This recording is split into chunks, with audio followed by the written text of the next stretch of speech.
All right. Hello, everybody. Demo the Warrior here with Austin the Artist. Hello. And the time is finally here. The moment is finally here. Ladies and gentlemen, WrestleMania 37. We have finally passed WrestleMania 37. We have both watched night 1 and night 2.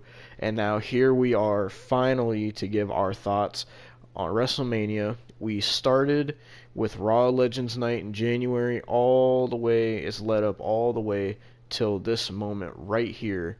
So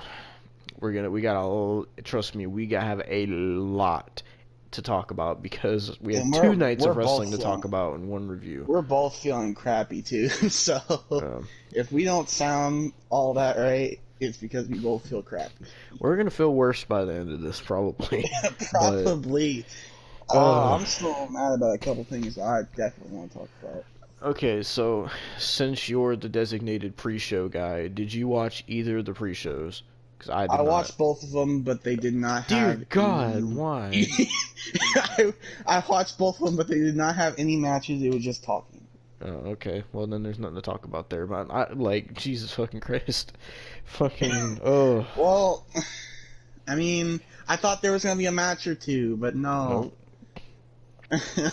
So in total, this is why we have a lot to talk about. In total, both nights, there was 14 matches at this WrestleMania. There were 7 on the first night, 7 on the second Yeah, night, plus the thumbnail other is literally segments. gonna fill 3 rows of people, Exactly.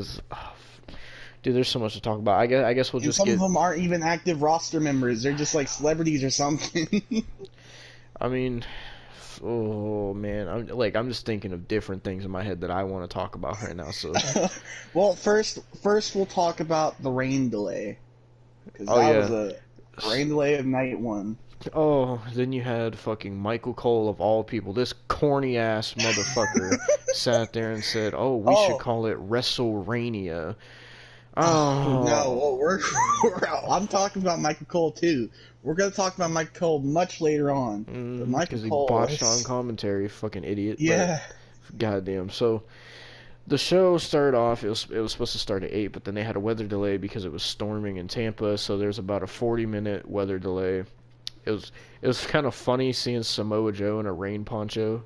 Oh god, dude! I swear, he looked like a goddamn snowman. Yeah. So uh, once that basically while during the whole delay, they had a bunch of promo segments. They had promo segments with Drew and Lashley. Uh, some people from night 2. Uh, it was mostly night 1 people. There was one with Seth and Cesaro, I think. It was just like There was stuff they definitely were one with doing to fill Bobby, time. and there was definitely one with Bobby and Drew, and then Yeah, there's they also one almost with got in a Braun and fight. Shane. Braun and Shane also had one. Yeah. So this was basically just to have something on WrestleMania during the delay. But Yeah. so WrestleMania when it actually started off, they started off with whatever the fuck her name was, a Scarlet Bordeaux ripoff. I don't know what the fuck her name was. Whatever singer, she fucking sung America the Uh, Beautiful. I don't know her name. I couldn't I tell didn't you. know the I hoe. I know she took pictures with all the fucking wrestlers. That's about all I know about her. But apparently she's some sort of celebrity. I had never heard of her, No, but maybe who knows? Maybe there's like a Sami Zayn Logan Paul conspiracy going on with her. I don't freaking know. who knows? So it started off with America the Beautiful, and then everybody, well, pretty much the whole roster came out on the WrestleMania stage, and Vince McMahon, Triple H, Stephanie, and Shane were all out there, and Vince talked about how it was a special moment, and basically they welcomed the fans back because this was the first show they've had with fans since the virus began. So they welcomed everybody back to the basically the way they explained. They're like, we were proud to welcome back the WWE Universe live on pay-per-view. Yeah, which was it was actually nice. I Yeah, mean, it was cool. I mean, One of the funniest things I seen from it though was the shot where Rhea Ripley was on the stage crying. Like you would think everybody'd oh be talking about her crying, but no, everybody sat there and pointed out fucking Jinder Mahal for some reason, and they're like, "My boy Jinder looking ripped," and they're like, "Jinder better have a match on this card," and this and that. don't And don't hinder the like, gender. Jinder was in full gear too. I don't know why he was in wrestling gear. He did Maybe nothing he on maybe he WrestleMania. was supposed to help a certain Nigerian. I don't know. I don't know. Maybe they changed it last minute. This man, Jinder, was dressed in full wrestling gear. He's bald now, by the way, and he was standing there on stage looking absolutely shredded. It was Is it just weird. me, or does he just look like freaking Davari now? like, like Oh, he God. just, it's just Davari. Yeah.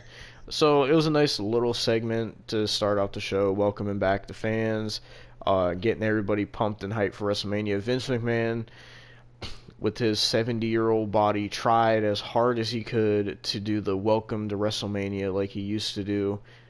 He I didn't swear, get it exactly. all the plastic surgery went to his throat, and it's just, there's like, there's like clumps of plastic probably just in Oh his my throat that God. he's freaking, god dang, trying to get it out, but he tried his best. The one thing I didn't like about it though was they kind of just gave away everybody's WrestleMania gear, which kind of sucked.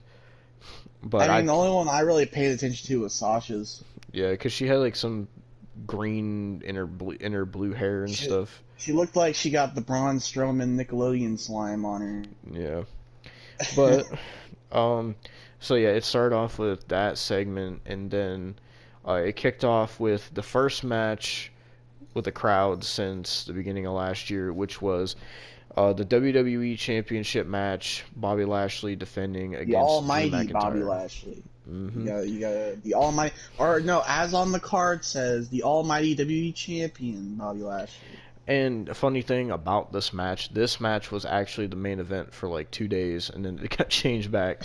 I don't understand why did they do that? Because I legit texted Devon, and I'm like, they finally announced the headliner for Mania. It's Bobby Lashley and Drew, and then he's So basically, what I saw was the main event for night one was Sasha versus Bianca for the SmackDown Women's title. That's what it was supposed to be. And then randomly WWE changed it to Drew McIntyre versus Bobby Lashley. And then what happened was everybody fucking whined and complained about it. And the next thing you know, WWE changes it back. So I guess that's why it, they changed it it just back. confused me, man. Because like one day I'm seeing freaking Sasha and goddamn Belair is mean. Now I'm seeing Bobby and freaking Drew is mean. Now I'm seeing Yeah. Sasha and Belair back, and I'm like, I don't know how to keep up. Tell me, Yeah. TV. Yeah, I don't Like, know why they like for Takeover Night 2 they changed the main event, and for Mania Night 1 they changed the main event. I don't know what was up with them changing the main events. That was kind of I don't weird. know. But nevertheless, this match started the show. It was the almighty Bobby Lashley defending against Drew McIntyre. Um the entrances look good. I did like the stage design with the pirate ship. I'm pretty sure this is what WrestleMania was Dude, supposed to look like last year. I'm Um so glad they got like the custom cool sets back yeah. because that 35 set sucked. Okay. Yeah, I mean the 36 was fucking Performance Center, but I'm pretty sure, like, because they kept the whole pirate theme this year, so I'm pretty sure this was how Next year is supposed to 36 be was supposed to Dallas, look. so I'm pretty sure it's Yeah, gonna be something like something. Was was 25 in Dallas I think or so. 25 in Hollywood? Actually, no, Oh, it was in Hollywood. I know 32 was in Dallas. Don't remind me of that WrestleMania. I hate that WrestleMania. Yeah, but that I think that the next logo is supposed to be inspired by the Dallas Cowboys. I'm pretty sure. Yeah, but anyway, getting to this WWE title match, Drew McIntyre comes out first. Gets a pop. The crowd is pumped. The crowd's excited. They're all happy to finally be back at an actual WWE event. Everybody's feeling it. The crowd's fucking going wild. Drew Yeah, McIntyre comes out, has a cool entrance. I Um, enjoyed this match. Like it was really good. Yeah, I mean, going I into didn't it, think I I would. didn't. I thought I'd be like, oh god, dang it, Yeah, dude. going into it, I was like, I don't want to see this match. But then actually watching the match, I was like, okay, you know what? It was a good way to start off the show. I'm fine with that.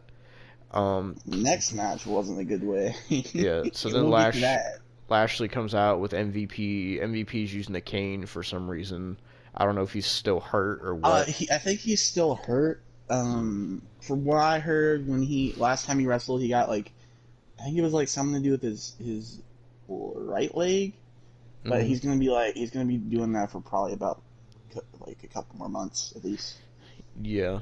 So I'm honest. To be honest with you, I can't remember a lot of spots from this match. I remember the two spine busters that Bobby hits.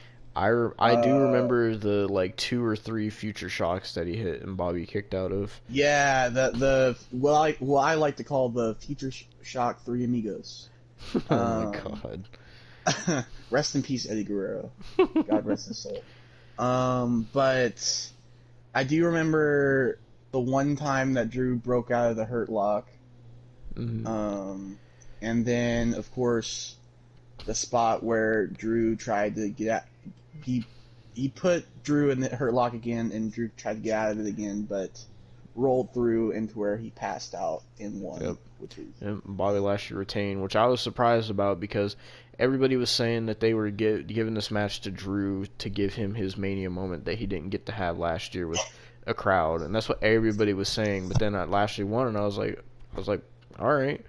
And you know, I'm hoping Lashley, um, now that he's retained against Drew, I'm hoping going forward that he can really come into his own as a world champion and maybe like actually get himself some more personality and like really hopefully, become his own character, and we could see an actual like good era of Bobby Lashley in WWE, hopefully.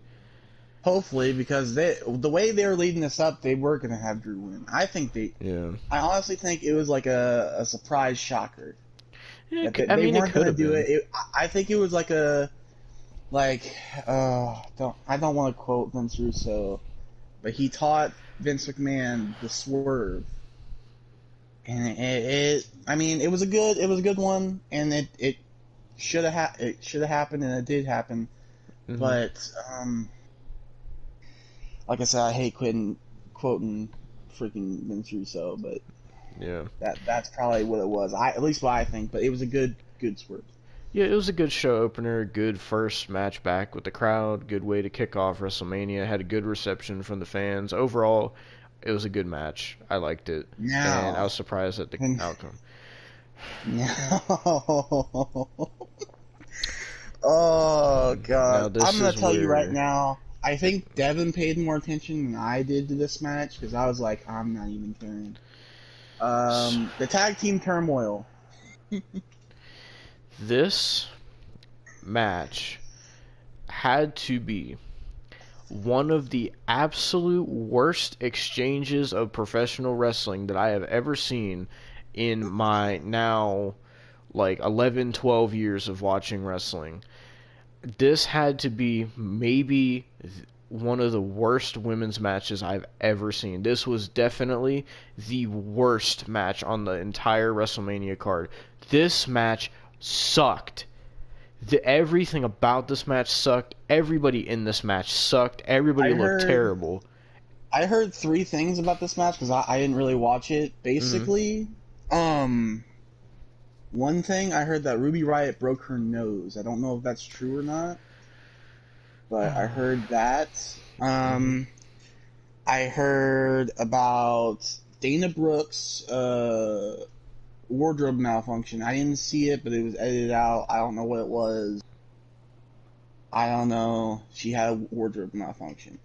I also saw that Mandy Rose also slipped on the Hmm. stage coming out. Yep, she fell, Um, and she tried yeah, to play it off like it was nothing. yeah. So that's all I really. Oh, actually, I saw some eliminations and stuff, but that's about it. I definitely saw the ending. Be And I glad you definitely did got not watch told. this match. Be glad you did not waste 15 fucking minutes of your fucking time. This was absolutely the most worthless fucking match I've ever seen.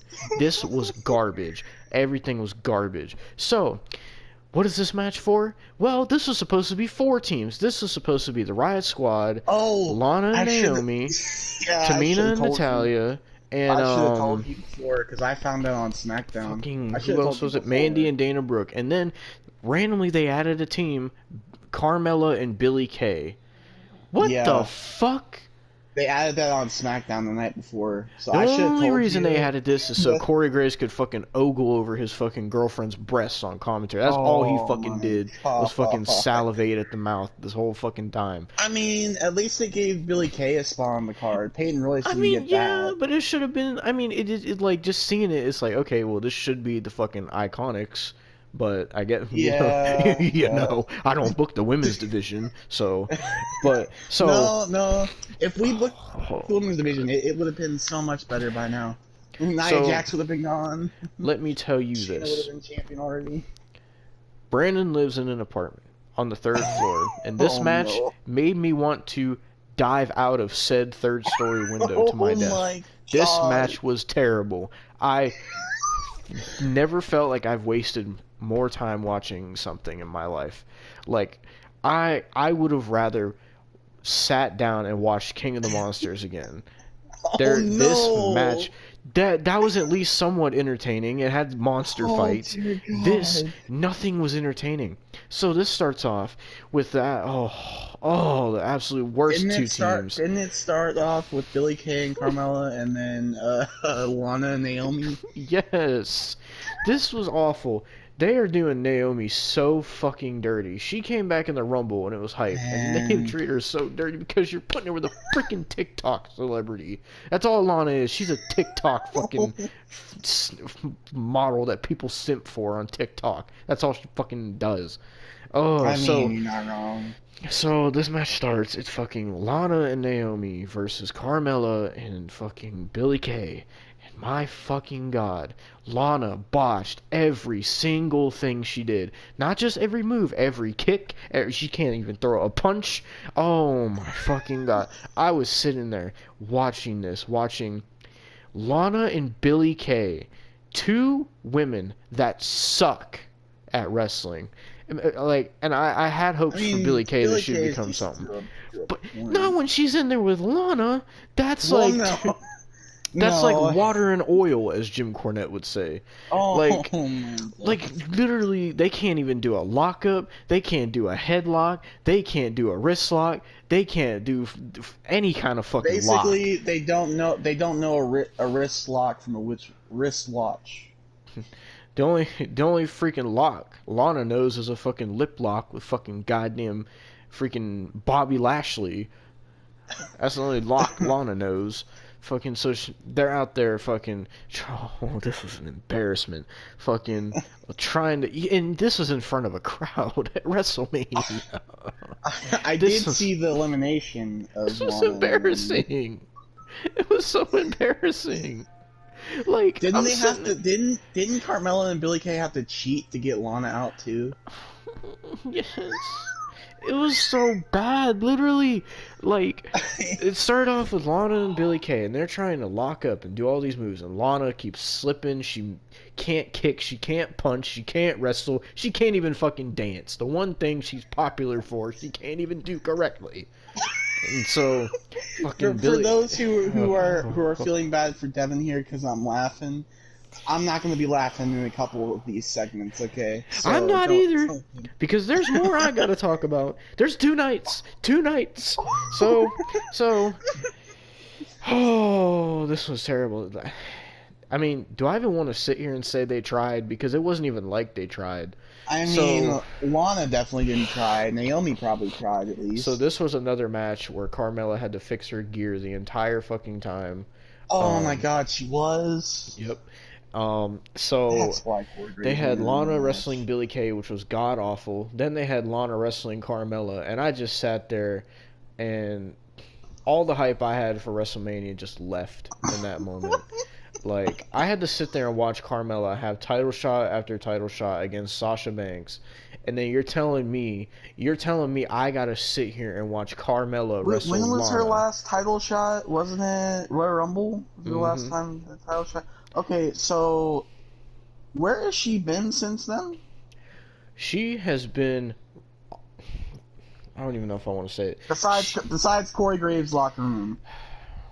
Well, not even just the locker room, the bed, the floor, the couch, wherever the fuck they could do it, they were. Anyway, so this was fucking awful. So Naomi got I'm to wrestle in honestly this match. baffled. This I'm made baffled Naomi look bad. how I'm baffled how Carmella is like a second generation women's wrestler, but she Don't still can't know. wrestle. Like I don't understand. I don't know, man, and I don't understand why Lana ever tried to become a wrestler. I will never understand. But they made Naomi look bad in this match. And like Lana and Naomi hit one. The only good thing Lana hit was a tag team move with Naomi. So one thing she hit, she couldn't even do by herself. So fuck. Oh, it was stupid. I can't even remember how the fucking pin went. It was just some like BS I pin think where Carmella helped I Billy Kay get remember the it. pin or I remember it something. vividly. Basically, it was Billy Kay did a sunset flip Mm. pin, and for some reason Carmella like like I guess holding her feet on Billy Kay's back made it to where Lana couldn't kick out. Hmm. I I don't understand how that works because Lana could just put her shoulder up, but still, I mean Yep. that's how So they did it. yep. So Lana and Naomi get eliminated. Fuck you, Lana and Naomi. I feel so bad for you. Then the Fucking. only competent team in this matchup come out, the Riot Mm-hmm. Squad. The Riot Squad, Liv Morgan and Ruby Riot, and their gear looked pretty cool. And I'm like, okay, this is the team that needs to Wasn't win it this based match. on? I felt like it was based on Harley Quinn. I I'm could be pretty sure wrong. Liv's was Harley Quinn and Ruby's was Joker. I think. Okay, I'm because pretty like sure. I could tell Liv's was, but I didn't know what Riot's was. Hmm.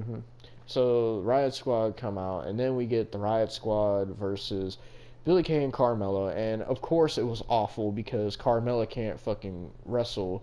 And you know what? I can't even sit here. I'm not gonna sit here and defend the Riot Squad because they were botching, they were slipping, and they looked awful too. So I can't even sit here and defend them.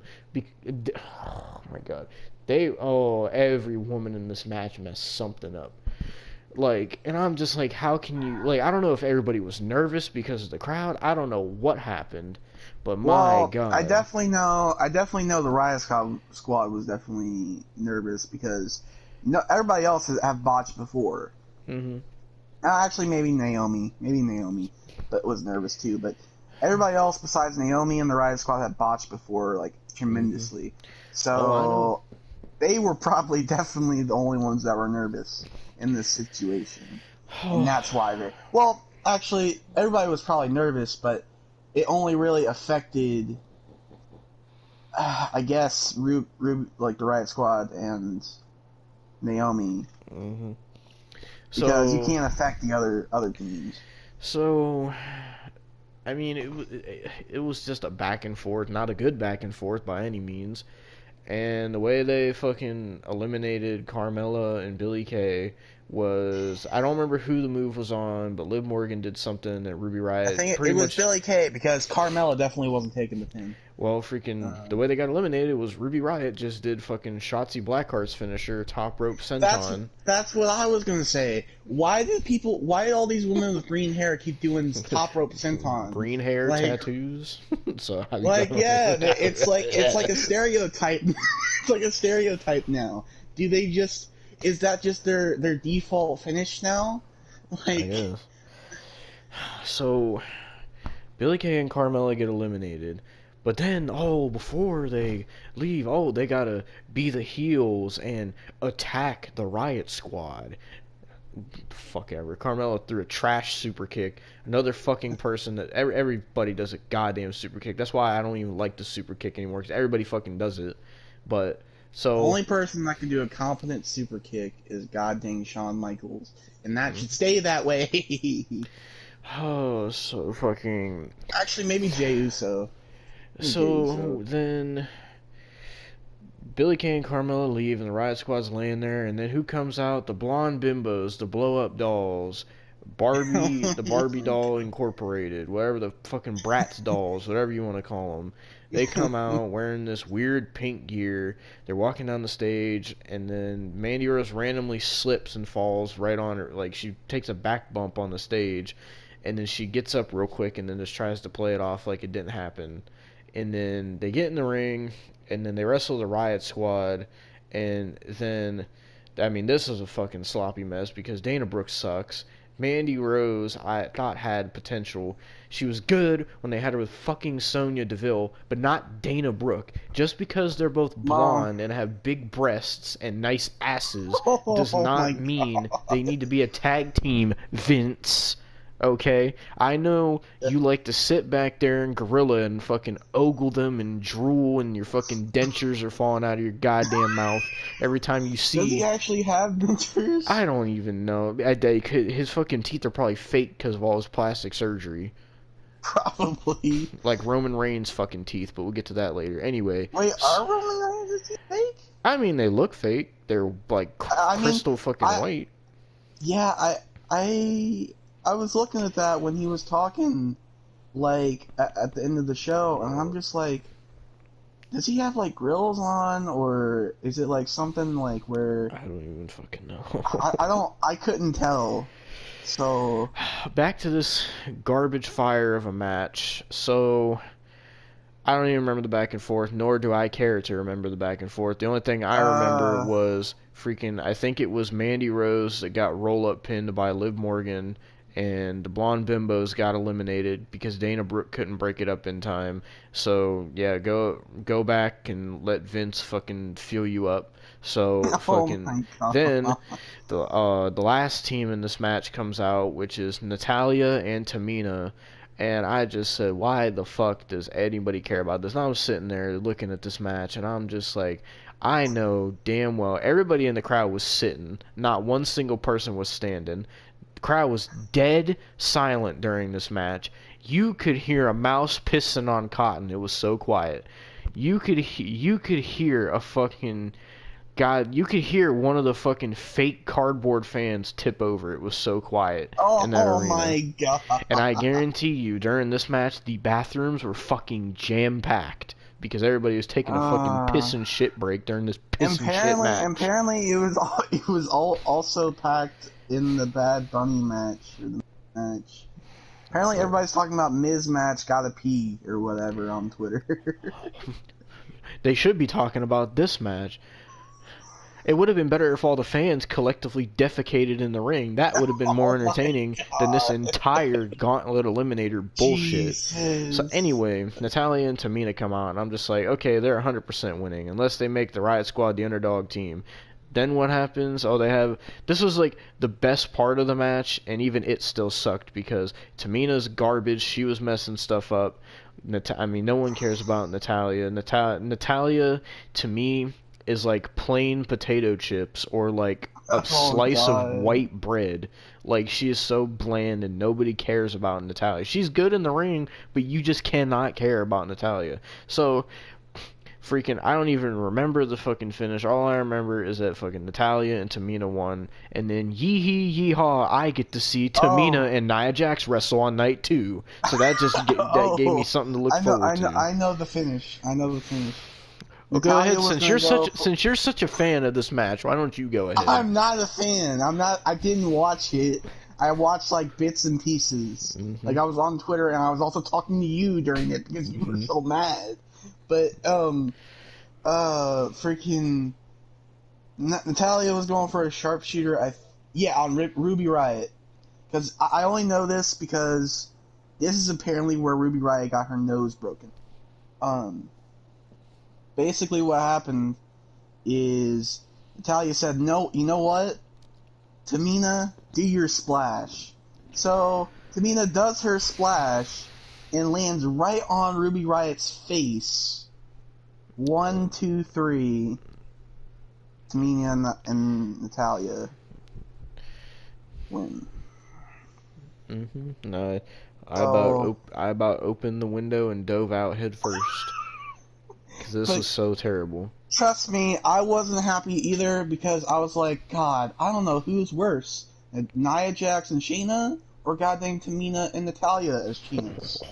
Like, what's worse? We'll get to that. We'll get to that. But So, next was a good match. yes. You know what? You know what fucking pisses me off though? I got to half watch this match because fucking Peacock is such a shitty goddamn fucking service. It buffered every 5 seconds, and literally there was times where it'd be like it would buffer for 2 minutes and then it would skip ahead, and so we wouldn't get to see half the shit. Fuck you, Peacock, and fuck you, I WWE, for going to honestly, Peacock. I honestly think it's like your signal because mine worked perfectly fine both nights. Well, yee hee yee haw. You know, it's a real damn shame that I got to see the fucking women's gauntlet eliminator in HD, but I can't see fucking Seth and Cesaro. God forbid. I want to see a good match, but Peacock just gave me a middle finger. Yeah, like you don't like the women's tag team division? F you don't get to see goddamn Cesaro upset. I mean, that's not a good thing because I don't like Peacock myself either. I can't stand Peacock, but I mean, it's what I have to deal with now. So This, from what I've seen in this match, it was a good match. Cesaro's gear, I liked it. Rollins' gear looked pretty dope too. I Um, think this is the first time me hearing like Seth's actual like remix "Burn It Down" theme. this was Cesaro's first one-on-one match at WrestleMania that he's ever had. Yeah, It's crazy to think of how long he's been there, and this is the first time he's gotten a one-on-one match at WrestleMania. yeah, because they've all been tag teams or battle royals or Yep. goddamn. So the only notable spots I remember is Cesaro brought back the neutralizer.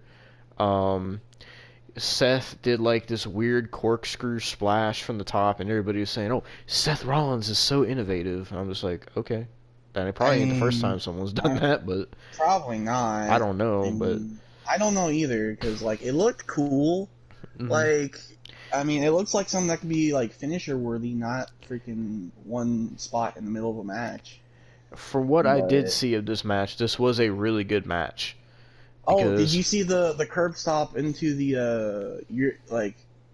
European Death or whatever like Cesaro calls that uppercut? yeah, I did see that.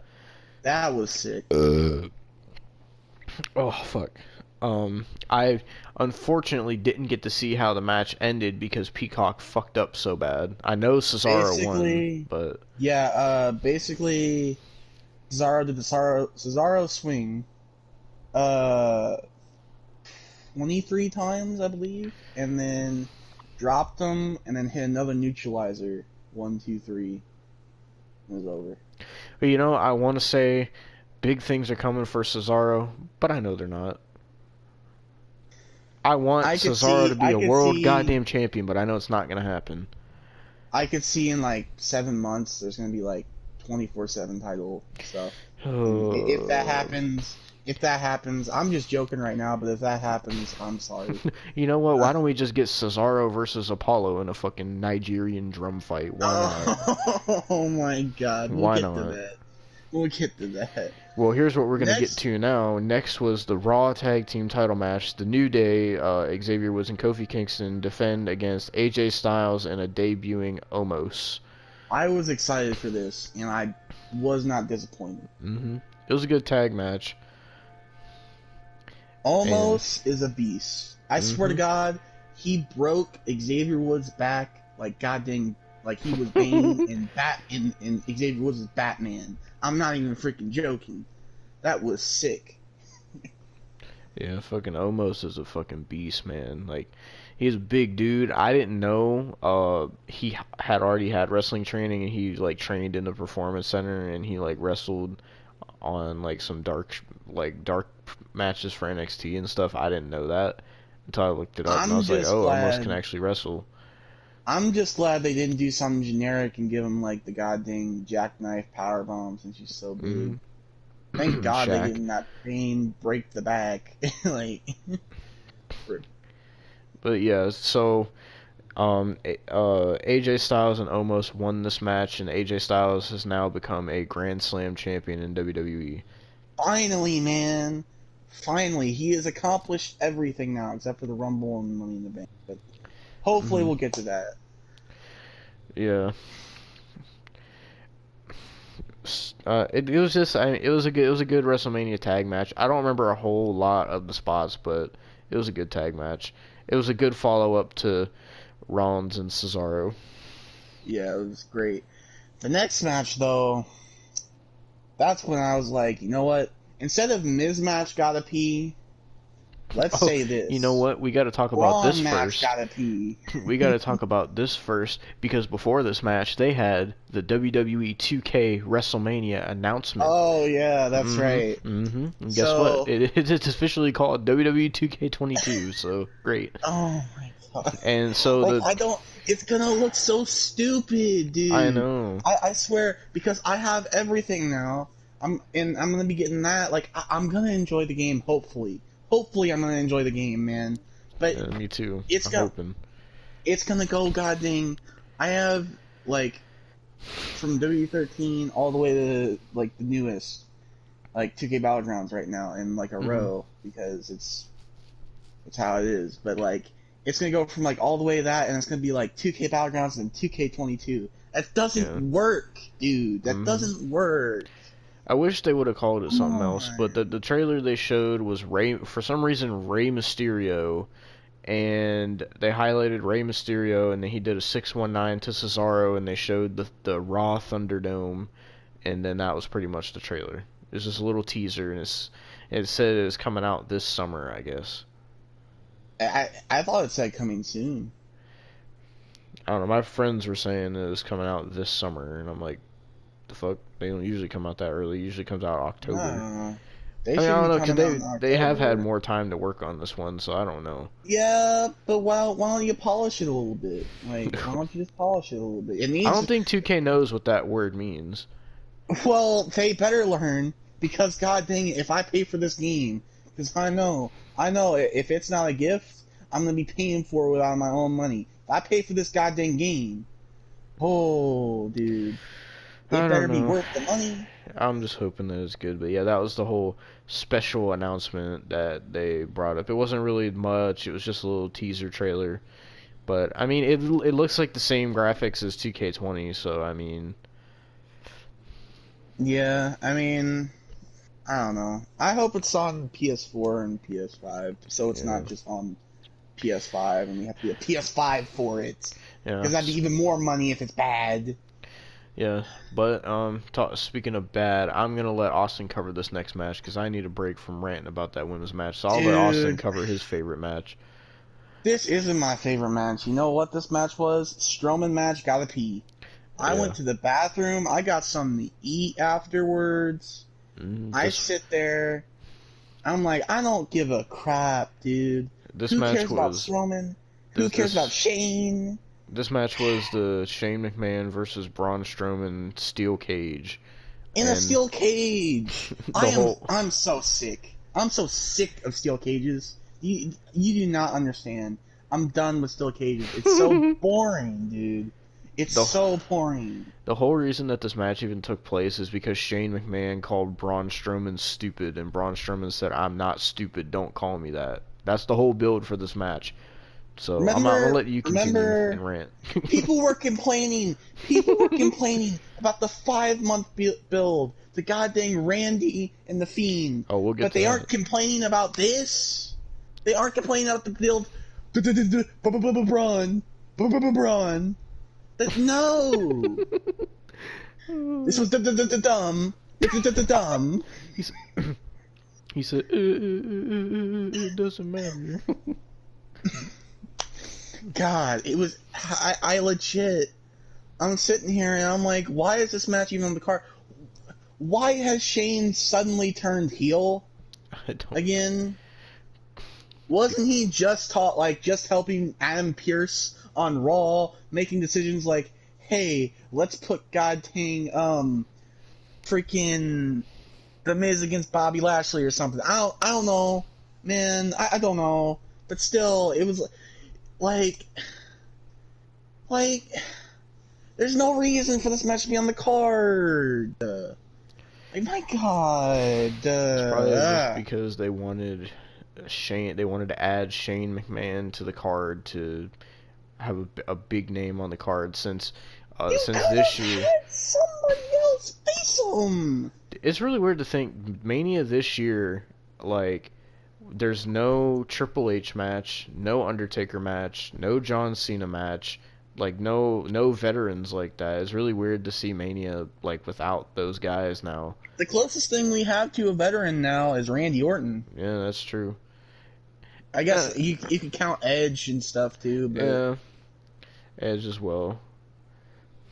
But I mean, like, Shane is a veteran, but like, yeah, but put him against somebody that I would like to see him against, not goddamn Braun.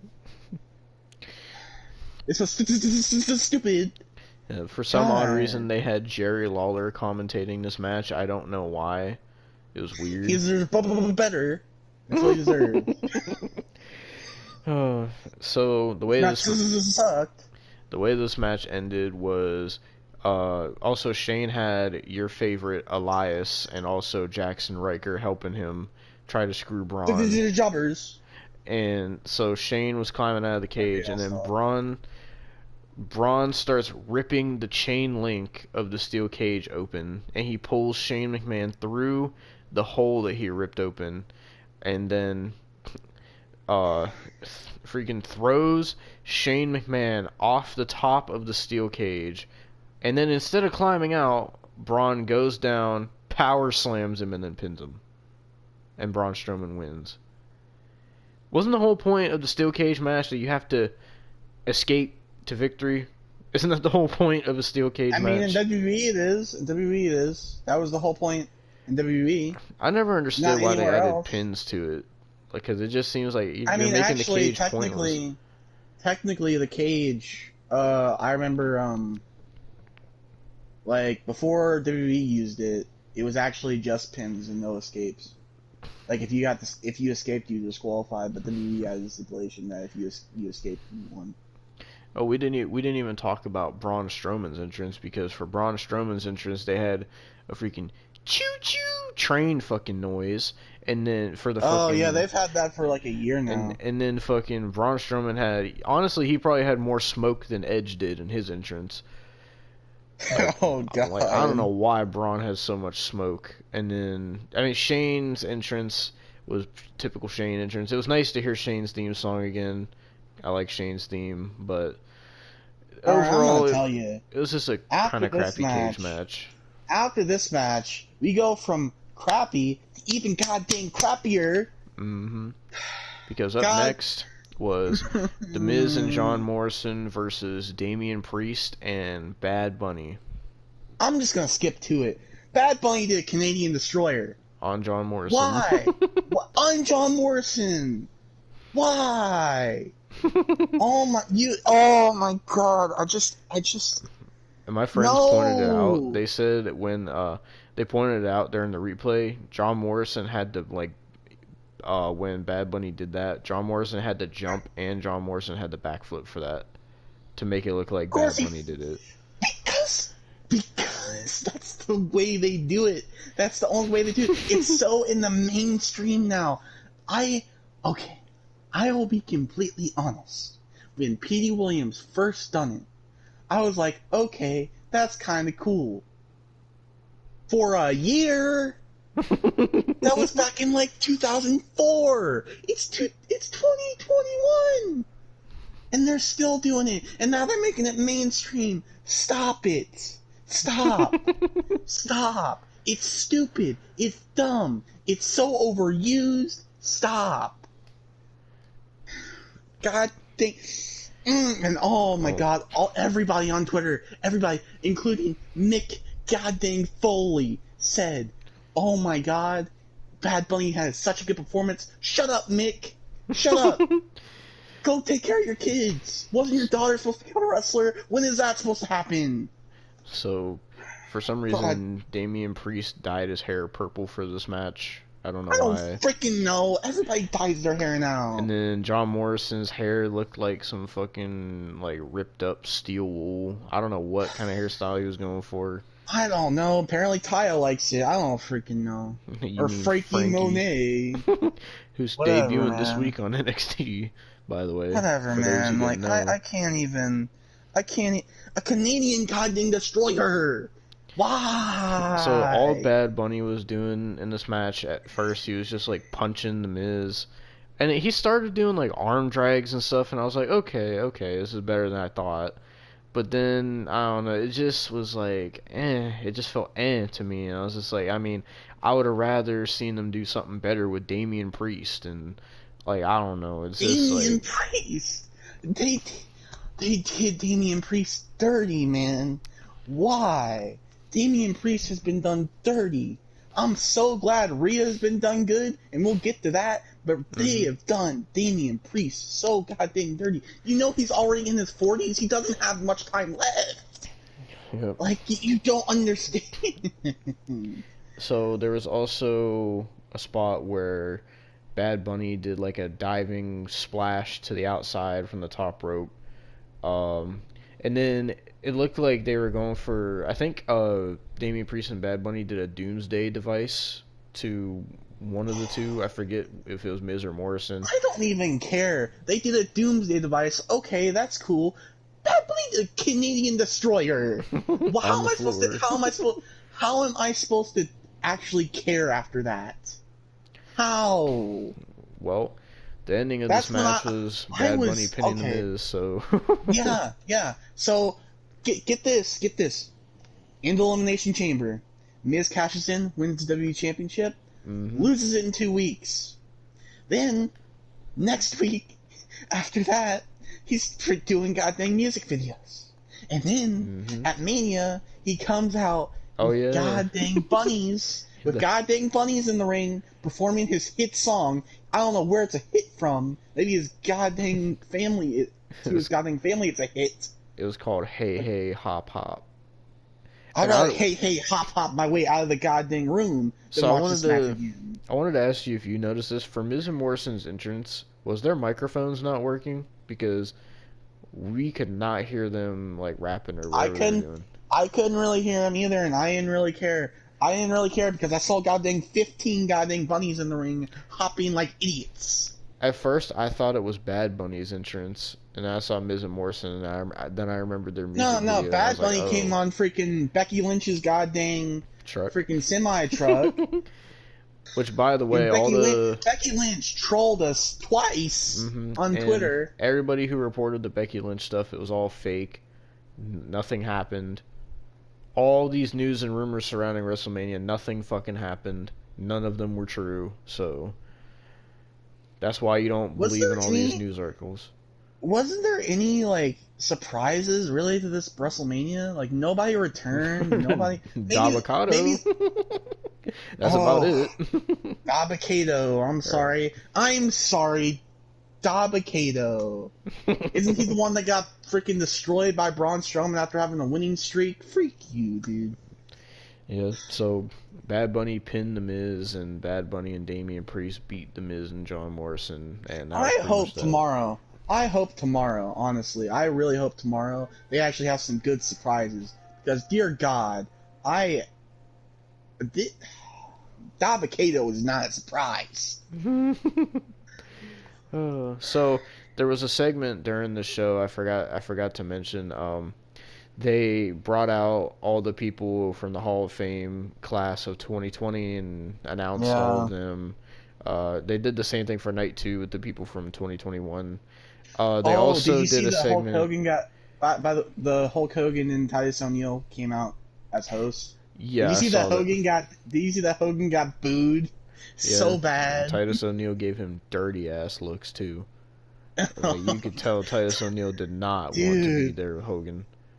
yeah, you could tell it was like a Vince thing. Like if Vince wants it, he gets it. Like, hmm It pretty much felt like they were forcing it to be like, "Hey, Hulk Hogan's a good person now," or like, "Hey, like uh, Hogan's not racist anymore, or like whatever. This is what it felt like. Oh man, and the fact that he got inducted in the class with Hogan as well, because he for the NWO. Hmm. Oh, they've done Titus dirty too, didn't they? Yeah.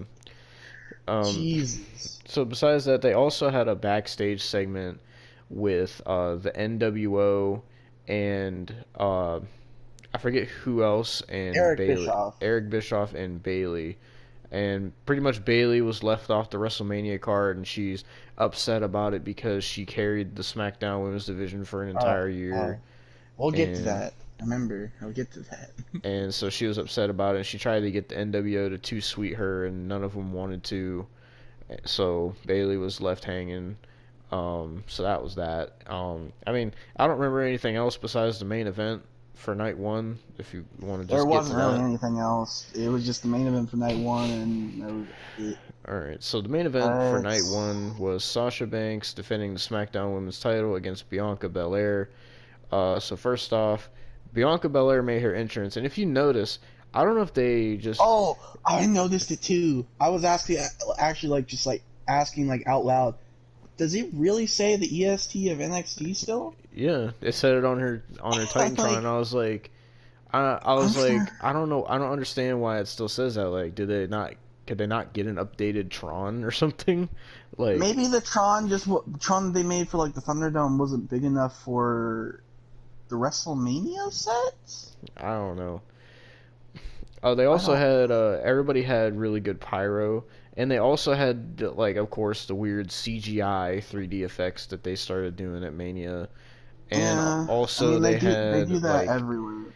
they had some No. like weird way that they got people's logos like above the arena and got them to like light up and stuff. I don't know what that was. I feel like that was something where they actually like had to like get signs and put them up on the stage or something. Yeah, Like, light but up signs. so Bianca made her entrance first, and then Sasha Banks made her entrance. Sasha Banks is still using the fucking Snoop Dogg theme, and I wish she would fucking get rid of it because it's awful. Um, but Sasha, the reason I'm pointing out her gear is because this is something Sasha's never worn before. She had like this weird like black and neon green gear, and like her hair was like blue, but it had neon green in it. It looked really weird. I feel like there was a certain meaning to it, but I Hmm. don't know what. I Like I couldn't tell you don't either. I don't know. like I. The first thing I thought was like, is it something from the Mandalorian? Like I I don't don't know. know. Like I don't watch Star Wars, so I wouldn't know. Like Yeah, I have no idea. But this was a really good match. Honestly, it was. The build for this match was terrible. And this was the thing about WrestleMania. Almost all the Mania matches had god awful build. They had like 2 week builds. Besides the triple threat for the Universal title, all the other matches had shitty build. I mean, actually, Cesaro and Rollins Fiend had decent and build. Randy had a 5 month build, It was too so long. The build for Fiend and Randy was too long for the outcome that we got. But we'll get to that. can't you count? I guess you could count Bobby and Drew as like a good build, I guess, because it's been I don't going. know. They kind of showed stuff from like since Elimination Chamber, so I mean, I don't even fucking know. But so this was a really good women's match, obviously because Sasha Banks is a great women's wrestler. Bianca Belair is a great women's wrestler. So obviously putting these two in the ring together, you're gonna get a good match. And I was glad that like it sucked that the build was god fucking awful, but the match was what I wanted out of this. uh, Bianca Belair showed her fucking strength in this match. She was like carrying Sasha around like she was fucking nothing. She was dominating Sasha during this match. But Sasha was also throwing out a lot of counters, and it was really good. And Sasha actually hit a dive without fucking almost breaking her neck for once. Um, yeah.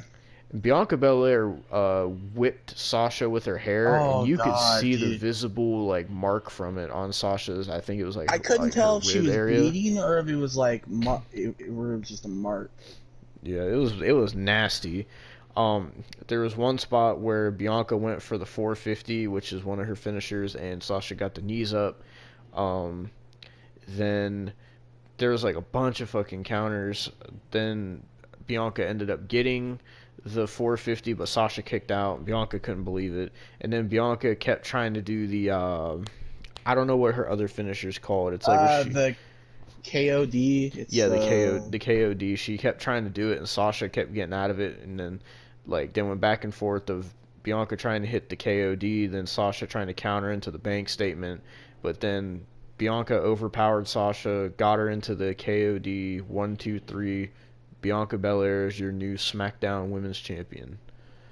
yeah. So And me it was being a good. Sasha Banks fan, I'm not even mad because I like Bianca Belair, and it was a great match. And I felt like Bianca, because you know what, they actually gave a Royal Rumble winner a fucking championship for goddamn once. So I I can't think. complain too much there. Wait, I gotta think.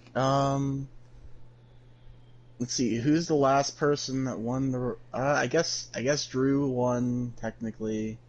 Yeah, Drew, and Who then won? fucking Who won? I guess Seth, Charlotte too. Seth and Becky. Yeah. Shinsuke definitely didn't win hers, and Asuka definitely didn't win hers. I mean, I don't know. It just seems like usually the Rumble winners don't win, but this was, like I said, it was a good match, great moment. Bianca Belair was crying. It was well deserved. She won the Rumble from number 3, I think it was. So it was Yeah, it was well number deserved for 3. Bianca. I'm happy for Bianca. And someone actually posted a clip uh, from ringside. One of the fans, like when Bianca was Was it Montez celebrating. Ford No, not or? that one. So there was like a clip. They were like filming Sasha Banks after the match where Bianca was celebrating, and Sasha Banks was like, she was like crying and like smiling watching Bianca. So Sasha was happy for Bianca as well. You could tell Uh, Sasha wanted to put her over. And yeah. then there was also the clip where Montez Ford just like picked up Bianca was like swinging her around. Dude, Overall, it was a nice moment. I saw a meme of Bianca and Montez Ford. You know how he had her on his shoulders. Hmm. Oh, dude, I saw a picture of that side by side with the moment of Batista having Randy Orton on his shoulders and Triple H looking down and going Oh my and going. god. And somebody said, "Montez, you missed your chance." Oh my god. But with Oh, that, that was the end of night 1 of WrestleMania oh, 37. I think I know what this is going towards now. WrestleMania Night 2. Yep. I wanted to give my thoughts on night 1 before we move to night 2, just like night 1 as a Okay. whole. So, Okay. the way I thought night 1 was decent. I thought if I had to give it a letter grade, I would give it like a C, honestly. The opening match was good. Women's match, negative rating.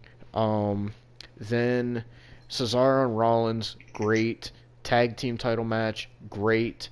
Bad Bunny match, poopy. Braun Strowman match, poopy. Um, fucking the main event, Main. great. Overall, I think it was a decent night 1. Um, Honestly, we really had the same views on Night 1. yeah, So, yeah. Overall, night 1, I think night 1 was decent. I did get enjoyment out of it. I did get anger out of it, but I did enjoy my time. And also, it like Takeover, the night 1 felt fast. Like it felt like it got to the main event so quick. yeah. And Well, now well, now I'm I think gonna we should get to something. Okay, yes. I really want to get to this first match though. Well, Like hold on. I'm I'm gonna end this itching. clip. That way, I can start a clip for night 2. Oh, are you just gonna do it like? It's not gonna be separate. I'm just gonna save this clip. That way, like it doesn't just cut off while we're talking. Okay, okay. All right, let me save it real quick. All right, now it is time to talk about night 2 of WrestleMania And 37. I'm gonna give you a break with this one. I'm gonna talk about this one. Okay, I have been itching to the bits, Let me wanting scroll to talk about this down. match because because this was actually one of my most anticipated matches. Besides God dang, my main anticipated match was the main Hmm. event of night 2. Yeah, Oh My God, I was fine at the beginning. Hmm. The Fiend's entrance was cool. Randy's gear was cool. Yeah, if you Like couldn't tell, everything was good. this was the first match of night two was the Fiend versus Randy Orton match. It was just a I'm regular sorry I didn't one-on-one make that match. clear, but like the Fiend got a new mask. Hmm. Uh, it was kind of like plasticky, but I mean I could Yeah. deal with it. But it, I was happy at the start of this match. So was But I. then, Alexa uh, Bliss looked great too. yeah, Alexa Bliss was great in this match. And besides the last part. Okay, this is what gets me. So the Fiend no sells everything, and I'm fine with that. I'm cool with it. And then he gets DDT, and he's about to do. He does the Minimal Claw, and he's about to do the Sister Abigail. Then suddenly, Alexa Bliss is on, I guess, like the Jack in the Box thing that the Fiend came out on, which is his special interest thing, Hmm. and she's bleeding this black liquid, basically distracting the Fiend. So Randy hits one. I'm not okay. One RKO, and I'm okay. Okay, so the Fiend has no celled like 15 goddamn curb stomps, multiple RKOs on free TV. He no sold like God, three of Randy Orton's draping DDTs in this match. exactly. He's no celled all of what Braun did to him at SummerSlam. Oh my God, this is in one RKO on the biggest stage in wrestling history, and he jobs. What? No, I'm sitting here. I'm not even joking. Everybody in the room was looking at me because my jaw was dropped. I'm not even. I'm like, what? Oh my God. What? That makes no goddamn sense. That makes no goddamn sense. And I was furious through this match and the next match. Not because the next match was bad, because it was bad, but because of this match. Because it made no sense to me. Why? Why would you do that? For one, you gave him this entire whole new look. For two, you gave him the special entrance, and I know that's not a guarantee to win, but still, it was a special entrance. For three, why would you even insinuate that Alexa Bliss is trying to distract him and, like, I guess, break them up? Because Alexa Bliss, this is the only thing that she's done in the past since 2018 that's been good. Like, it's not even. And then, I wasn't the only one.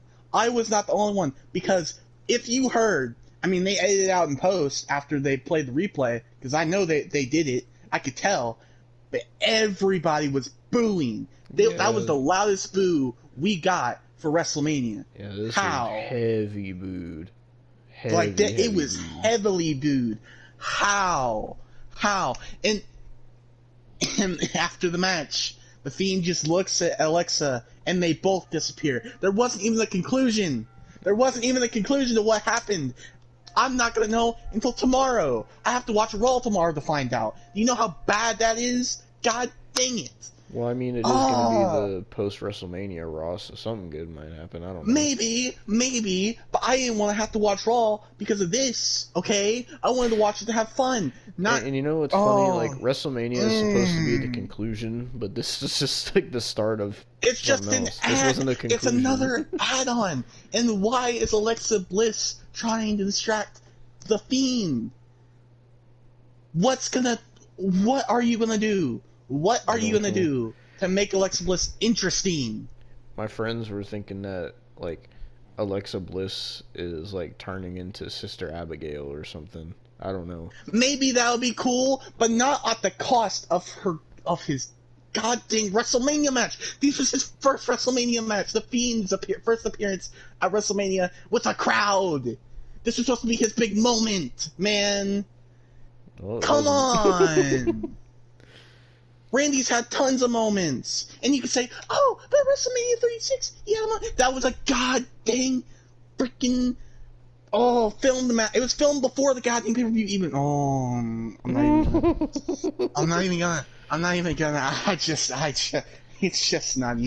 It's not even worth it no more because we're doing this. Why? I can't explain how mad I am. I'm furious, dude. Why? That was his moment, man. I did not want to see Randy Orton job the Fiend out. Literally, after this like whole thing ended, like it just ended so abruptly. Like literally, all my friends were just like we're all looking at each other, just baffled. Like we didn't know what to say, and we are like, well, that was anticlimactic. That You kind want of to know the sucked. sad? Like, You what want to the know the fuck? sad thing about this? I timed it. The next match was longer. Like I can't. I was so mad. I'm like, why is this going longer than the Fiend and Randy match? Why? Why would you do this, Bray? Why did you accept this? Bray, you should have stood up to Vince and said no. This is not happening. What are you doing? Oh my God, Bray. My God. Was it that you turned back into the Fiend? Did you have to stay crispy? Like I don't know. I don't know what the. They literally had burnt Fiend Oh. just to like turn him back to regular Fiend. Except this time he wore like full sleeves on his top. I don't know why. He's got like a more plastic mask. Uh, It kind of reminds me of like The Mask, like the movie Jim Carrey. But yeah. like, I just why? You better be doing something good with Bray because I swear to God, if you are not, you are getting WWE is getting castrated on Twitter from me. Okay, I'm not even joking. I really hope they're not going to continue with the Randy Orton thing. I hope that's over with. I hope that's over too. Like Bray as Bray Wyatt had other feuds, you know. Hmm. Like, let's see, what feuds has he had that have made sense? Okay, Braun, he's had Daniel, he's had Seth, and he's had Cena, John Cena, and then Randy. Randy, Who else has he wronged or been wronged Undertaker, by? Undertaker, but he can't wrestle no more. Undertaker's not coming back, dude. Like, That's the only other person I can think of because he wrestled Taker at Mania. I'm trying to think. God dang it, CM Punk's gone, so we can't do CM Punk. I'm trying to think who else did he have? I mean, I guess Roman, since Roman technically took the Universal title from him. I don't know. I guess, but do we really want to put him in the I mean, title picture again? Like, Austin, there is one. what? There's one man that defeated the Fiend. Shut up. Goldberg. You shut your mouth. You shut your mouth, okay? You shut your mouth. That's gonna be next. I'm calling it. No, it's not. It. It better not be. Because if he jobs the Goldberg again, we're getting another goddamn review. And I don't even care what you say. Dude, I don't even care. Oh god. But god dang it, I was so mad. I was so angry. And the next match didn't help. It was the Nia Jax, Shayna versus goddamn Tamina and freaking Natalia. And it went longer. And I'll have you go with this match because I'm done freaking being mad. So. God dang it.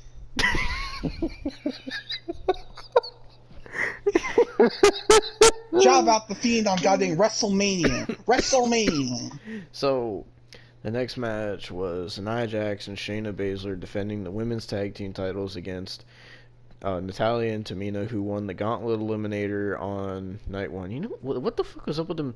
They had a Gauntlet Eliminator on night one of TakeOver and night one of WrestleMania. What the fuck's up with I that? don't freaking know, okay? Why should I know? I mean, they think jobbing out the Fiend on WrestleMania is goddamn good idea, so how should I goddamn know? How should I goddamn know? They spit in my goddamn face. Well, they also thought having Nia Jax and Tamina wrestle each other at WrestleMania was a good idea. Exactly. I legit said before this match started, somebody's gonna get hurt, and I'm not gonna care. Like, I legit. Like, So, and... This match went on longer than I thought it was going to. This match sucked. It really sucked. Nia Jax is god awful in everything she does. Tamina is god awful. No one gives a rat's ass about Natalya, and Shayna is being criminally wasted and underutilized. So basically, I'm gonna uh, say it. Shayna is better than Ronda Rousey, but she has not gotten a women's championship. I Um, mean, it's I true. can't even. I can't even like. I can't even. And I was so like on Twitter. I was trying to act as positive as possible because I'm like, for the Fiend match, I was like, you know what? I don't understand it, but whatever. That's just my opinion. And I was still furious, but still. And then on freaking when it came to this match, I didn't even tweet about it because I was like, I'm not even gonna. I'm not So even gonna. it started off with Shayna and Natalya, the two women who could actually wrestle, wrestling each other. It was decent back and forth. It was a lot of Shayna attacking the limbs of Natalya. There's one spot where she stomped on Natalya's ankle at a weird angle. She was attacking the knee. Shayna was trying to take her piece by piece. Then she tags Nia Jackson, and any enjoyment out of this match just immediately left. Oh, Nia Jax is doing all these sloppy moves, and then of course, Tamina gets tagged in, and I'm just sitting here. I'm sitting here, and I'm like, you are telling me,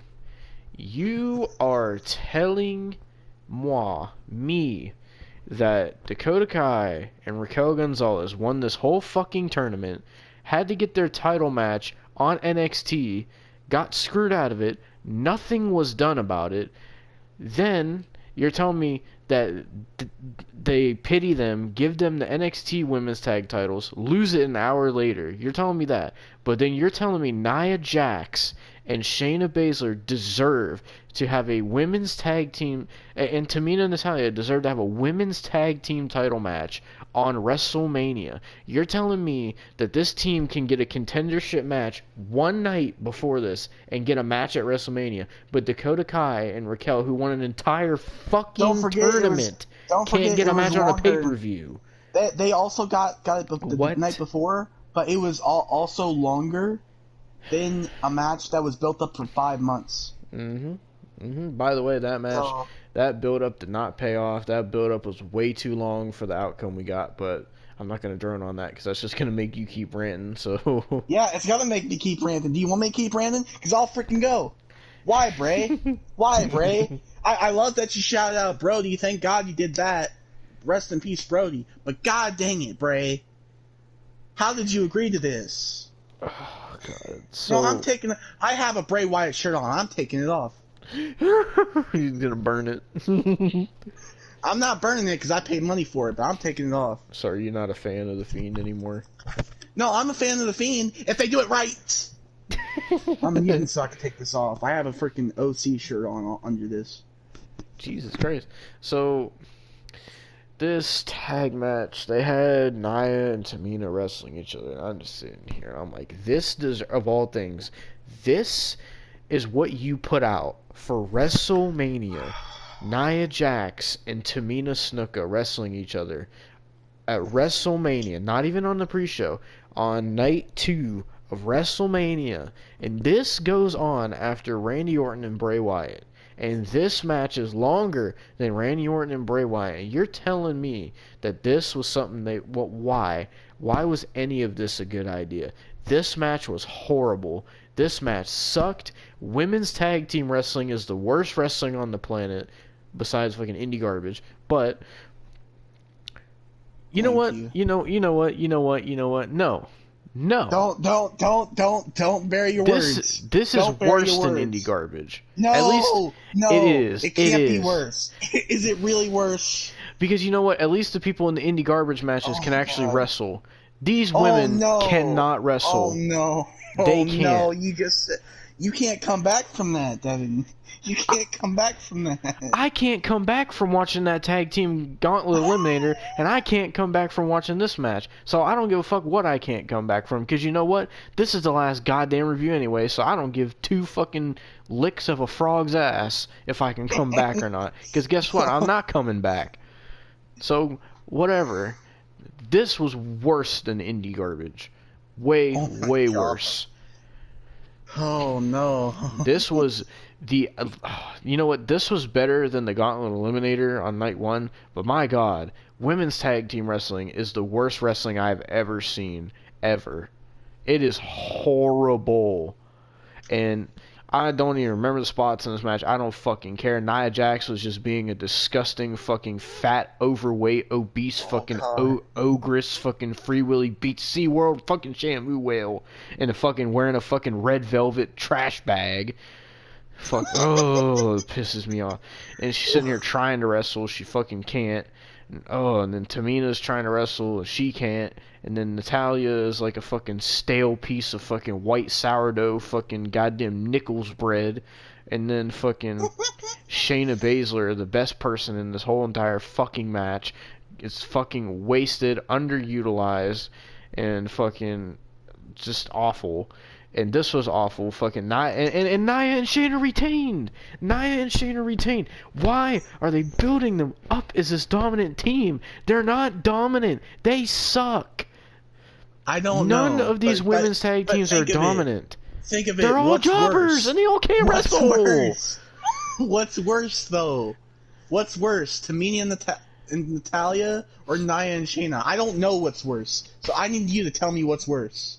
Like, I literally told Austin during this match, sitting there watching Nia Jax and Tamina wrestle each other, I told Austin when I got home I was going to down an entire bottle of ibuprofen pills because of how this match made me feel. he did. I talked him down, but he did. Like, I mean, this match was god fucking awful. The women's tag team titles are the worst, most worthless titles in the history of the professional wrestling business. The women's tag team division, not only on the main roster, NXT 2, is an embarrassment to the pro wrestling sport. It's an embarrassment to all the women that wrestle in it. It's an embarrassment to wrestling as a whole. It's an embarrassment to sports entertainment. And it's an embarrassment to me as a wrestling fan. It is god awful. It makes everybody look horrible. It takes away from the other women's divisions. It messes everything up. And the only fucking reason they have it, is because of the stupid goddamn women's initiative that they fucking pushed. So fucking they wanted to be hip and trendy and fucking all-inclusive on some AEW type shit, and they fucking said, oh, we'll have women's tag team titles. Oh, the men can have tag titles, the women can have tag titles too, but yet they don't realize they don't have nearly as many women as they do men, first of all. Well, I mean, and second, half the women they sign team, can barely even fucking throw a punch. So, and you know what, I'll fucking say it. I will fucking say it. And you know what? People can chastise me. People can rant on me. People can shit all over me. You know what? You know what? I'm gonna say it. I am going to fucking say it, and I'm gonna I might get canceled for this, but you know what? I don't fucking care. I'm gonna say it. Honestly, and I'm not including the Raw or SmackDown women's titles in this, or the champions, or the people who fought for those titles, or the NXT Women's Championship and the people who fought for that, and most of the women in NXT. I'm not considering them, but as far as the women's tag title division goes, and everybody that wrestles in it, and all the women's tag teams, honestly, they are worse than anything in the Divas era. The Divas era had way better wrestlers than these awful, poor excuses for fucking athletes. Oh my god. I would rather sit there and watch fucking Kelly versus Tori Wilson in a fucking mud match than to sit there and watch that tag gauntlet eliminator, because they want to tout fucking women's wrestling, but then they want to put this garbage out there. I would rather watch a bra and panties match, because you know what? At least I get visual enjoyment out of that. I didn't get visual enjoyment out of this. I feel like I need to go to a fucking church and cleanse my soul after watching this sad, pathetic excuse for fucking women's wrestling. Bianca and Sasha was great. Rhea and Asuka was great. Io and Raquel was great. The women's tag team title stuff, awful. Worse than the Divas era. You know what? You know what? I would write. You know what? This might be going complete. You know that this might make me seem like I'm going out of my goddamn mind. I might be losing my entire shit. My entirety of my mind might be fucking scrambling here. But you know what? I would rather watch. I would rather fucking watch Sable Oh strip my than god, fucking no! watch this sad, pathetic Oh my excuse god. for a women's Oh my division. god. Oh my god, this is legit. This is my sit in the madness, but it's just you. Holy crap. I would rather sit there and watch fucking Sable have some sort of fucking lewd match than sit there and watch this poor excuse for wrestling. And Sable people is can. worse than Lana. But you know what? You know what? Like I said, visual enjoyment. You can call me a misogynist, a sexist, whatever the fuck you want to call me. I don't care. Because you know what? At least I get enjoyment out of watching that. I can't get enjoyment out of watching this because it's so god awful. It's so nonsensical. Nothing makes sense. The titles are booked horribly. They mean nothing. All the women get treated like trash. They all can't fucking wrestle. They're all garbage. So how am I supposed to sit there and fucking enjoy this? And then all you fucking people sit there and defend it. Oh, women's wrestling is so good. Oh, the tag titles are so good. This, and that. You fucking people need to put fucking bleach in your eyes because I don't think you know what you're fucking watching. This This is the man. worst women's wrestling. I'm not even going to call it wrestling. This is the worst fucking display of female entertainment that I have ever fucking seen in my Oh life. my It is god. that bad. I will never, ever watch another women's tag team match the rest of my life. I am Oh my done. god. I am done with the women's tag teams and the women's tag titles. They, along with all the teams in those divisions, are dead to me. Fuck them. Oh my god. I'm sorry it has to be that way, but if you're gonna put garbage like that on Wrestle fucking Mania, then fuck you. That's all I gotta say about that.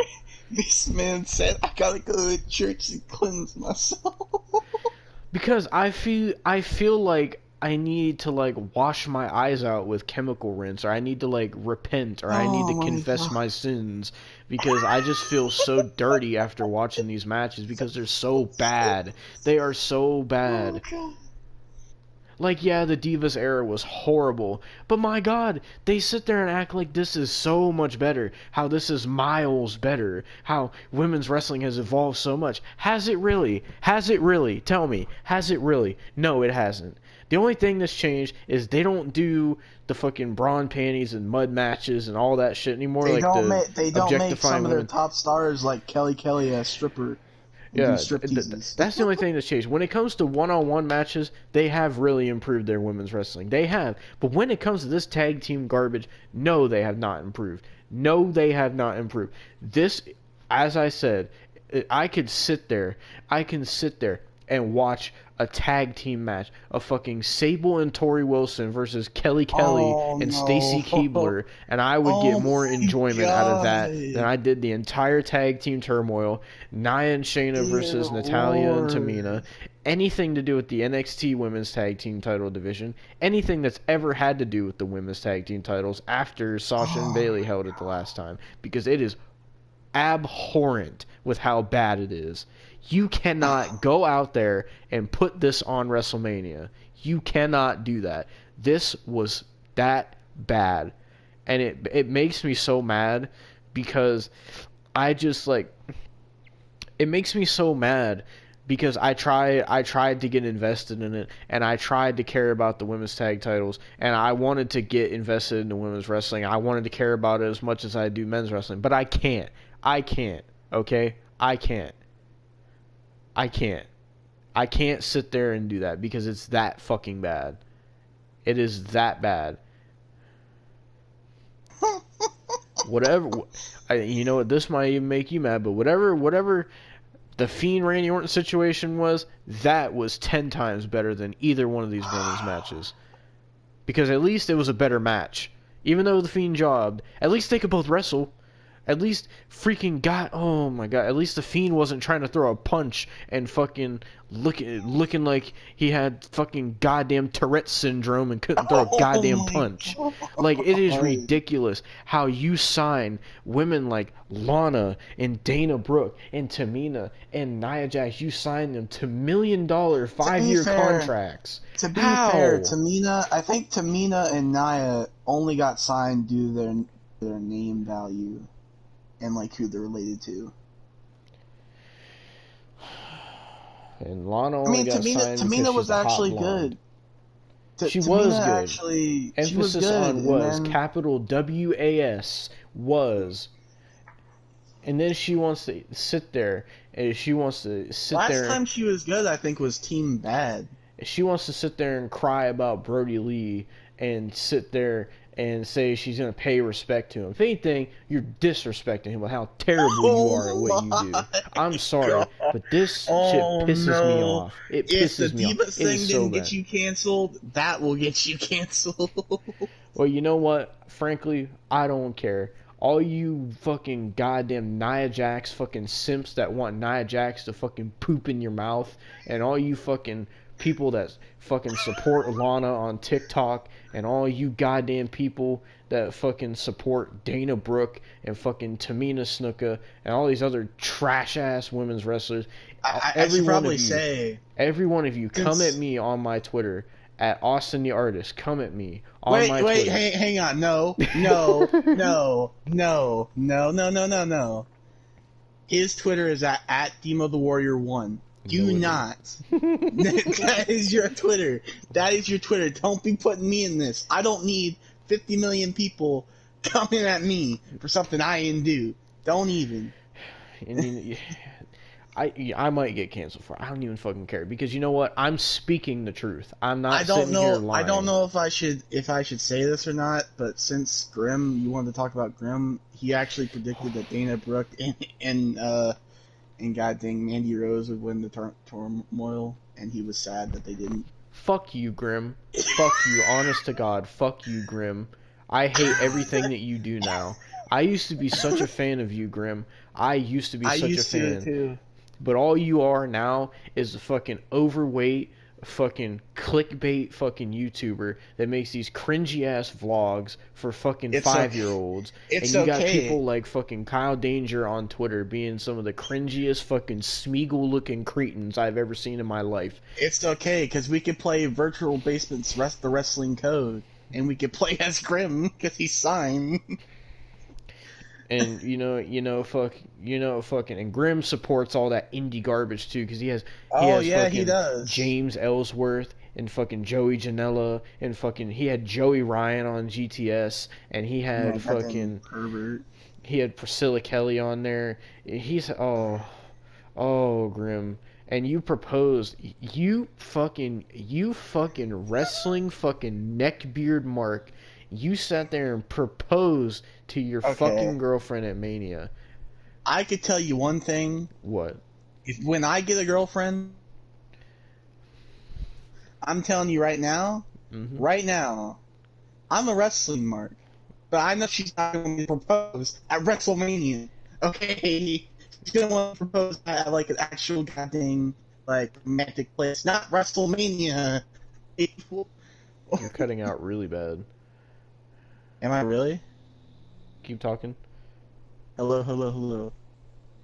I think you're fine now, but you were cutting out really freaking But bad. basically what I was saying, a girl's not going to want to be like proposed at WrestleMania, and my God, I don't know how she said yes. By the way, she said she yes. said yes, and all Grimm does is he puts his wife in his thumbnails and like clickbaits his wife's ass and tits and shit. And Well, fucking, I guess it'd be fiance. I don't even No. fucking know. It wouldn't be wife until they officially actually have it. How are they even getting married when Grimm's sitting there doing videos on his channel looking at his ex-wife's OnlyFans? Like, how? I don't know. I honestly feel that maybe his fiance is doing it for the money. But really, I don't even really, how much money does he have? Like, I don't. I mean, he goes to WrestleMania pretty much every year, so he must have a good amount of good chunk of money. But uh, Oh my fucking god. well, let's move on because really, the next matches there's only one bad match out of those matches.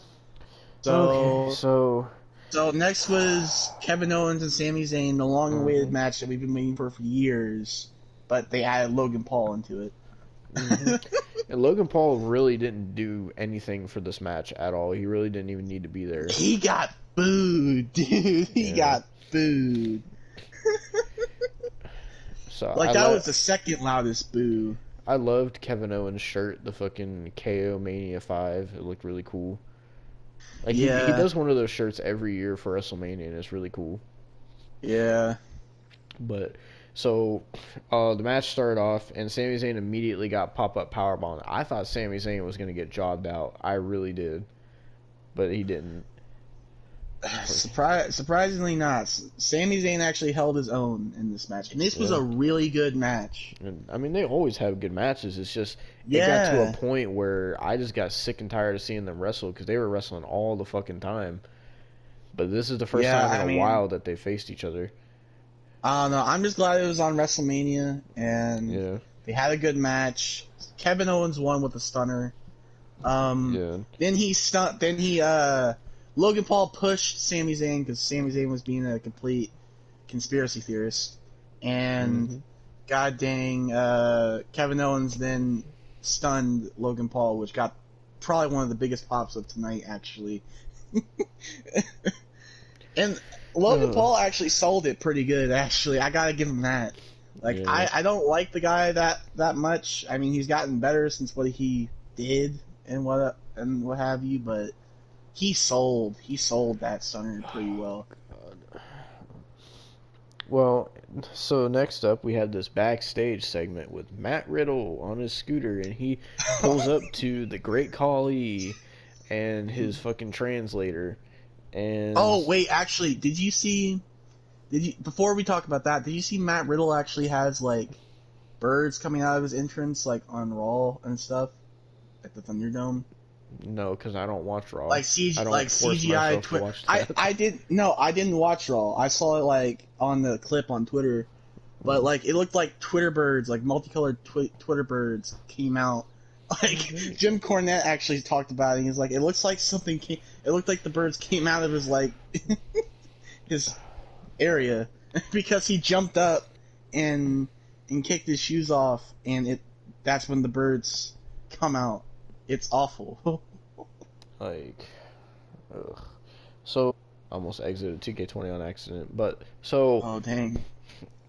fucking basically Matt Riddle pulled up on his scooter to the Great Khali. He was like, "What's up, bro?" And then the translator was translating for Khali, and then he was telling Khali congratulations on being inducted into the Hall of Fame, and then he was looking at Khali's Hall of Fame ring. He was like, "Wow, dude, your hand is bigger than my head," and then his translator went away, and then like Matt Riddle was telling Well, Great to be Khali that fair, he should The Great Khali's fist is probably bigger than Matt Riddle's brain. So, Matt Riddle was sitting there telling the Great Khali that he should open like a big and tall like men's store and sell like I giant shirts and forgot about that. I giant forgot about. gloves and fucking giant scooters and shit. And then Great Khali wasn't saying anything. He was just staring at Matt Riddle. Then all of a sudden RVD comes out of nowhere, and RVD apparently can translate the Great Khali. I don't know if RVD was just fucking high off of his ass and fucking. I mean, because RVD said when he wrestled, he was high 100% of the time. So I wouldn't be surprised if he was high. But so RVD was translating for Khali, and then RVD was promoting his fucking product. RVD's let me see the message here. RVD rolling papers is what he was advertising. Now, I don't know if anybody knows what rolling papers are, but rolling papers are what you use to make blunts, which is marijuana, which both Matt Riddle and RVD smoke. So why do you think Matt Riddle was so excited about the RVD rolling papers? I'm surprised Matt Riddle didn't mention bro nuts, and then Katie Forbes didn't come out there and start twerking. Like I'm surprised that wasn't the whole segment. But I mean, maybe that's the reason Kali wasn't saying anything. Maybe before the segment, RVD rolled a quick one for Kali. Maybe oh that's why my he wasn't saying god, it. I don't fucking know. It was a weird segment. Kali And took the rolling papers. He's like, hmm oh okay. and then so that. It was kind of a dumb segment, which it led into the next match, which was Sheamus versus Matt Riddle for the U.S. title. This was actually a really good match for the Yeah. U.S. title. Oh, I can't wait to talk about the finish of the match because that looks sick. Yeah. So Sheamus came out, his typical Sheamus entrance, and then Matt Riddle rode down the ramp on his scooter. I swear Fucking to God, like with the bro nuts and the goddamn freaking birds coming out of them and freaking the barefoot and the weed jokes. I don't know what to think of Matt Riddle no more. Or sorry, Riddle, or what I'm gonna call him, the Riddler, because he still is. You gotta make that. You gotta make that your outfit, man. Please, I'll yeah. pop for it. So the this match was a pretty hard hitting match. Obviously, Sheamus is a very hard hitting brawler style wrestler, and Matt Riddle is known for his strikes and his knees and his like MMA style offense. So this was a very tough, hard hitting match. Yeah, it Um, was really good. yeah, it was really really good. Like I did not care about the U.S. title match at all, but this was way better than the Intercontinental title match, which we will get to. But um, Yeah, but like, do you want to talk about the finish, or do you have anything else to talk about it? um, I mean, there was like one spot where Matt Riddle went to do the Bro Derek, but Sheamus countered, which was cool. Um, Okay. Trying to remember, there was one where Matt Riddle did a springboard corkscrew to the outside and hit the barricade when he hit Sheamus. There was one where like I think Matt Riddle tried to do the floating bro. Um, I'm trying to remember. We could just go to the fucking finish. So the The finish, finish you can go ahead. I'll let you do it. was the Riddler went up, tried to do a springboard moonsault. I don't know what he was going for. If he was just going for like a moonsault or something else, but Sheamus landed this nasty looking bro kick in midair and busted Matt Riddle open Yeah, he in like 1, 2, 3. he must have kicked him right in the mouth because his mouth was bleeding pretty bad. Yeah, and Sheamus is now a 3-time United States champion. Hmm Which, what one thing that bugs me? Sheamus has never had the Intercontinental Championship. I He's had know. It's everything like but that why? championship. He's had everything. King of the Ring. That's legit. He's had King of the Ring, Money Money in in the the Bank, Bank, Royal Rumble, WWE WWE title, Championship, U.S. United title States, and Tag Team. with Cesaro. He's accomplished everything except the Intercontinental Championship. If he just accomplishes that, he will be like one I of the mean, I greats. wouldn't mind Like, seeing. Well, fucking, he's not the Intercontinental Champion anymore. But I wouldn't mind seeing Sheamus versus Big E. But that can't happen now. But we'll get to that oh no, it can't happen now. because you know what the next match. Wakanda forever. The next match was Big E defending the Intercontinental title against Apollo Crews in a first ever Nigerian drum fight. This at was least, awful. at least they didn't call Apollo Crews the tribal chief. He said he was going to use the spirit of his Nigerian ancestors, is what Oh he my said. god, dude! I swear to God, like you could tell he's forcing that accent. Yeah. Like, so, first, I was surprised Big E came out first, because I don't know why they had the champ come out first, but Big E came out first. They had the live performance from Wale. He played Big E's theme. It was pretty cool. Big E got a nice WrestleMania entrance. Um, then Apollo came out to his new Nigerian island fucking theme or whatever the fuck it is. It was remixed. It's remixed from his new theme that he got last year.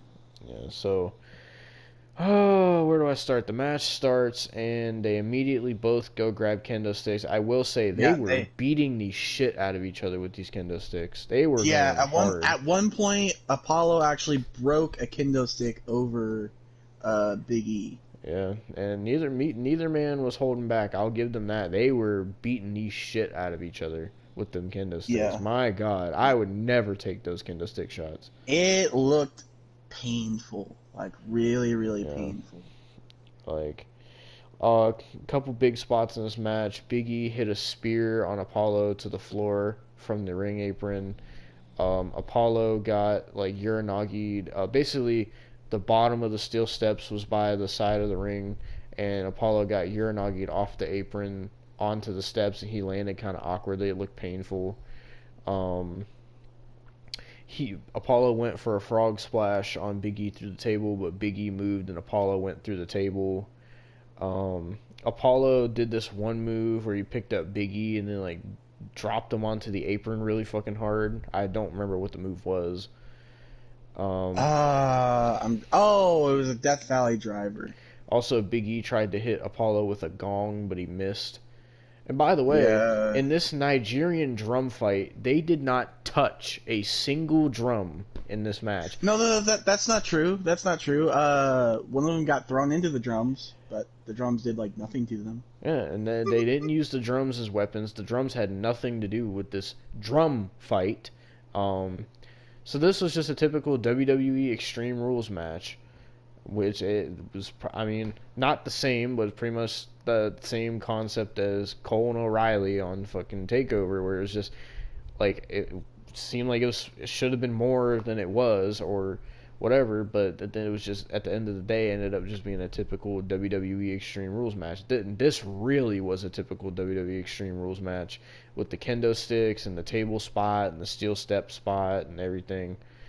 In the end, like out of fucking so Apollo misses the frog splash, and then Big E picks him up, hits a big ending, and I'm like, well, Apollo's losing for like what, the 700th time to Big E, and then That's what I thought. all of a sudden, out of nowhere, Dabba-Kato, or whatever the fuck his name is, that was Oh my popular on god, Raw dude. Underground, and that fucking jobbed out to Braun Strowman, all of a Dude, sudden comes out of nowhere and starts attacking Big E, and he choke slams Big E, and then Big E's all of a why sudden knocked out, and then Apollo gets to cover 1, 2, 3, and now Apollo is the new Intercontinental Champion. why do they keep giving this guy a mini push? I don't Like they fucking gave him know. one on goddamn. I remember he went from a jobber that randomly came out in the Greatest Royal Rumble to Raw Underground to god dang this. I know. How? He was legit. Nobody knew who he was at the Greatest Royal Rumble. Remember him? He was Baba Tunde in the Greatest Royal Rumble. Yeah, that is That's true. legit who. That's legit who he was. And now he's suddenly getting too many pushes in the past year. Ooh. I don't understand. He's not even good. I don't know. He's So legit. now apparently they're going to be a What is his pairing on descent? TV. What's his descent? Because I don't want to get canceled. Do we I know don't. his I descent? don't fucking He's know.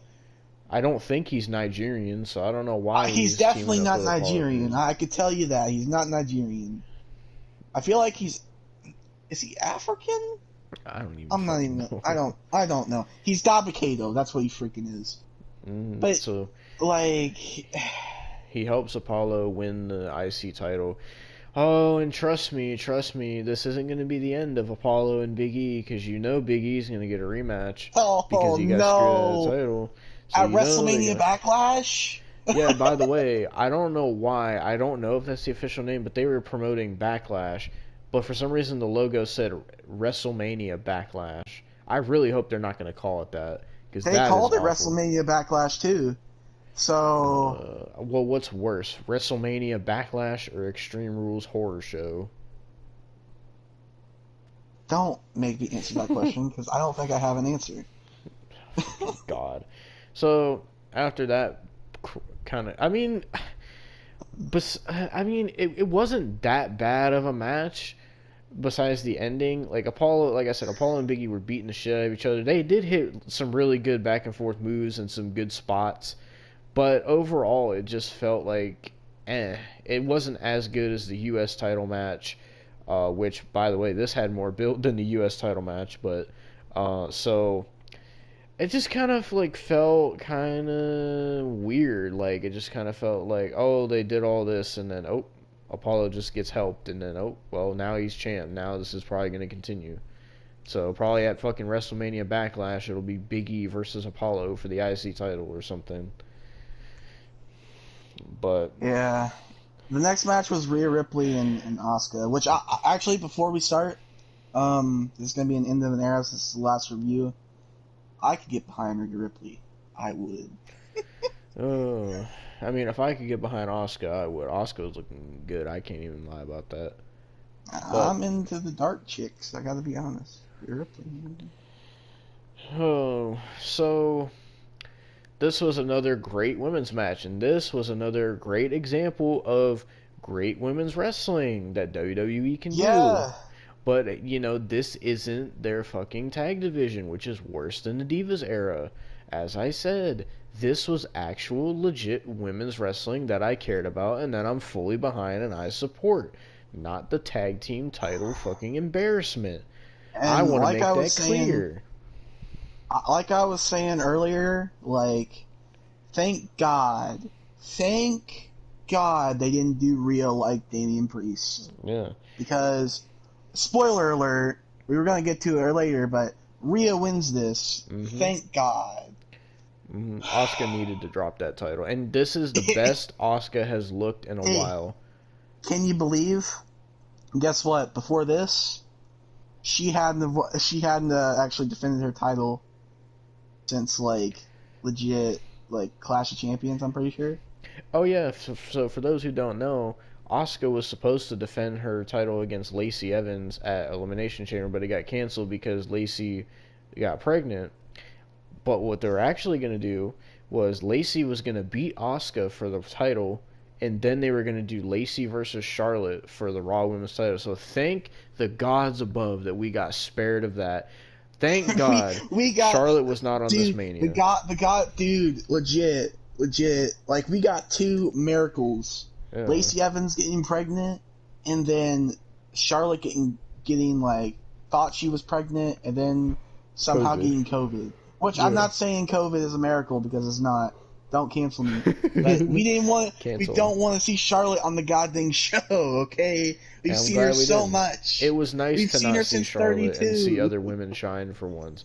It was nice to see Bianca shine. It was nice to see Rhea shine. It was nice to not see fucking a huge Charlotte Flair entrance and Charlotte Flair standing tall with a title. And because last year, I'm if you pretty remember, sure. Charlotte beat Rhea Ripley for the NXT Women's title. So thank Yeah. God Rhea didn't lose again. If Asuka would have retained, I would have been so mad because it would have made 0 sense. Yeah, they would. Like I said, I'm glad they didn't do her dirty. But can you believe that this is the first Mania since 32 that we have not seen Charlotte Or Becky. or Becky? They've all been on the card. At least, like, or well, to be honest, Bailey too, because she was there, but she wasn't actually on the card. Yeah, Sasha was the only horsewoman on the card. Yeah, so just crazy to think about. It's shocking, but it's actually kind of a blessing in disguise because I really did not want to see Charlotte. For God's sake, she's a good women's wrestler. She's a good wrestler, and I enjoy some of her matches, but she's so overbooked. Like, what is she, like an 11-time 12 women's champion? 12? God. It's just like I don't I respect what Charlotte can do in the ring, and Charlotte is good in the ring. I just can't stand her because of how she's booked. If she wasn't shoved down our throats, we would like her more. But she's shoved down our throats. So this was a great women's match. I mean, I know she's shoved down Andrade's throat, but you know, this is, like I said earlier, this is the best Asuka has looked in a long time, and this is what happens, WWE, when you actually have talent for your women's champion to go against. This is what Exactly. happens when you actually have challengers for your women's champion that know how to wrestle. So that's why you got a good women's match. It's almost like it's fucking easy to do. But no, let's push Lacey Evans who can't wrestle. Let's push fucking all these other women on fucking Raw that can't wrestle to face Asuka. Like, it's dumb. And finally, we got a good Asuka match. I don't even know when the last time I saw a good Asuka match was. Probably against Well, Sasha for last year at SummerSlam. probably, yeah, that's what I was gonna say. Cause like she's been doing tag. Well, actually, no. Her match with Zelina Vega was pretty good. I liked her match with Zelina Vega. Yeah, I mean, I'm just glad she dropped the title because she needed to drop that title. She had the title after Becky gave it to her, after Becky got pregnant. Then she had She it for a dropped it for while. like a week. Yeah, then she dropped it to Sasha for like a week, won it back, and then she's had the title since SummerSlam last year, and she has barely defended it, and the people she has defended it against has been garbage. So, Except it, for Zelina Vega. yeah, and it was finally nice to see Asuka get a good women's match with a legit challenger, and this felt like this is the first time Asuka's felt legit in a long time because Asuka was really taking it to Rhea Ripley. I forgot how Asuka could be in the ring, honestly. Yeah. I Like mean, they've made us forget with how they booked her. like this felt like just for the brief amount of time this match was, this felt like NXT Asuka. Yeah. It wasn't full blown Um, NXT Asuka, but it felt like it. I'm And so glad Rhea won. And we Like, also forgot to mention Rhea also got a live performance entrance. I don't know what the band yeah, was. They were yeah. awful. It was Ashton Costello or And the fucking lead singer looked like Shotzi Blackheart. Like yeah, it just I looked was like like, Shotzi Blackheart with yeah. like orange hair. Which I don't want to shit on Shotzi Blackheart right now because her dad just died today, so I don't want to shit on her Oh, right oh, now. Shotzi. But I'm sorry, Shotzi. yeah, If I've said anything, don't mind the stuff I've said. Just have a good day. Like, yeah. But I'm just saying she looked like Shotzi Blackheart. Like I thought for a man, second that it was, but I mean I the I didn't performance even was know her dad awful. died. Like I didn't even know her dad died. Now I kind of feel yeah, bad. yeah. I didn't I'm know sorry, until I was watching Shotzi. WrestleMania. I saw she posted, but I was like, oh damn. It freaking is weird. Like Man. her dad died today, and a couple of days ago, freaking Matt and Jeff Hardy's dad died. I'm like, what the Oh, fuck? jeez, I didn't Yeah, even know that. yeah. God, I haven't been on Twitter for a couple days. It's like I haven't been on Twitter. Like, actually, I have been just a tweet. I haven't really been on there like actually look. Like, condolences to both Matt and Jeff and Shotzi. Yeah. But anyway, back to the match. Rhea got a live performance, which was kind of sucked because I don't know what it was about the singer. It was just like she was trying way too hard to sing, but I mean, otherwise, she sounds way. I feel like they auto tuned her up on the song actually, yeah. like in the song. I mean, but other than that, it was a good match. It was nice to see Asuka get a WrestleMania entrance with Pyro. Like I said, this really felt like legit Asuka, which we haven't seen in a while. And this was a really good women's match. This is what women's wrestling should be like. Sasha and Bianca, Rhea and Asuka, Io and Raquel. That's what women's wrestling should be. And it Yeah. just pisses me off that most of the women are stuck in the tag team like fucking debacle, and that's why it pisses me off so much because they talk about women's wrestling and they tout it so much and how good it is, but then the majority of their women fucking suck. And when it pisses me off that they do more with the tag titles and they promote the tag titles more when they could rather be doing stuff like the two women's title matches that were great and the one on NXT. Like they could be doing stuff like that with the other women. They could rather be doing that than all the tag team guards. It just makes me mad that they don't because I want to care about women's wrestling, but they just don't allow you to care about it, because what they Yeah. promote now is the tag team garbage. And like I said, the tag team garbage has literally fucked up the divisions. Like, because now most of their women have to be in the tag team thing because they have no fucking women's tag teams for a tag team division in the first place. And so Honestly, that takes away from honestly, all the they title divisions. they really need to sign more women. I Like, know. they need to scoop a lot of women up. Like, I'm not even joking. Well, if it was up to me, they could get rid of quite a few women too.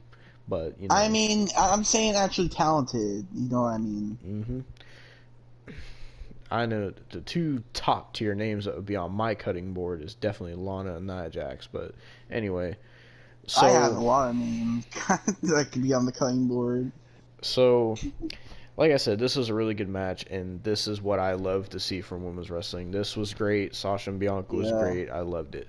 So Both yeah, all three this week, all three of the women's like singles matches were great. and Like also all all the three. women's titles changed hands as well. Every single one changed hands. The NXT women's title changed hands, SmackDown women's Uh title changed hands, and Raw women's title changed hands. I don't yeah. count the women's tag titles because I I said was they're dead to me. I was So I don't was count about to them. say okay, I won't count them. I was about to say, but I won't count them. They're not legit championships and they don't mean anything, so I don't consider them championships. And if you don't like it, suck my dick. That's all I got to say about that. But anyway, so this was a really good women's match. Now we're gonna move on to the main event of night two. Jesus fucking Christ! Oh, finally, we're This here. was the match I was the most hyped for. I literally have Daniel. my Daniel Bryan shirt on right now. I wanted to wear Oh, an Edge shirt because I wanted Edge to win this match, but I don't have an Edge shirt. I don't have a Roman shirt. I only had a Daniel shirt, so I brought out my Daniel I shirt. was actually he was pulling for Edge. I was pulling for Daniel.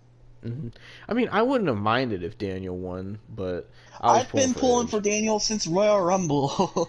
I wanted Edge to win So because he won the Rumble and because of his whole comeback thing. That's why I wanted Edge to win.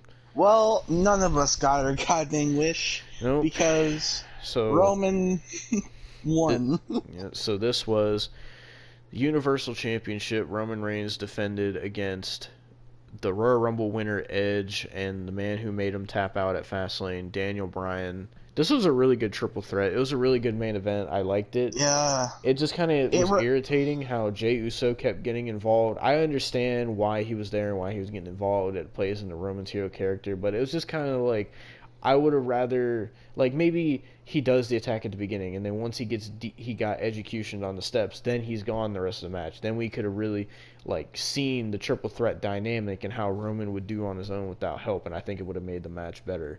But it was a good triple threat nonetheless. It was a good main event.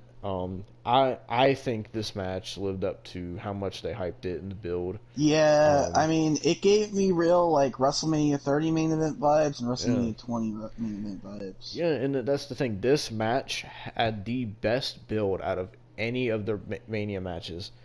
This Yeah. like had the best build, the best story. This was the most hype of any Dude, match. this is what they really built on SmackDown because I watched Yeah, SmackDown WrestleMania SmackDown.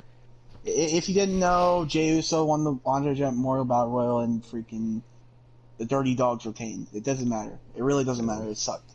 So Yeah, and that's the thing. People watched SmackDown for this. That's the only reason people were tuning in to SmackDown was for yeah, Roman, Edge, and Daniel to follow the storyline, and that is exactly how you book a Mania match and how you execute the Mania match, and how that is how all the Mania matches should go. But you know what?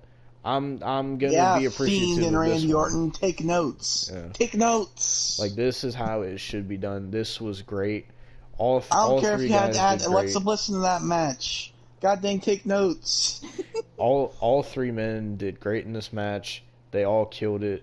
It was cool to see Edge and Daniel lock up because something I've never seen before. It was cool to see Edge and Roman lock up because they've never wrestled. Um, Notable spots in this match. It started off. Um, freaking Jey Uso was helping in the beginning. He super kicked Edge. He super kicked Daniel Bryan. Jey Uso was getting involved, allowing Roman to dominate. And then eventually, um, Edge got mad and he took the bottom of the steel steps and he executioned Jimmy Uso. Alright, so continuing. Edge got mad and he executioned Jey Uso on the lower half of the steel steps, and Jey Uso looked like he was out cold, and they had medics out there and stuff. By the way, Edge's gear in this match was fucking sick. The white and red gear, Yeah. it looked dope. And I Edge's told all Devon it gear. gave me like the white camo And vibes. if you notice, both Randy Orton and Edge wore white gear with like red accents. I don't know if that was supposed to be some like nod towards each other or something. I don't know. I just thought it was interesting how they both had the same I don't color know. gear. But I want to talk about the entrances. Daniel Bryan's was just a regular Daniel Bryan entrance, nothing too special. Daniel Bryan's gear looked pretty cool too. I liked his kick pads. Um, Yeah. then I think Edge had the best entrance.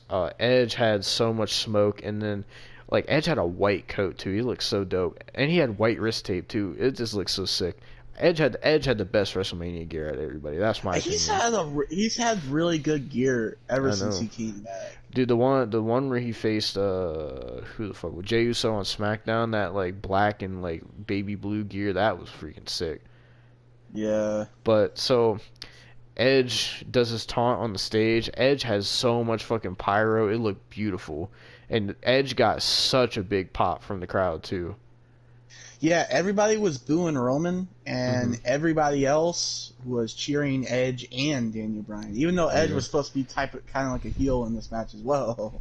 Yeah. And, So and and this match works so well because all three men had a different dynamic because you had Edge, who 10 years ago had to retire and vacate a title he never lost.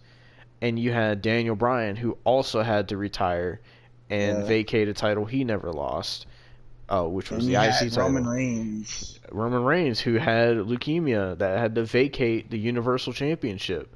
And you had all three of these men with their own like reasons for fighting back and getting back into the business. And you had Roman, who thinks he's the tribal chief and he's the best because he's the champ.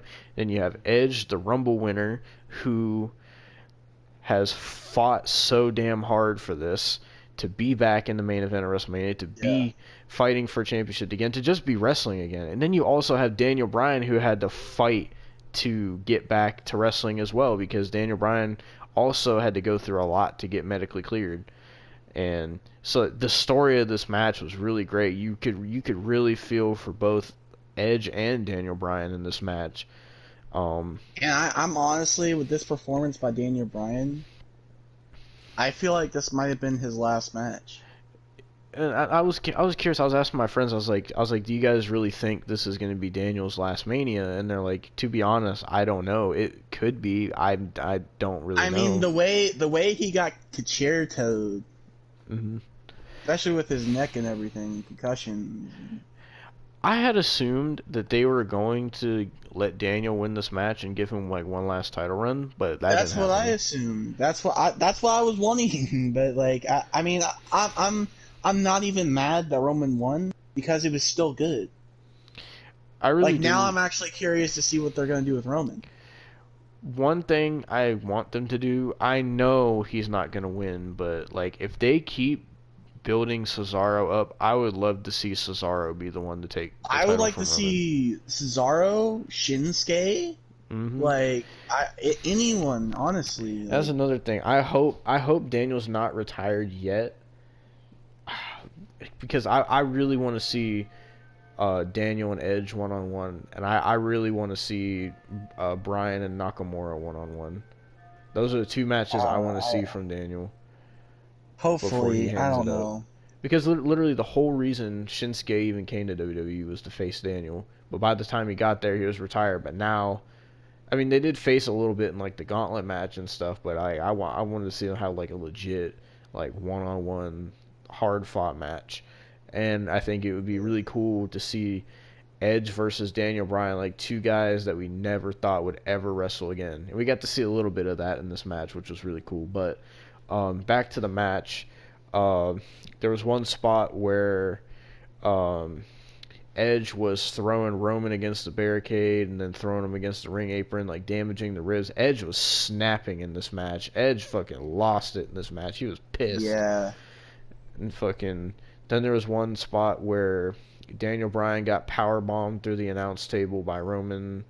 Then as Roman power bombed him, he looked and then Edge speared him off the steps onto the Dude, floor. that spear, like, that was great. Of course, there was also the concerto by Edge to Daniel, and then the concerto by Roman to Edge. And also, don't forget there was one spot in this match. There's a lot of cool counters. There was one spot in this match where Roman and Edge went to spear each other, and they drilled their shoulders into each other, which I imagine fucking hurt. God, yeah. And then there was the one spot, like, I knew Roman Reigns' fucking shoulders were killing him when Edge had him in a crossface and Daniel Bryan had him in a yes lock. I imagine his shoulders and neck was killing him. I'm surprised he did not tap. That had to fucking hurt. Edge, through all that, Edge still had like the chair arm. Oh yeah, they both held on. They both held on to the chair, the broken chair leg in Roman's mouth too. Yeah, like that must have been so fucking painful. It was, God, dude. Yeah, and like there was one spot where like they did the typical triple threat spots where like one guy goes to do something, he ducks, and then another guy gets hit with something. Like Edge went to, I think he went to spear Roman, and Roman moved out of the way, and then Daniel drilled Edge with the running knee, and then Daniel Bryan got hit with a Superman punch. It was some spot like that they did, which was cool. Overall, like really cool spots in this match. I'm trying to think if there's any other ones I missed. I know there was a spot where Edge speared Daniel and Roman, and I thought Edge was gonna win, but Roman kicked out, and hold on, I'm trying. Yeah, then it was there Jey was Uso. Yeah, and then there was another spot where Edge speared Roman again, and he went for the cover, and then Daniel Bryan pulled Edge out of the pin, and the Edge fucking snapped. But like, dude, Edge looked like a goddamn madman. I feel like he's gonna be a heel for a good portion of his last run. Like honestly, Edge was fucking on another level in this match. He was acting more of a fucking heel than Roman Reigns was, to be honest. Yeah, and he was still getting cheered. I know. Like every time there was a spear, a big pop happened. Like yeah. So, what had happened was Jey Uso caused the breakup of the pin when Edge got mad. He got the chair. He started beating Jey Uso with the chair. And then did Roman spear him after that, or was it a Superman punch? He speared him, and then he hit a concerto on Edge. Yeah, and so Edge hit one on Daniel Bryan, and then Roman hit one on Edge, and then I was confused for a second because Roman dragged Edge on top of Daniel, and I was like, "What's Roman doing?" But then Roman laid on top of Edge on top of Daniel Bryan, and then 1, 2, 3, Roman Reigns retains the Universal Championship. Yeah, so I mean, I'm curious to see what they do with it. I mean, I don't think he should have won, but whatever they're planning, I guess they couldn't change all the titles. Yeah, I mean, it's weird to think all the women's titles changed hands, but neither of the world titles changed hands. Yeah, but none of the world titles both mid card titles changed hands too. Yeah, the only titles that didn't change hands, I think, were the world titles, and I guess you can count the SmackDown tag titles and the Raw tag titles. Wait, did the Raw tag titles change? Oh yeah, you said that. Yeah, you said the SmackDown Styles ones and Omos did change. You said the SmackDown ones didn't change. That's right. Yeah, because the Dirty Dogs retained. Which I thought the Mysterios should have won, but then again, I'm not the booker. Yeah. So overall, it was a great main event. Perfect match to end off Mania with. The fans were so fucking into it. This was like Yeah. the match that everybody in the crowd was waiting for. This is why they came to WrestleMania, for this match specifically. Yeah. Like this match was literally the biggest match on the entire show. Um, and it's crazy to think, like even discounting Edge, it's crazy to think that the biggest match on WrestleMania 37 did not include John Cena, Randy Orton, Triple H, Undertaker, Batista, or like anybody like that. It's weird to think that like it didn't include any of those Yeah. guys, because for so long we got used to like the biggest matches being those guys, and it honestly makes you feel kind of old, like being like, damn, they're all like getting up there in age and they ain't wrestling anymore. Yeah. I'm only 17. Like, that's Yeah, Jesus. it's crazy to think about, but I mean, it's not to say like Daniel Bryan and Roman are young guys, because Daniel and Roman have been there for a long time and they've both done a lot. Isn't I feel like Daniel's in his late 30s now. And Daniel's been wrestling for God, I don't even know how long, I know since the early 2000s. He was, because he wrestled in 2003 on Velocity against John Cena, and he was Yeah. in like the early days of Ring of Honor and stuff. Um, Yeah. Roman, I don't know how long Roman's been wrestling. I know he started out in like the NFL, um, but like Yeah. Roman, like like I, honestly, Roman has had a Hall of Fame career because of all that Yeah. he's done and accomplished. And I used to be the biggest Roman hater in the world. I used to feel about Roman Same Reigns here. how I feel about Nia Jax, but like now Same here. Roman Reigns' character is so good right now that I really like Roman Reigns right now. And I know, Yeah. oh, you like the heels, but you know, whatever. Like I boo him as a heel, but I like his character right now, and I enjoy his heel work. But people don't know Yeah. how to separate It's that. like it's like us with MJF. I mean, obviously, if I was in the crowd at Mania, I would have been booing Reigns because I didn't want him to win. But I can still respect and enjoy his heel work. Like that, uh, Yeah. wrestling fans are retarded, but fucking um, it just feels weird that like that's it. Like that was the main event. The Yeah. night two also felt kind of fast. Like, and it Yeah. sucks because they said next year they're going back to the one night event, so that means WrestleMania is gonna be 8 hours again, which Oh sucks. God. And also, apparently I heard, I mean we'll see tomorrow, but apparently I heard that after, now that Mania's over, I guess they're still going back to the Thunderdome with no crowd. Oh I don't know if it's no. true, but that's what I heard. So I guess we'll see Oh tomorrow on Raw. dear Lord. Like this, the crowd being there is what WWE was sorely missing. And this all it was also a good thing because this finally allowed everybody to know what, like, who truly was over and who wasn't.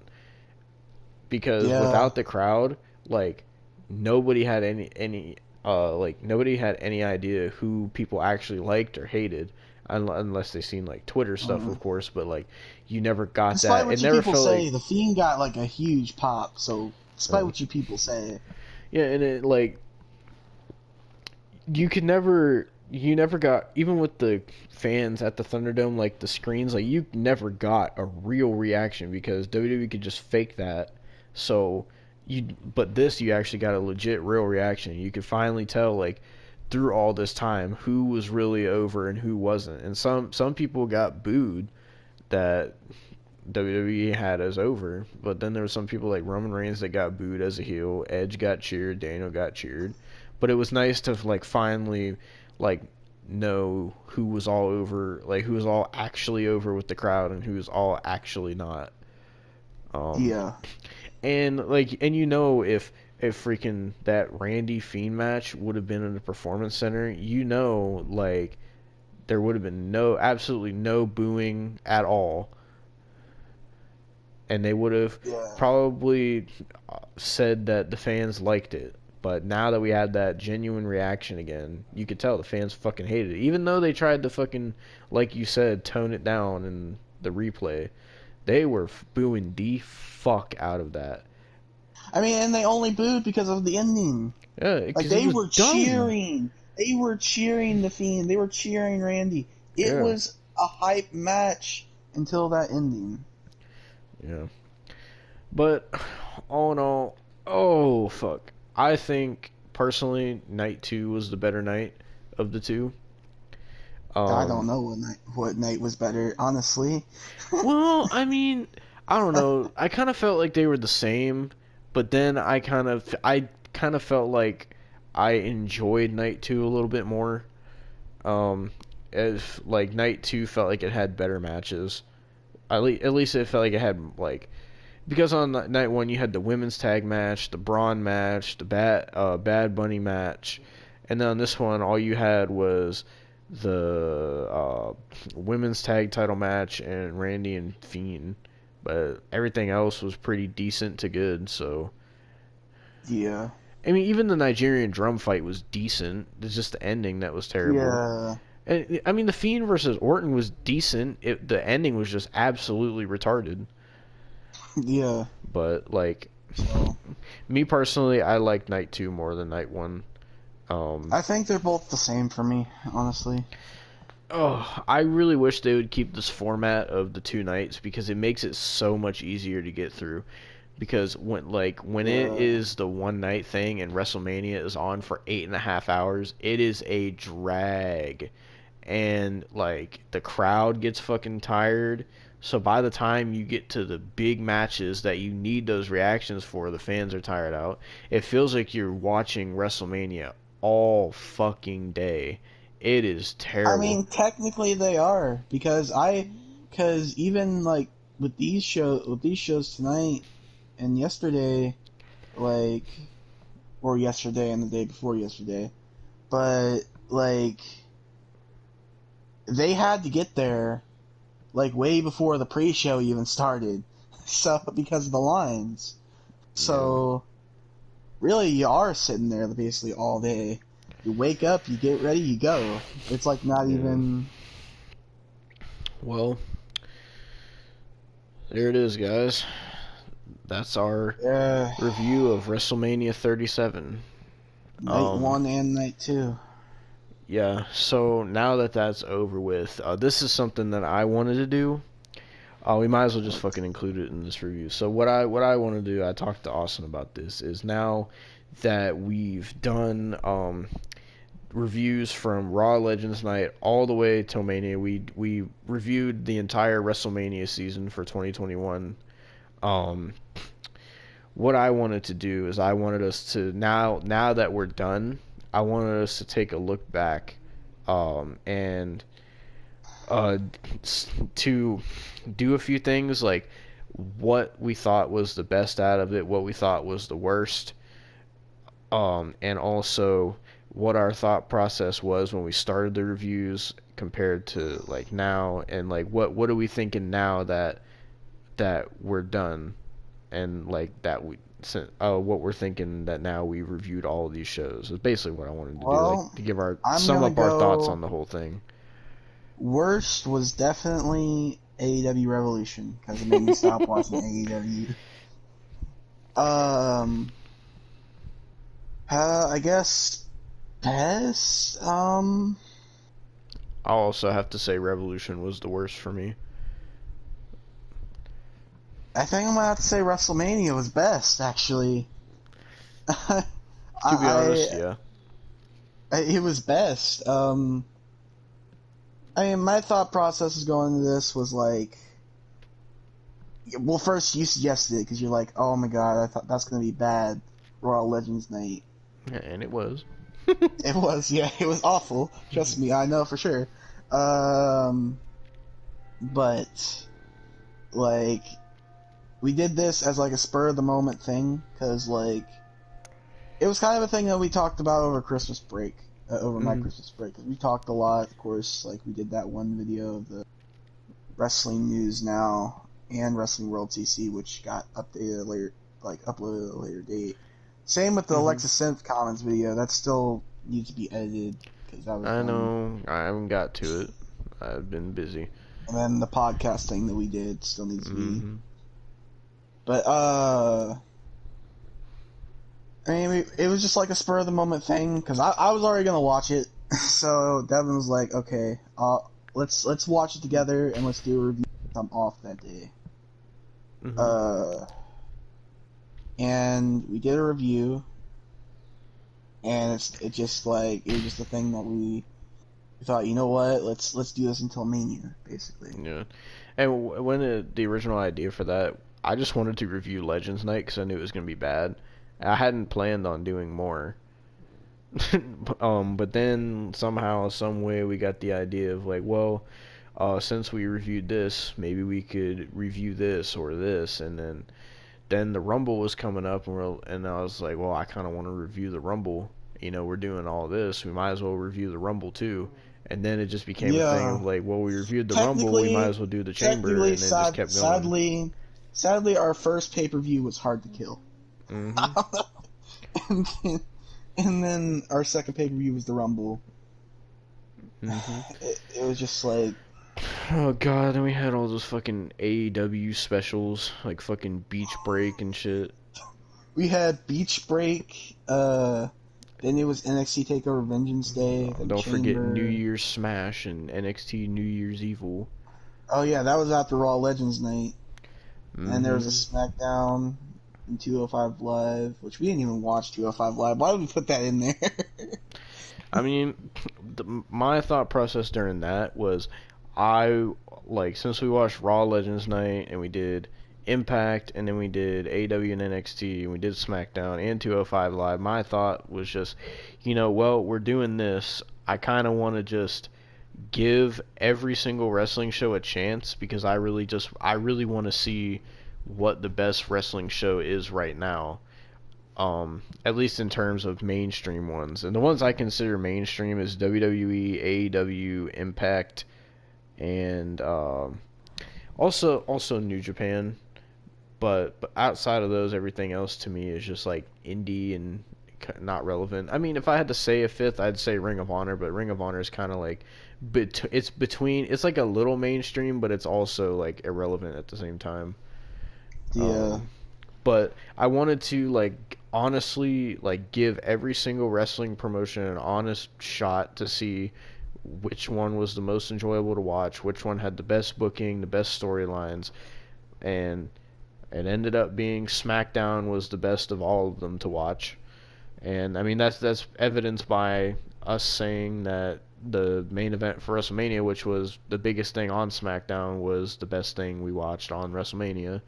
Um, Yeah, so really, SmackDown.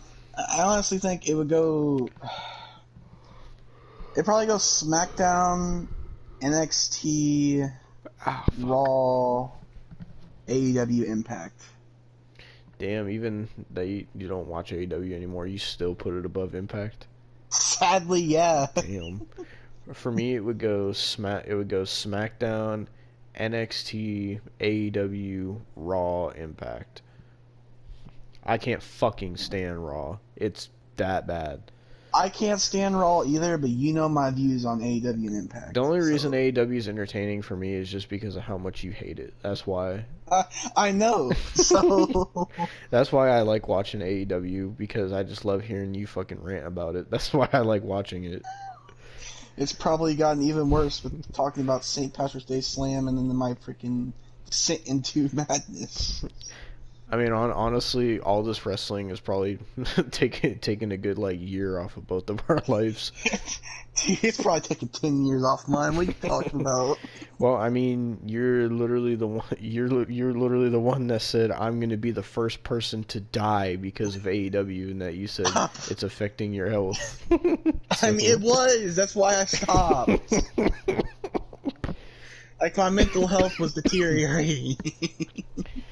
well, over the course of these reviews, it was certainly a journey from starting out from Raw Legends Night, just as a joke, because I knew it was gonna be bad, and I was like, oh, this will be funny. Let's just watch it and see how bad it is, and then just like rip it apart. That show I went into wanting to shit all over it, and then and then we watched the other shows, and by the time we got to, like, we did Impact, I knew Impact was gonna be shitty, but I gave Impact a chance, and then we did NXT and AEW, and I was like, okay, well, we might as well do SmackDown too and see what that has to offer, and watch everything and just see what the best was out of all of it, and then it just went from there all the way to now that we've reviewed WrestleMania. So our reviews have spanned just about 4 months, I think, from the beginning of January to the beginning of April. So Yeah, legit. It feels like Raw Legends Night was like yesterday I too. know, like the famous Goldberg rant that'll never get old. It will never get old. But Uh, like when I'm sitting here now at the end of it, thinking back at the beginning, I didn't think we were gonna review pretty much almost everything up until WrestleMania. I thought it was just gonna be a one and done. But now, I mean, I'm proud of the series. I love the series. It was fun, even though we did ran yeah, our heads off and stuff. I mean, there like, and I feel like we were a little more negative than we were positive, but it's not to say that there wasn't stuff we did enjoy, because there was actually quite a bit of stuff through all of this that we did enjoy. So we didn't hate everything, and I'm glad that we did get some enjoyment out of it, because if we would have just hated yeah, everything, that would have made it 10 times more miserable. yeah. But um, looking at it now, I'm like, wow. Like, we have right now, this is going to be our 19th review. Like, and that's crazy to think about. Um, Yeah, and like just looking back at the first one compared to this one, I'm just like, I feel like we've gotten better at reviewing, because the first one was just, I mean literally the first, like, what, hour and something was just you, like, ending Goldberg's career, and then there wasn't it really any was. sort of review till close to the end. No, it Um, wasn't. and then this, like, I'm seemed pretty like more sure we so of a didn't actually review. start talking about like actual parts of the show until like 22 minutes in after I ran my head off about Goldberg, Yeah. and then after we talked about the show, which was after like 44 minutes, which was like the last part of the show, I just ran about Goldberg the whole entire time after Mm-hmm. that. Yep. Um, I mean, I would. This is why I want your thoughts on this, because I know you said the reason you watch wrestling every week and the reason you tweet and stuff is because it helps you get your, like, emotion and stuff out. So I'm curious now that we're at the end of this, like, doing this review series on all of this, like how much did it, like, help you with that? Like, did the reviews help you with that stuff, or, like, I mean, did it it make helped it me get my worse? feelings out, definitely. Like, god dang it, dude. Like, I've gotten a lot of feelings out. I've even finally quit watching AEW. You know, if I probably would have still been watching AEW if we didn't do these reviews. I'm not even joking, because I've wanted to quit AEW so bad so many times, but I've just been like, you know what? There's no point, because it's like it's not. I'm not quitting. I'm only gonna be quitting for myself. Yeah. So it's not like people are gonna know that I quit. So I mean, this probably got me. Thank God I quit AEW, because Jesus Christ. Oh man, I was trying to stick in there for MJF, man, because he's the only good part of AEW now, and it's just like it's helped me a lot.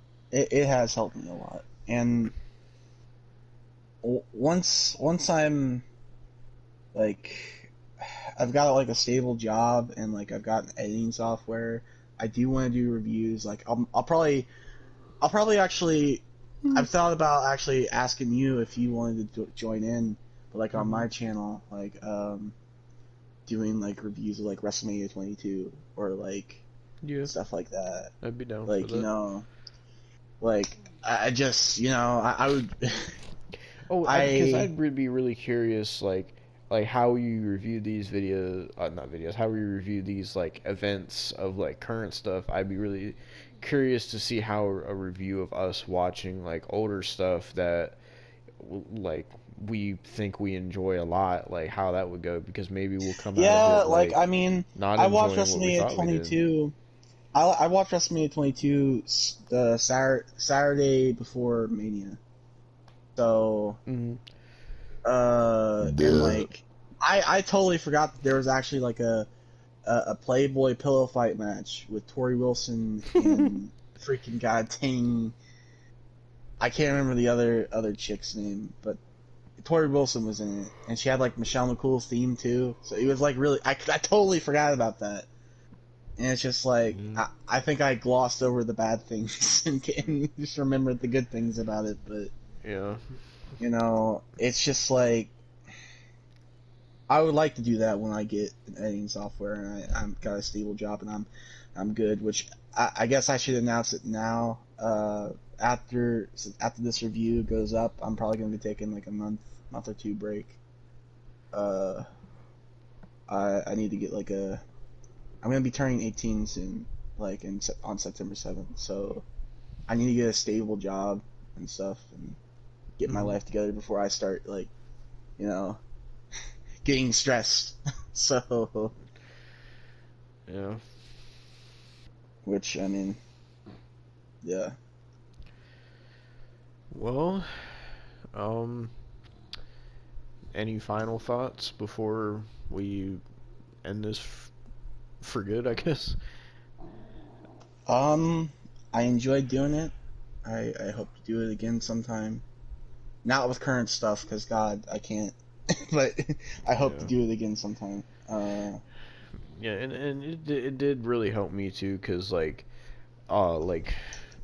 Yeah, especially before like this, he wasn't even watching wrestling yeah, fully. I wasn't. I would just watch the clips on YouTube, and I wanted, like I said, I wanted to try to get back into wrestling like how I used to be, and I wanted to actually sit down and watch these shows and events to see if I could recapture that same magic that got me into this fucking thing in the first place. And to be honest, it didn't recapture that same magic. There It was did. there was stuff I really did enjoy, but my god, overall wrestling fucking sucks now. Like just as an overall of wrestling as a whole, I feel like it's mostly bad with a little bit of good is how I feel. Um, Yeah, it sucks to say that, it really does, because it it shouldn't be does. that way.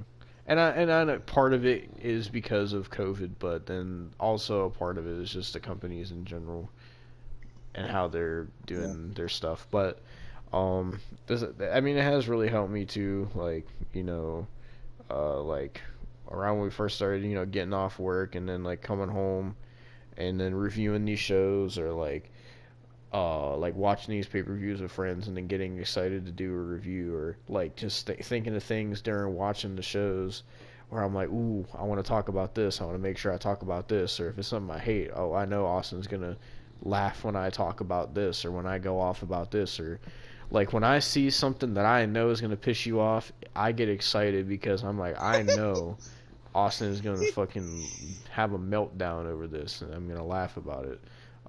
And it has helped me feel better a lot of times, and it has helped me get my emotions out there too. Like with how I was talking about the women's tag team division, which after this I will never mention it again because it's dead to me. But like that helped me get my frustrations out about then, like my frustrations about Yeah. many other things with wrestling right now. And it really did help me get that out there. So that's why I'm thankful we did this series, and we both can sit here and say that we both have given current wrestling, current professional wrestling, a fair chance. And it turned out how it turned out, but we both gave it a fair chance. And that's about all we could do, is just give it a fair chance to see if it really is as good as people are saying it is, Tony, or if it's as bad as people are saying it is. Because there's people like Tony that think everything's good and that like wrestling is great right now and it's the best it's ever been. And then there's also people that think wrestling right now is the worst it's ever been in its history. Um, Yeah. Me personally, is definitely not the best it's ever been. That is absolutely not true. Yeah, Um, it's not the worst it's ever been though either. yeah, and I Cause feel like it's the the best thing I can come up with honestly, to describe it is that it sucks. That's the one thing that keeps popping in my head. besides the stuff about like the Undertaker and stuff around that time, I honestly think the worst time in wrestling was the cartoony era of WWE. If And I'm that's gonna be the completely honest. and you know, like, I mean, that's like the era of wrestling that Jim Cornette loves. I mean, I know he likes stuff before No, then, like actually, territory he shit, he hates but he hates like the cartoony stuff. He actually enjoys more of the '80s stuff or like stuff like with the Undertaker. Like I mhm. enjoy stuff from that era, but I don't enjoy that era that much. Like if he Yeah. told me, "Hey, do you want to watch freaking SummerSlam 1993?" I would say, "No, let's watch SummerSlam 2002, please." Like Yeah. you're not saying Yeah. that era was good either because it had some stuff too, but like I mean, me and my friends were talking about it earlier, like what we thought like the true best era of wrestling was, and we all came to the agreement that we thought like the ruthless aggression was the best era, at least in yeah, terms of how we I would enjoyed say it. from like 2003 to like I guess 2009, like Yeah. early 2009 was pretty good. And Like it's not to discredit the Attitude Era because everybody holds the fucking Attitude Era to god tier, but like, it's not god tier. Remember Beaver Cleavage, your goddamn mm-hmm. uh, Katie Dick. plastic sable, freaking Gold Dust was legit a gimp. I'm pretty sure at one Like point. like my absolute favorite era of wrestling is like my years of wrestling that I love the most is from like 2001 to like 2010. that's fair. Because the only reason I like '09 and 10 is because '09 and 10 is when I first started watching, and like I was obsessed. That's Yeah. why I have so much nostalgia for 2010 wrestling, even though it did suck a little bit. Then I can see all the wrong with it, but like, Biscuits and gravy. mm-hmm. But like when I think of classic wrestling, I think of like 2001 to like 2009. That's what I think of, and I know it's different because older people obviously they grew up with the '80s and grew up with the '90s and the Attitude Era, so they have different thoughts and perspectives. But me personally, I think the Ruthless Aggression was the best era of wrestling that has ever been. I mean, I could watch something like the Midnight Express versus the Rock and Roll Express, like Jim Cornette and Uh-huh. stuff. But like, it's just not the greatest for me. It's definitely better than the cartoon era of wrestling. Yeah. I like to think about this. The old school era is where Jim Cornette like started and stuff. Then the freaking cartoon era is where everybody like dislikes, but you still have Undertaker. And then the Attitude Era, the Ruthless Aggression era, the PG era. Uh, I'm not sure what they call it now because I remember Triple H called it two different things. One time he called it the reality era, and well, then last year they called it the COVID era and then or another whatever. time he called it the universe era. So I don't know, I don't know. but oh fuck. I mean, are you the? This is a short little thing. Are you the kind of person that thinks that the ruthless aggression started in 2003? Like are because I feel I like feel like it's started. It definitely started when Stone Cold shook hands with Vince. I'm pretty sure. that was 2001. Well, yeah, but like the good years I'm saying is like 2003 to like 2009 for me. Because a lot of people look at when the Ruthless Aggression started, they think it started when when they changed it from WWF to WWE. That's when Ruthless Aggression Oh started. no, no, no, no, no. It started right after the Attitude Era. It picked right off. Hmm. Like, I don't know what, like me personally, I feel like the last year of the Attitude Era was 2001, and I feel like yeah, 2002 was well, like late '01, 2002 was like the start of Ruthless Aggression, but then it wasn't full blown Ruthless Aggression until like '03. That's how I feel. yeah, and that could be like everybody has their own opinion on it. Yeah. But um let's end this review because it's like fucking what time is it? Yeah, It's MVP 3:05 a.m. for me right now. So um I want to thank everybody for watching this review series yeah, that's watched since Raw Legends Night. Um yeah. it was nice to do reviews again because for those who don't know, I used to do reviews on this channel. I used to review Raw every Monday during like 2016 or 2015, and I also used to do predictions and shit, and I reviewed WrestleMania 32. Um, you can go find all that if you want to listen to like fucking like what 15, 16, 17-year-old me fucking rant like a dumbass, but Yeah, um like this now I enjoyed doing this a lot more than I did those then because it's nice to have a second opinion on stuff and to have somebody else's thoughts, and it makes it more enjoyable to do. yeah, um but everybody who has watched all these reviews and left comments, thank you for watching this series. So now yeah, that this is two series that we finished up within the span of a week, because we finished the Forest and now we finished the wrestling review series. So yeah, and like yeah. Austin said, he's taking a break. So I don't know what our next series is going to be or when it's going to happen, but it will Well, we eventually. still have like The Last of Us and live commentaries, but it's probably gonna be a while before Oh we yeah, more. but Um, so I don't know like what the next new series is going to be, yeah, yeah. but um, with that being said, um, overall, I enjoyed WrestleMania. I enjoyed I my did time too. watching it.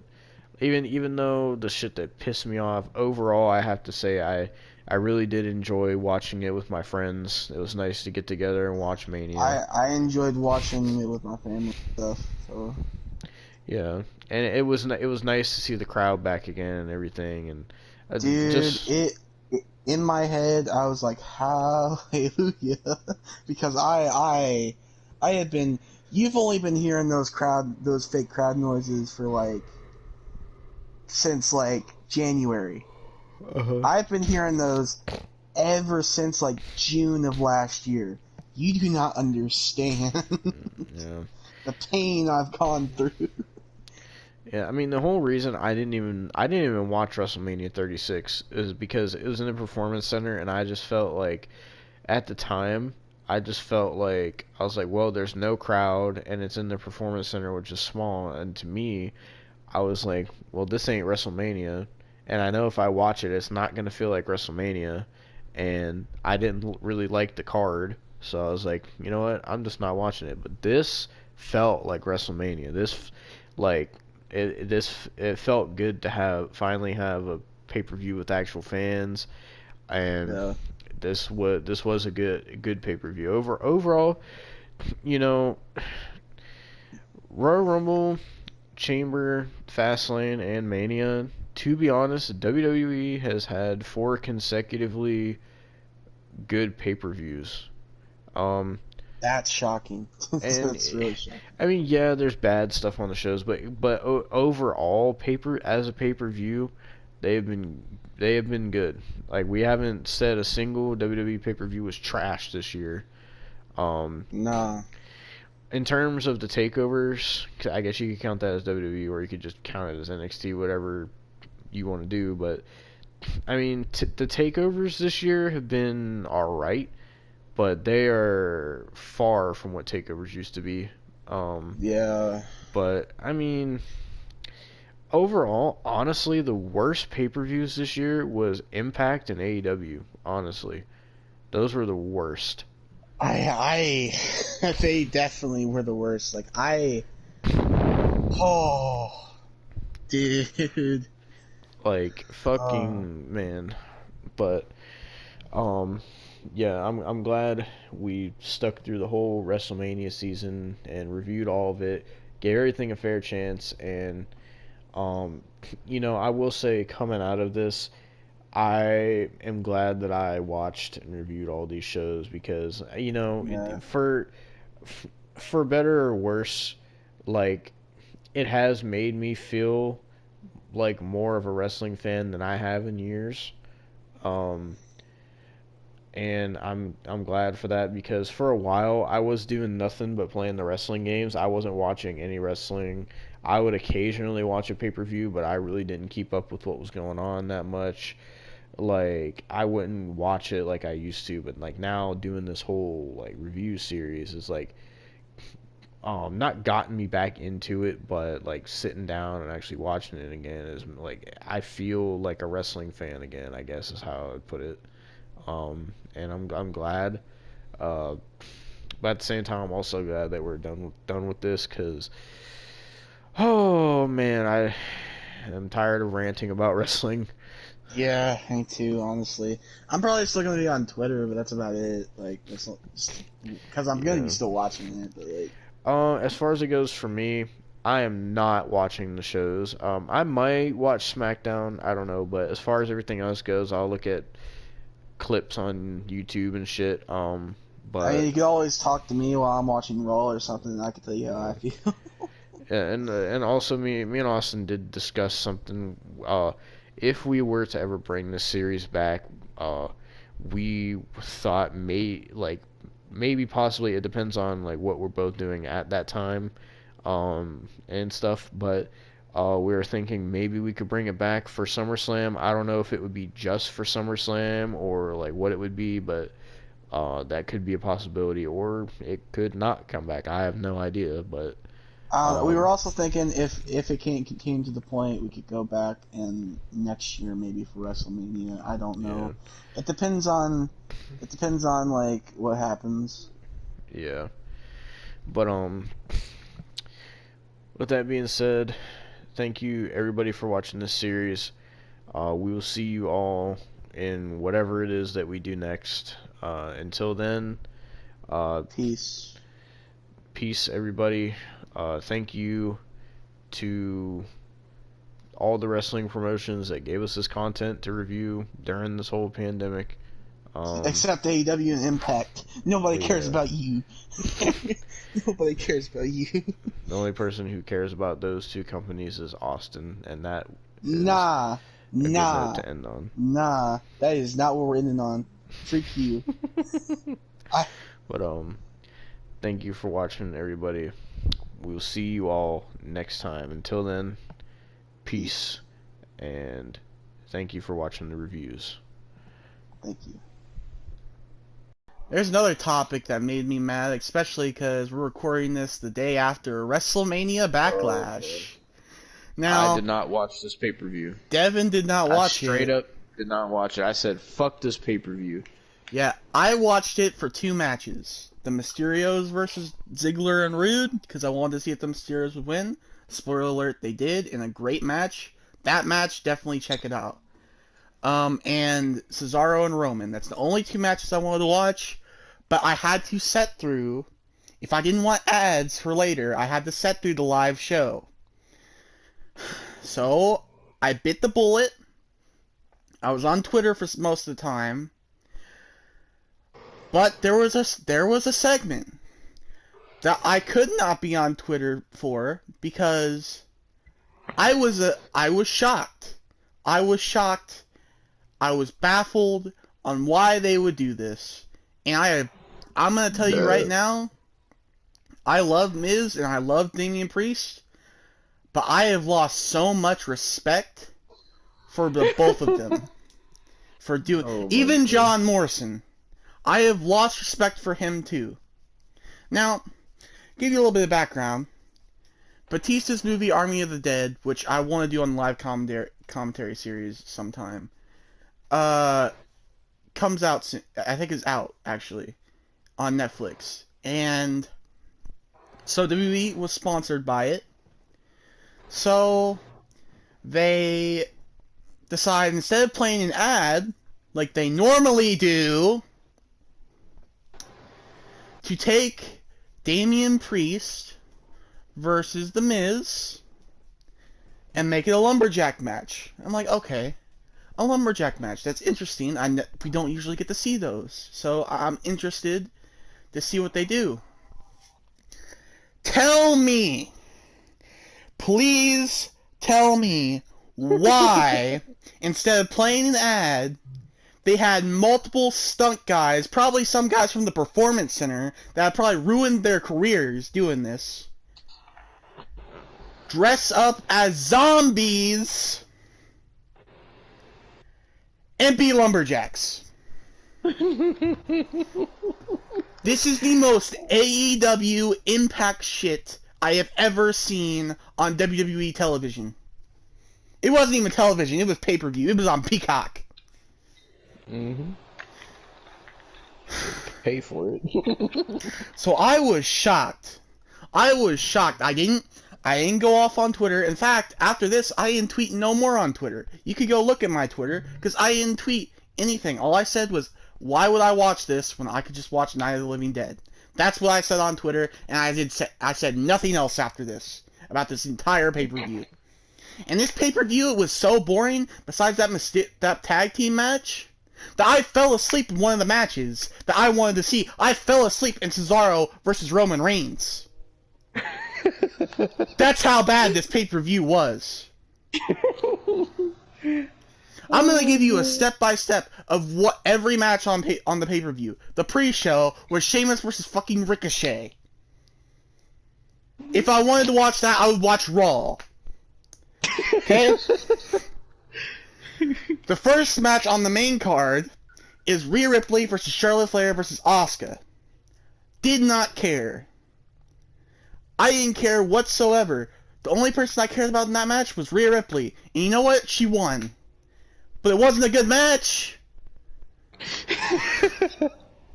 Then finally we get to the Mysterios versus Dolph and Robert Roode.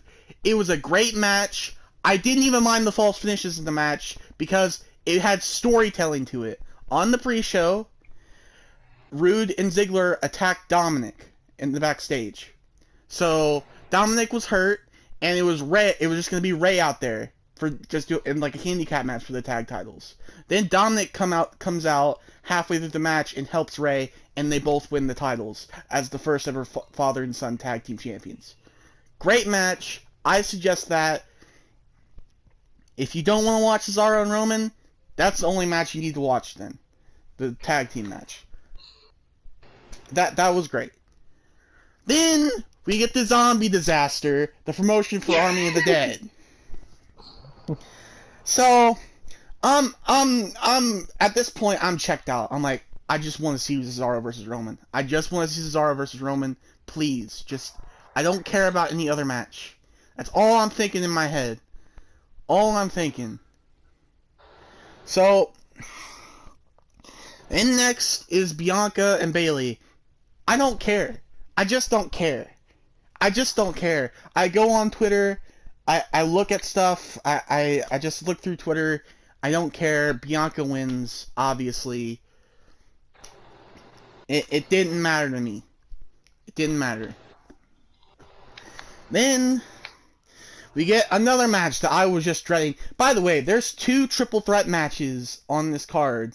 So, and the same ending happened on both of the matches. I'm not even joking. So, Rhea Ripley throws out Charlotte Flair and pins Asuka to win the match. You want to know what Bobby Lashley did? Same thing.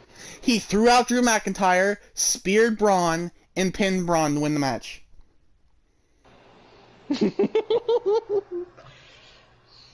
It's cool that Bobby retained and everything, but I didn't want to see a finish that was done twice. And then we finally get to Cesaro versus Roman, and I'm watching it, and I'm like, okay, this is good. And then for some reason, I black out for a minute, and then 5 minutes later I see Cesaro upcutting Roman. I'm like, okay, I must have dozed off. I need to get myself some water. I didn't get myself water. Um, and I'm sitting there watching it, and then I doze off again, and next thing I know, my mom wakes me up, and a watch along is going on for Backlash. I didn't see what happened with Roman versus Cesaro. I saw it afterwards on Twitter, and I'm just like, I went through all of that to fall asleep. So, safe to say, and that, you want to know the cherry on top? You want to know the cherry on top of everything? Hell in a Cell is in June. Because Oh that boy. makes sense. So, I'd like to get to the Stranger Things review because I don't want to talk about WrestleMania Backlash no more. What's your thoughts on WrestleMania Backlash from what I just said? I mean, I knew what I was getting into. I don't know why you made yourself watch it. I just wanted to I see two matches. That's all I I told wanted to see. I told you you could have saw it after it was over. But I only have the thing on Peacock to where I would have to watch ads to get there, and I didn't know when. Well, I mean, that would have been better than trying to watch this whole fucking thing. I knew exactly what this is going to be. It's going to be rematches from WrestleMania, maybe a few with a little twist, but nothing really to care about. Because Backlash it basically is just the new Extreme Rules because they did the same shit with Extreme Rules where it's just WrestleMania rematches. They literally put WrestleMania in the fucking title of the pay-per-view. Like, that should have told you right there what this pay-per-view was going to be. So, I specifically avoided this pay-per-view because I knew how bad it was going to be. So, I I'm mean, not mad because I didn't waste my time watching it. the only highlight I got from that was the Mysterios versus Dolph and Yeah. Rude. Like that's the only highlight from that pay-per-view because I didn't get to see Roman versus Cesaro because my ass was too tired after all the fucking zombie shit. hmm Ladies and gentlemen, that's what happens when you fucking force yourself to watch torture. I mean, I'm mad at myself for falling asleep because that's what I was waiting for. I'm sitting there, man. I sit there and watch two triple threats. Two. Was Roman and Cesaro the main event? Yeah. You know, I'm starting to get like Jim Cornette. I don't like triple threats no more. Like I don't. They're so overdone. They make no sense no more.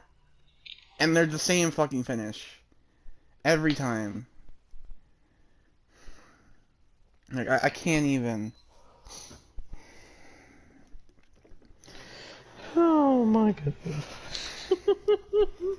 Fuck WrestleMania Backlash. I didn't watch that garbage. I'm glad I didn't. If you want to watch anything good on that pay-per-view, just watch the Mysterios versus fucking Rude and Dolph. I know that was for sure good. Okay, it's recording. Alright, ladies and gentlemen, it is back. The reviews have officially returned with this good old review here tonight. We weren't really planning on this review. We had been in discussion about bringing it back for Money in the Bank and SummerSlam, but I had forgot TakeOver was on tonight, and Austin was planning on watching it, so I figured, you know what, fuck it, let's watch it, and let's do a review on TakeOver in Your House 2021. And so I came in about halfway through the show because I was busy. Austin watched the entire show, so we're going to cover the entire show of NXT TakeOver in Your House. Well, main show, because there's nothing to talk about the pre-show. The main show starts off with Bronson Reed and MSK defending the North American Championship and the Tag Team Championships against Legado del Fantasma. I don't like Legado del Fantasma. So, and I don't like Bronson Reed. The only people that were likable in this match were MSK. And even then, I question Zachary Wentz's decisions because Oh my Kimberly. god. So, um, Jesus Christ. this match was boring. I didn't care. There was a couple spots that made me like, why the fuck? There was legit a spot where Legado del Fantasma was outside the ring regrouping, and not just Zachary Wentz, not just Wes Lee, but Bronson Reed made a tsunami in the arena. And I'm not saying that because he's big. I'm saying that because that's what Wade Barrett said. Oh And my he god. and he and he did a big dive outside the ring. So there's that spot, Uh, and I was just like, why do we have to do this? And then it ended with MSK hitting their finish on the Raul Mendoza guy, and Mm-hmm. then again Wade Barrett calling it the tsunami. Uh, Bronson Reed hit a big diving splash, and it was 1, 2, 3. And that was that match. Then we get Miss Curtainhead herself, accompanied by the wannabe ninja and bootleg Agent Smith, aka Psy, aka freaking goddamn Boa. And if you don't know who Curtainhead is, that's freaking Xia Li. Looked like she had freaking Airheads Extreme like strips in her freaking hair. You ever seen those candies? yeah. What it looked like was in her freaking hair. Oh my god. And she faced Mercedes Martinez, who is apparently face now. Yep. You know, that was what made me think there was just one bottle going in this, one bottle of Soma's going into this show. It increases. Don't worry. But so they made Mercedes Martinez face, and they're having her face Xia Li. Mercedes Martinez should be a heel. She should be women's champion right now. But no. But no. Okay. See, this is what they're having her do. They're having her job out to Curtainhead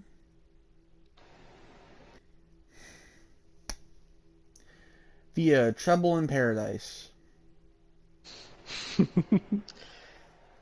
Now, seeing her job out Mm-hmm. gave me the indication that it wasn't just one Soma bottle. There was another one involved with this match. Oh my fucking god. Why did they have to ruin Mercedes Martinez? Tell me. They I don't freaking know. destroyed her. Was it Takeover Valentine's Day Massacre, what the fuck ever it was? Vengeance Day.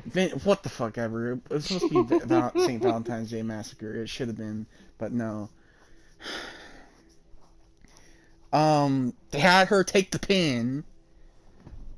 They didn't even have her on the goddamn scan deliver card. Then they had her go after the title again, and then have her lose to freaking Raquel Gonzalez. Oh my And god. now they turned her face, and they're jobbing her out. Why?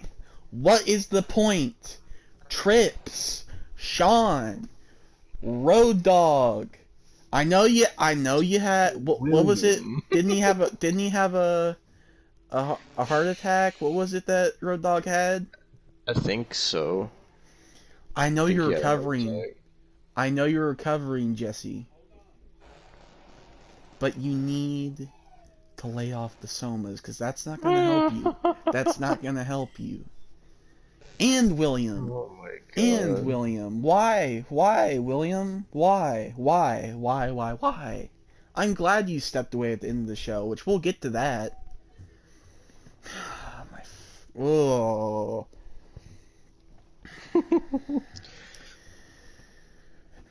Do you want to take the next match before I lose Yes. it?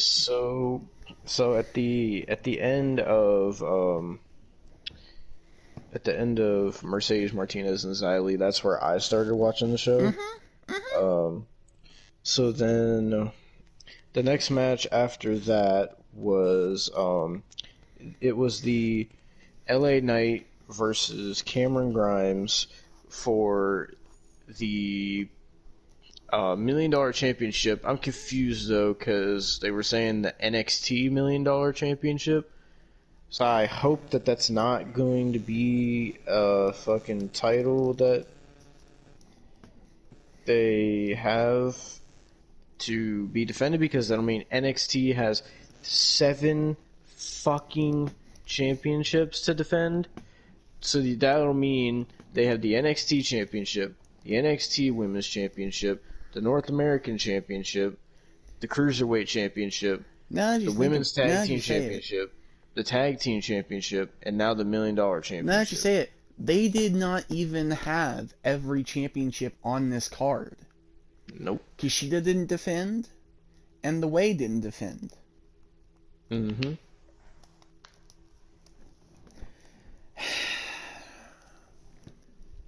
Oh my god. This show was 3.5 hours, but it felt pretty quick.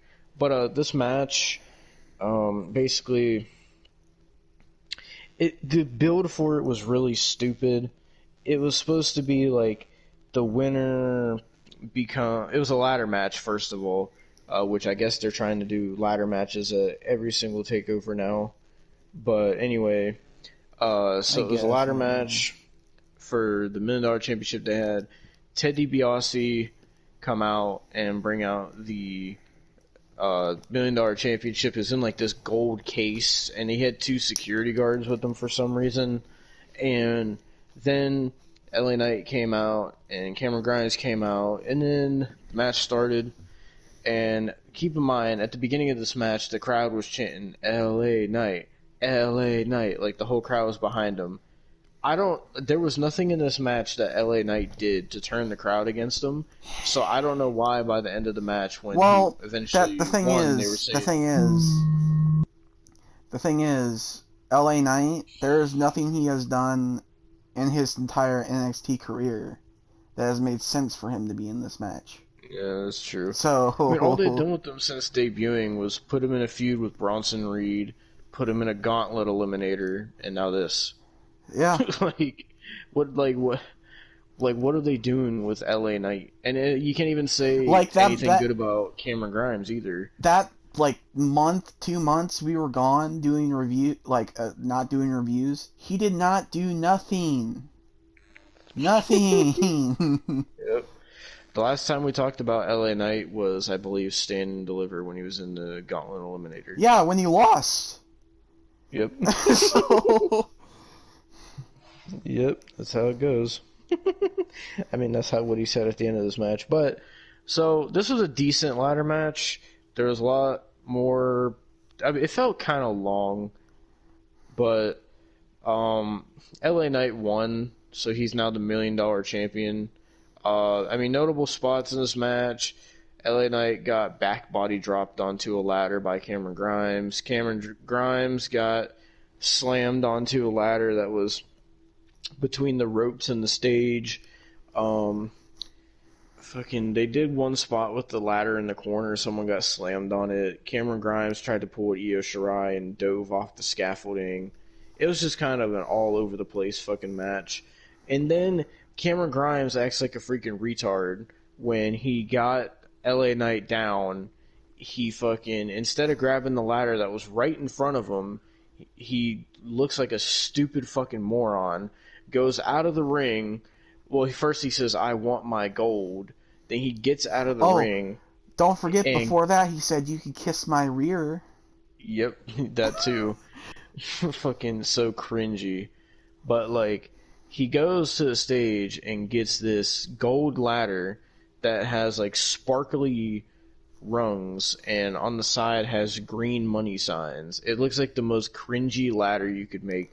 And I was telling Austin, I was like, well, I don't know what's worse, that ladder or Stardust like sparkly ladder, or his polka dot ladder, or like the giant gold like reinforced ladder they made for Big Show.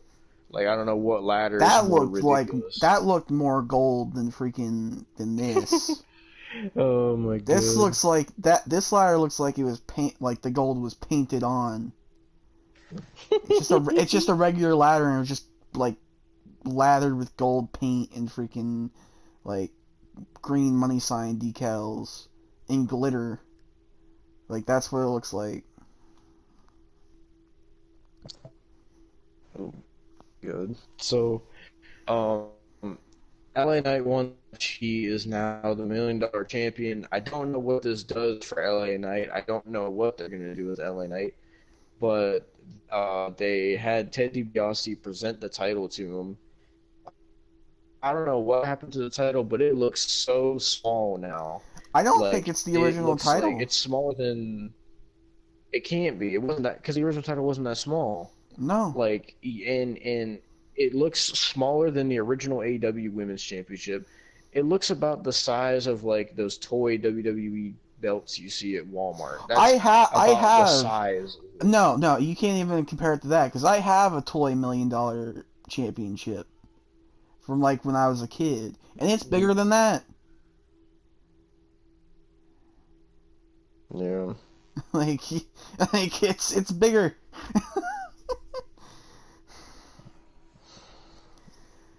Oh man, it's just like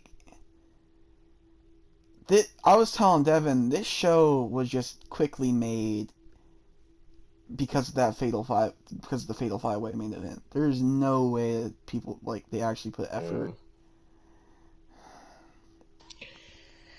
Yeah, but LA Knight walks away as God damn. Why are my neighbors screaming? It is after 10 o'clock at night. But anyway, By the way, that fucking- match cost 2 more Soma bottles. But so basically, LA Knight's the new $1 million champion. Don't know what they're gonna do with him. I don't know if they're gonna have him defend that title. I'm assuming him and Cameron Grimes are gonna fight over that title again. I don't fucking know, and I don't fucking care. I don't know. Who else is gonna fight for that $1 million title besides those two? What are they gonna have? have no idea. Are they gonna have goddamn?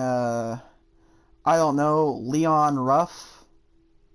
What about Johnny Gargano? Who knows? What I about don't freaking Austin Theory? What about Indy Hartwell? Maybe she could take a go for it. I mean, everybody likes intergender wrestling, and they want it in AEW. I'm not even gonna go on that because we went on that already. But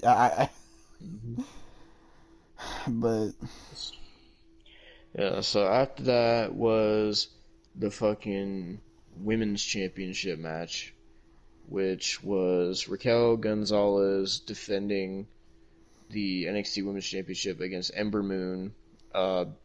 This match was boring. It wasn't that long. It felt like it had no purpose, no build. And I was telling Austin this match just felt like they were like, okay, well, we have to have a women's title match on this show. We don't have any fucking body to face Raquel.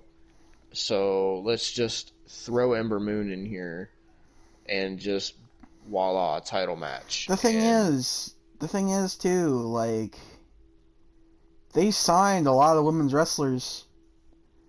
Like Yeah, where the hell is Saray at? where's Zoe Stark? She was there at one point. Where's Tony Storm? Where's I don't even like her, but where's fucking Gigi Dolan or fucking her other name that will not be spoken? When are they gonna start doing stuff with Frankie Monet? When are they gonna start doing stuff with the goth chick that they signed? Ouch. What are they gonna do with Io Shirai? Because she's still there. Yeah, like what are they doing? Half of their NXT Women's roster is not even on the cards. What? Like, Like, I don't. Like, I was even talking to Austin about this during the match. I'm like, when the fuck is Tegan Knox coming back? yeah. Like, she's been gone for a long ass time. Probably almost a year, I think. Honestly, I honestly think they should have just put Frankie Monet with Miz and Morrison. I honestly think they just should have done that right away instead of putting her in NXT. Yeah. Because, like, what's the point? She's not going to beat Raquel. Like, and if you don't give her a title shot eventually, people are going to think that, are just not going to care about her. So, Yeah, I don't get it. None of it makes any sense. And like this match, it was a decent women's match, but like Raquel's good, Amber Moon's good. It just felt like they just put it together and were like, here you go, women's title match. It just yeah. didn't feel like anything special. You couldn't really care about it. And I don't understand what they're doing with Raquel because they're making her seem like she's a face, but then she also acts like a heel. Like when she was going against Io Shirai, it was weird. They made her seem like a face but a heel at the same time. And then when she won, they acted like she was a heel, but when she won, she acted like she was a babyface. And after that, she was acting like a babyface because then she defended it against Mercedes Martinez and was like telling her that she respects her and And stuff. then, And and then, then all of a sudden, Mercedes Martinez's face, and then they. um, The thing is, they have heels, actual heels that you know are heels. Like Karrion Kross is a heel, like, but then they have faces that are clearly faces, like Kushida and MSK. But then they have people that you don't know which is which. Like they switch every freaking week. yeah, Like I don't understand it. Like before we stopped reviewing, they did not switch every week, did they? I don't remember them I don't switching. think so. Like I I swear I remember with Raquel they were like, because I know like Io Shirai was on her title run, and she was beating everybody, and then like they were building up Raquel by having her pin Io Shirai and beat people as well. And then they finally gave Raquel a title match, and Io said she wanted Raquel, and they had Raquel acting like a heel. But then during the match, the commentators made her seem like a face, but at the same time a heel. And then when she acted like a heel during the match, but then after the match, when she won, she acted like a baby face. And then for a few weeks after, and when she faced Mercedes Martinez, who was a heel, she acted like a baby face. But then now she's back to being a heel going against Eva Marin, and I'm so confused. Like, which is it? I don't know. I'm lost, honestly. I'm lost when it comes to their faces and heels at this point. Cause it was like that in the and going back to the LA Knight and Cameron Grimes match. Were they both heels? Were there no faces there? I don't even know. Like well, I mean, I guess we could talk about the main event now. I'm gonna note though, Yep. every Fatal five way. every super kick that was thrown in this match adds one Soma bottle. So there's a lot of No. Somas that went around from this show. Oh, and Johnny Gargano for all. Oh, Yeah. you're cutting out. No, I am not. Talk more. Fuck you, Austin. You AEW mark. I'm not an AEW mark, and fuck you. You're back. Yes, I am. I was cutting out because Austin was busy piping his vacuum cleaner, and that made the connection all Fuck staticky. you. But I was saying you could thank Adam Cole and Johnny Gargano for all the super kicks in the match Oh, because don't that's all forget fucking Adam Cole Pete does is Dunne. super kicks. Don't forget Pete Dunne. He threw a Yeah, couple. but that's all Adam Cole does. Yeah. Like, it made me not like Adam Cole now. Well, I'm starting to not like Adam Cole either. Adam Cole, you should have stayed home and watched E3. I was waiting to watch E3 today, but no, you have obligations. God damn it, He dude. shouldn't even have been in this match. No, you shouldn't have. And it's just like, who's Him, facing Cross now? But spoilers, Cross won. But who's facing Cross now? I don't know. So the main event was a fatal five-way for the NXT Championship. It was Karrion Kross defending against Kyle O'Reilly, Adam Cole, Pete Dunne, and Johnny Gargano. It was a good match. It was a good fatal five-way for what it was. There was a lot of super kicks from Adam Cole and Johnny Gargano. There was some flippy-do stuff, not too much. Pete Dunne was forearming a lot of people, which looked nasty. Cross was made to look like a fucking beast, as he should. There was one spot where Pete Dunne and Johnny Gargano threw Cross through the door on the stage. Another spot where Cole and O'Reilly threw Cross, like, on the table. Not through the table, on the table. Yeah, because it didn't break. It was fucking apparently that commentator table that they were sitting at was speaking of made commentary, out of Edge's fucking grit. Let's take a break from the main event. Beth Phoenix, get off the commentary team. I'm done with you. She is such an annoying commentator. She like marks out at every single move, and she just like talks and drones on and on and on, and you don't care what she says. I'm gonna say it, and I'm not gonna come back from shit. it. I'm gonna say it, and I'm not gonna come back from it. She is worse than Excalibur. She's worse than excrement? Yeah. Oh my god. I can't. I hate her more than Excalibur or excrement or whatever you want to call him. He's excrement, but you know, the indie marks are gonna get mad at me for calling him that. I don't give a shit. Fucking. Like, how can you be more of a mark than him, dude? Like, that is sad. And like, she was saying some nonsensical stuff, like in the LA Knight Cameron Grimes match. LA Knight was hitting Cameron Grimes with the ladder, and Beth Phoenix, for whatever reason, she was like, "Oh, this is absolutely unnecessary," and I'm like, "It's a ladder match, Beth. Have you not watched your husband the past 20 fucking something years when he was in ladder matches? Like, Jesus fucking Christ, it's a ladder match. Why would it be too much? Why would it be like I don't understand why she would say that. I feel like that blow to the head that made her bleed in Royal Rumble 2020, like, that has altered her mind or something. I don't know. Like,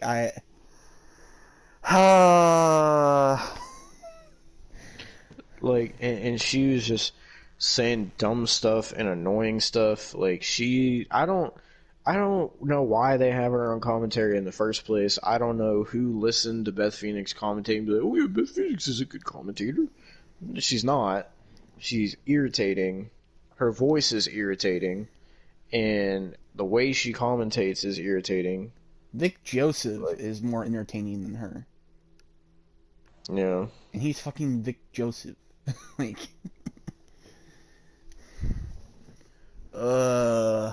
it's just, I guess back to the main event. Yeah, fucking goddamn Fatal 5-Way. Fucking, I mean, there's a lot of transitional shit. Like, there was like, oh, Kyle O'Reilly put Adam Cole in an armbar, and then Pete Dunne put Kyle O'Reilly in an armbar. Or there was like, oh, then Johnny Gargano comes in and puts Pete Dunne in the Gargano escape, or like, it was like a lot of back and forth stuff like that. There was one spot where Kyle O'Reilly was sitting in the corner, and then Pete Dunne put Adam Cole in a tree of woe, and then Johnny Gargano picked up Pete Dunne and lawn darted Pete Dunne right at Adam Cole's dick. Like, hey, legit was his dick. We're not joking. Like, I mean, it's about what you would expect for a Fatal 5-Way match, I guess. In the end, basically, like, uh, uh, we get out of it, and then uh, Adam Cole was trying to lash on Kyle O'Reilly into a knee bar. He was trying to make Adam Cole tap, and then Cross snatched up Kyle O'Reilly into the Cross jacket, and Kyle O'Reilly passed out, and Cross retains the NXT title. Yep, that was basically it. And then William Regal was talking to Shara Schreiber, and I think that's her name. I don't know. All these like backstage interviewers are so like cardboard, plastic. Like I don't care. They're like white bread. It's just like it's. Oh my god. But like he was talking to an interviewer, so I don't know if it's Shara Schreiber or what the fuck ever. That's the only interviewer name I know at this point now. But he's talking to her, and he's like, I think with how tonight went, I think changes need to be made, and then he walked out of the arena. Yeah, because he was like, it's been 7 years since I became the GM of NXT, or whatever he said, and then he was like, and now after tonight, it's time for things to change, or something like that. Yeah, And I then think that was how it went off the air. I think he may have done a little bit too much somas. I think he might need to go see if he's at a gas station right now, trying Well, I to get mean, William more. Regal always acts like he always looks like a drug addict because He does. his hair is always a mess. He He's kind of always yelling. He actually was back in the day. Oh, Like God. when he was in WCW and then he went to WWE, he was like on heavy drugs. Like Yeah, he's always fucking screaming when people are attacking each other. Or he's war games. Like he always screams everything, I and swear, he always I've looks like actually he's so stressed. I like every time I see like a shouty match like in public, all I think of is just somebody like is like William Regal coming out and just saying "War Games" just at a random Yeah. stranger for some goddamn like it's like that's what I think of every time. Like he's iconic, but he's like a drug addict. Like that's I mean, I seen one where it was like, where it says something about like when your girlfriend cheats on you or something, and it had a picture of William Regal screaming, and it said "whore games."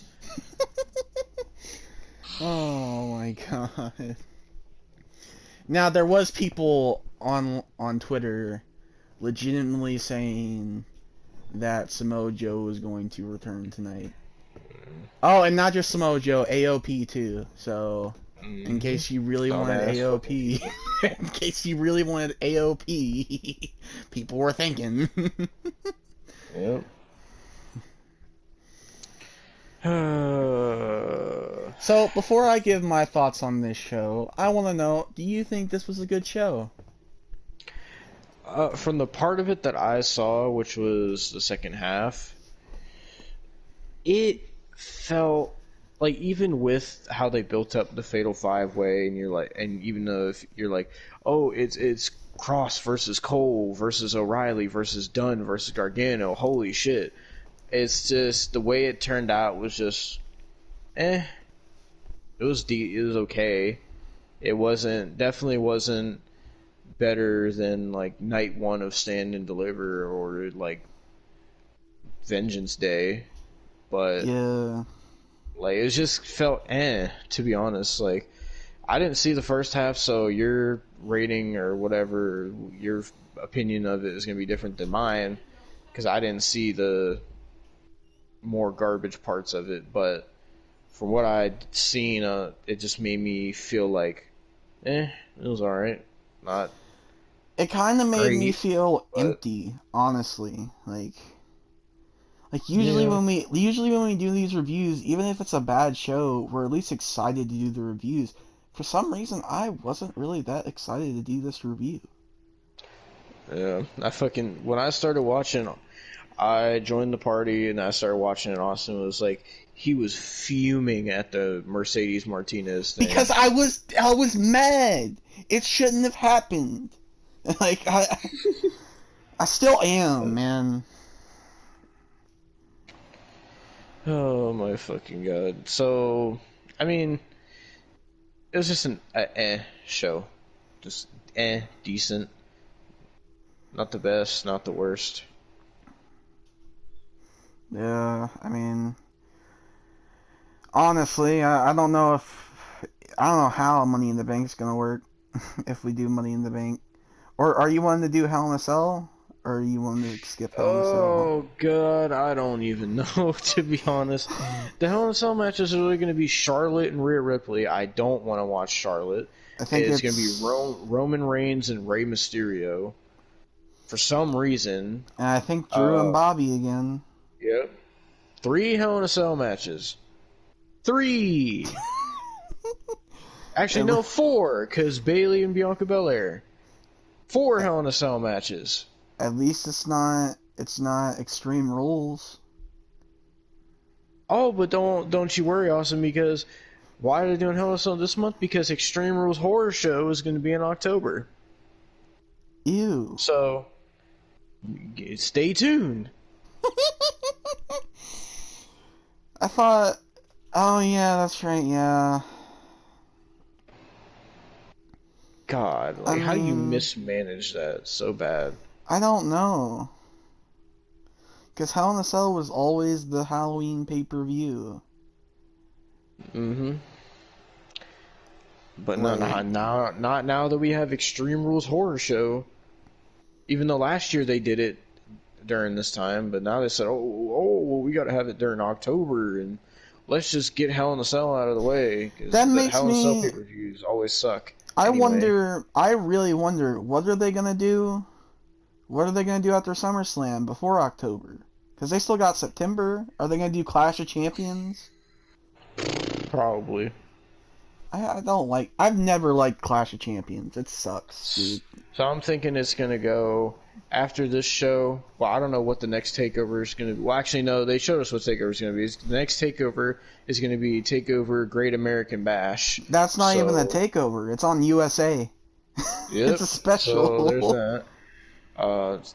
I have no clue if we'll be covering that. I think the next actual takeover is like the night after SummerSlam. I wonder if it's gonna be Takeover Brooklyn or if it's gonna be different. I mean, usually it's Takeover Brooklyn. Apparently, it's still in the CWC, the Performance Center. That's what I've heard. Oh, okay. Well, I have a feeling that the WWE pay-per-views is going to go Hell in a Cell, Money in the Bank, SummerSlam, Clash of Champions, Extreme Rules Horror Show, Survivor Series, TLC, Rumble, Chamber, Fastlane, and Mania. That's my prediction. Probably. Like, fuck me. I mean, honestly, I'm only feeling like doing Money in the Bank, SummerSlam,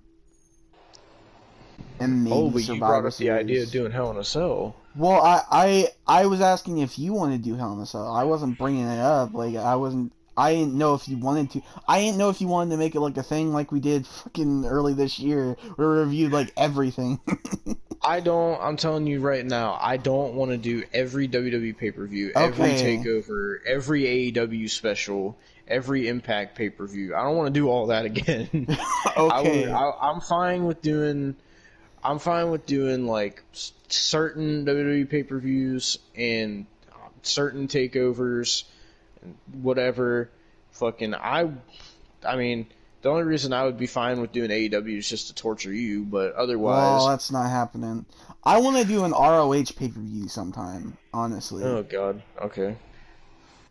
But I never know when those are. What pay-per-views do they even have? The only ones I know of is Supercard of Honor and Final Battle. What other pay-per-views They do they have? I think they still have Death Before Dishonor. No. Something else. I don't know. I don't know. But... So, That was your fucking review for Takeover Next in your review house. will most likely be Money in the Bank. Yeah. Hell in a Cell is a maybe. I don't know. Maybe. I don't know if you want to do Takeover Great American Bash or not. I don't really want to. After seeing this, Well, I don't want to. well, then we're not going to. Fucking. We can see what Impact has coming up, I guess. No. Oh my god. I know AEW has some sort of fucking special coming up. I don't remember what it is. I don't care if they have if they're giving me $1 million. I'm not watching it. I want to look up what it's called.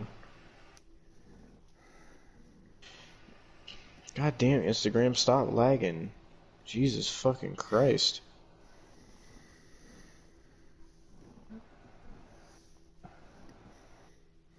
Okay, I know fucking AEW posted it. I sent it to you. I know I did.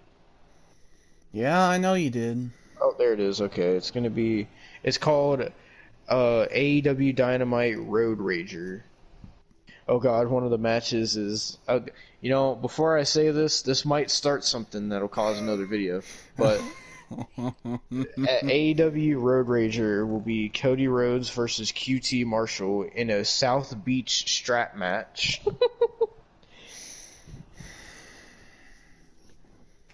Is there any other matches announced for this? I don't see any other matches announced.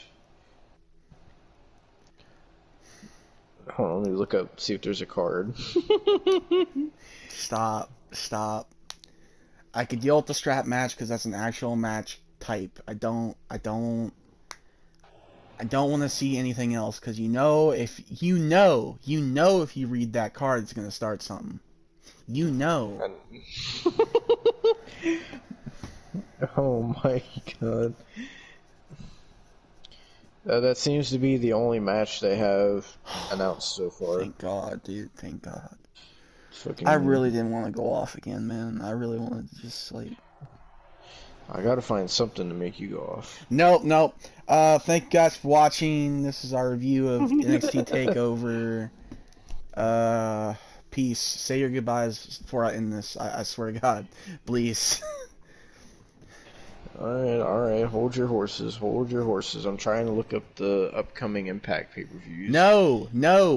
Just say so peace. Just say peace. The next Impact pay-per-view is Slammiversary, July 17th. I don't care. So we're gonna be covering Slammiversary. No, we are not. No, yes, we are not. Are. No. No. We're watching Road Rager and Slammiversary. No, God. Stay tuned. No. Stay No. tuned No. No. Stay No. tuned. Yes. No. Next 2 reviews coming out. No. Oh, Slammiversary sold out already. I don't care. Oh my god. No. Let me look up the Slammiversary match card. Austin said, "Oh my god." I don't want this. I don't want this. I will do Hell in a Cell if you do Slammiversary. Then no Hell in a Cell. I was just asking. I was just curious, dude. I was just curious.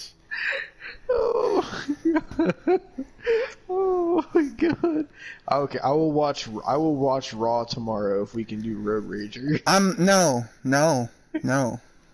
Come on, be fair. No. I'm trying to have a fair proposition. Just don't watch Raw. I'll rage myself. I want you to watch Road Rager, guys. No. No. I'm gonna. Okay, well, when Road Rager happens, I'm gonna tell you about it so you get mad anyway. How about that? No. Alright, Slammiversary 2021 match card. No. Shut up. Shut up. Shut up. I'm in this. Peace.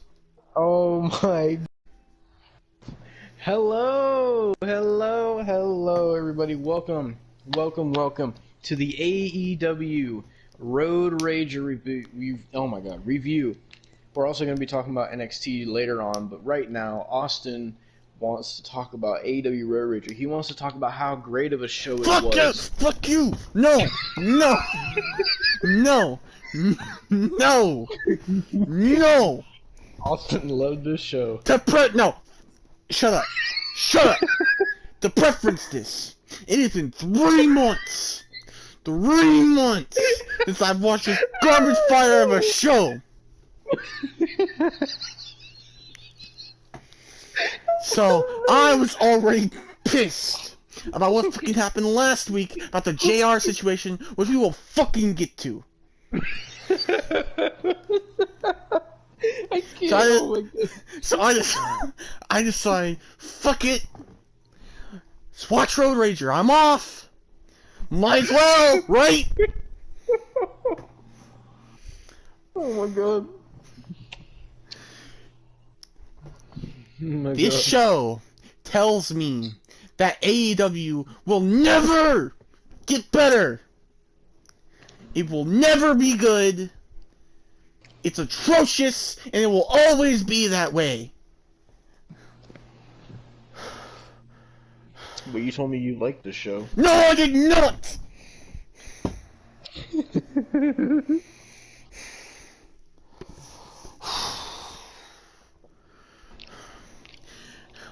First, fuck Tony Khan. Fuck Kenny Omega. Fuck the Young Bucks. Fuck everybody who took place in this, including MJF, because I am done. I'm just fucking done. Austin turned on MJF. Turned. At this fucking point, he's still doing a rivalry with Jericho.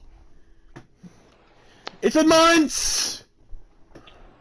It's because Jericho's the greatest of all time. Jericho is awful. Fuck Jericho. Fuck him. This whole show, Austin was like, he was like salivating at the mouth, telling me how good each match was. These matches were fucking terrible. He's fucking lying. Yeah, I'm not. Oh my god. Chris Jericho, go jump off the Empire State. I don't give a shit. Fuck.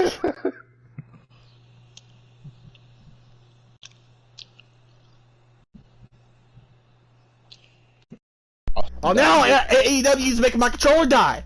Isn't that great? Great.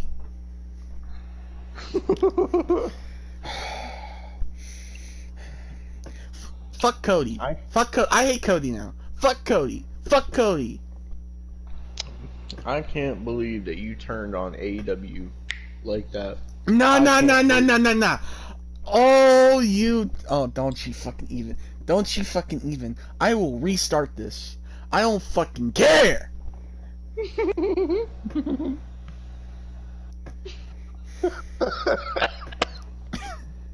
And you know what?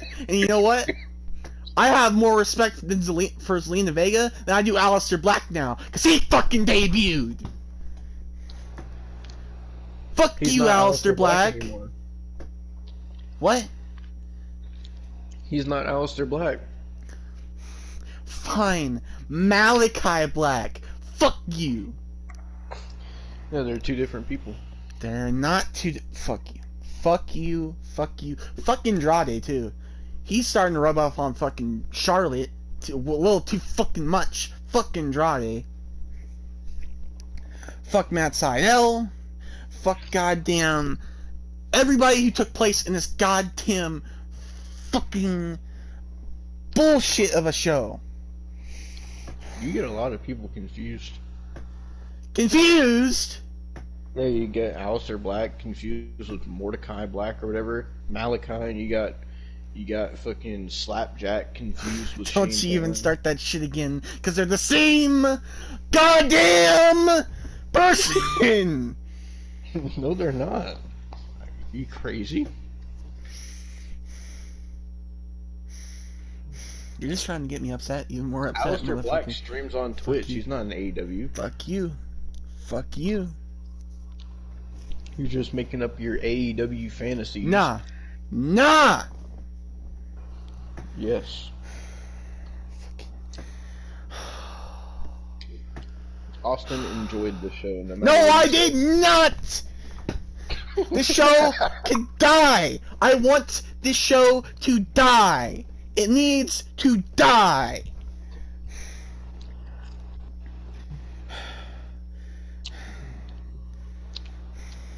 But earlier you were saying that that you think that Chris Jericho was right about all his opinions on Chris Twitter. Jericho can jump off a cliff. Okay? Chris Jericho can go back to his fucking Dunkin' Donuts and fucking eat his donuts. At this point, I'm starting to think, who's bigger, Nia Jax or Chris Jericho? Nia Jax. Well, he's thinning the fucking line. No one will ever be bigger than Nia Jax. Well, Chris Jericho's making a run for her money. No, Chris Jericho is changing the sport of professional wrestling. Chris Jericho is a dumbass. He's fucking stupid. He may be a dumbass, but he is the greatest wrestler in the modern era. He is fucking not. Remember Okay. Lana? Remember how he agreed with Lana? You really want to go there? He agreed all about Lana. Yeah, I agreed because she said that WWE was faking the chance. I mean, at least I admit to what I say. You never admitted to saying that you thought Kenny Omega was a great wrestler.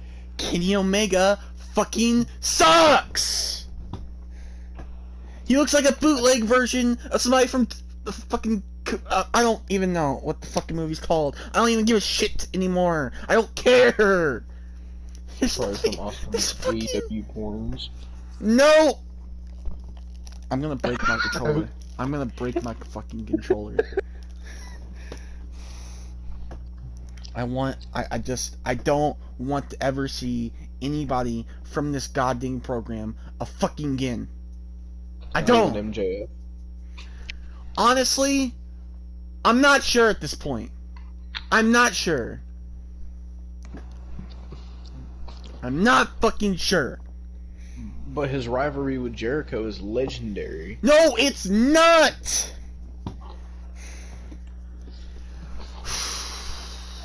Jericho needs to go fuck himself. He needs to go back to Sturgis. He needs to go fucking...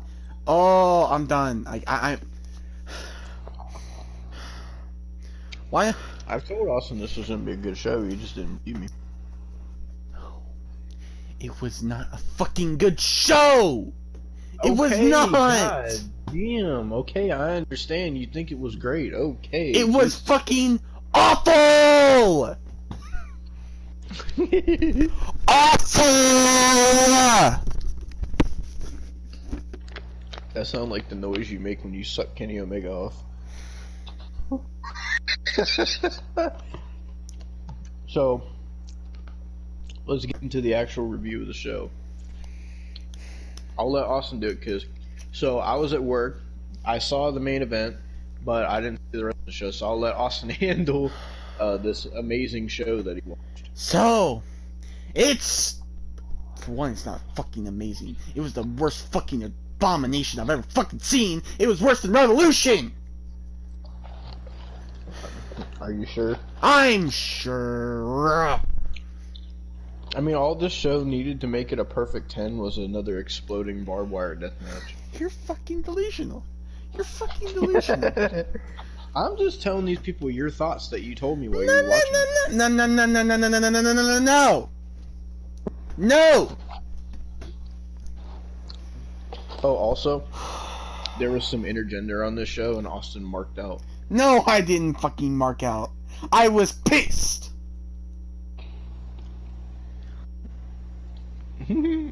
Okay, getting through please, before you have a stroke. No.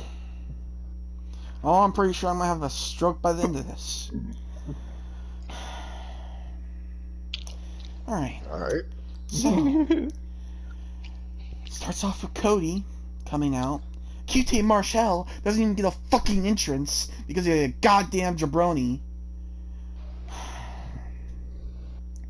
Well, he gives a fuck about QT Marshall no more. So why should I? Cody comes out in this dumbass fucking Los Matadores jacket. And fucking... It's a strap match. Now, Cody, I would say get your wife in check, but you're not going to be able to because she's got such a big of a fucking ego. You might as well just wrestle your goddamn match, which he fucking did. Oh, and guess what? Cody fucking wins! For no reason! No reason! And he wins. Because he always fucking wins. He never loses! Never! Yeah. He has to. Because he's Cody Rhodes. And remember what Brandy Rhodes said, Austin. They break their necks and backs for you. So you better appreciate the Rhodes. I hope Brandy breaks her back, honestly. Oh no. I hope she breaks her neck like fucking Tommy Dreamer's wife. That's what I fucking hope. Fuck you. No. No. Fuck you. Fuck you, Brandy. Fuck you. Breaking your necks and backs. Fuck you. I hope you actually do it. Brandy has went out there and wrestled, putting her life on the line to entertain smart Mark fans like you. I'm not a fucking smart Mark fan, okay? Are you sure? I'm sure. Did you double check? You're pissing me off, dude. You're pissing me off. Yeah, I know that's your fucking goal. I'm just saying, you gotta appreciate what Cody and Brandy have done. That's why Cody has to win. Because you need to respect him and what he's done for AEW.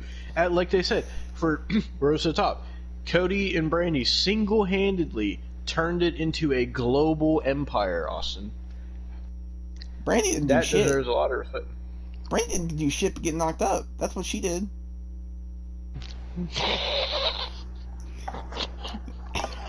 She took the Lacey Evans route. But Lacey Evans didn't build a global empire. Oh yeah, she didn't, but she still got knocked up, just like Brandy did. Brandy went out there and wrestled every week and put on Woohoo! classics. Classics, Mm-hmm. fucking classics. Nah. Don't you remember her group with Karma? Don't you remember that? Everybody remembers that because it was fucking awful. You said you liked it. No, I did not. You said you were upset that they fucking discontinued it and broke up. No, I did not. You're fucking insane. I'm not the insane one. You're more delusional than fucking Brandy right now. What the fuck are you talking about? I don't know how you don't remember the things you say. Nah. I didn't say anything about fucking shit. No. So first you were upset that Retribution broke up, and then you were upset that happened. No. That was kind of ignorant of you to say fuck Shane Thorne when he's not Slapjack. He is.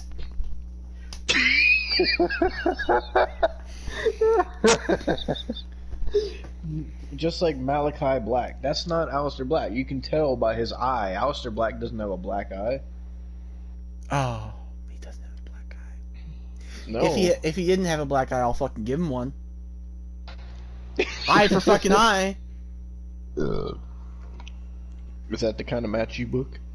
No. It's the kind of match he needs to fucking be in. Fucking.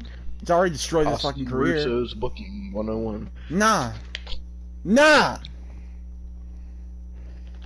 So, Cody wins. Nothing happens As after always. that. I'm trying to think of what happened next. Because now I'm fucking blacking out because of how fucking mad I am. Weren't you taking notes? No. Oh, wait. I know what was next. Kenny Twinkle Toes fucking Mega comes out with the fucking older version of Joey Ryan known as Don Callis. Fucking comes out with Don Callis and gets interviewed by Tony Schiavone. He's already high on cocaine, so why should I fucking care? Then, Because he's... no, we're not done. We're not fucking done. Cause then the Dark Order come out, led by fucking Pizzeria Evil Uno. That fat motherfucker. He's fat. Comes out with fucking all 50 goddamn members of the Dark Order, and they taunt Kenny Omega, and then Evil Uno gets kicked in the nuts, and then Hangman Page comes out, and the whole brawl breaks out, and I don't give a fuck, because I don't care about the alcoholic known as Hangman Page, and I definitely don't fucking care about that dumbass known as Kenny Twinkle Toes Omega. That's why you got a Kenny Omega on right now. No, I do not. Send me a picture of your shirt then. You just wanted to get a new P&G out of me, motherfucker. Don't even. I told you I need one. I know you need one. I'll fucking get one when I get one. God damn it. I was hoping to get that Austin hard working man PNG. I gotta fucking... I need to actually see... Actually, I got the... Can you see what happened next? I'm fucking blacking out. I'm so goddamn pissed. Like, I'm seeing red. I'm seeing fucking red. I thought you were the AEW expert here. Nah! Okay. Just fucking go... and see what was next after that. So you... Hold on, I'm scrolling down.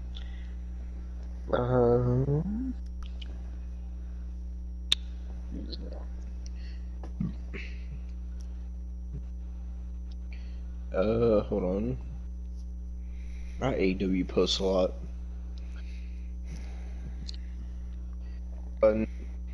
Next was the Inner Circle match. Oh, this match I didn't give two fucks about because it was atrocious. The only thing... It was Jake Hager, Santana, and Ortiz versus FTR and... Was it Wardlow? Yeah, Wardlow. I never thought I would say this, but the Pinnacle fucking sucked in this match, and they won. They fucking sucked, but they won. FTR is no longer a top team. I don't give a fuck what you say. Fuck FTR. They're dead to me. They're the top guys. No, they're fucking dead to me. Remember, they wanted to come to AEW so they could face Yeah. the Young Bucks. Yeah, the dumbasses. So You would what would think- you rate that match? You would think how fucking big their domes are. You would think Oh that my you would think they would understand not to come to this goddamn company, but no.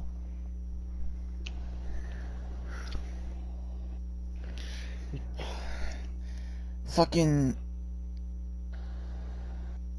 Scott Dawson's fucking hairline is non-existent.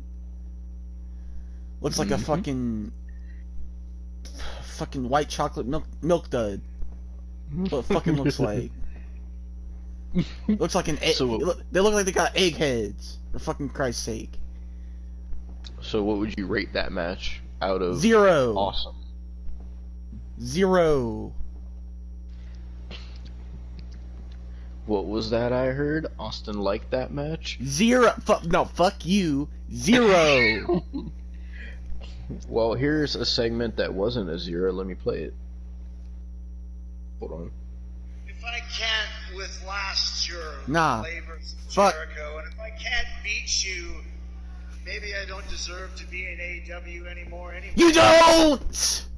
You don't deserve to be anywhere! If you want to talk about Greek mythology, I'm your guy. I'm going to accept your labors because I am the god of battle. I am the god of thunder. I am the god of war in AEW, and I am going to beat you. You're damn right I am. I hope MJF bashes his head in with a fucking baseball bat. That's what I fucking hope. The way you tried to ruin mine, and that ain't no mythology. What did you think of the MJF and Chris Jericho standoff, Austin? Wasn't it amazing? I hope Chris Jericho gets his neck snapped. I hope Chris Jericho breaks all of his fucking bones in his body. But Fozzy! Fuck Fozzy! And fuck all the people that sung Fozzy. Fuck you, crowd. I hate you with a passion. Austin was in that crowd. No, I was not. If I was in Austin Miami, paid I for sure as Rodriguez. hell wouldn't be at a fucking AEW event if I was in goddamn Miami. Didn't you say you paid for Double or Nothing? No, I did not. So how'd you watch it then? I didn't. You said you watched it. No, I didn't. Oh well, are you gonna watch the conclusion of MJF and Chris Jericho?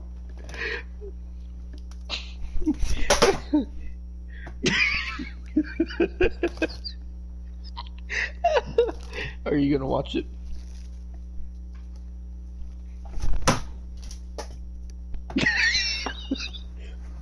Oh my god.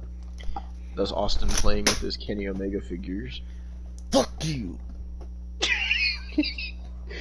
Oh my god.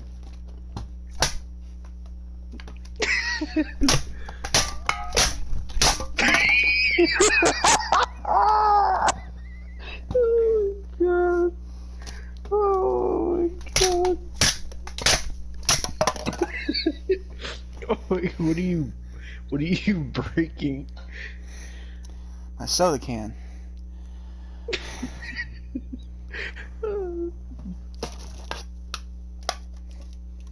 Oh my god, dude, holy shit. This is what happens when you're passionate about AEW like Austin is. Fucking hate AEW. I'm done. I'm never fucking watching it again. I don't even care if MJF gets the title. Fuck it. We got that coffin match to watch between Darby I'm and not watching that. But what about Full Gear, Austin? Fuck Full Gear. But you said you already pre-ordered it. You're just talking out your ass now. You're just talking out your ass now. So do you want to talk about how Andrade El Idolo wrestled in dress pants and made? Oh yeah. Oh fuck. Oh. You thought? You know what? Oh, no. Kushida. Guess what? Guess what? Someone stopped you Oh my god. because skinny jeans are not the new low. Andrade wore dress pants and dress shoes. Mm-hmm. That's real wrestling gear. You know what I think of that?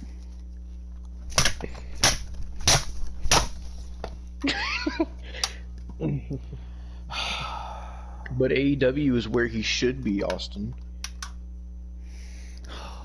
I'm watching how Matt Sydal took the Hammerlock DDT. Yeah, Oh my God, Matt it's so Sydal bad. couldn't even sell a Hammerlock DDT. You know how pathetic that is? Matt Sydal, retire. Oh my god. Retire! Everybody's pumped about Malachi Black. Malachi Black could go fuck off. Okay?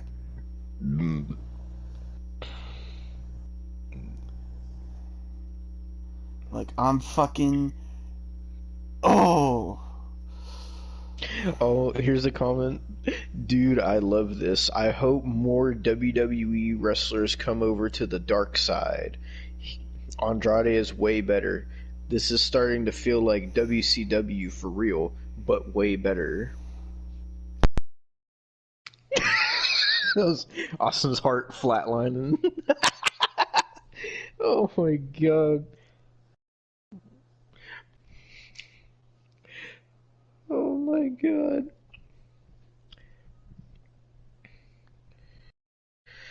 Oh my god.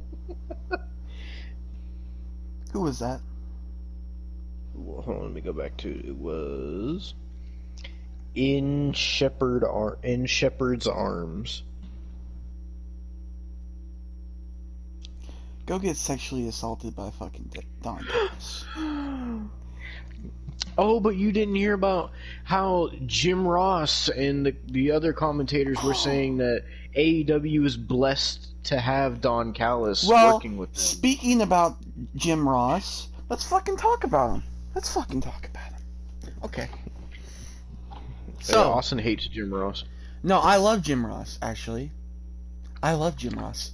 Austin was advocating for him to be fired.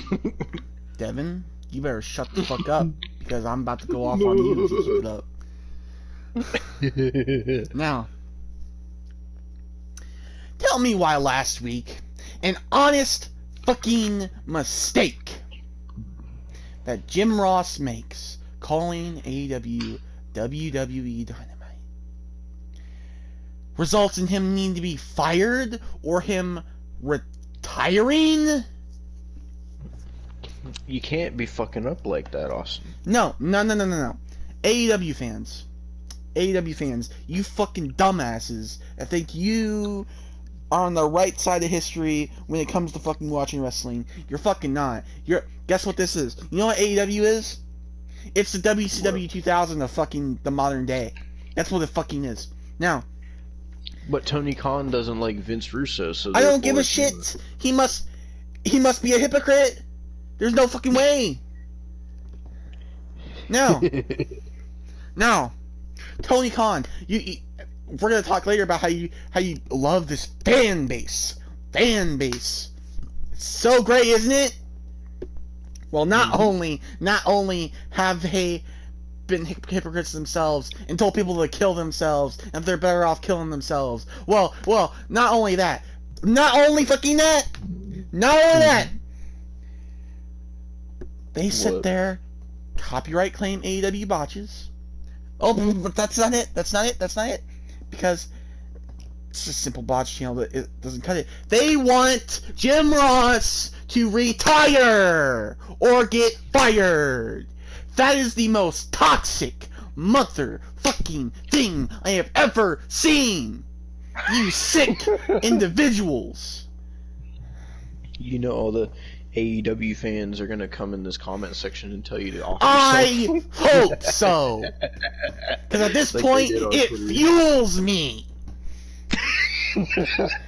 Austin has AEW running through his bloodstream. No. Damn it. No.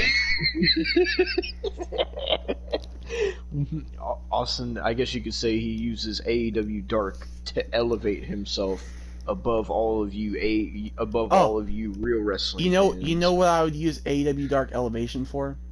To elevate me off a cliff, and then to not elevate me, and I would fall to my death. Oh, but you wait until Rampage comes out. We'll be covering that. Oh no, we won't, because Yes, from we what will. what I've seen from this, I don't want to. No. But what if Rampage is good? You Rampage never will know. be good when hell freezes over. That's when it'll be fucking good. I mean, this show was good. You told me so. No, it was not. Dude, Oh my god. I'm fucking shaking. I'm pissed, dude. Tell Okay, well, me. here's something to make you more pissed. Let's talk about the debut of Malachi Black. Because that was next. So Arn Anderson is doing a promo with goddamn Tony Schiavone, who is still on the cocaine. And the lights go black for a solid 2 minutes. And there's Malachi Black, also known as Aleister Black. I don't give a fuck what people say. It's fucking Aleister Black. They're not the same person. Yes. God damn. They are. They're two different people. I know. Someone, when I fucking see them, Devin, I know you're trying to piss me off with the whole slapjack No, situation. I'm genuinely not. Yes, They're you two are. different people. Yes, you They're are. two different Yes, you people. fucking are. Just like Shane Thorne and Slapjack. They're two completely different people. Just like T-Bar and Donovan Dijakovic and Mace. Well, then and fine. VOS. If they're different people, then I'm just gonna say it. If they're different people, then fuck them all. Fuck them all. Yeah, Malachi Black must be like Alistair's brother or something because they look similar, but they're not the same person. Fuck Malachi Black. So you're still a fan of Alistair Black? No, fuck Aleister Black too. Why? He didn't do nothing wrong. Yes, he did. What did he do wrong? Join AEW. That's not Alistair Black. Yes, that is. Yes, it No, is. it's not. I will live on this. Cause I fucking know. You are Alistair trying. Black does not have a black eye. You're trying. Malachi does. You're trying It's to his piss evil me twin off. that he You're FaceTimed at 3 a.m. That's Malachi Black. That's not Alistair Black. I think you're on the Somas. Oh, I'm on the Somas. I'm okay. Okay. Yeah, no. That entire roster is on the Somas. I'm pretty sure under every fucking seat in that crowd, there was Somas there too. Because the crowd was obviously taking fucking Somas. If we're talking about Somas, I'll fucking go at it. Come on. Oh, are you sure? Because you can't tell the difference between two people. I'm gonna fucking. Oh my god.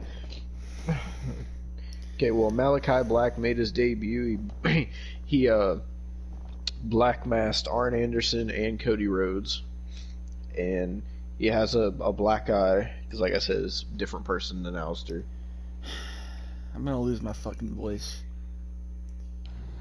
See, what you don't understand, Austin, is that that's not Alistair because, according to everybody, Alistair is going back to WWE. So how could he be in AEW while going to WWE at the same time? See, you just didn't think about that, did you? Because they are dumbasses like Kyle Danger who have small little embryonic brains that don't fucking understand the concept of not everybody is going back to WWE just because Samoa Joe did. The fucking dumbasses. So everybody should go to AEW then? Is that what you're saying? No. Where should everybody go then? Nowhere to AEW. Nowhere in Impact. I'll tell you where everybody should go. They should go to the whatthefuckpodcastshop.com. That was We don't have that. Yeah. not yet.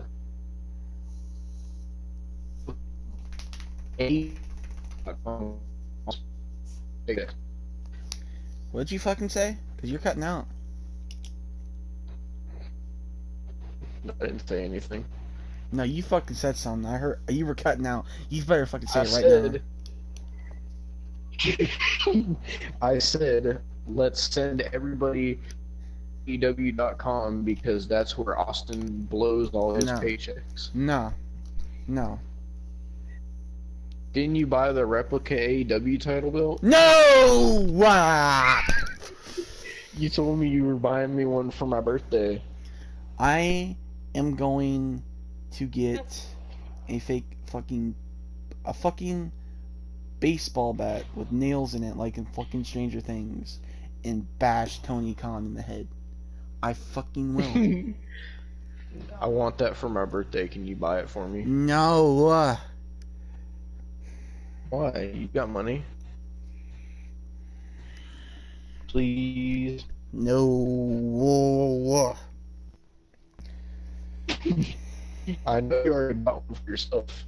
I didn't buy shit. I didn't buy shit from that fucking website. That cursed fucking website.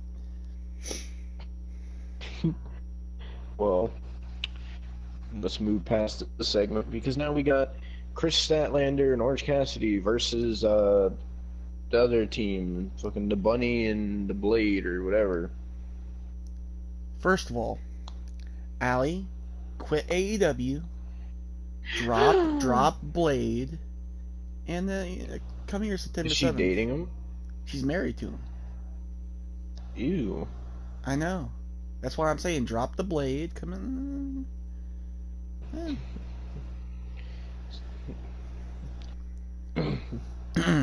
Do you want to talk about how Chris Statlander hit a 450 on the Blade because Austin loves intergender wrestling? I don't. I fucking hate intergender wrestling. You know that for a fact. You told me you wanted to take a picture holding the intergender title with Grimm and Joey Ryan. No, I didn't. No, I didn't. In fact, the only thing I want. In fact, the only thing I would want. In fact, the only thing that I would want to hold is fucking Joey Ryan's Maria Kanellis in my fucking arms, not fucking that bullshit. Oh. You wouldn't let Joey Ryan give you a penis plex? If Joey Ryan was right in front of me, I would put him in a fucking wood chipper. Okay. Well, what's your thoughts on this match?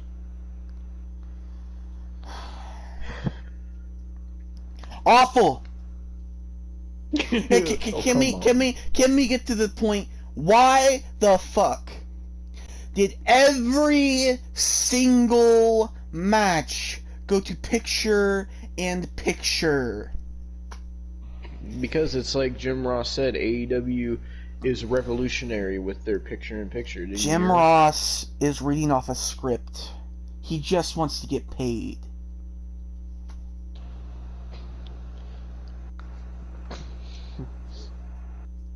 Someone said this was a 5-star match. Someone said show was wickedly awesome. Someone said this was awesome. This was amazing. Listen. Oh, someone said listen to the crowd. I don't care what any hater has to say. AEW is good. I don't know. Oh, here's another one, Austin. Can't seem to find the usual people complaining about intergender wrestling here.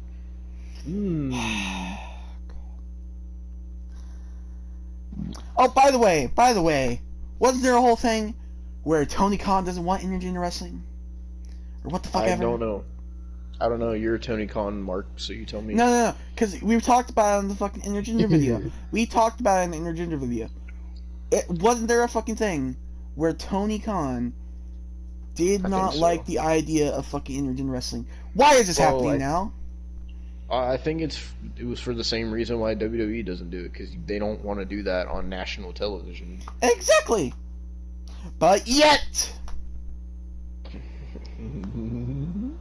No, you don't understand, because WWE does this too. It's okay if women hit men, but men can never touch the women ever.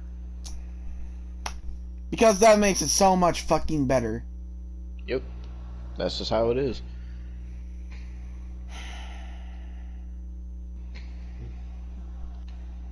And the last time WWE tried something like that, where they had Baron Corbin hit an end of days on Becky Lynch, people lost their shit because you can't hit. You know what? If you want an intergender match, I want an intergender match. This is the intergender match I want. Brandy Rhodes versus Chris Brown. Brandy Rhodes versus Chris Brown. That's what I fucking want.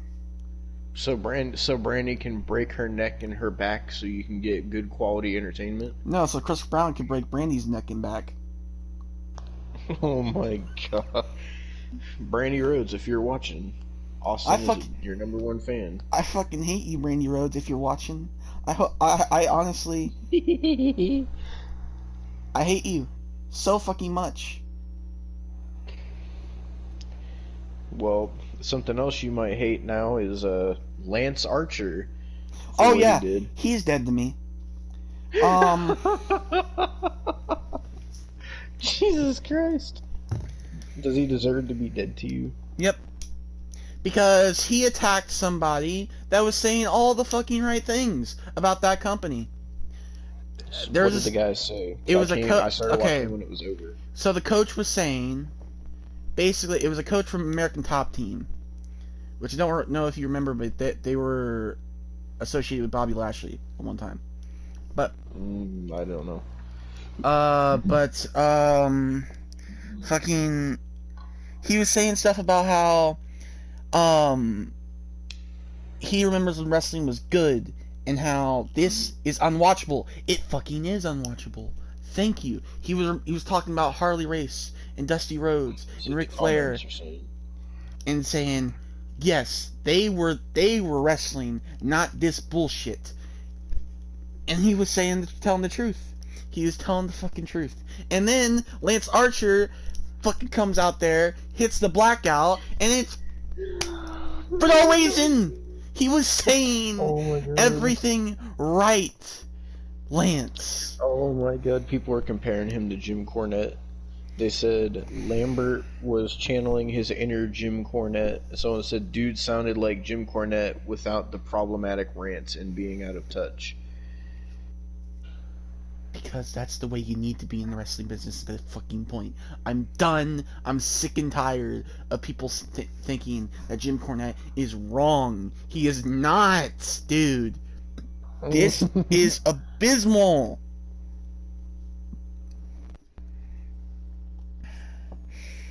Dude, I'm getting so worked up that I'm about to throw up. Like, I'm fucking pissed. Oh god. Like, I'm this fucking pissed. This person said Lance Archer blows away anyone in WWE. Lance Archer can go fuck himself. Was greater than boring, overrated Roman Reigns.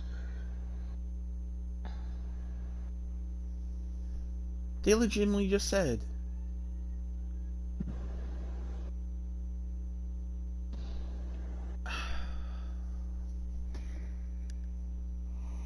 Oh, someone said, I wish that would have been Jim Cornette in this segment. He would have spoken from the heart, and I would have got to see Cornette get his ass whooped. Yeah. The person who said that, go fuck yourself. Oh, the horror heel said, I don't even know who that old bastard was, but he deserved it for talking trash about AEW. These fucking children. These fucking children. Oh no. See, this is gonna end up making John Moxley's child and fucking Cody Rhodes' child end up like this bullshit. This is gonna make them end up like that. That's the idea. That's not fucking a good idea. They need to be taught the right way. Not to fucking maim themselves. Fucking John Moxley's thumbtack child. Fucking. And Brandy Rhodes' fucking egotistical child. Like, I just. I'm so pissed. I'm so pissed.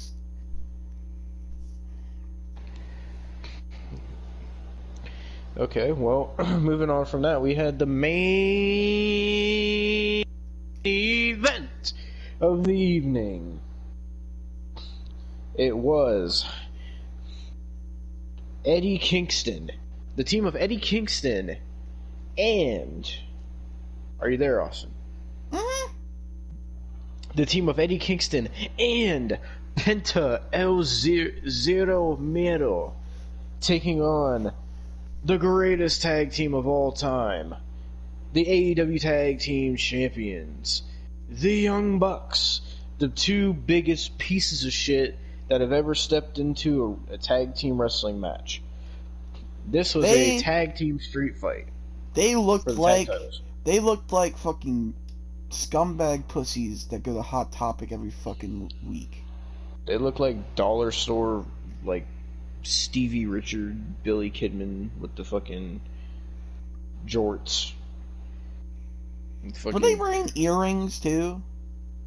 Oh yeah, you didn't see? They were wearing cigarette earrings. Cigarette earrings.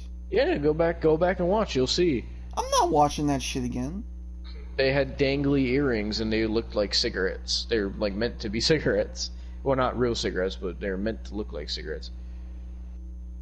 That is the dumbest fucking thing I have ever seen or heard. I mean,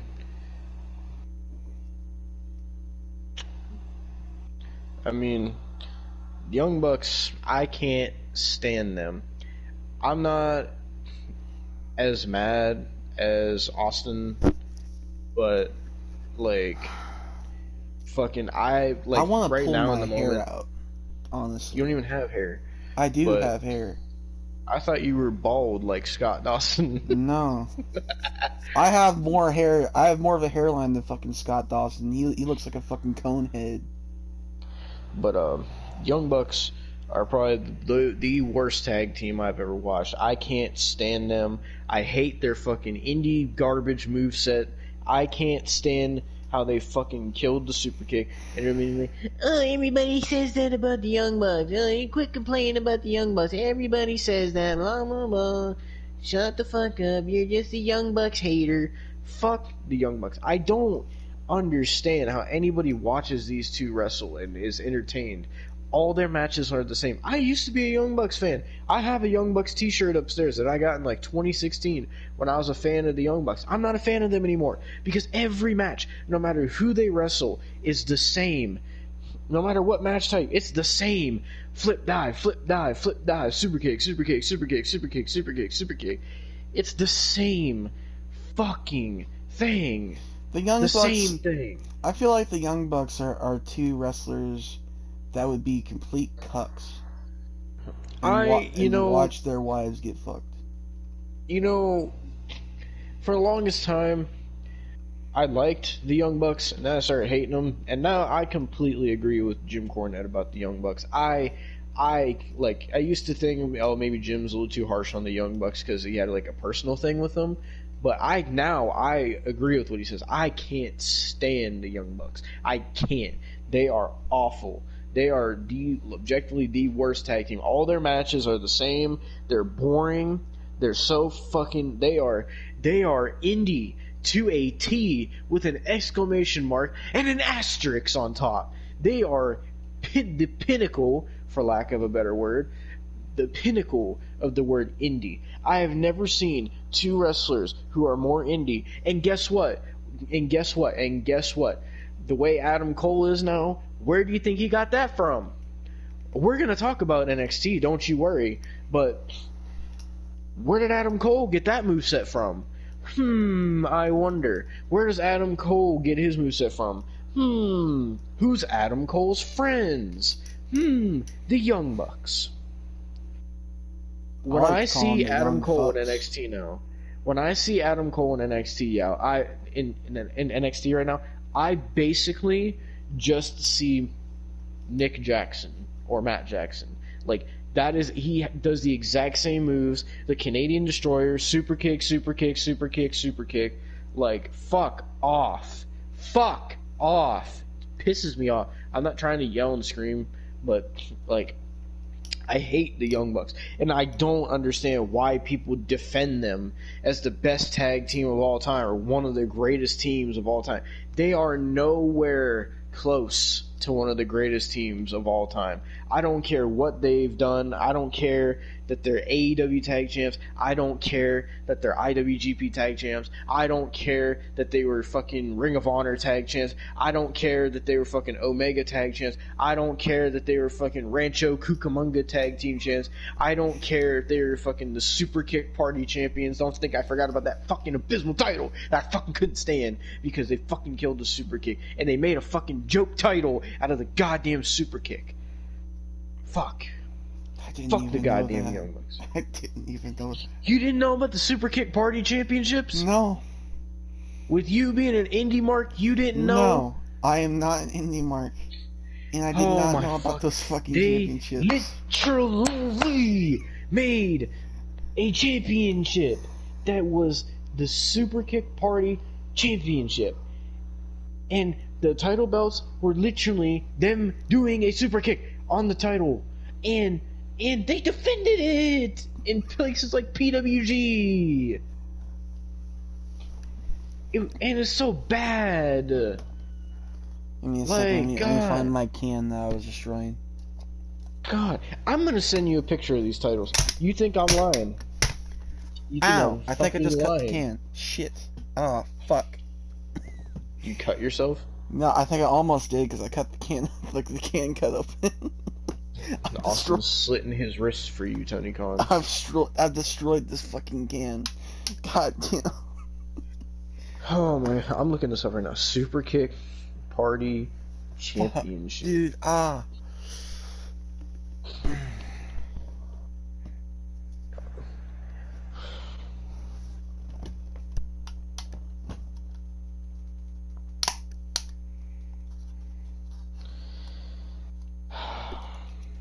I am officially fucking done.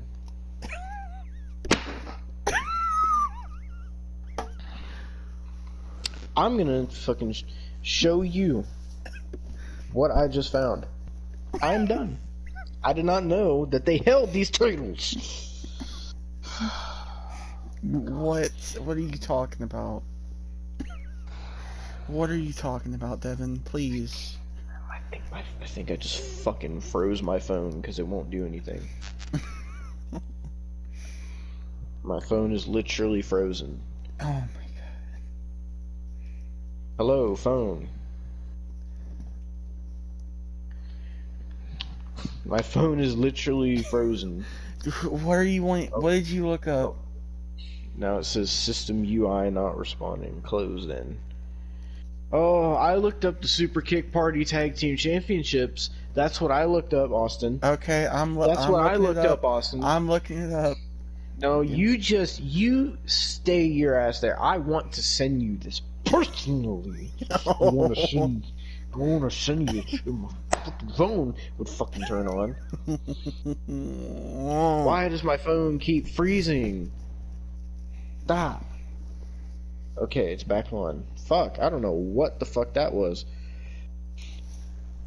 All I tried to do was download the picture. I cannot, but oh my, I have lost a little respect for these guys, and that's coming from me. I've lost a little respect. I've lost respect a little bit. Is it not the Hardys? Much.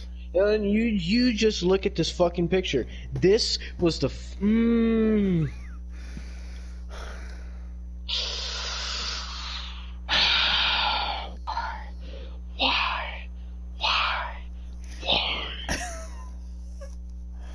I sent you the picture.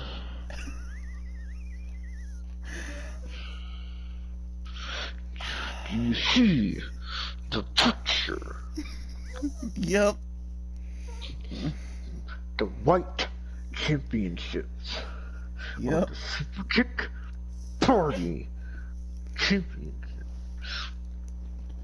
Why the fuck? When did they win these? When? I want to know.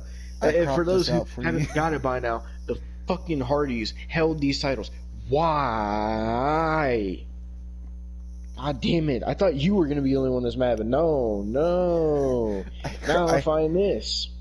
I'm sending it back, but I cropped it out.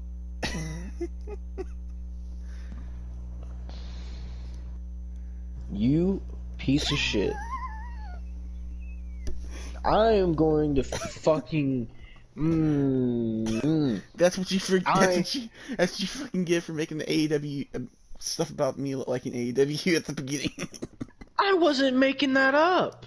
No, that was made What up. I said was true. Nah, You know what? I'm gonna get you a fucking goddamn AEW Heels subscription for your birthday. nah. You're gonna fucking watch every goddamn fucking gaming event.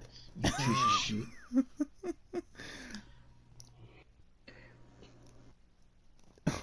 All right, you wanna do that.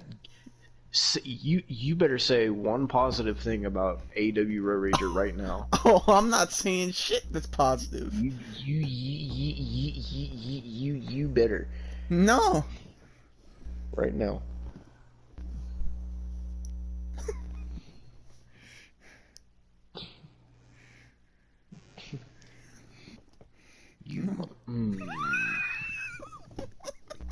I know where you live. I can send you a bunch of AEW stuff. Oh, God damn it, no.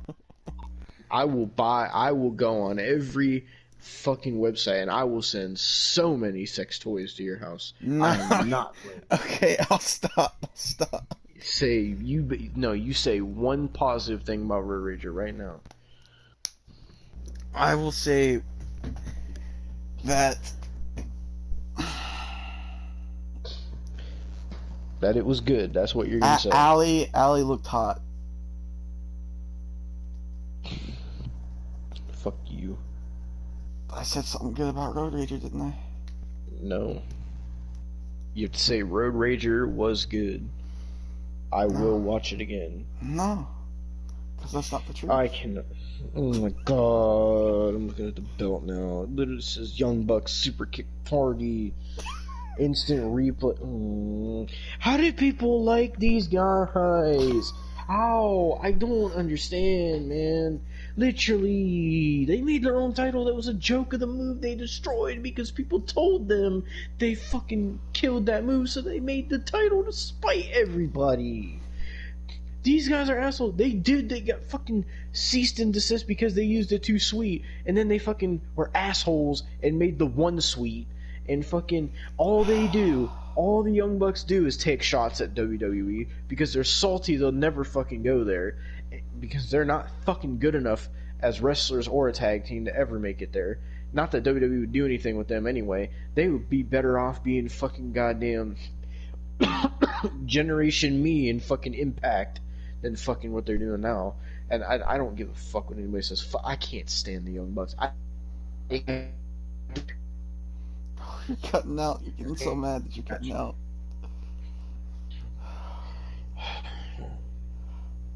It's the Young Bucks trying to super kick my internet.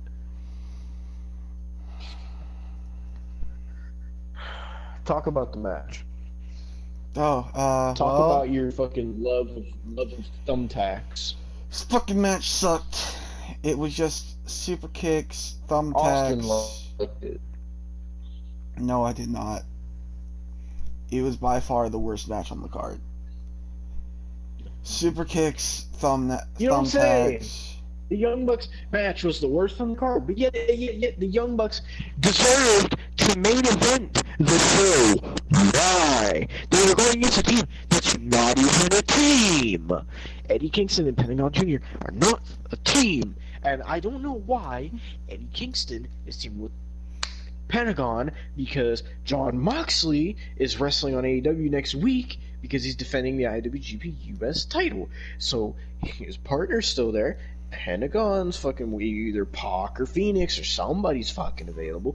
Why? You know why? Because I bet they didn't want to fucking make people sit through fucking the Young Bucks versus Moxley and Kingston again like they did at fucking Double or Nothing with that fucking god-awful garbage fire match. Or fucking they didn't want to make people sit through the Young Bucks versus the Lucha Brothers for the 5th time. Or the Death Triangle. Ooh, so edgy. Fuck off. Continue. It was just nothing but super kicks, thumbtacks, false finishes, a ref bump.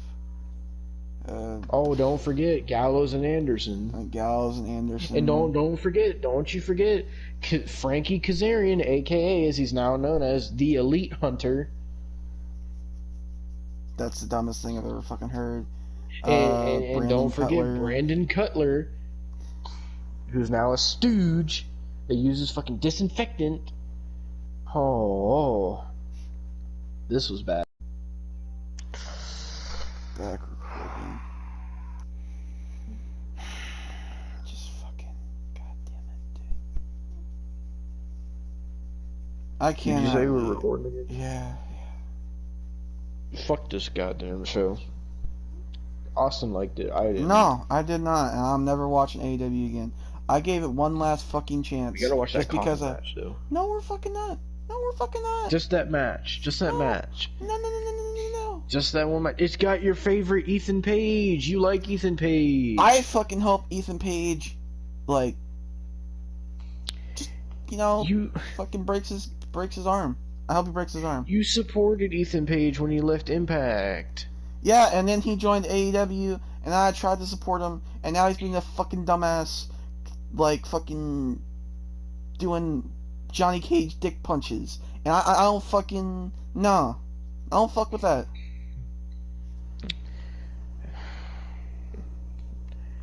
Damn, so you turned on MJF and Ethan Page. MJF, honestly, I'm gonna say this to you. If you keep up your shit with Jericho, you're gonna be on my shit list. But if this is the last time, if this is the exact last time he faces fucking Jericho, then I'm fine. Okay? Then I'm fine. I'm giving him one fucking more chance. One more. It's the final chance I'm giving him. But if I see he's still in a rivalry with Jericho after this shit, I'm fucking done with him. I'm just done. And that's gonna be so fucking hard to say, man. It's gonna be so fucking hard to say. Like, that's gonna hurt my goddamn soul. But I genuinely, I can't take it no more.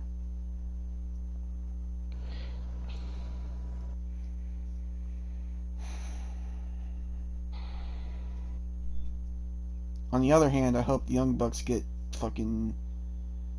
like scorpion fatalities from Mortal Kombat and fucking just, don't breathe. But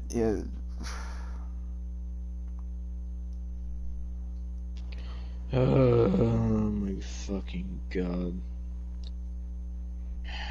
So do we want to talk about how every single match had picture-in-picture and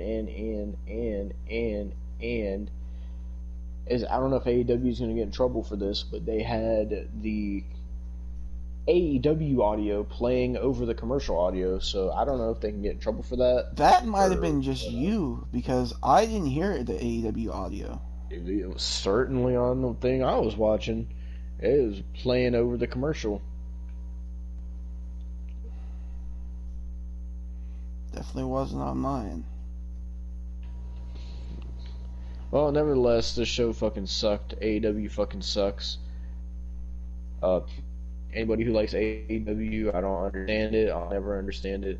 I don't know why Off does, but I don't. To each his own, I guess.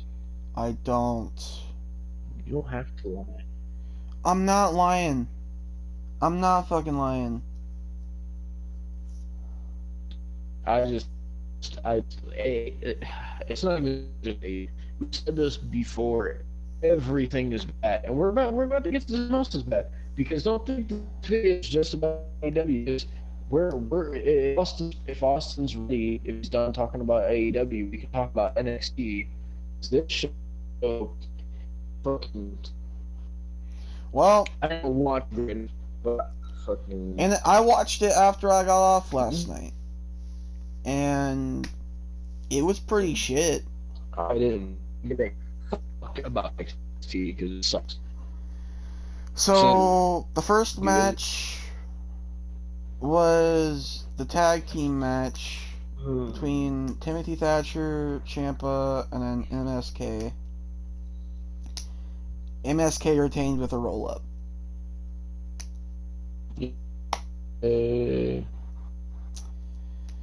That's how that happened. Then they announced the breakout tournament competitors. I didn't know who a single one of them was, so I didn't give a fuck. Then they had Eli Drake. That's what I'm calling them. I don't give a shit. I'm not calling them LA Knight. Versus Cameron Grimes. Wasn't the loser has to become their butler or something? Yep. And Eli Drake won, so Cameron Grimes is now No, wait a minute. Eli Drake's there you butler. go, confusing people again. Eli Drake and LA Knight are not the same person. I don't know why you keep doing that. They're two different people. Then it was fucking Cross and Gargano had a segment where they just did the promos, which Cross didn't do much of a promo. Scarlett looked really good. Samoa Joe, I wish he would have fucking just snatched up fucking Johnny Gargano, because Johnny Gargano is insufferable and shouldn't even be getting a title shot for Karrion Kross's title.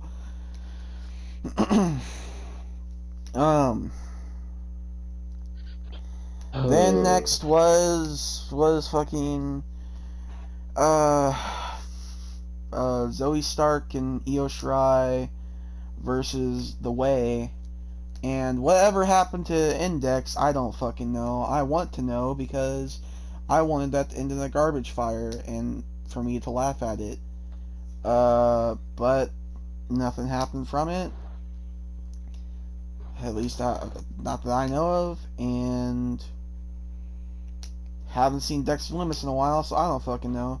But on the other hand, fucking Tegan Nox returned, which I told her not to, because she supported Ronda Rousey and all the other things that she fucking supported. So she should just stay fucking home. But nonetheless, she returned and cost away the titles, and now Zoe Stark and Io Shirai are the champions. Why? I don't know, because they don't have anything else to do with Io Shirai. And finally, it was the main event. Adam Superkick Party Cole versus Kyle O'Reilly. And it was just a match that sucked. I don't like Kyle O'Reilly or Adam Cole anymore, honestly. So was it as fucking indie and bad as their fucking takeover whatever match? Yep, just without it was stand and deliver, yeah. Just without weapons, it was pretty much the same match.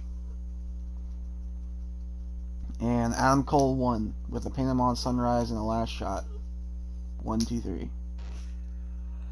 Then the show ended. And I didn't give a fuck. So, if you really wanted to watch NXT last night, or whenever this is going up on Tuesday, or Great American Bash, what the fuck ever it was called, I don't even give a shit. Like, if you really wanted to watch NXT, the Great American Bash 2021, that's what it's called. If you ever wanted to watch that, it really wasn't that eventful. It really honestly sucked. Same with AEW. They both fucking sucked. And I feel so scared for wrestling right now, honestly, because it's just like it's bad, man. Yeah, it's awful. Everywhere is bad. Like I don't know what else to fucking do anymore. I'm getting to the point to where I don't know how much I could watch anymore. Like, and that makes me very upset. Like, every time I watch wrestling, it either pisses me off or it's just boring. And I don't want it to be like that. It's literally like AEW is really bad, Impact is really bad, NXT is getting bad, SmackDown is starting to get bad, Raw is the worst fucking show out there, and fucking goddamn, I don't know how Ring of Honor is because I don't watch it. I haven't watched Ring of Honor since the beginning of the year. I don't know how New Japan is either, because I don't watch New Japan because I'm not staying up till 4 a.m. to watch it. I don't. There's so much wrestling to keep up with anyway that I can't fucking with just keeping up with WWE and AEW and Impact alone. Like I can't keep up with Ring of Honor and New Japan and PWG and all these other places. I can't. It like I said before. There's too much wrestling in the world. Way too much. Yeah. But wrestling is all bad. It's all been bad. No matter what the fuck anybody says, wrestling has been bad and has gotten worse after 2019. As soon as like the pandemic shit, every fucking thing got bad, and then it just become worse and worse and worse and worse and worse. And now everybody's under this false pretense that, oh, now that the crowds are back, the shows are going to be good again, and blah, blah, blah, blah, blah, and everybody's all hyped. Oh, SummerSlam, the crowds are back, SummerSlam's going to be great. And fucking, well, guess what? AEW had a crowd, the show sucked. NXT has had crowds, the shows suck. Okay? Fuck me. They had a crowd at WrestleMania. WrestleMania was it wasn't the best WrestleMania. I feel like SummerSlam is going to feel like WrestleMania. It's going to not be bad, but it's not going to be great. Like, I don't know. It's just, people are getting their hopes up too much for thinking that wrestling's going to be better. And awesome, there's people saying that this show tonight, AEW Road Rager, was the show of the year, that it was an amazing show, it was awesome, and fucking dick-sucking AEW like fucking Kyle Danger, riding that fucking dick of AEW, and people out there be like, you just a couple AEW haters and wrestling haters, and you guys are like Jim Cornette, and it's because people don't, it's like people can't take criticism, and they don't like to admit when they're wrong, and they can't stand to admit when somebody's right about something that they're wrong about. It's those kind of people, and it sucks because wrestling fans are super toxic, and people would call us toxic, but they act toxic towards us for just stating our opinion or trying to criticize something like, hey, this is bad, or hey, I don't like this.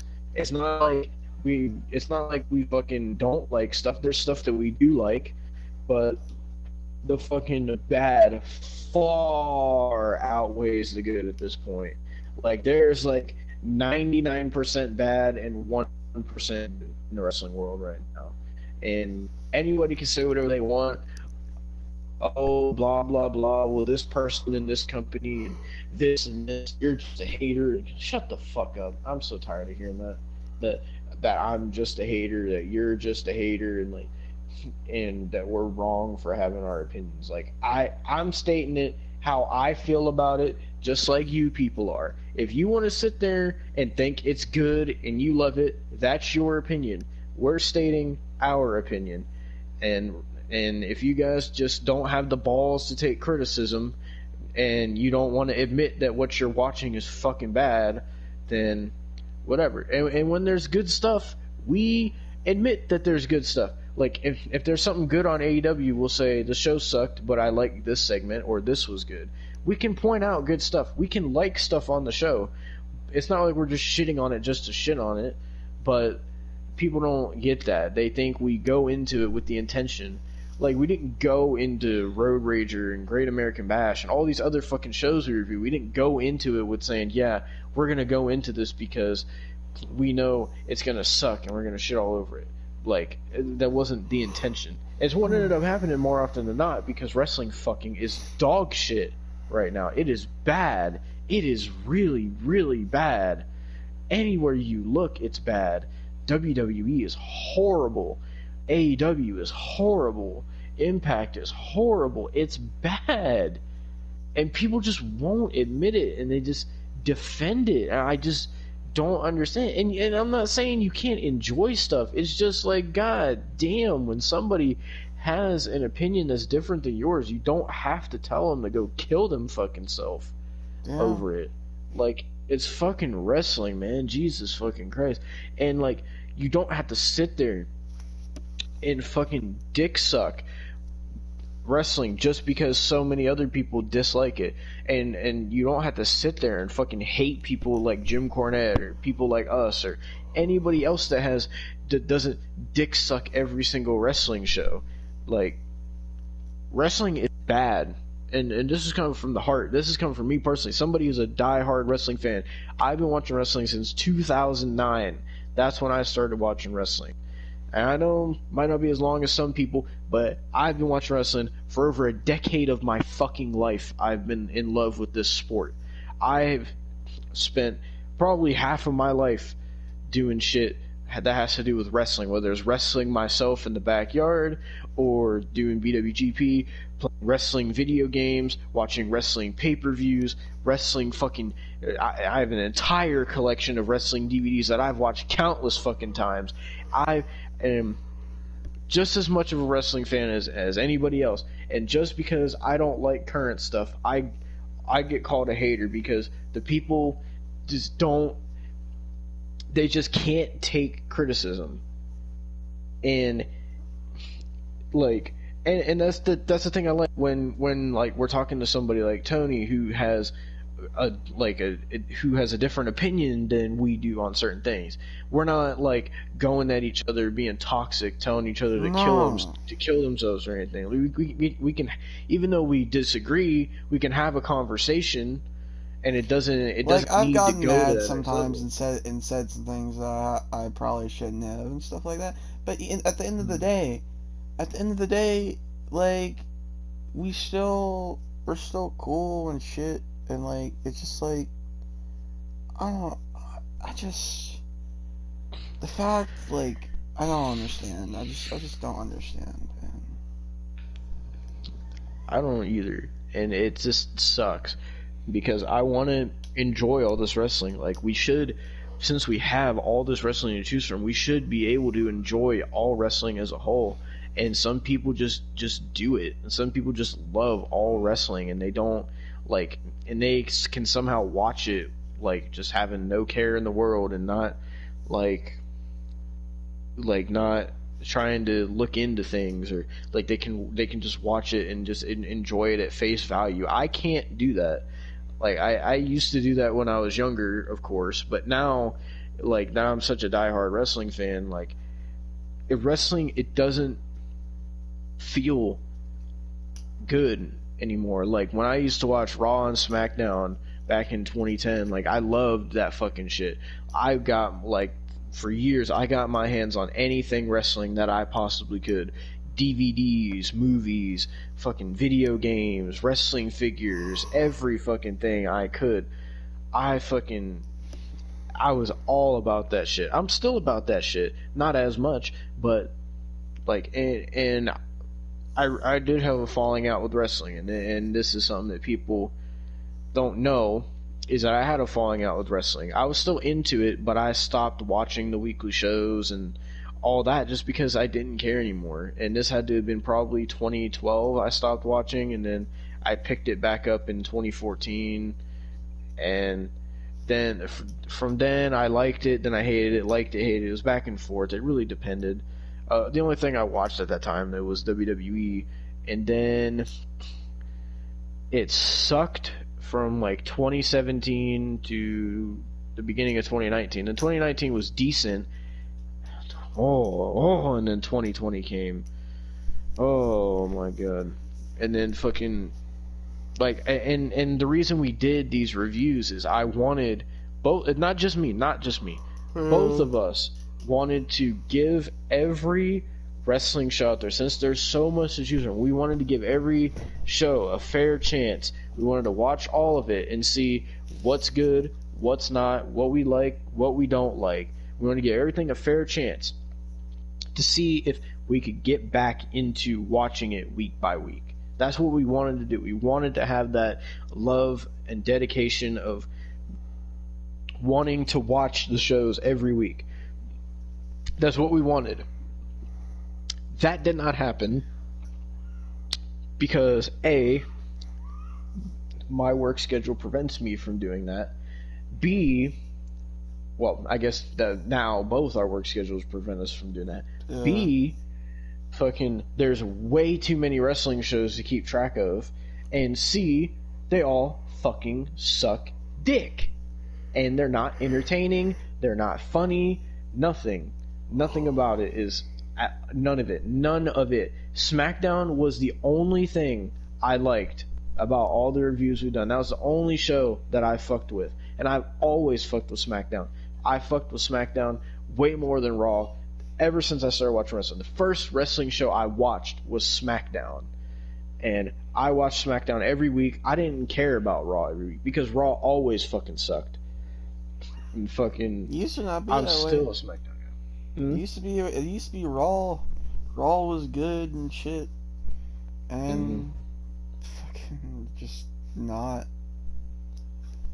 And fucking like even now, SmackDown is way better than Raw. Dude, I cannot watch Raw. I can't.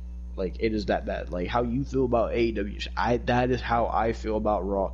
If you make me watch Raw, I will lose my mind like you did in this video. I can't.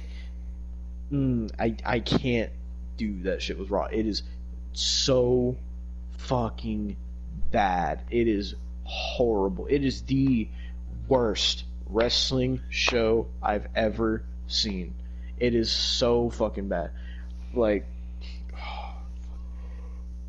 but at the end of the day, what I'm trying to say is, we wanted to try to get back into wrestling. We gave everything a fair shot.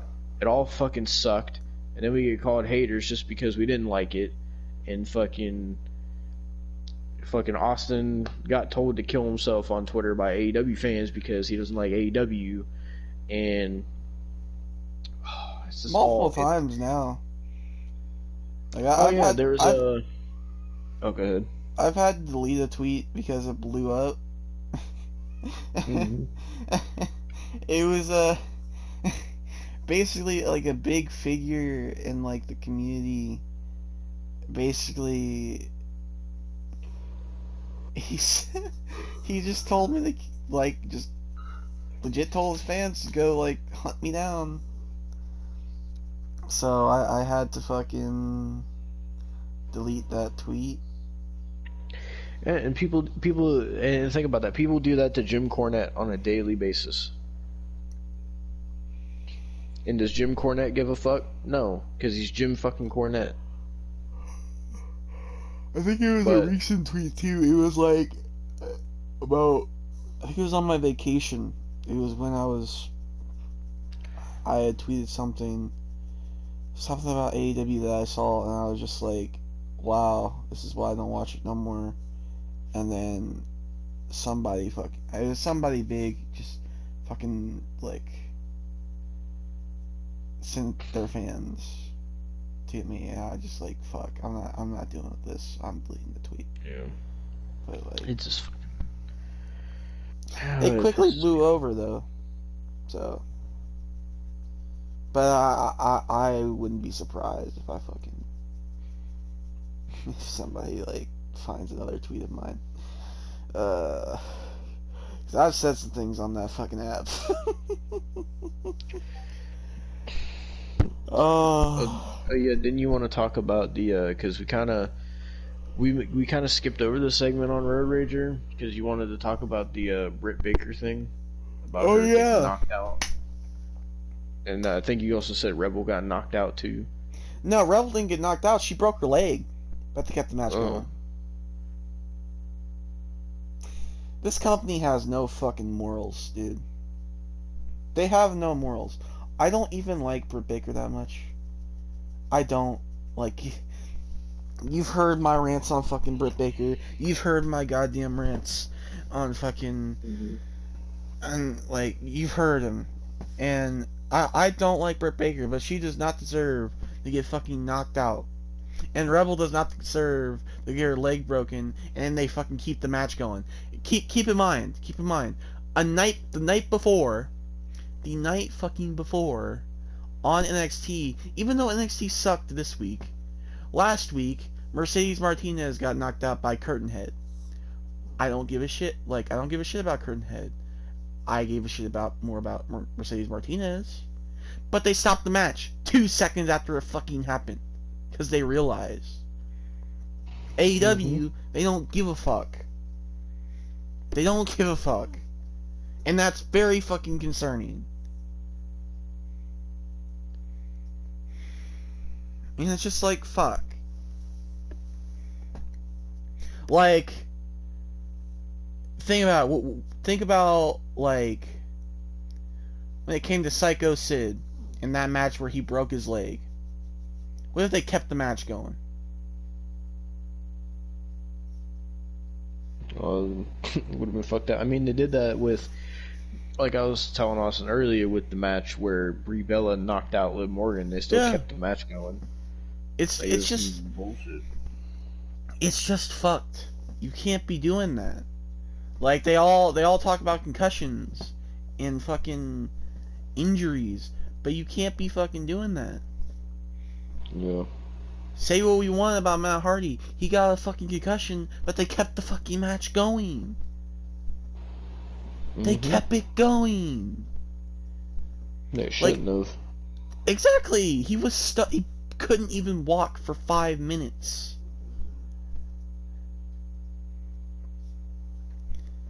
Rebel couldn't walk in general. She had to be carried fucking out. But they kept the match going. She had to be carried out by 4 or 5 people. She was legitimately dead weight. Because of her fucking ankle. Like, what the fuck?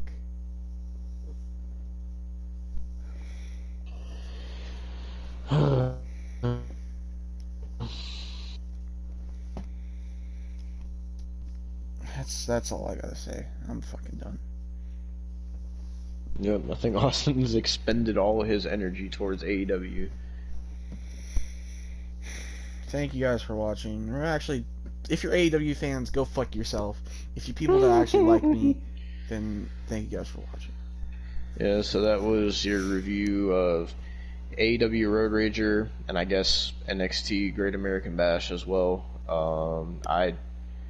I mean, our next planned review is Money in the Bank and then SummerSlam, but we're also thinking about doing Slammiversary as well. So we'll see. And then, honestly, if it's just worse and worse, I don't know. Honestly, I don't know. I mean, you got to think, like, what are we gonna do? Because, like, you've roasted just about every roster there is. We are gonna be reviewing Money in the Bank and SummerSlam. Like, what else are we gonna have to do wrestling wise after that? I mean, we could always do old pay-per-views. I don't fucking know. I guess. I mean, if you think about it, it's kind of like we have 2 podcasts going at the same time. Kinda. Like, because we have the What the Fuck podcast, which is more of like your typical podcast, and then that's where we talk about anything and everything, and then we got the wrestling shit, which is just like a wrestling exclusive podcast, I guess, but it's anything and anything wrestling related, I guess. But yeah, fucking, I love this wrestling review series. I really do. It's just like, there's some great moments from it. A lot of Austin Rage moments, which will live on for the rest of time. Honestly, when it comes to after SummerSlam, I don't think we can continue it. Honestly, because unless we do a rant or two, like if there's like a thing that we rant about, maybe. But like, I don't think we're gonna be able to continue it after that. Yeah, I mean, unless there's fucking more top 50 lists by then or whatever the fuck. Yeah, I don't guess know. that. Or fucking, I don't even know, to be honest. Because, I mean, we just kind of started the roasting thing just out of nowhere. Yeah. And that just kind of happened just because you wanted to roast AEW, and then that just turned into its own series. Yeah. So, I mean, I don't know. I mean, I guess the old pay-per-view thing could work. I mean, it's just like, if you if you really want to do it or not. I mean, I don't know. I don't know, because I mean, we haven't been doing anything with the live commentary series. We kind of put that on hold, to be honest. Yeah. Like, we were killing it. Like, I'm looking at the playlist now. We did fucking we did Willy's Wonderland, Banana Splits, Scott Pilgrim, Godzilla vs Kong, AVGN, Three-Headed Shark Attack, fuck that movie, Jurassic World: Fallen Kingdom, fuck that movie, American Pie, Nightmare on Elm Street, Money Plane, Mayhem, Night at the Museum, and Jason Goes to Hell, all in the span of like 3 weeks. We were killing it with the live commentaries, and then we switched over to this shit. Let me see what all of our wrestling stuff has been lately. Let me go to the playlist. So, I mean, we could do more videos like the 50 question, 1 question go thing as Yeah, well. we could. I mean, unless there's any more decimations that you want to do. I don't There's really also think that so. option. Fucking. Other than that, I really don't know. I don't I know. really. Because, I mean, we've roasted. Well, you've roasted AEW, Impact, GTS, Raw, 205 Live, NXT, NXT UK, SmackDown, WCW, Ring of Honor, ECW. So I don't know what else Which is left to roast. those will be coming out soon. Yep. These are all stuff we've had in the works. We've recorded a lot of this stuff. It's taken forever to come out because, like, they'll be out by the time this video comes out. But, well, actually, no, because this will be going up before that. Because I'm gonna try to get this up tomorrow since Road Rager just happened. But these videos will be coming out soon. It's just the thumbnails took fucking forever. That's mainly the reason why. You'll see it when they come out how many fucking PNGs we had to get. But yeah, basically that's mainly what we've been doing lately with the series. I mean, besides that, the decimations, like, and the fucking 50 question, 1 question go, I don't really know what other shit we could do. I don't know. So. Oh, and we also have the top 50 WWE top 50 tag teams list coming out as well. Forgot about that. Yep. I mean, we do have that another video coming as well. So I mean, I don't know. It all depends on what happens in the wrestling world too, because I don't know. Because like we weren't planning on doing this, and then all of a sudden it was announced they were doing Road Rager, and then it was announced they were doing Great American Bash, and so I mean, you just never know when these things are gonna Well, happen. I wasn't gonna do this in general either until the fucking thing happened last week. Yeah. If that didn't happen last week, I wouldn't have been so pissed to say, you know what, fuck it, we're doing it. Like, Yeah. I mean, our original intention was we were going to stop doing this series at the WrestleMania because we literally, like, I'm looking at the playlist now, we started with Raw Legends Night, and we just went, like, every single wrestling show that was happening, we covered every single one up until WrestleMania. That was fucking a lot to keep track of, dude. It was a lot. And then, so we were like, let's take a break. And then we just decided to start posting here or there, just random things. And then the roasts started. And then that just became a thing. And then of random things like a Eva Marie decimation, and then the 50 question thing. And then we brought it back with the Takeover in Your House review. And now we got this shit, and then we're doing fucking Slammiversary, Money in the Bank, SummerSlam. So, fucking, I don't know. We didn't fucking cover Hell in a Cell for specific reasons, because that pay-per-view was trash. yeah. That would have been a waste of time. I didn't waste my time. And also WrestleMania Backlash. If you guys were wondering why we didn't cover those two, they fucking sucked. That's why. I watched You're WrestleMania lucky we're doing Backlash. Money in the Bank. I didn't even watch Hell in a Cell because it was on Father's Day, and I was like, you know what, I'm gonna spend that with my family. So Yeah, and all the Hell in a Cell matches sucked. Every single one. yeah. So it wasn't worth it. So, if you're curious what those matches were, it was Roman and Ray on SmackDown. It sucked. And then they did, I think it was Bayley and Bianca in a Hell in a Cell. It sucked. They did Bobby Lashley and Drew in a Hell in a Cell. It sucked. and the USA got mad that SmackDown had a Hell in a Cell, so they had a Hell in a Cell, which they did Bobby Lashley and Xavier Woods, and it sucked. So it was all a waste of time, and I didn't watch any of it because why should I care? Because it's garbage. There's your Hell in a Cell review. The only Hell in a Cell match I watched was Ray and Roman. That's about it. Mm-hmm. And when it came to WrestleMania Backlash, I told Austin I am not watching this pay-per-view because I knew it would suck, and it did suck.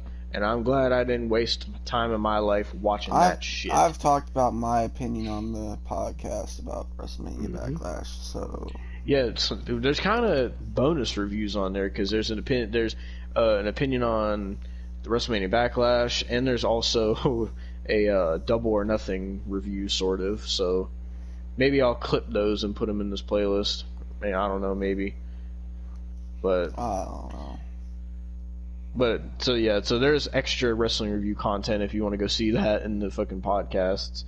But, so, yeah, I mean, we're just kind of rambling on, but just, wrestling fucking sucks, and after Slammiversary, Money in the Bank, and SummerSlam, I just don't know. I mean, we were saying the same thing before, where we were like, oh, after WrestleMania, we're done, because what more can we cover, and then we did all this. I mean, who knows? It just depends on what we come up with or what happens. Maybe we'll cover fucking we'll just go like a fucking Raw Legends night, and then fucking there'll be another Raw Legends night, and then we'll fucking cover the next like WrestleMania. God, dude, we're gonna have to get to the point where we have to like start reviewing like GTS pay-per-views or like XCW shit. No. Like, I would review an XCW show just to fucking laugh at it and fucking shit on Kyle Danger. That's something I would go into intentionally shitting on, because fuck you, Kyle Danger. But I don't want it to get to that point where we have to fucking do that. But I don't know. We'll see what happens. But that's about all I got to say. So are we ready to end this thing? Yep. So thank you guys for watching this review of AEW Road Rager and NXT Great American Bash. Like I said, stay tuned for Slammiversary, Money in the Bank, SummerSlam, and after that, who the fuck knows. Thank you for watching. We'll see you all next time. And yeah, peace. And fuck AEW and NXT. I agree with that. Okay, are you sure you're ready? I'm sure! You're positive? I know you're fucking recording, so you better just fucking come on. No, I actually haven't started yet. I really want to make sure you're ready because you're about to fucking burst. Yeah, I'm fucking ready. God damn it. Alright. Just one last time. You're sure that you're ready? I'm ready to bash someone's skull in, okay? Fucking got that? Alright. That's how fucking ready I am. Well, ladies and gentlemen, now that we know Austin's ready, we can get into this. I fucking knew you were recording. I knew you were recording. Alright, so what is up, everybody? Demo the Warrior here. What's up, all my artists? We are back with another review. This time we're talking about NXT because Austin demanded that we do this video. This video right now is mandatory. Austin is forcing me to do this video right now. So, you want to tell him why we're talking about NXT? Okay. Wait, I was getting set up to do the live commentary for Independence Day Resurgence. I had that all fucking set up. And then Devon sits there and says, guess who's the challenger for fucking the NXT Women's Championship? Curtain head herself, Xia Li. How high can you be, Trips? Why? Oh my god. Jesus Christ. Road Dogg, did the heart attack affect your health? Did it fucking affect you? Oh my god. Sean, you better fucking read Michael Hickenbottom. You better fucking read that fucking title correctly. I know you got a lazy eye, but you better fucking read it. Oh my god. And William, I know you're senile, but fucking get Samoa Joe to help you, you dumbass. Oh my god. Xia Li! The woman that comes out with a curtain on her head, and then knocked out Mercedes Martinez! Xia Li! Why? Because she deserves a title shot. She doesn't deserve shit! She jobbed for 2 years! And then she suddenly turns heel and gets a fucking title shot! No! Well, it's happening. because Oh women's my wrestling. god! NXT, man! So, You know what? Fuck it. I'm done. I'm done with the NXT Women's Division. Fuck it. I'm done. I'm done. you might be done I'm with done. NXT Just- after by the end of this. No. Well, you know how you fucking said, fucking, you're done with the Women's Tag Team Division? It's not a real title? The fucking NXT Women's title is a play fucking title that you can get at fucking Walmart. It is not a title. I mean, it kind of literally is just a smaller version of the NXT title. Like, Exactly. So I don't fucking give a shit about it no more. I don't care. I don't care. I don't care. I don't give a shit if Io Shirai fucking had the title for a year. I don't even give a shit if Mercedes Martinez wins it. I don't care if fucking goddamn Frankie Monet wins it. I don't care if Aaliyah wins it. I don't care if whoever the fuck wins it. I don't even care if Dakota Kai wins it. Because nobody fucking needs that title because it's trash now. It's fucking garbage. mm-hmm. Oh, ever since Raquel won that title, they've just like she's had one of the not worst run. I mean, she's had one of the worst NXT Women's title runs, but it's not her fault. It's just they have nobody to put up against her because because Io Shirai is in a tag team with Zoe Stark now, and they're going for the tag titles. No, okay, hang on. And Who the fuck's next, Trips? Who's next? Fucking Gigi Dolan? probably. That bitch? Or known as Like- Austin's girlfriend, Priscilla Dude, Kelly. I wouldn't. No, I wouldn't touch her with a fucking 1,000,000-foot pole. No. You can fucking. All you simps out there, you can fucking have Gigi Dolan. I don't fucking want that bitch. Fuck They're her. fucking- Dude. Like, it's dumb because they have no challengers for Raquel, but they literally just I'm mad. They just put Shotzi and Tegan on the main roster, and Toni Storm's going to the main roster, and fucking so that's three. Who do they they're down have 3-1. anymore? Raquel, Dakota, and of course Xia Li. That's who they got. That's what happens when you add a women's tag team division to an already small I women's swear. division. I swear, if they give Boa a fucking NXT title shot, I'm fucking done with NXT. It doesn't sound too If far that- off. That Imagine Boa pins Cross clean. Oh my god. Hell would freeze thought over of that that- day. the thought of that makes me want to punch a hole in my wall, Devon. Please do not say that again. I'm just saying, with NXT nowadays, it doesn't sound too far off. That's all I'm saying. So, What else happened on the fucking show? Because now I can't remember. I know you fucking told me, but I can't remember now because I'll gladly all I remind you. fucking like remember in my goddamn head is fucking Xia Li getting the title shot, which doesn't fucking make any goddamn sense. yeah, she knocks out Mercedes Martinez and title shot. There you go. It doesn't make any sense at all. So, on this show, I'm not sure what it started with, cause so keep in mind, this isn't like a full-blown review, because I was just telling Austin like what I seen on the highlights that they uploaded to YouTube, and then Austin just became incensed. So that's why we're doing this. So what happened was, I'll start from the first clip they posted and go up to the main event. So the first thing they posted was they did Ember Moon versus Dakota Kai, because now Ember Moon is a singles wrestler again because they put Shotzi in a tag team with Tegan Knox.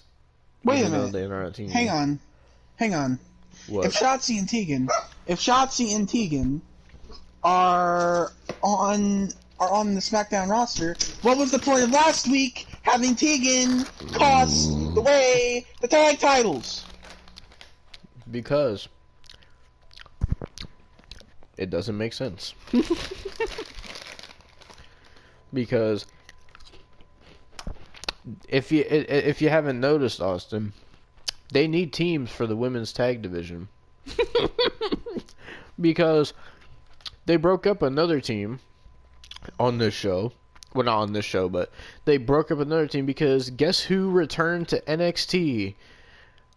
God's greatest creation, Mandy Rose, is back in NXT. God knows why. I don't know why.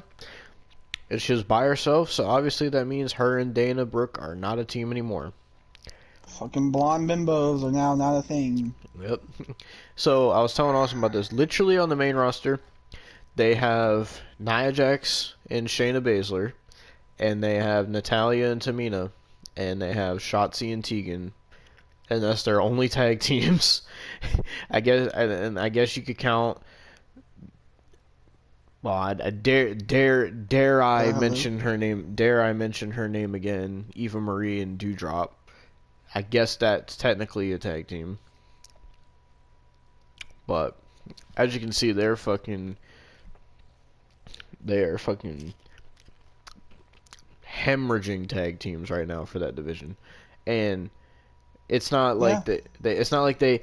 And the thing is, they added another women's tag team division in NXT, which is taking away from Raquel's division because that's why she has nobody to face. Because you have Casey Catanzaro and Caden Carter. You have, well, you did have Aaliyah and Jessie Camilla, but we'll get to that in a minute. Okay, you know what? Actually, hang on a minute. The plank of wood known as fucking Casey Catanzaro would be a better challenger to Raquel Gonzalez than fucking goddamn Xia Li. I would have rather seen Frankie Monet, even though she hasn't been there that long. Anybody would be better than fucking Xia Li. Anybody.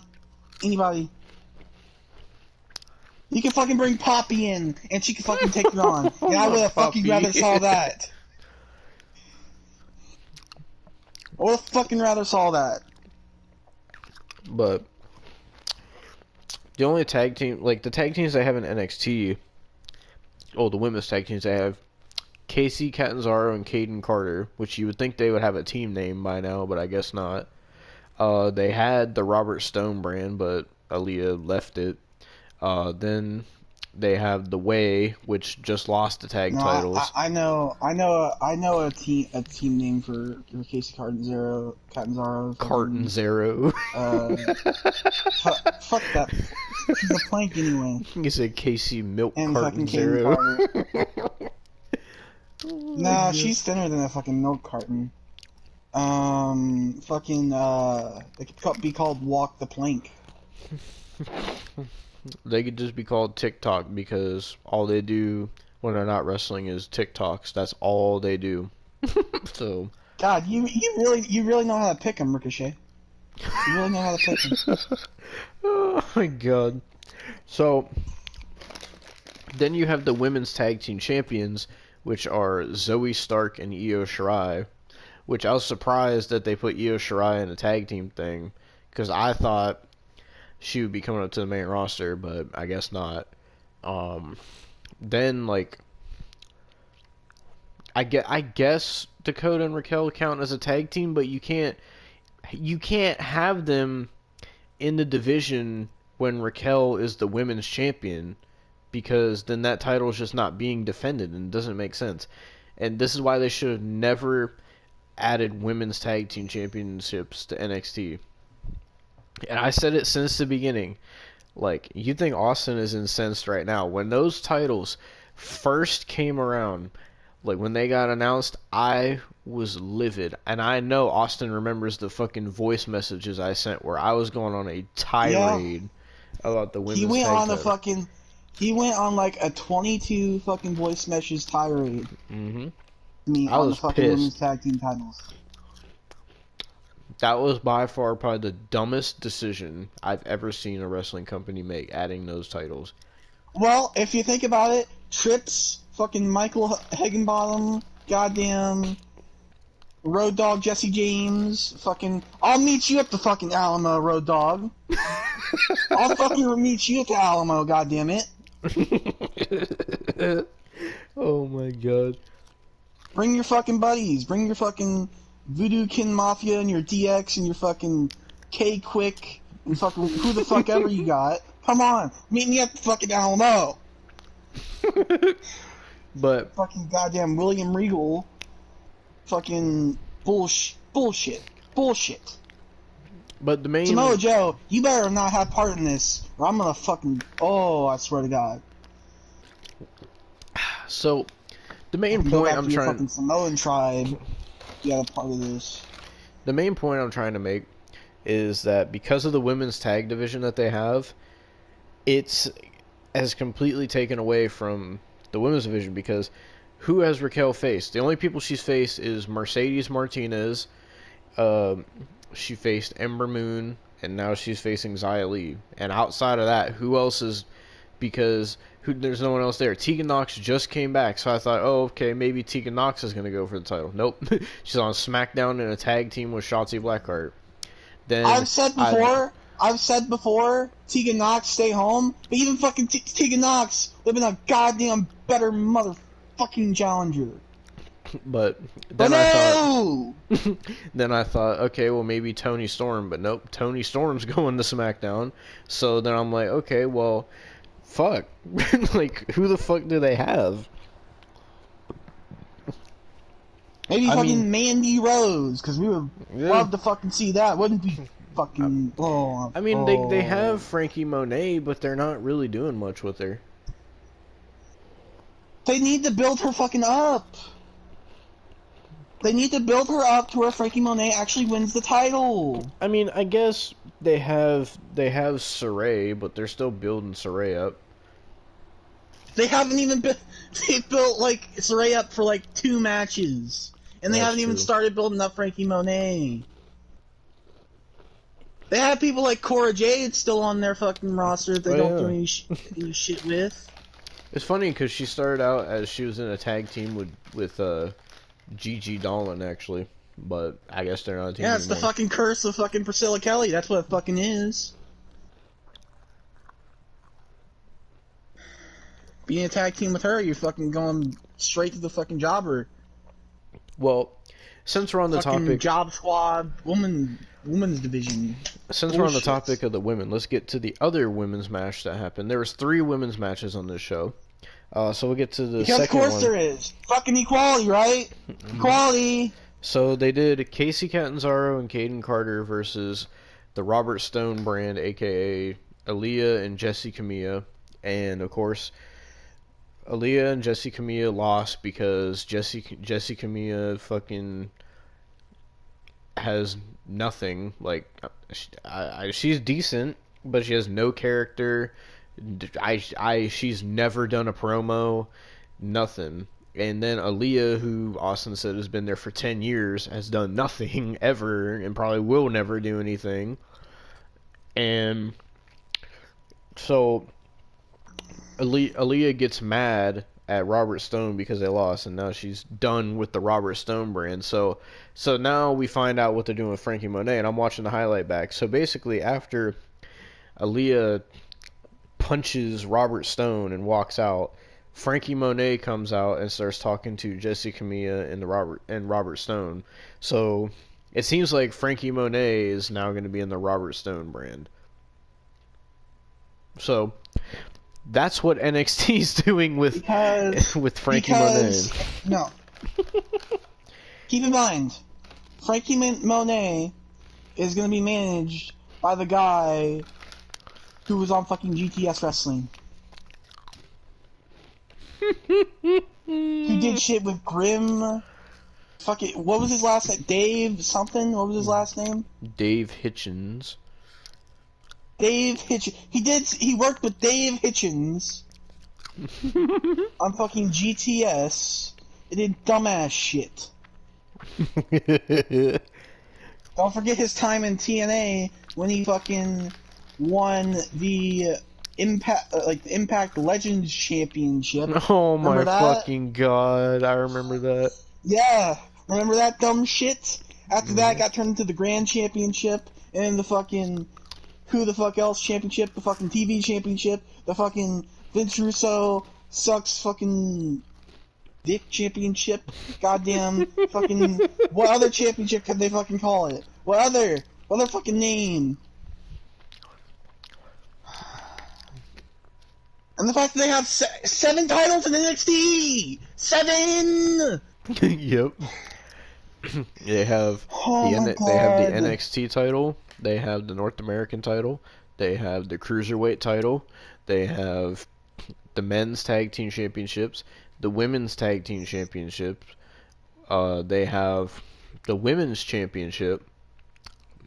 Am I forgetting one? I don't fucking know anymore. Did you say the $1 Million Championship? Yeah, and the $1 Million Championship. That's what I was forgetting. That's seven championships. That's 7. Well, I guess the $1 Million one, that it doesn't count as a division, but that's 6 title divisions. Why? Why NXT? How? How in 2 years?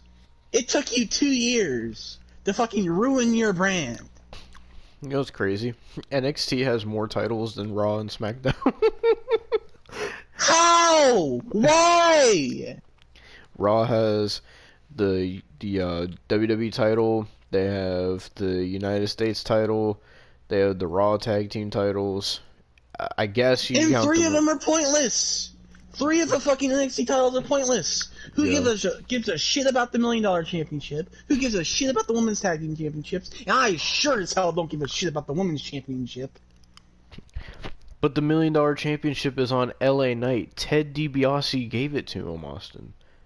I don't care about LA Knight anymore. Does it look like I care about LA Knight anymore? Well, he got buried for 2 goddamn months, and then fucking won a championship, and now he fucking wins all the goddamn time. That's not how it fucking works! That's Xia logic! Well, you're going to talk about LA Knight because now we're going to get to the segment where... So, for those who didn't know, we covered Take Your House. Take Over in Your House. And fucking... They did LA Knight versus Cameron Grimes in a ladder match for the $1 Million Championship, which LA Knight won. So then they had another match last week on NXT for the $1 Million Championship, and whoever lost had to become the other person's butler. So Cameron Grimes lost, and now this week they did a segment where Cameron Grimes was in his underwear, and they had like this little kid with them by the pool. And LA Knight was complaining about something, so the little kid kicked LA Knight in the shin, and then Cameron Grimes inadvertently pushed LA Knight into the pool, embarrassing That sounds him. a little suspect. Fucking LA Knight in his underwear by a kid? Hang on. No, it was Cameron Grimes in his underwear, not LA Knight. Oh, wait, that still sucks suspect. What the fuck? Fuck Cameron.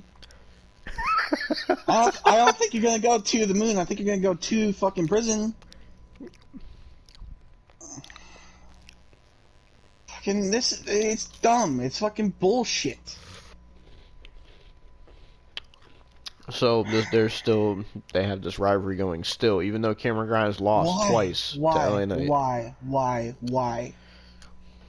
What's the point? Because NXT just likes to keep things going. Like how they also are keeping fucking Adam Cole and Kyle O'Reilly still. That's been going on. That's been going on since fucking that started at TakeOver. Goddamn. Stand and Deliver. No, it started. It didn't just start at Stand and Deliver. Remember, it started at the end of fucking NXT TakeOver Vengeance Day. Yeah. You're right. That's all the way. That's since February. It's July. It's still going. It's July. What is wrong, Paul Levesque? What is wrong with you? You know, I'm trying to understand Triple H's logic, but I just don't get it because you know I don't why? get it either. Because I'm gonna get ahead of myself. because now, not only do we have Adam Cole and Kyle O'Reilly still doing the rivalry, but we have the other two Undisputed Era members doing the fucking rivalry, Roderick Strong and Bobby Fish. Oh, don't forget the Why? Diamond Mine, Austin. They're very important. No, they fucking aren't. They're going to be better than the Undisputed Era. I'll tell you what. Who is in the Diamond Mine? Tell me. I don't know. Besides Roger Strong, tell me who's in the fucking Diamond Mine. I'm not sure. Exactly. I don't fucking know their names, and I don't want to fucking know their names. Because I don't give a shit. One of them is named Tyler Rust. That's all I know. Wow. He looks like a dollar store Adam Cole. Give me a second. Oh my god. Austin's going to put on his fucking Young Bucks Super Kick Party t-shirt.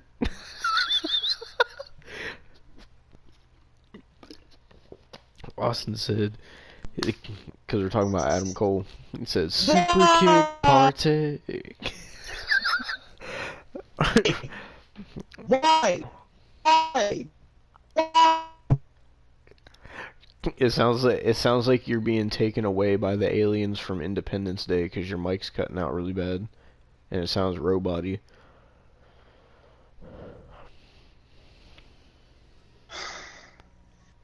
God damn it, dude! Oh god, I'm Oh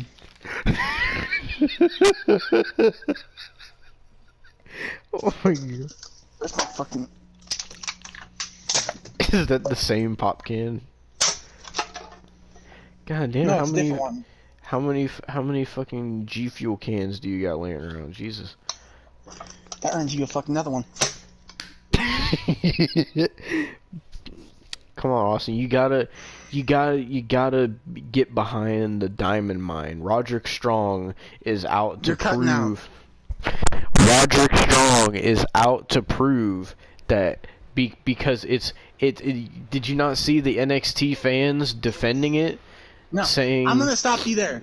I'm gonna stop you there. Roderick Strong isn't gonna prove shit. But it's storytelling. He isn't gonna prove shit. No, it's not. But listen. No. So the NXT fans were defending it, saying that because a while ago Adam Cole told Roderick Strong that he could never lead a successful group like Adam Cole did.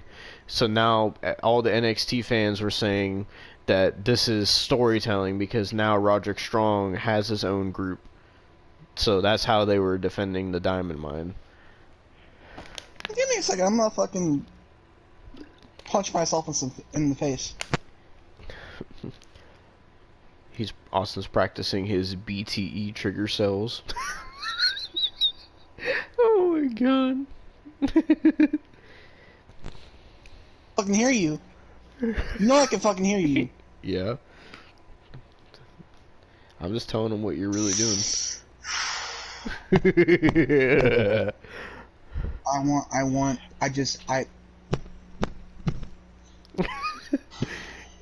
my god. Aren't you excited for the next takeover? No, I'm not. We get to see Raquel versus Xia Li. Aren't you excited? We'll get to see Kyle O'Reilly versus Adam Cole again, and we'll get to see fucking. You know what I'm excited for? Hmm. If I could fucking crack my skull by hitting my head against the fucking wall.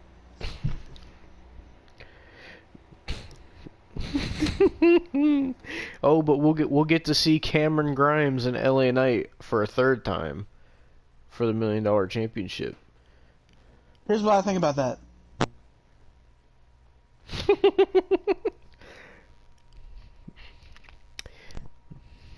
Well, That's what I think about that shit. If you so inquire, I'll keep telling what happened. So basically, they did Tyler Rust versus Bobby Fish because Bobby Fish is back now. And Bobby Fish, he's upset at Roderick Strong because, well, I don't really know why. Because you would think he would be upset with Adam Cole for, you know, being the one that fucking ended the Undisputed Era. And all Roderick Strong did was fucking shave his head and fucking be gone for a couple months, saying he was leaving NXT. But apparently, and now he's got his own group, and apparently now Bobby Fish has a problem with that, when you would think he would be mad at Adam Cole. But I guess not. So, yeah. So, for all you Bobby Fish fans out there, Bobby Fish is finally back at age 45. What other fucking bullshit is happened? Oh, well, we could talk about Saray versus Gigi Dolan, which happened. Fucking glorious! Saray beat Gigi Dolan. They're slowly, but surely trying to build Saray up. I don't know what's worse. Have the Japanese schoolgirl win? Or the fucking bitch that did the tampon spot?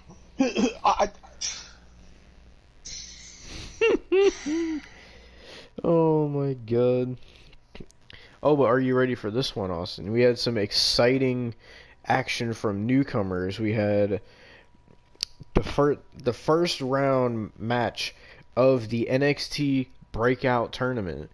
We had this, he looks like a Japanese version of the Brian Kendrick, and his name is Ike Minjiro, and he took on this fucking Ted DiBiase Jr. fucking goddamn Timothy Thatcher ripoff, Duke Hudson, and Duke Hudson won. Oh, also, Ike Minjiro wrestled the whole match with a jacket on as well.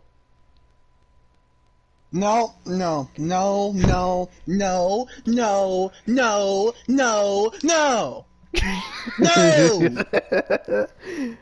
That is not wrestling gear. Why? What is wrong with people? Why? First it was the skinny jeans, then jeans to complete the look. You wait. First it was the goddamn skinny jeans, then it was the fucking dress pants from Andrade. Now this motherfucker is wearing a jacket the entire match. No! If you're curious, the jacket kind of looks like, I guess the closest thing it looks like it would be like a solar system kind of thing. It looks kind of like spacey. It's a fucking jacket. That is not wrestling gear. Well, I mean, he had wrestling gear on underneath it. But you take off the fucking jacket so you can see the fucking wrestling gear. Nobody wears fucking jackets in their fucking matches. Oh, but Austin, no. But Austin, his wrestling gear is completely white. He has white trunks, white knee pads, white kick pads. He has a Stone Cold knee brace, and to top it all off, he has his boots are pink. And he's a Japanese wrestler that does kicks and Hurricane Ranas. Great, so Tony's fucking forte. Oh, there was one thing I forgot to tell you about, Austin. I just fucking remembered this. What now? We gotta go back to the Bobby Fish match, because this is gonna fill you with joy. So after Bobby Fish beat Tyler Rust, right? So after that, the Diamond Mine started beating up Bobby Fish. Guess who came to save the day and save Bobby Fish, Austin? If it's Kushida, I'm gonna be fucking pissed. Ding, ding, ding, ding, ding, ding, ding, ding. You are correct. It was Kushida. Was he fucking wearing his goddamn skinny jeans? I don't know, actually. Let me see. I didn't see the segment, but I just saw, like, a screenshot. Let me... Dude. Yep. He was wearing skinny jeans. Fuck this show. Fuck this show. Fuck this goddamn show. Oh my god. I'm fucking. That is not wrestling gear. Get it through your thick skulls. If it makes you feel any Oh my better, he was wearing God. Kushida was also wearing a bright orange T-shirt. Compared to his bright orange fucking Marty McFly jacket. Mm-hmm. I completely Kushida? forgot to tell you about that. Kushida? I hope you get fired. I hope you get fired, Kushida. Maybe they can have I a hope you team get with fired. him and Ike Minjiro. No, I hope Kushida gets fired and he fucking goes bankrupt. That's what I fucking hope. Maybe next when Triple H and the boys pop a couple more Somas, maybe they can come up with like a Kung Fu Naki type gimmick for one of them or something. It'll be better than him wearing fucking skinny jeans. Oh my god. Goddamn skinny jeans, jackets, and dress pants are not fucking goddamn fucking wrestling gear. It's not wrestling gear. Well, unfortunately on Not! NXT, it's wrestling gear. If that's the case, I can go into a fucking wrestling ring with what I'm wearing now. I am wearing pajama pants and a fucking t-shirt. Yeah, Austin. Yeah, everybody in NXT better watch out. They better cower in fear because everybody's gangster until Austin comes out in the arena wearing his AEW pajama pants and his Young Bucks Nah, Super Kick fuck Party you. T-shirt. I'm wearing fucking Venom fucking pajama pants and I'm wearing a Halloween t-shirt. So fuck you. Austin's got that AEW symbiote on him. You're making me even more mad. Literally everybody I in know that's your NXT wears fucking skinny role. jeans though, because like Cross has worn skinny jeans, Bronson Reed was wearing skinny jeans, fucking LA Knight Why? wears skinny jeans. Okay, hang on. Hang Kyle the fuck O'Reilly. on. Hang the fuck on. Bronson Reed and skinny jeans shouldn't even exist. Because I don't think fucking Bronson Reed is skinny. I mean, he's not, but I don't think that. Nah, that doesn't fucking work, Bronson. You're wearing no fucking beast jeans. oh well, but Bronson Reed is also in a feud with Adam Cole. Wasn't Bronson Reed supposed to go to the main roster because he lost the fucking title? I guess. Okay, so I was wrong about that. Bronson Reed was wearing track pants. I thought it was skinny jeans from the thumbnail. Okay, that makes more sense. Oh. Oh. If I can't wear skinny jeans, he definitely fucking can't wear skinny jeans, okay? I'm just saying. Not that I would fucking want to wear skinny jeans, because it's not fucking Kushida or Elias. You should try to wear skinny jeans. No. I'm specifically not wearing skinny jeans just the fucking in protest of those motherfuckers. What a protest. I would rather fucking wear slacks than fucking skinny jeans. Oh my god. Also would rather fucking wrestle in his goddamn Sonic work uniform. Oh my god. Fucking bullshit. You know what? Fuck it. If that's proper goddamn wrestling gear, let's just fucking have a wrestler wear a goddamn full fucking tuxedo to the goddamn ring. Hey, I mean, Andrade wore a tuxedo to the ring, technically. To the ring? I'm saying that as a fucking wrestling gear. I mean, he wrestled in dress pants, close enough. Let's fucking have goddamn... I don't fucking know. Anymore. I mean, I don't fucking to be know. fair though, Reginald wrestles in a tuxedo. God fucking damn it! I forgot about that motherfucker. I think he's still there. I don't know. I hope he gets fired. But he wrestles. keep, No, he wrestles in a teasing a tuxedo, and relationship he's into with him fucking and Nia Nia Jax, Jax. Austin. No. Do you care about his relationship with Nia Jax? What do you think is better, Austin? Are you team Index or are you team Neginold? Honestly, I'd rather be Team Index. Because at least I know that one's gonna end up in a fucking train wreck. The fucking Nia Jax one, I don't know, that's gonna end up in casualties. So you can see Reginald suffocated. Exactly, that's what I'm saying. There's gonna be a fucking casualty. Oh my god. Oh, thank you, phone. I know fucking NXT started fucking hours ago. Fuck you. And Austin was secretly watching it at work. Dude, no. You know that you didn't even stay over. You were watching NXT. I know you were.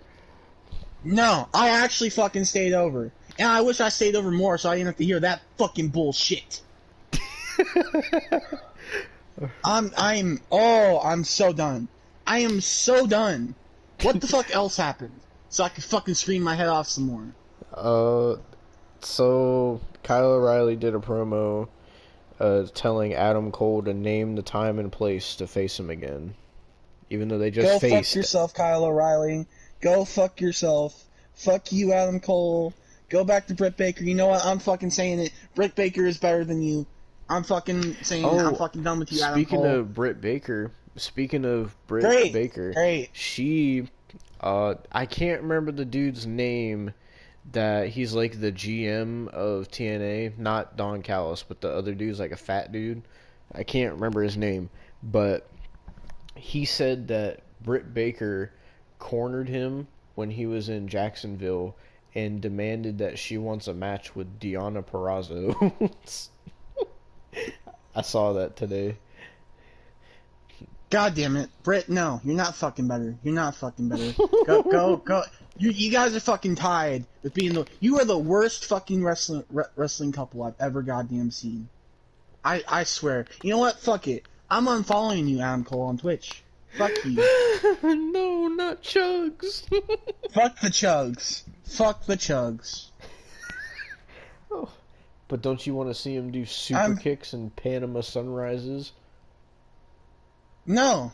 I don't want to see him do shit no more. Don't you want to see him and Kyle O'Reilly for a third time for another 45 minutes? I want to see him get ruined on the fucking main roster. That's what I want to fucking see. Austin wants him to become Michael Cole's nephew or something. No. I want him to become a Bo Dallas fucking jobber. That's how fucking jobber I want him to be. That's how fucking much I want him to job. Fucking Bo Dallas levels. I fucking God. I don't want to see you on my TV screen for a year, and then I want you to be fucking released. Fuck you, Chugs. Fuck you. Oh, you played fucking Hollow Knight and Bloodborne. Fuck off. Well, unfollowed that bitch. Do you want to talk about Mandy Rose? I mean, we kind of mentioned her. What do you think she's gonna do in NXT? Bullshit.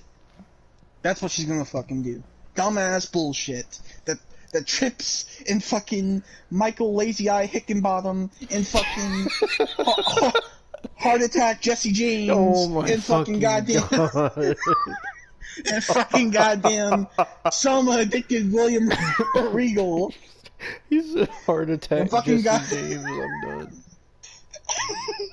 And fucking the Samoan submission fucking sleeper makes me want to fall fucking asleep because he's not fucking wrestling. I don't fucking give a shit if you're just being a goddamn provoke me. Fuck you. Well, we can get to that because they did. The main event was Johnny Gargano versus Karrion Kross for the NXT Championship, even though Johnny Gargano already had a title match and lost. And Kross beat Gargano again, and then Austin Kross put Samoa Joe in the Kross jacket and made Samoa Joe pass out while saying unless provoked, Joe, and he kept screaming it at him. Well, fucking heart palpitation Jesse James Oh, wants to fucking see. my fucking God. Wants to goddamn see fucking Karrion Kross goddamn take Samoa Joe to the fucking Alamo. Oh my fucking God. That's where the fucking next takeover is gonna be. It's gonna be NXT Takeover Alamo. I wouldn't be surprised, honestly. NXT Takeover, take me to the Alamo. Fucking, oh, I'm just, oh, ah.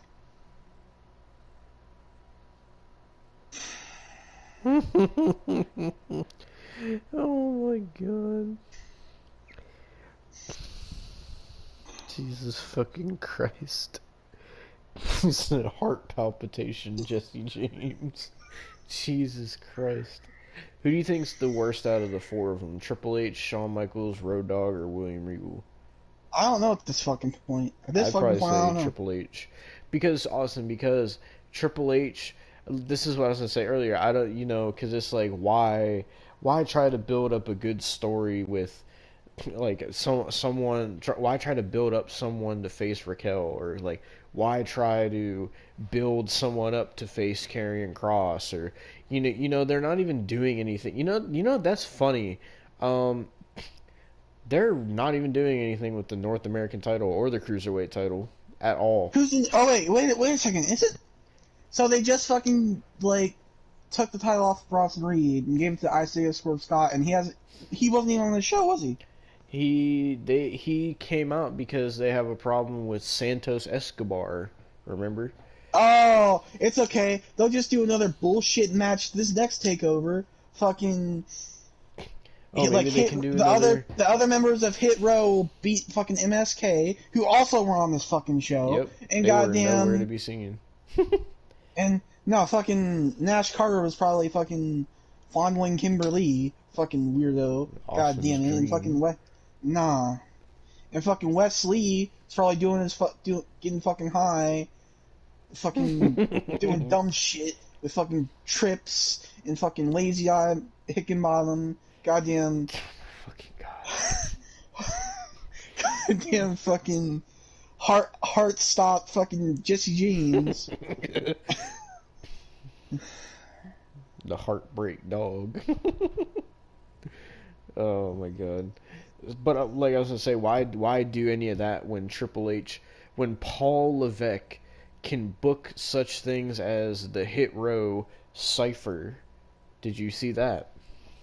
Oh, I saw that. You watched Dumb it? shit. No, I skipped over it because I thought it was gonna be dumb shit. Oh well, let me. They said Hit Row Cypher, and I'm like, okay, fast forward.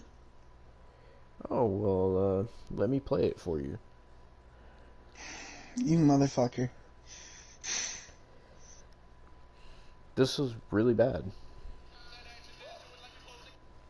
Alright, hold on, let me go back to the beginning. So this was the Hit Row NXT North American title Cypher celebration that they did at Great American Bash last week. We didn't talk about it because neither one of us watched it, but I went back and watched it. My God, this is one of the worst NXT segments I've ever watched. Are you ready to hear this? I don't want to hear it, but I know you're gonna make me. Mm-hmm. You made me do this video. I'm making you listen to this. So, all right, here we go. This is Hit Row's North American title Cypher. True champ, the one true champ. Swerve, spin it to him. Yo, shout out Swerve City. Yo, Hit Row in the building. Yo. I'm sitting thinking of different words that come to terms as to why my world don't get a fair turn. I had to push my chin and tell him get it again and turn my losing Stop. until my nerves will hurt. But the Stop. beginning rap gospel Pause it. Pause it. Who is that? Who is that rapping? Isaiah Swerve Scott. Isaiah? How is Rice Gum better at you than fucking freestyle? Oh no! How the fuck? Rice How the fuck? How the fuck? And Rice Gum has a fucking Ghost Rider, motherfucker. How the fuck? Oh my God! How, Isaiah? Oh I would my rather God. listen to It's Every Night Sis than fucking this bullshit. All right, let's continue. Takes a nurse,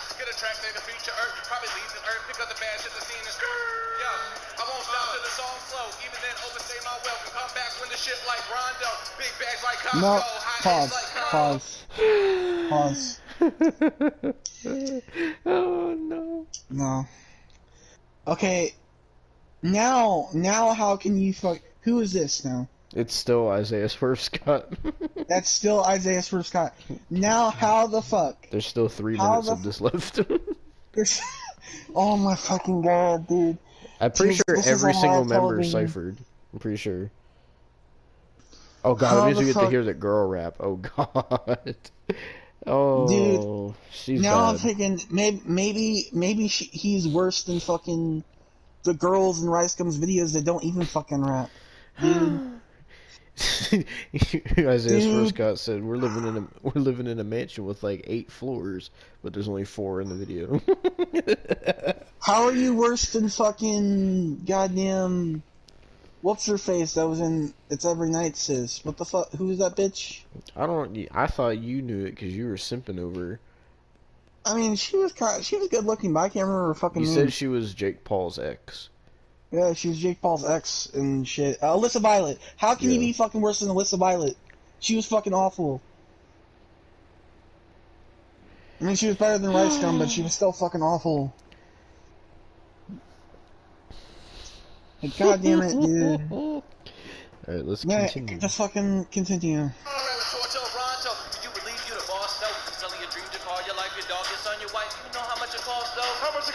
We go back to the 8th grade in school watching Beyblade. Schoolboy like Sensei. Okay, no, pause. Pause. No, now he's fucking worse than the first ever rap song, Deji. Oh, That's how fucking... no. Like, this is... Sideman diss Deji is how fucking bad he is. What the fuck? It's only gonna get worse with the other members of Hit Row. This Keep is in still mind- a Davis for Scott. Keep in mind this was something they wanted to do on live TV. This is something that the Soma Isaiah. crew, the Soma boys, this is what they wanted to book on live TV. This used to be Killshot, dude. That used to be Killshot. What the fuck happened to you? You're doing fucking ciphers on X. Oh my god. Oh. I'm like Ben Gay, send the rappers to the sick bay. From 6A, hey, close red like B-Day. That's a present for your B-Day. Talk to him. Chicks ass, CC mad, established, got class like a brash assassin. Lord to me, give me satisfaction. Is this somebody different? It's still Isaiah Swerve Scott. Oh my fucking god, Isaiah. Alright, now the fat dude's gonna rap.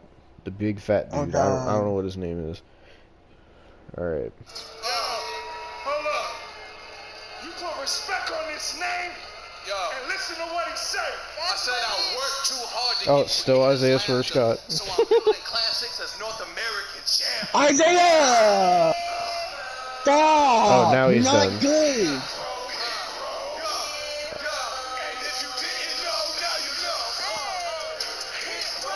Now they're all rapping.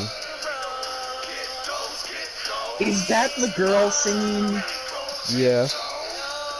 Oh my fucking god. Okay, no. Pause. That girl sounds like nails on a fucking chalkboard. She cannot sing for shit. Fuck off. I would rather listen to a fucking Charlie Dixie whatever her fucking name is, D'Amelio fucking sing than you. You can't fucking sing, bitch. No. Don't even try. Auto-tune can't fucking save you. You're not fucking T-Pain. Oh my Fucking look god. like T-Pain though. Goddamn. Oh my god.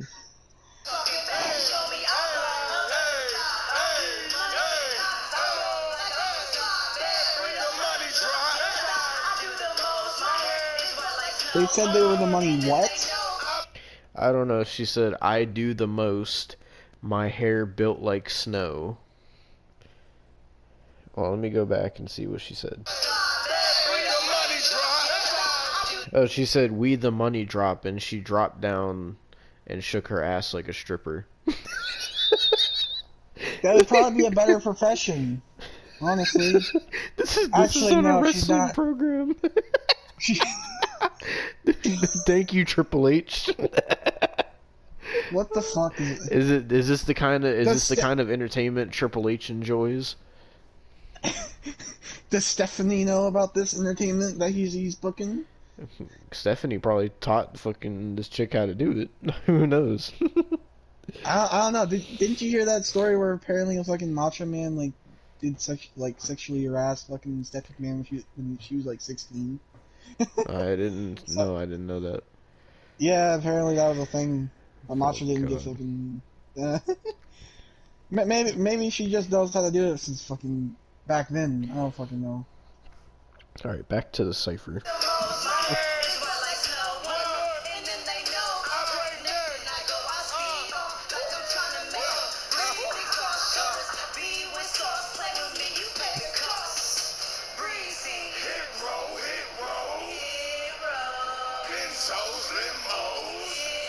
Okay. Stop singing. You're not fucking Celine Dion.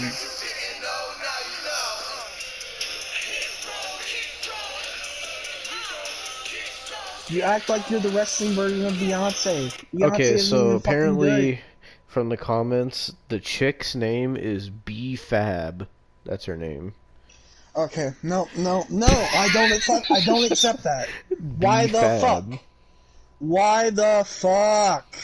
Oh, someone said this cipher was longer than EC3's main roster run. Oh no. It probably fucking was. Oh my god, someone said at this rate, Isaiah Swerve Scott about to beat Cross. Who said that? Who said that? Trinell Duke. Burn in hell. Oh my god. You fucking psychopath. This person said Hit Row is going to be running NXT soon. Stop reading comments. Stop reading comments.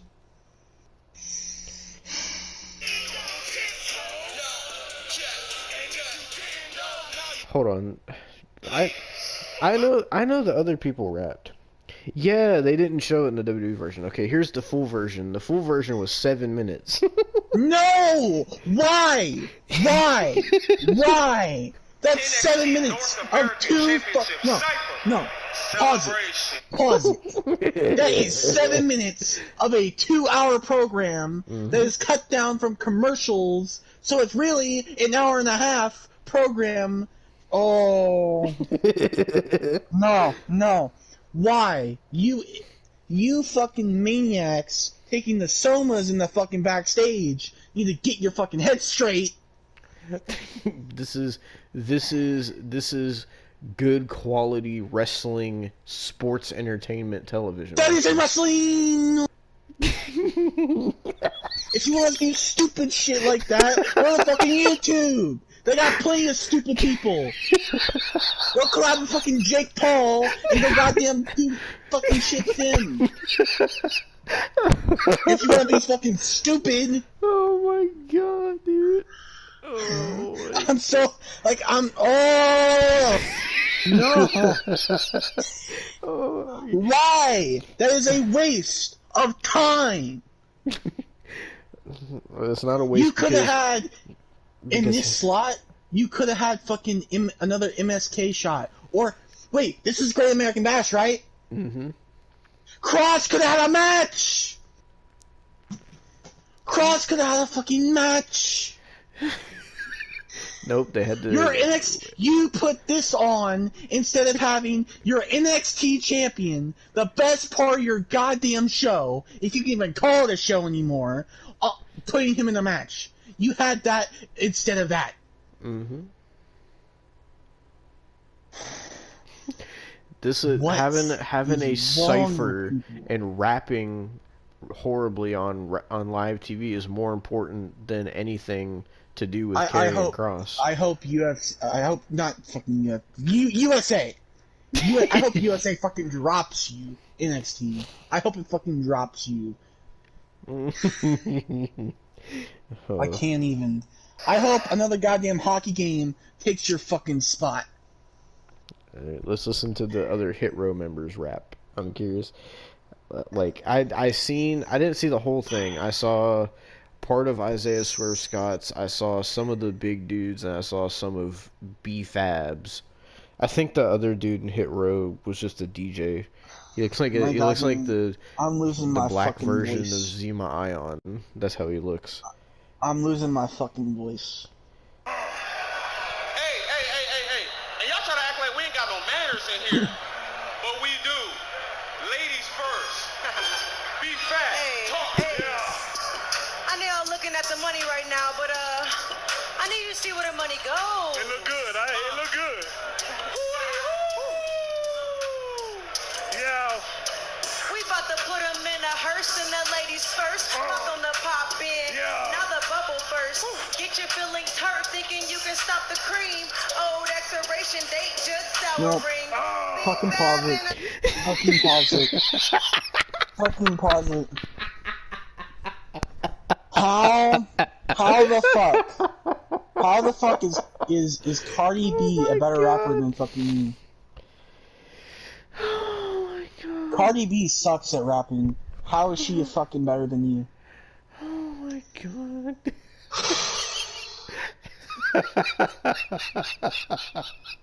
She's so bad. How? Oh my god. she's such a delusional cunt. Well, her name is B Fab. What even is that? That's her name. B hyphen Fab. Why the fuck FAB. did Thor invite me to a goddamn party? He invited me to. Why? I don't know. He wants to hear the B Fab cipher. Aren't you a fan of B Fab, Austin? More like bitch fab. That might be what it stands for. I don't know. I hope it's what it stands for, because she sounds like a fucking bitch. Oh my god. Alright, we'll continue. I'm fucking. They Big Mac. Big man. Round up, I count up a big bag. Big I bag. told you to any fool who got a mouth. I'm from up north, he thinking down south. But I get it though. She's stripper dancing now. I'm the ritual. I'm blessing every room. I know that hate be undercover like an auto tune. Times me, you'll never add to where I'm at. Never. I'm just different, and we Similac. Here's the big fact. Oh, I need to Nobody's take close this in to me. portions And the because I'm gonna fucking have an aneurysm. I'm gonna grow a tumor in my fucking brain if I don't take this in portions. Oh my god. Oh my god, dude. This is so bad. We're only a minute in out of 7 minutes.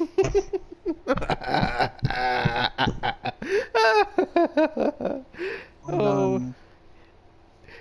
Oh, you're not done. You got 6 more minutes of this.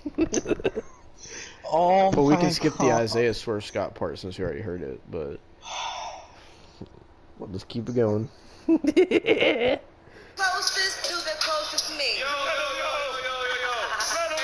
You know we Be don't fat play. and win, dummy. You know we don't play. Top dollar. Hey. Let 'em know why you top dollar. Wait, is his name Top Dollar? Is that really his name? I don't fucking know. Hey, where y'all at? Let's go! Hey. Change the vibe a little bit before they go. Had to take it back to the hood real quick. Pioneer City, what up? What up? Check me. I grew up listening to rap music. I ain't act Gucci. On top of that, I never act stupid. Matter of fact, I really that shooters and brothers that was having packs moving. Check me. Yo, see where I'm from? Brothers rarely make it out, and the ones that do always seem to have a similar route. See, you ball and make music.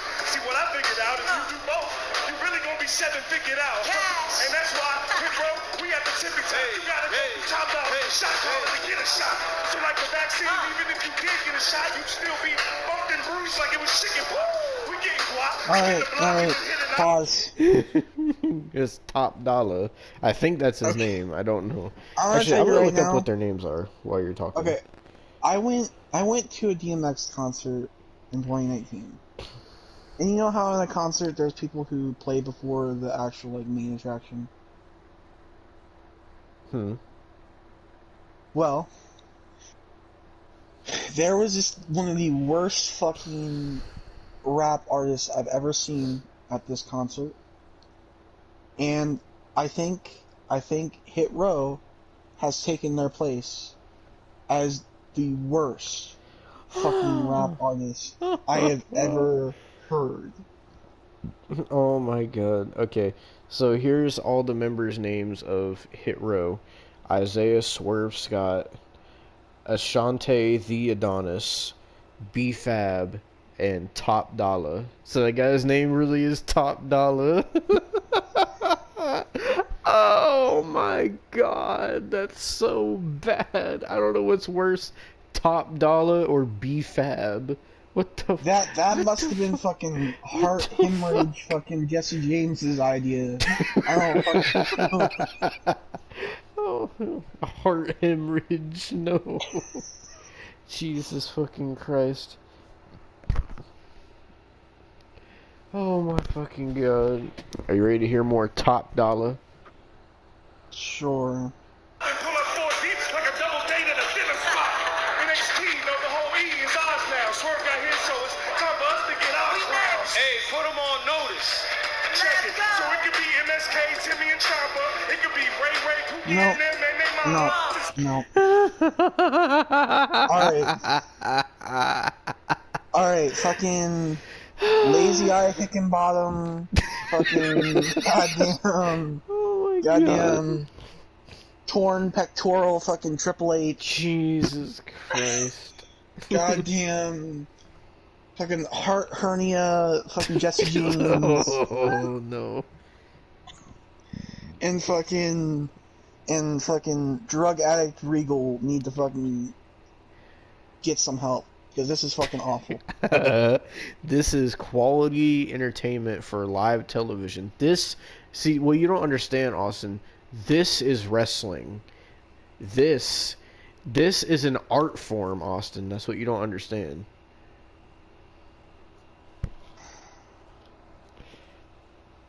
Why would people... Who wants to see Karrion Kross when you could see the Hit Row Cypher, Austin? I want to see Karrion Kross. Well, too bad, because we gotta have a Hit Row Cypher, because them rapping is more important than the NXT champion. Okay, you just agree with fucking goddamn.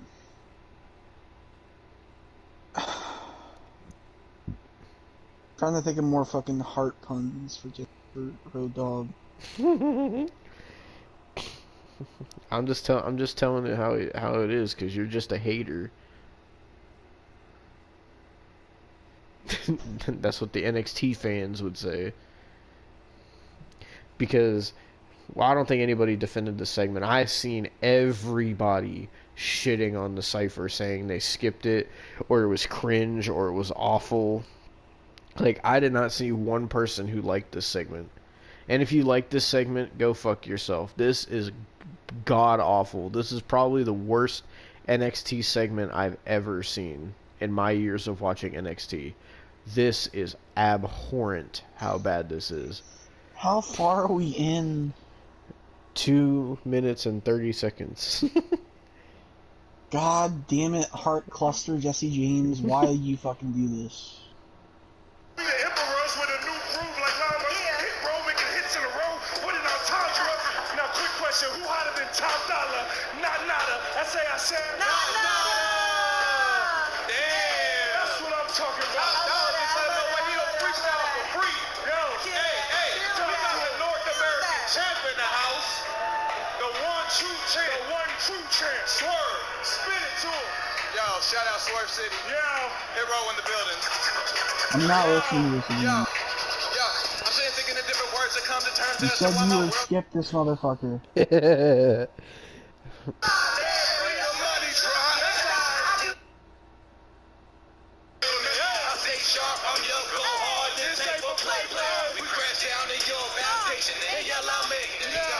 So for this part where they were coming to the ring, it was after Isaiah Swerve Scott's freestyle. So they came down to the ring and they were singing their own song that they made, and they're so bad at rapping that they had to like try to catch up with their own lyrics so you can hear the echo and you can hear their actual song playing, and then like a second later there you can hear them trying to rap, like they're trying to keep up with their own lyrics. That's how bad they are.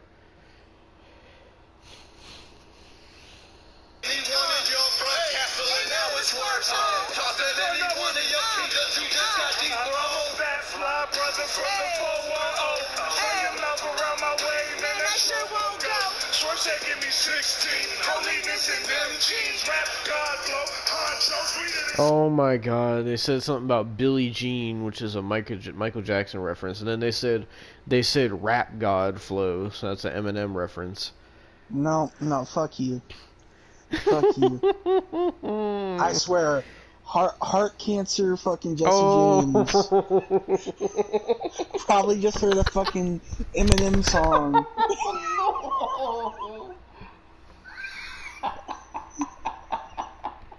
He said heart cancer Jesse James.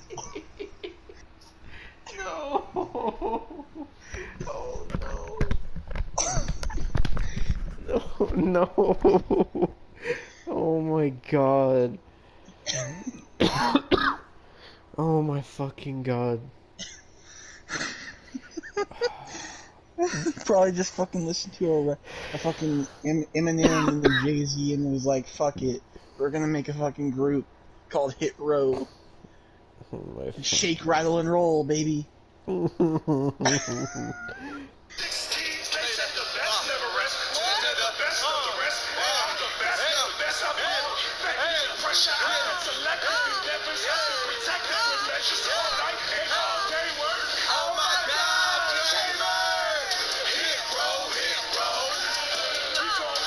It's almost over.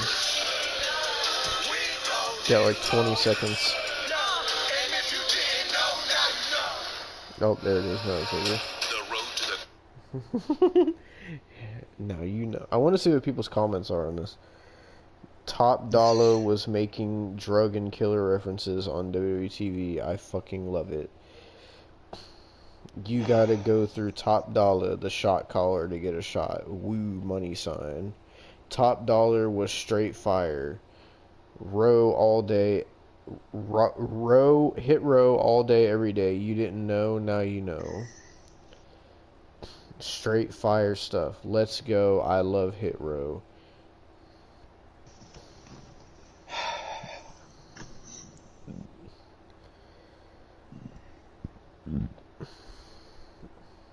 Let's see what they're commenting on the actual WWE clip.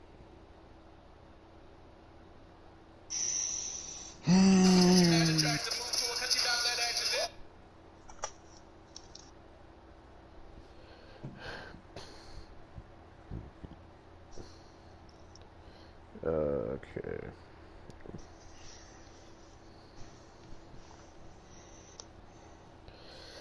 Oh my god. I love this version of Hit Row. What other version of Hit Row was there? Tamar? You're cutting out. I ain't cutting out, you're cutting out. I think Heart Murmur fucking Jesse James is cutting your fucking internet connection. It's gotta be that Jolly Roger virus on your Missouri router.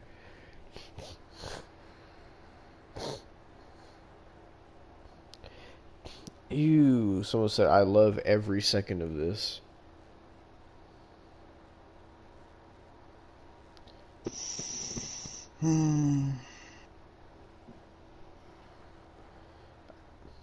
I'm shocked by how much I love Hit Row. Probably the best thing in NXT right now. That's probably what fucking heart failure fucking Jesse James thinks. Oh my god, why are you targeting just Jesse James? This is probably a Triple H decision. True. If But anybody, what it's has Triple H. what do I have to make fun of Triple H for? I don't really have much. Fucking, I don't know, his beard. I don't know. The fuck am I supposed to say about his beard? You can make fun of him for fucking coming out to the DX theme song at an NBA game and fucking hitting I something could a talk about his gong with a wife. sledgehammer. I could talk about his wife. Oh, someone JD 1997 said, "All I could think about while watching this was what would Jim Cornette's reaction be." It's sad that they don't do NXT anymore because we would have got his reaction.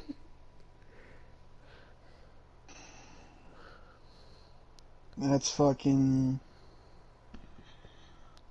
goddamn. Oh, so this person. Oh, okay, this is fucking- gonna make you mad. Okay, so like I said, the guy said all I could think about was what would Jim Cornette's reaction be. This person said he probably liked this. Remember, he had the gangsters in SMW in the 90s.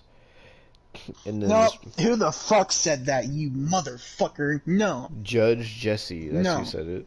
you mother. No, you sicken me. No, that's not even funny. That's not even funny. That guy's talking about a dead man. No, but that's fucking New Jack you're fucking talking about. Fuck you. Oh my god. No. You do not. Do fucking not.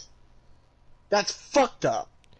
This all elite satire says he responds and says he'll hate it. Every time rap is mentioned, he disrespects it and calls it bad or loud noise. Cornette even said something about Bianca's theme song because it was rap. But it's weird considering, like you said, he had the gangsters, so Cornette's kind of a hypocrite. You motherfuckers! You motherfuckers! Oh my god, his profile picture What is is Tony wrong Khan. with you? His profile See, picture is Tony okay. Khan. The thing is, what these dumbasses don't know, the gimmick, the gangsters, was New Jack's idea! Not Jim's! They don't care, just blame You it on Jim. idiots! They always just blame it on Jim. That was not his idea. And to top that, you're talking about a dead man's fucking gimmick, you dumbasses. Are we fucking done? I want to be fucking done. Another person said, Jekyll Lynch says at least Brian Last will defend this. And then All Elite Satire, Christo Ray says, at All Elite Satire, did he also dislike John Cena back when he was rapping in the SmackDown days? All Elite Satire responds and says, no clue, haven't heard him mention that, but I have heard him mention how awful it is whenever it's involving a black wrestler quite a few times now. Are they trying to say Cornette's racist? Is that what they're trying to say? Oh my god. This guy's, I want to see this on this world. guy's channel. His name is All Elite Satire, and his profile picture, his profile picture is Tony Khan, and his YouTube banner is Kenny Omega with butterfly wings, and the Young Bucks dressed up like Hulk Hogan, and I don't know who that is. Hold on, what does he post on his channel? Oh my god, what the fuck?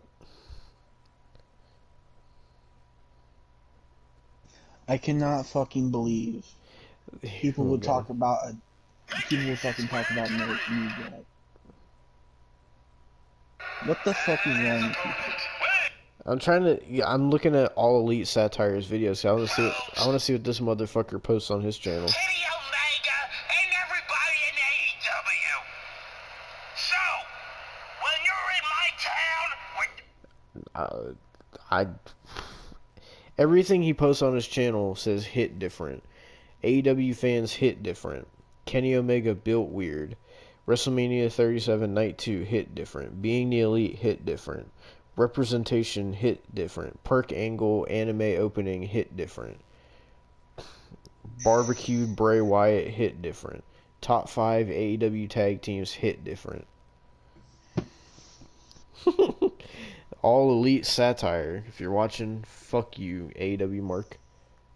Dude, like, The thing is, like, that's fucked up. They're talking about fucking New Jack. New Jack is Oh passed away. no. Okay, so this comment says Hit Row has been killing it on NXT recently. Guess who left this comment? You're gonna lose respect for these people. Guess who commented that? Guess who Who? supports Hit Row? Are you ready? Who? This Just fucking tell comment me. that comment comes from Cultaholic Wrestling. Is their actual I've channel. never fucking liked them. Fuck off. Oh What is my that? Isn't that the group of fucking King Ross and that and fucking other dweebs? Yeah. Fucking dumbasses. Oh my fucking god. I'm bumfuzzled. Like, I was joking about fucking Road Dogg. You know, I was fucking joking and shit. But that is not. That's them actually accusing fucking like Jim Cornette of making New Jack's gimmick, and New Jack's fucking dead. He doesn't deserve this shit. They were also And trying to call him racist as well. Exactly. It fucking exactly. What the fuck? New Jack came up with the gimmick. Jim Cornette is not fucking racist. You dumbasses. I'm so done. I'm so done with wrestling fans at this goddamn point. Because they're just fucking stupid. There's people simping Why? for BFAB. Of course there fucking is. Holy fucking wrong turn fucking inbreds. God fucking like, I'm just like, I'm so, like, disappointed in fucking the human race right now. Why the fuck? Why fucking bring New Jack into this when he doesn't need to be Oh fucking brought my into fucking anything? god, this comment says, no matter what you say or think about Hit Row in this segment, at least this kind of segment is some. Hold on, let me look at it again. It says this kind of segment, at least you wouldn't see something like this on Monday Night Raw. Get the fuck out of here.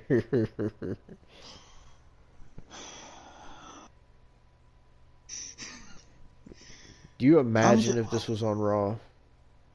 I mean, I wouldn't put it past him. I mean, this seems like the kind of thing they would do. Oh, let's have MVP Now, and Bobby Lashley honestly, rap with their hose on the stage or something. honestly, I'm scared for when fucking Vince retires. Because you know this is going to Shane, fucking Trips, goddamn Stephanie, Kevin Dunn, Bruce Kevin Dunn, Pritchard. yeah, Bruce Pritchard, fucking whoever else. Goddamn, maybe Joseph Park will fucking help. I don't fucking know. I'd say it's more likely to go to Triple H than Shane, probably. That's just. I mean, it could go to Shane. I don't know why. I just feel like now Honestly, it's more likely to go. my to Trips. thinking is just going to be like a part ownership between Trips and Stephanie and Shane. Yeah, probably. I feel like it's probably gonna be like a 50-50 thing. 50's owned by Trips and Stephanie, 50's owned by Shane. Yeah. I mean, who knows? You never know. I don't feel comfortable with them fucking running the company at this point because I just don't anymore. I just can't do it. Like I and the fact that wrestling fans have gotten this fucking toxic, mentioning New Jack when he doesn't even do anything. No. This person, Gerardo Rodriguez, says Hit Row is exactly what Isaiah needed. He's always been good, but I felt like he needed that something extra to turn him into a star. He reminds me of Apollo Crews a couple years ago. Loads of talent, but no character or direction. Now he can finally get his full potential. No. This guy's saying that the fucking Wakanda Forever, goddamn Black Panther fucking Apollo Crews gave For Apollo the Crews culture. an edge. No, I'm fucking done today. I'm done. We're done. We're fucking done. I'm done. I don't want to talk no more. I don't.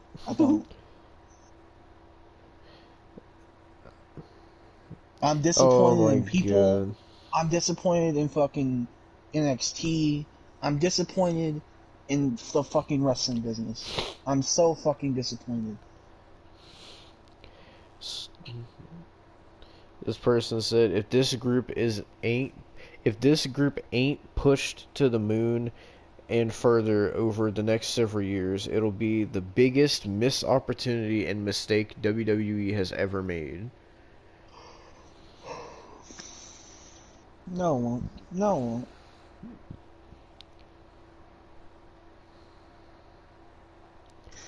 Uh,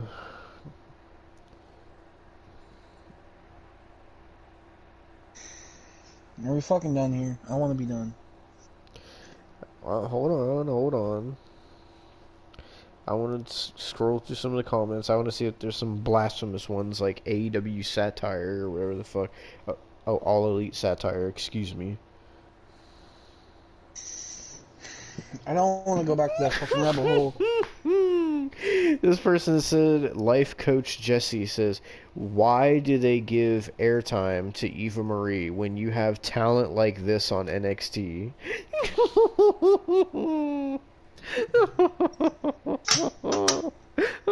Oh no. Whoever is allowing authentic talent to showcase their talent like this on NXT deserves credit and praise. You don't need the creative writing team in quotations when you have this amount of talent. No, I'm fucking going to bed. I don't even fucking want to be awake anymore. I want to sleep forever. I want to sleep forever. I don't want to wake up ever again. Oh, okay. Tunji Got Bars says shout outs to Triple H, who was probably doing the Dougie in the back. Oh my fucking god. Doing the what in the back? The Dougie. It's like that song where they're like, it's like teach. It's like I know it is. I teach know me it how to is. Dougie. I'm I gonna think that's the song. give me a second. Just give me a minute.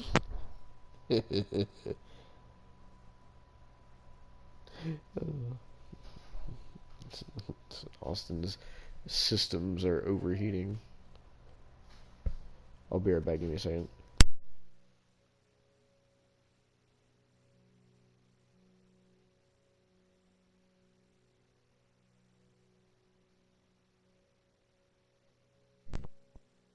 I don't. I just don't. I just fucking don't.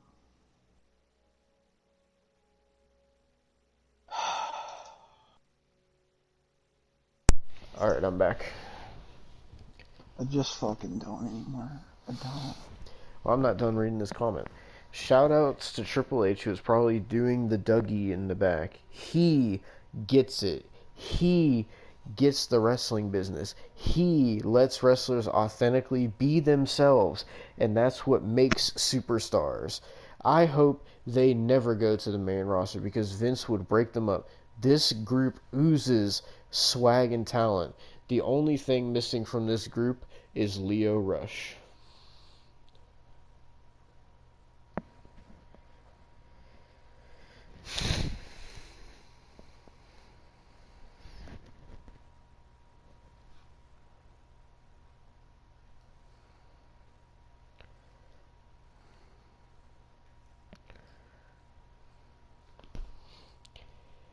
Come on, Austin. Give Triple H his credit. Give him his praise. Come on, Austin.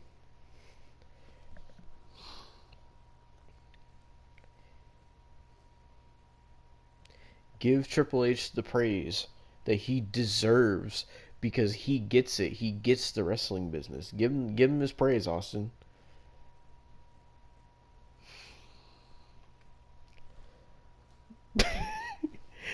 I think Austin's finally broken. I mean, we say this every fucking time we talk about AEW, but I think Austin's finally broken. I hope you get fucking fired, Triple H. I hope you get fucking. I hope Shane gets the company. Hold on now. You need to give Triple H his praise that he deserves. Like that man said, he gets wrestling, Austin. He gets I it. hope he tears both of his pectoral muscles again.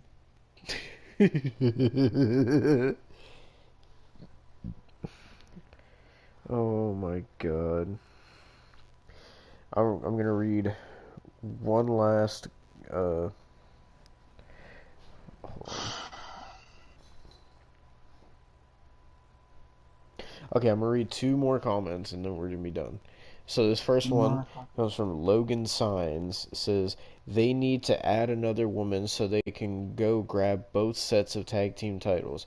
I don't think they're quite at the level of either world titles, but they've got something here with this act. If B-Fab can go, she'll be a star, guaranteed. Then this final comment comes from question mark, question mark, question mark, question mark, question mark, question mark. Says they should bring back MJ Jenkins. She and B-Fab used to tag together and they had a hit list with all the opponents they defeated. If MJ returns, they can start their own tag team championship journey. Who the fuck is MJ Jenkins? I don't know. Let me look her up. MJ Jenkins, WWE.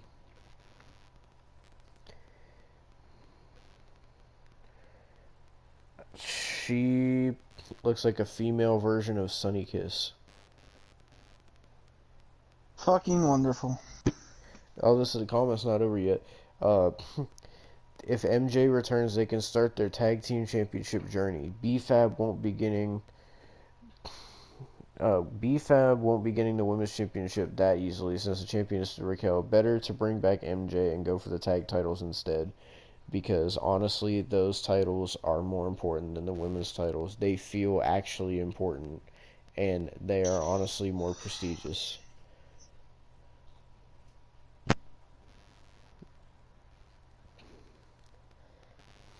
I want to see what people are saying about the Xia Li thing. I'm curious what their opinions are about Xia Li getting the title shot.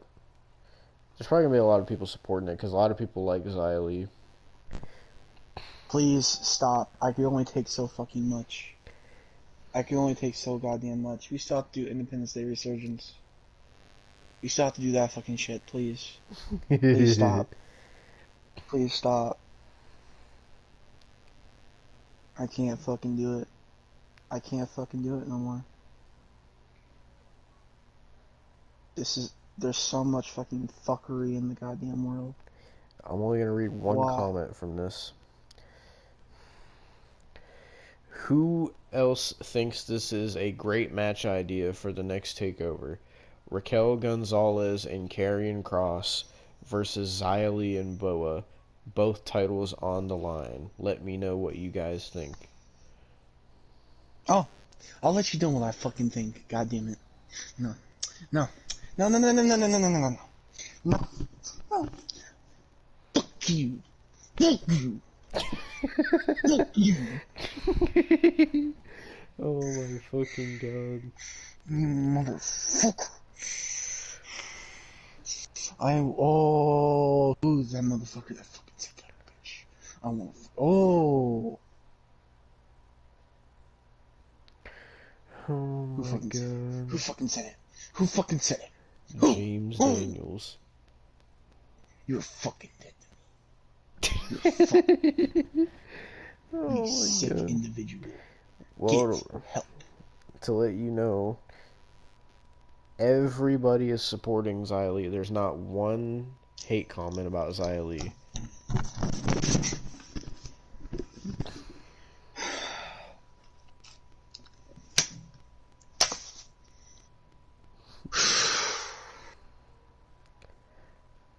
As a matter of fact, there's people hating on Raquel, if anything. There's no hate for Xia Li. Everybody's shitting on Raquel. Jesus Christ. Jesus Christ, I haven't seen you this mad, not even with AEW. I guess NXT has sent you over the edge. Who would have thought it would be NXT? I'm waiting until I hear a window break.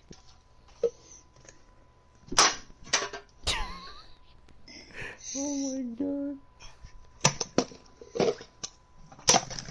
Oh my god.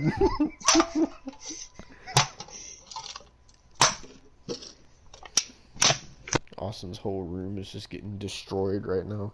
Furniture's flying.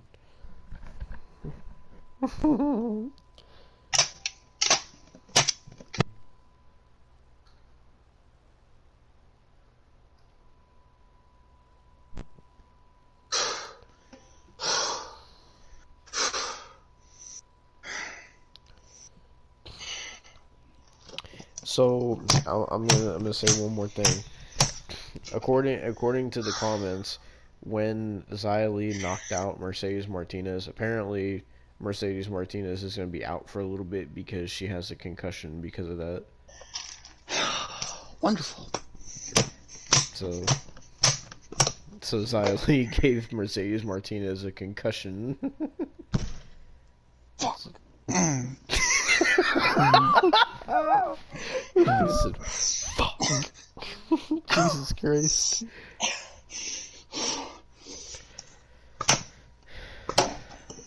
Oh my god.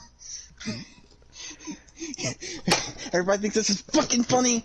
I hope you left my pain.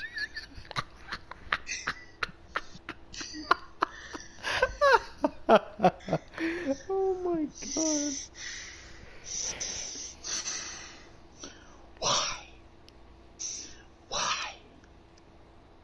Why? Oh my god. Jesus fucking Christ.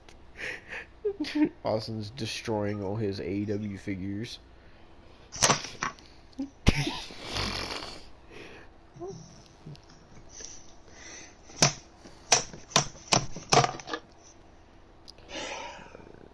Well, if you're gonna keep slamming furniture, I'll keep looking through comments. Stop! Just stop! Just fucking stop. I can't handle it. I can't fucking handle it. People really want to see Kyle O'Reilly and Adam Cole 3. That's all I'll say about that. God, fuck, no.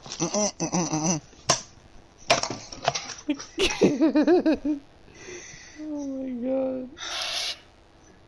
See what they're saying on the Karrion Cross video.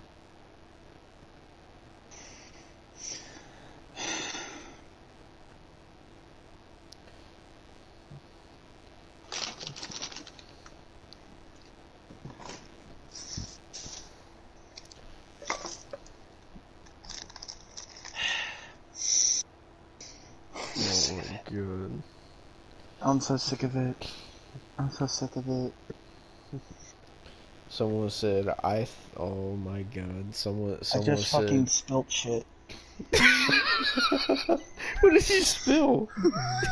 I spilled my drink. I spilled my drink. Is it everywhere? Yeah, fucking everywhere now. Well, to make you feel better, this person said, honestly, Cross needs to drop the title to Joe and go to Raw. He'd be better off. You motherfuckers! Oh my god. He'd be better off on Raw, apparently. You motherfuckers. You motherfuckers.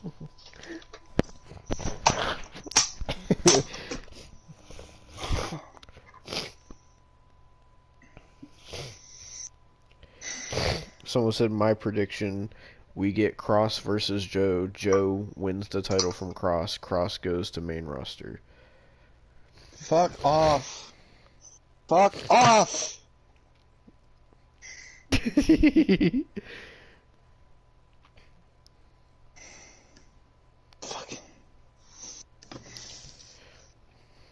spilt shit everywhere. I'm fucking done. I'm fucking done. I just want to go to bed. I don't even want to do fucking live commentary tonight. I fucking want to go to bed. We can do it tomorrow. I'll fucking, even though I'm working 8 hours tomorrow, I'll do it tomorrow. I think I fucking accidentally cut myself too. Oh my god. Austin slit his wrists over NXT. No, I think the can, like a can that I was fucking breaking actually cut me open. And I didn't even realize it because I was so fucking pissed.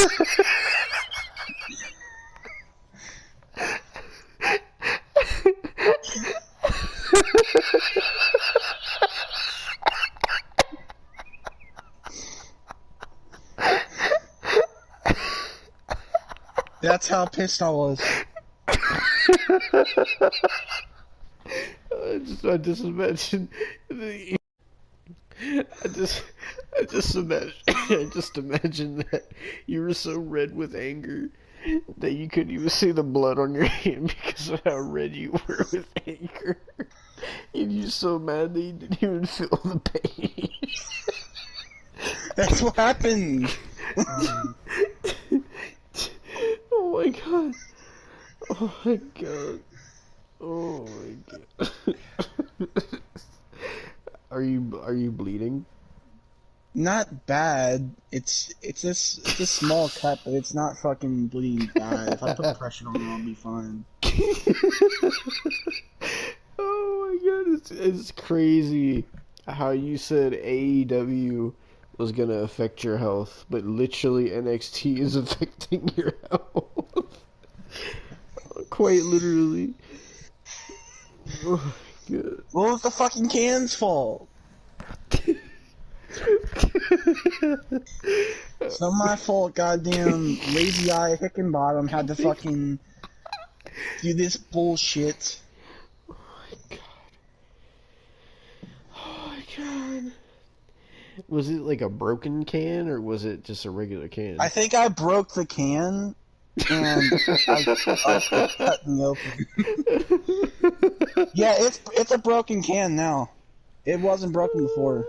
How much stuff were you smashing? Oh my god. Well, I smashed this can, it looks like about 50 times. Oh, it sounded like your whole room was in a fucking tornado when you were smashing I shit. mean, I also had this body armor that I drank earlier before work that I was smashing. It's like a fucking plastic bottle. What were you throwing?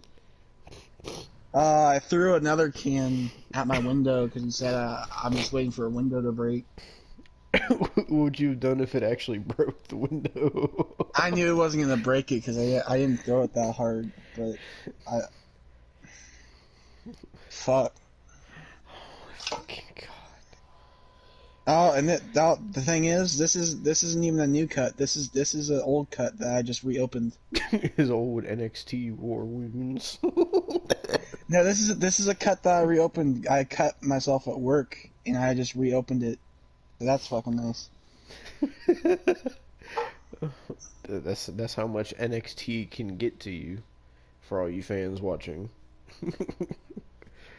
Oh my god. Oh my fucking god, I've never seen you so mad. I didn't think I was just telling Austin what happened before we did this, and I didn't think that he was gonna get this mad about NXT.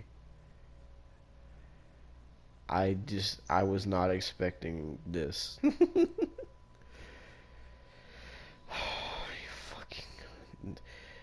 We better end this before fucking Austin starts coming up with NXT conspiracies like the AEW one. Well, well, you never fucking know because maybe Lazy Eye Hickenbottom and fucking Heart Attack Jesse James are the fucking ones that goddamn did this shit and it wasn't fucking torn pectoral fucking back. Oh my, oh my god. It's a triple P, triple pectoral tear. Yeah, triple P. There you go.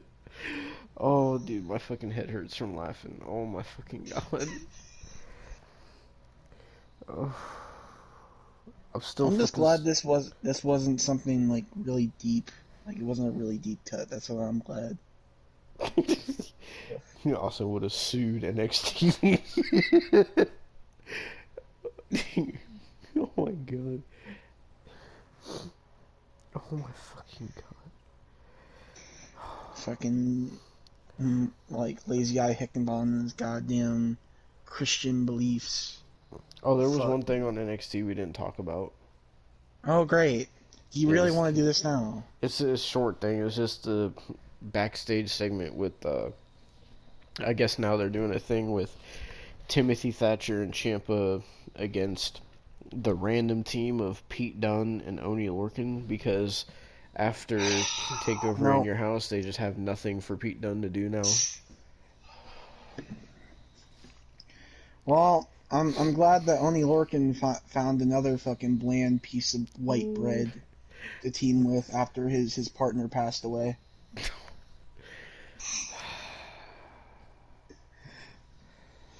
Oh my fucking god.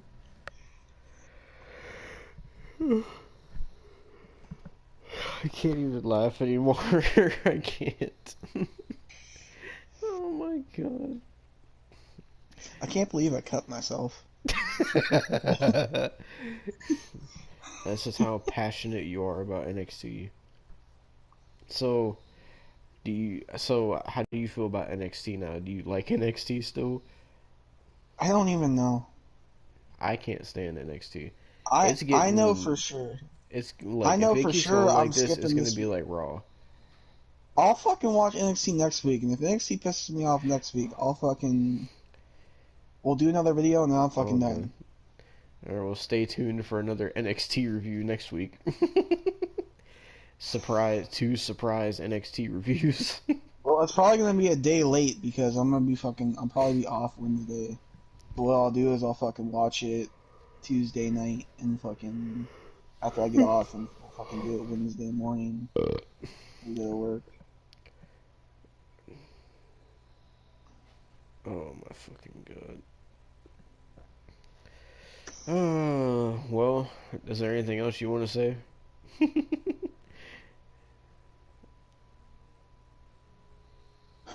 Well, I'm gonna say this to 4 different people. Oh god. Triple P, triple pectoral muscle. Fucking Lazy Eye Hickenbottom.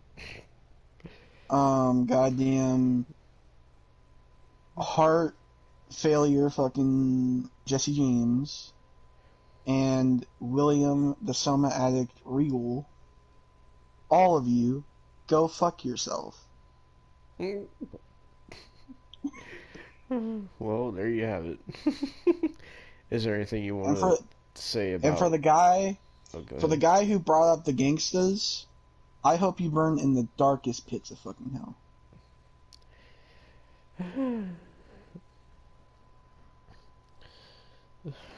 Well, is there anything you want to say about the NXT show as a whole?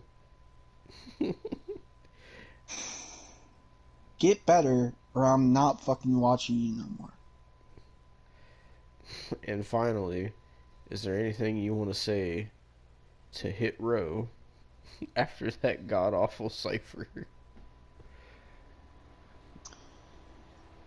Okay, we'll start with BFAB. Go down, like you're a better job. You would have a better job, not at a strip club because nobody would find you attractive. But Oh my god. but I want you to go down on the corner, wherever city you live in the corner, and just like solicit people for money. There you go. Oh my That's your fucking god. job. Top dollar. I know you only got like a fucking dollar in your fucking wallet, so how about you actually go get a real fucking job? Because you're not even wrestling, and you can't fucking rap, so work at a fucking McDonald's. Oh my god. What's his face? The Adonis. You're not an Adonis. You look like fucking Chuckles the Clown. Oh my You fucking god. dumbass. And Isaiah Surf Scott, I've lost all fucking respect in you that I've ever had.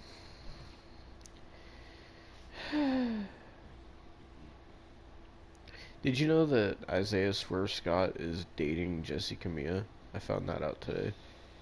I did not. But her taste in men is fucking awful then. Oh my god. Well, that was your NXT review for fucking July 13th, 2021. So, we'll see you back next week for another NXT review, and also stay tuned for our next review, which is going to be Money in the Bank as well. But we do gotta say, we're not watching the whole show. Mm-hmm. We are only watching the ladder matches and the 2 world title matches because the rest of the show we don't give a fuck about. Yep. So, But yeah, stay tuned for those next couple reviews. The next ones we have planned is Money in the Bank, NXT now, and SummerSlam. So yeah. after SummerSlam, I don't know if the reviews are going to continue or not. I don't think so. I don't know. I don't think we were going to continue them. But with that being said, stay tuned for those. Stay tuned for the Independence Day Resurgence live commentary is coming out soon. Yeah. Is there anything else you want to say? Or can I do the outro? Xia Li, go fuck yourself. Alright, well, thank you for watching, ladies and gentlemen. We'll see you next time. Peace. Fuck you all. Welcome to the fucking Money in the Bank review. I hope you're all fucking excited because I'm not. I want to get this fucking shit over with so I can go to bed because I'm fucking pissed. Before we get to this Money in the Bank review, we're gonna tell you we only watch the 2 Money in the Bank matches and the 2 world title matches because fuck the rest of the show. Oh well, there was a match on the show that was supposed to happen that didn't, which was Bianca Belair versus Bayley for obvious reasons because Bayley is hurt. So Bianca Belair did not wrestle on the show, even though she's the fucking cover person for the pay-per-view. Yeah. That's like having fucking The Undertaker as the cover for Survivor Series, but he's just fucking at home, fucking the shit out of Michelle McCool. Like, but we watched. So this is the order of the matches. We watched the women's Money in the Bank match, the men's Money in the Bank match. Wait, no, it was women's Money in the Bank match, Kofi Lashley, and then men's Money in the Bank match, and then Edge. So, yes. the other matches, if you're curious, was versus the Mysterios, the Usos. Okay, now you're cutting out. I don't know what you're doing, but you're cutting out. I'm still sitting in the same spot. Your fucking Missouri internet, fix it right now. Fix it. Fix it. Okay, Fix it. calm Fix fucking down. I hear you now. I said the Usos won the SmackDown tag titles from the Mysterios, and Okay. the other matches we didn't watch was fucking AJ and Omos successfully against the Viking Raiders. No one gives a fuck. Then, Yeah, you're really fucking cutting out still. I'm still sitting in the same spot. Wow. I don't know why. It was fine for a minute and now it's not. Oh, fuck off. Maybe, do you have your phone with you? It's in goddamn here. God damn it. Technical difficulties, we're fixing it right now. Oh, it's more than technical difficulties. It's fucking goddamn pissing me off. Because I don't even fucking have the PlayStation app installed. Oh shit. I didn't even know that. Oh, fucking god. I'm gonna have a fucking heart attack. Let me install it real quick, because it's fucking pissing me off. Well, I guess we should talk about the other match that we didn't watch, but we saw the ending to.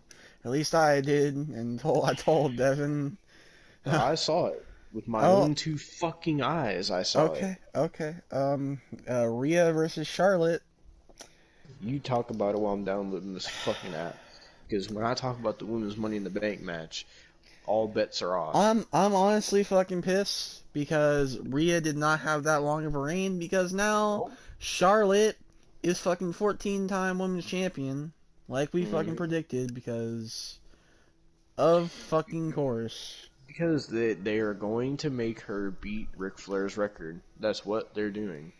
Slowly but surely. The thing is though, like it's not even that's a WWE World Title record. It's not a fucking women's title record. She's already broken the record for most women's championships. So It doesn't matter. Just push Charlotte because they have nobody else in the division.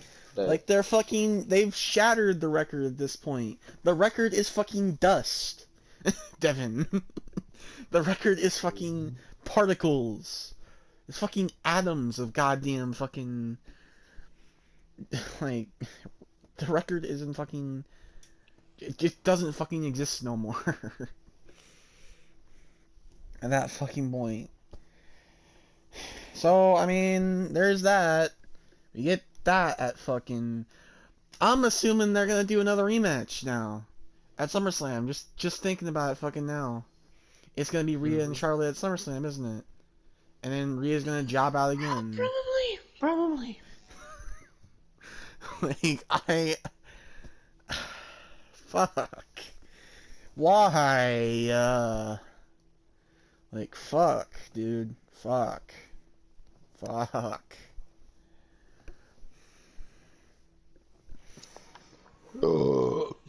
Come on, PlayStation app.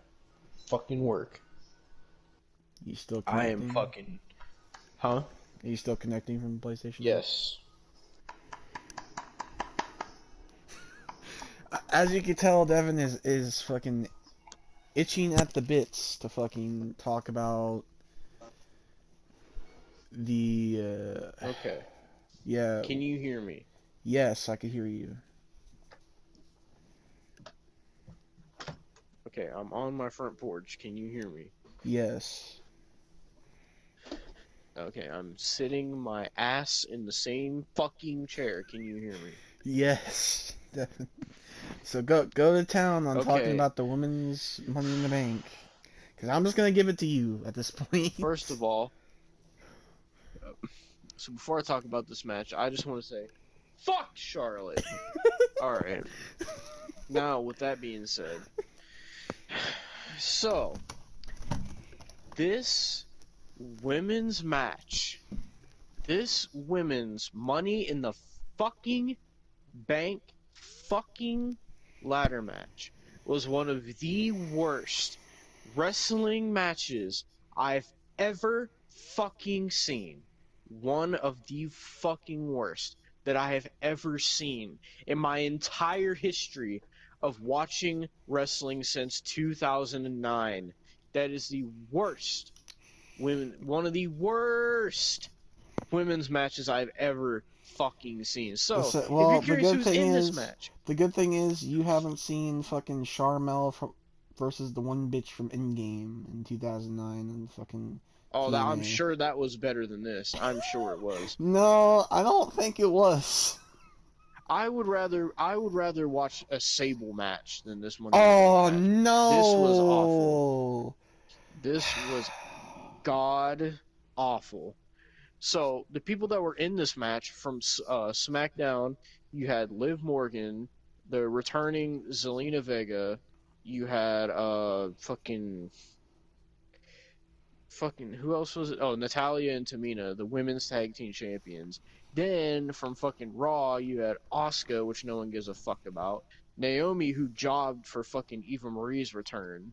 Fucking goddamn Nikki Ash, which stands for almost superhero, by the way. But no, it's fucking... but McAfee said it's Nikki AHS or SH or what the fuck ever.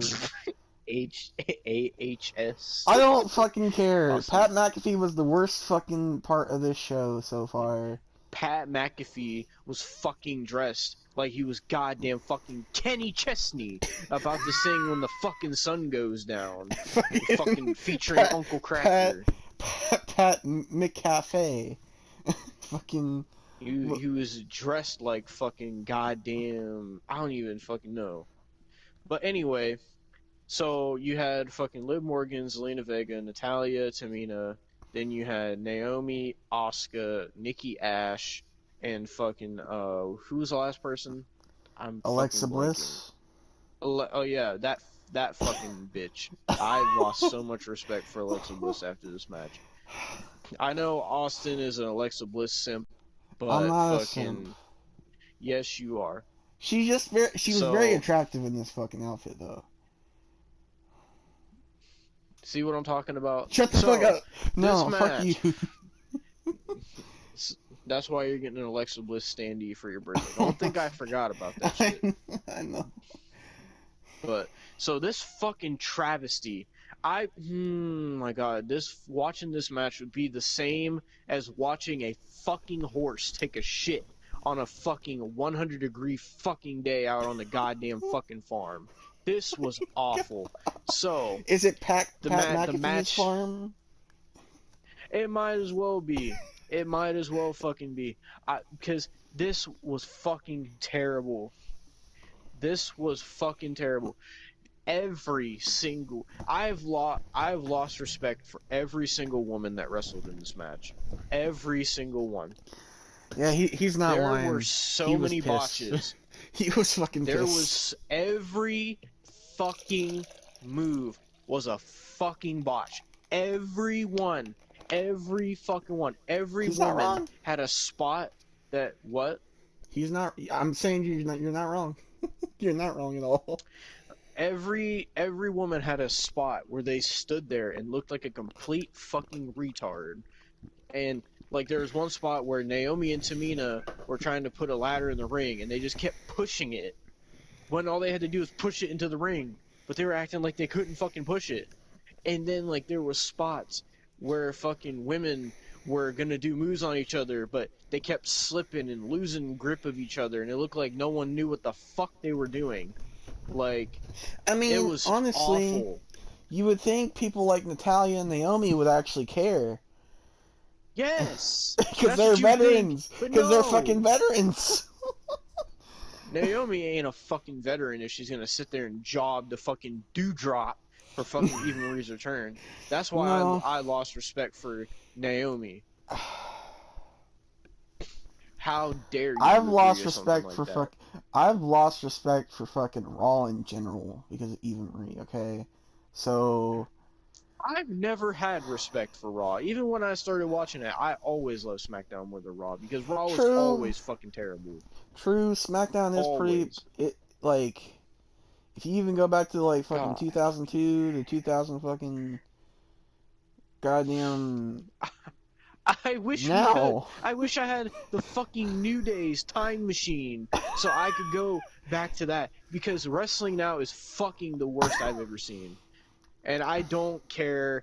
Anybody can comment and say, "Oh, there's so much to love about wrestling. You guys are just haters. Oh, this company's doing good and this and and then you got the fucking piece of shit fucking marks that need to fucking go jump off a bridge on Twitter saying, "Oh, WWE is good. AEW is good. Ring of Honor is good. Impact is good. New Japan is good. All wrestling is good. Appreciate it." I saw something today.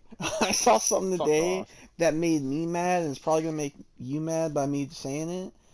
But fucking before I went to work today, I saw NWA, Impact, New Japan, fucking AEW. Don't forget your favorite AEW. And fucking another fucking company, or AAA, are all working together. And then the caption was fucking, wrestling is so fun right now. You fucking dipshits. Fuck off. Like, fuck. Nah, fuck off. Like, it's not, wrestling, it is a fucking sport, dude. And and I know it's like why are you getting so mad about a wrestling show? It's because like I wasted basically 2 hours of my life watching this piece of shit fucking pay-per-view, and what in 25 minutes of that time, 25 minutes of my life I can't get back because of one of the worst wrestling matches I've ever seen. You This you has gotta be people, the worst Money in the Bank match I've ever seen, honestly. it This was awful.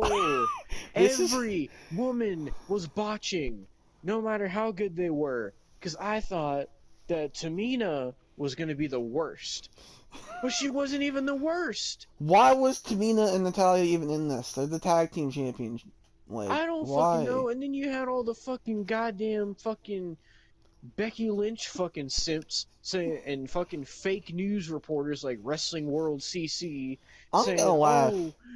"Oh, Becky Lynch is confirmed to be at Money in the Bank. She's scheduled for Money in the Bank." Yeah, fucking Wrestling World CC, please get your channel terminated. I'm gonna laugh if Becky retires. I'm really gonna fucking laugh because it's not gonna be a good I thing because she's a great wrestler, but fucking all the simps are gonna be fucking crying. I wish they would retire women's wrestling as a whole altogether. Oh my fucking god. Women's wrestling is so fucking bad everywhere. It's everywhere. It is the worst sport I have ever watched. It is bad. Well, NXT is bad. Raw is bad. SmackDown is bad. The women's tag team division is bad.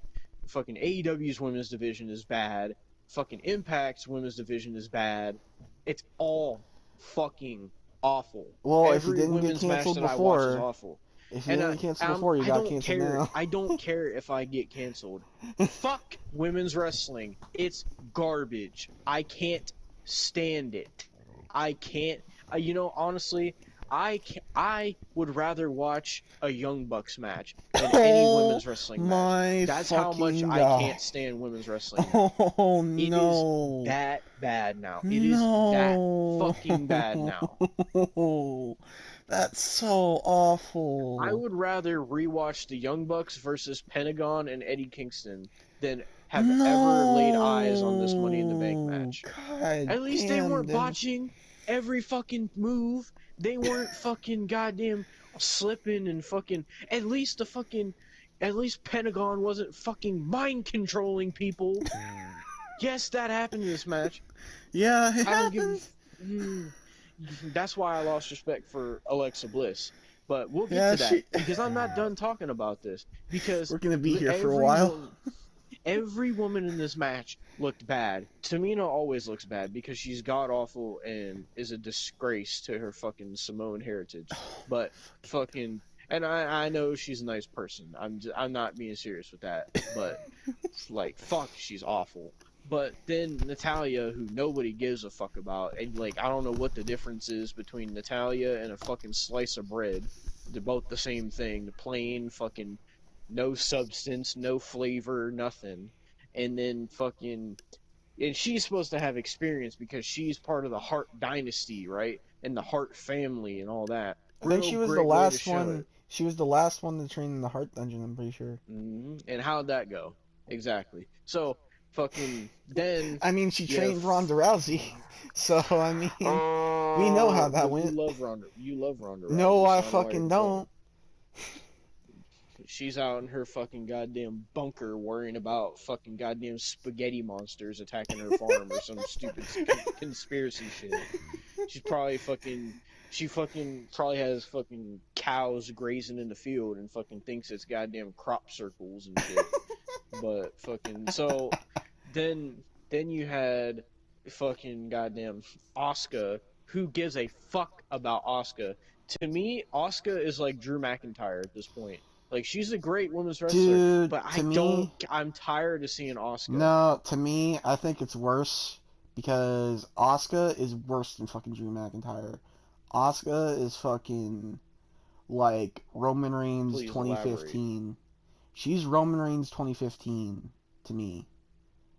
So you're Like, basically saying she's like fucking Drew McIntyre just with Tourette's. Is that what you're saying?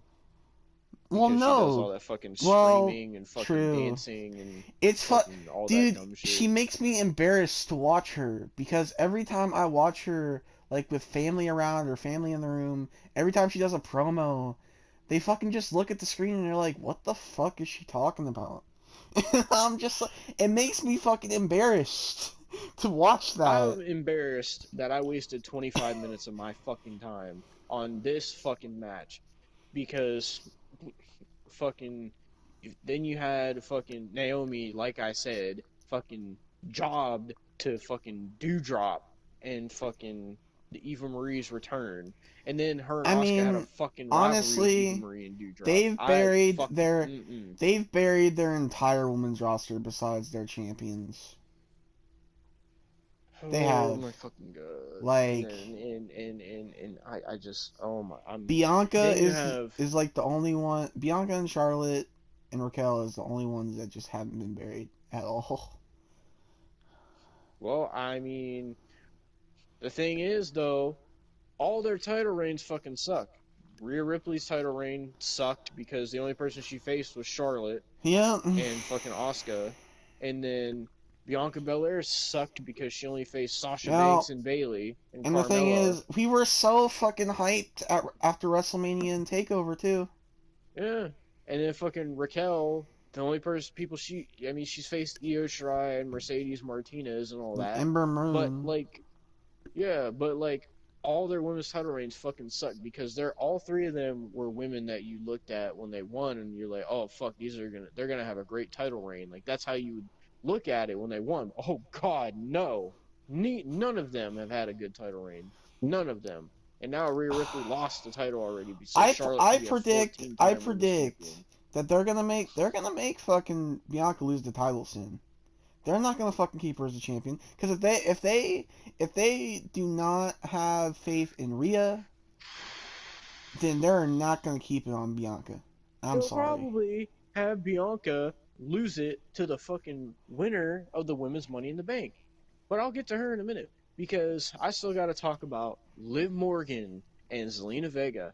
Fuck both of you because Liv Morgan wants to sit there and cry and fucking goddamn when she lost to Charlotte talking about when I come back I'm gonna be real, and then you came back and were fucking in a lesbian storyline with Lana, and then fucking after that they did nothing with you, and then oh let's get the Riot Squad back together. But oh, let's have a rivalry first. Then we'll put the Riot Squad back together, and then oh, now we'll release Ruby Riot and let's just have the Riot Squad lose and lose and lose and lose and lose and lose and lose and lose. And then oh, bye Ruby Riot, we don't need you. And then oh, we just got Liv Morgan, and then let's do this whole story about how Liv Morgan beats Carmella, but Carmella gets put in the Money in the Bank. Then she beats Zelina, and then Zelina gets put in the Money in the Bank, and then she has to fight to get in the Money in the Bank and all this, and then no, she doesn't fucking win, and she looks god awful in this match. Liv Morgan was one of the people that was botching the most in this match, which really made me disappointed. I know. She was botching a lot of moves. Cause before we watched this, we were like, we actually hoped, like, before this even, well, Devon got spoiled on the Money in the Bank winners. Yeah, I didn't. Fuck you, Instagram, for that. I Fuck didn't. all you fucking marks that fucking spoiled all the results before the pay-per-view. That's exactly why I did not go on social media, because I've had that happen to me. So I didn't go on social media after I went to work. I wasn't on my phone at all. Like the only thing I did on my phone was call Devon. And fucking, so I was at least hoping, and Devon was hoping before he got spoiled, that Liv was actually going to win this. We were hoping Liv was going to win this. I wanted either Liv or Zelina to win this match. Yeah, Neither one of them did. No. No, So- we'll fucking tell you. So, fucking, like I said, Liv Morgan was botching a lot in this match. I don't know what was going on there. Like, she was botching with Natalya, like, two women who should be, like, good. And I found out that apparently when Liv Morgan got signed with WWE, she had no prior wrestling experience, apparently. But the thing is, she's good, though, Yeah. at some points. So, I've I mean, never seen her botch like this before. no, I think... Like, I don't everything even about this think- match was sloppy. The thing is, Every I feel... move. I feel at least the people that were capable of not botching. This shouldn't even be an excuse. I'm not even giving them an excuse because this shouldn't be a fucking excuse. Don't give them an excuse. No, this match is trash. This isn't a fucking excuse. Honestly, I'm gonna say this. You women should be ashamed of yourself because you got this fucking this is supposed to be your fucking job. But honestly, they might have had fucking I don't know. I'm thinking like fucking the jitters or butterflies or something. That still should have fucking not affected the match this fucking bad. So be ashamed of your goddamn selves. God fucking damn. It's sad that they botched more than fucking a 57-year-old Bill Goldberg versus Undertaker. They botched more than that. I hate that match with the passion. Phoenix. I hate that match with the passion, but I'll agree with that. I'm not gonna agree about Ray Phoenix, but I'm gonna agree about the fucking Undertaker and Goldberg match because at least that was only like 3 or 4. This was like 50. Yeah, and that match was short. This match was almost a half hour. Yeah. So, fuck you, Liv Morgan. So now we talk about Zelina Vega, the most controversial woman in this match. For one, fuck you. For two, I lost respect for you for fucking signing back with WWE. Fucking dude, goddamn. Is it sad that I thought you were gonna say for one, fuck you. For two, fuck you. And then you were gonna say something else. No, like, it's dumb. Like, and fucking, I was watching, oh my god, that was a nasty fart. But I was watching fucking JD from New York's reaction to Zelina coming back, and he was like overly, like, you think I'm mad. He was screaming, like saying, he was like, why would you come back? And he was like screaming. But like, I mean, he was right. Even though I don't watch the guy anymore, he was right. Why would you come back? The only, like, it doesn't make sense. The funny thing was, oh my god. The funny thing was, I was thinking about getting a Zelina Vega figure, like, because she returned, but now I'm not. I'm not fucking getting the Zelina Vega figure. So, I just don't understand why she did that whole thing about I support unionization, got herself fucking fired, and then fucking was doing Twitch for months and months and months, and saying that she wasn't done wrestling, and then all of a sudden, just up out of nowhere, quit Twitch with no explanation, wouldn't fucking respond to her fans, and then all of a sudden, Aleister Black gets fired, which is her husband. So then I'm thinking, okay, well, Zelina's definitely not coming back now. But she comes back. Why? It's so fucking confusing. Because, and like, then, she quit Twitch, and there was rumblings of her in the Performance Center. And then Aleister got released, and we were like, okay, it's not gonna fucking happen. And then she comes back the next fucking week. Legit, the next fucking week. Exactly. What the fuck is going on? and then fucking, like, if you try to, like, criticize it at all, you just get jumped all over by Zelina Vega fans. Exactly. You get fucking jumped all over by simps. And then if you say something bad about fucking Aleister Black or fucking Mordecai Black or what the fuck ever you want to fucking call that motherfucker sellout, like, you get fucking hated on by the bandwagon fucking AEW fucking marks. What the fuck are you supposed to do at this point? You can't criticize anything these days. You fucking can't. I just don't understand why she would resign. Like, the only thing I could see is money and, like, a promise of her winning the women's title, but that's obviously not gonna happen now because she didn't win this fucking match. They gave the fucking briefcase to Nikki Ash. Yeah, they gave it the fucking. And of all people. Now that you fucking said that, I'm gonna say this: the Women's Money in the Bank, if it wasn't dead before, it's fucking dead now. Fuck the Women's Money in the Bank match. I'm never watching another. I'm never watching another fucking Women's Money in the Bank match. Never. I'm done. I might be done watching women's wrestling altogether. I might. You know, I'm very close. I'm gonna tell you right now, I'm gonna give it one last chance. And I'm gonna give it one last chance for SummerSlam and the Royal Rumble. I'm gonna watch the women's matches at SummerSlam, and I'm gonna watch the Royal Rumble women's Royal Rumble. If those two are good, okay. But if they're fucking not, I'm done with women's wrestling too, because I can't fucking take it. It's the worst wrestling that It's you can watch. like it's bad. It's fucking bad. Like it's getting to an AEW point and an Impact point for me.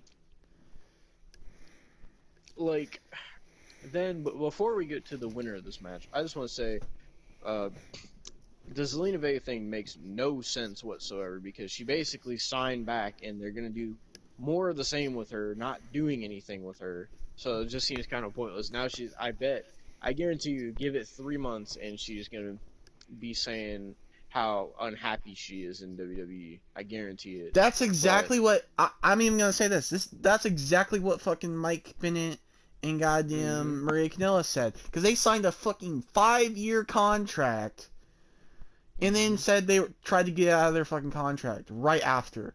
Why the fuck? What is wrong with wrestlers these days? Like, I can fucking admit, I do think that Maria Kanellis is a very attractive woman. But she had fucking something in her fucking brain that thought it would be fucking good to do a fucking 5-year contract and then try to get out of it, then get released after the COVID releases. What the fuck?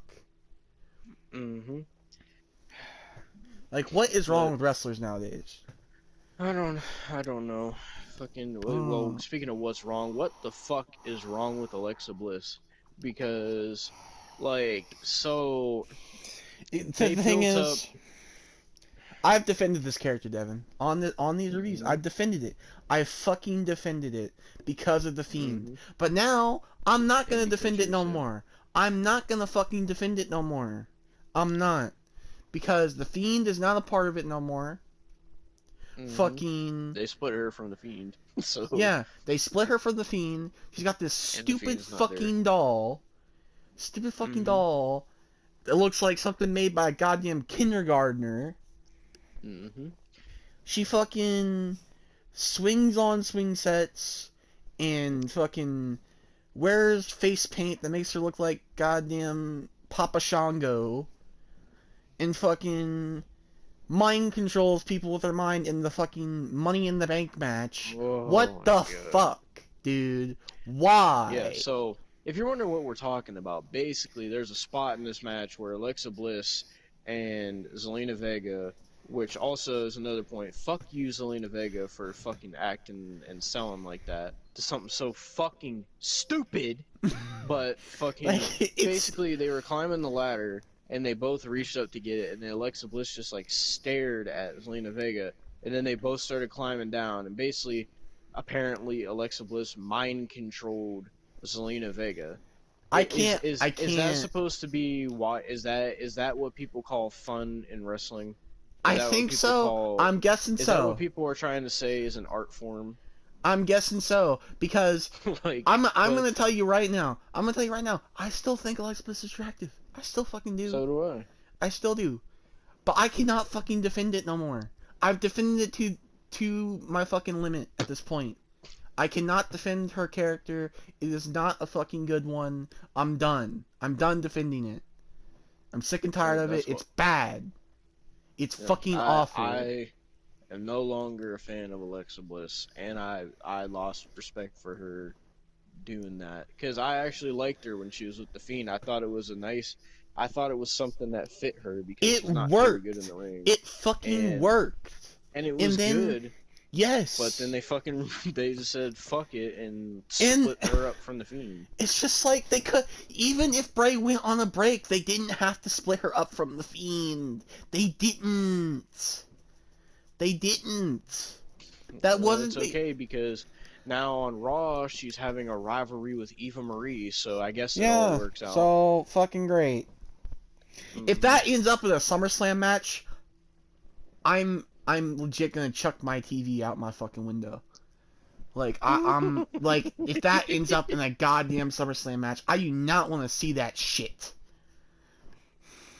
fucking. So, now that we talked about everybody in this match, let's talk about the winner. Nikki Ash, or Nikki ASH, or Nikki Almost Superhero. This new fucking stupid ass gimmick that she has. Fucking Nikki And ass. What she fucking and mean? fucking, well, that's all anybody talks about, because all I see is either people shitting on this gimmick or people saying, damn, Nikki's ass looks tight in that new attire. That's all I see. That's literally all I see. Nikki's a butthurt face to me. I'm just gonna say that. Fucking, so basically, she has this new superhero gimmick that was her idea.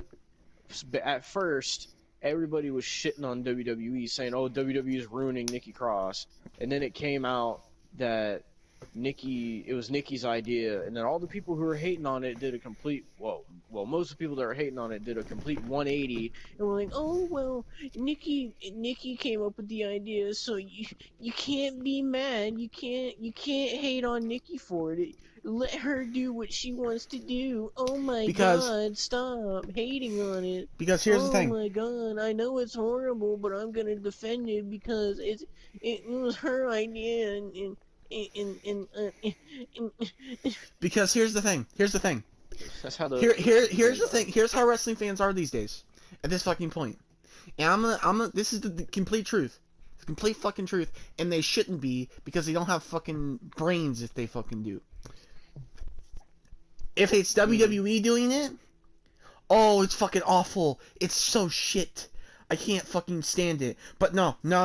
If it's fucking the person that's doing the gimmick doing it, or somebody else, it's fucking amazing.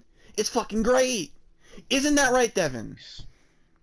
Yeah, because they were literally saying, they are so, like, at first they were like, "Oh, fuck WWE, they buried Nikki Cross with this gimmick." Then it comes out it was her idea, and they're like, "Oh, I'm so proud of Nikki for her getting to do what she wants to do." Exactly. And I want her to embrace this gimmick, and people shouldn't hate on it because she's doing what she wants to do, and she's gonna make something out of this gimmick. It's like, shut the fuck up. They're so fucking dumb. God. Honestly, it's so fucking dumb. It's idiotic. Why? It is. Wrestling fans are the dumbest people on fucking earth. I don't give a shit. Fucking goddamn Ronda Rousey with her goddamn conspiracy theories somehow has more of a fucking brain than wrestling fans. I don't fucking understand. At least fucking modern wrestling fans, at least fucking old wrestling fans like me and you actually have a fucking brain. Like, what I just don't understand is, like, damn. Like, and this is kind of going off on a tangent, but and I know we got the rest of the show to talk about, but what I just don't understand is why, like, all these fucking wrestling fans, like, I want to preface this by saying I understand we're negative about a lot of stuff, but like I've said multiple times, we don't go into this with the intention of being negative. Dude, the fans were back. The fans were back. Like, we were wanting this to be like fucking WrestleMania all over again. Oh my God, that's another thing. This is gonna tie into what I was gonna say, because the fucking people that were saying, "Oh my God, the fans are back. This show's gonna be amazing. Now that they have crowds back, WWE's gonna be good again." And it's like, motherfucker, like, just because there's fans doesn't mean it's gonna be good. This show, the fans, did it help it? Yes. Was it better than having no crowd? Hell yes. But did it make it a good show? Absolutely not. This show sucked. Honestly, if you wanted to watch a good show, I liked SmackDown with fans better than this shit. Yeah. And I didn't even watch all of SmackDown. I watched fucking the Finn Balor segment.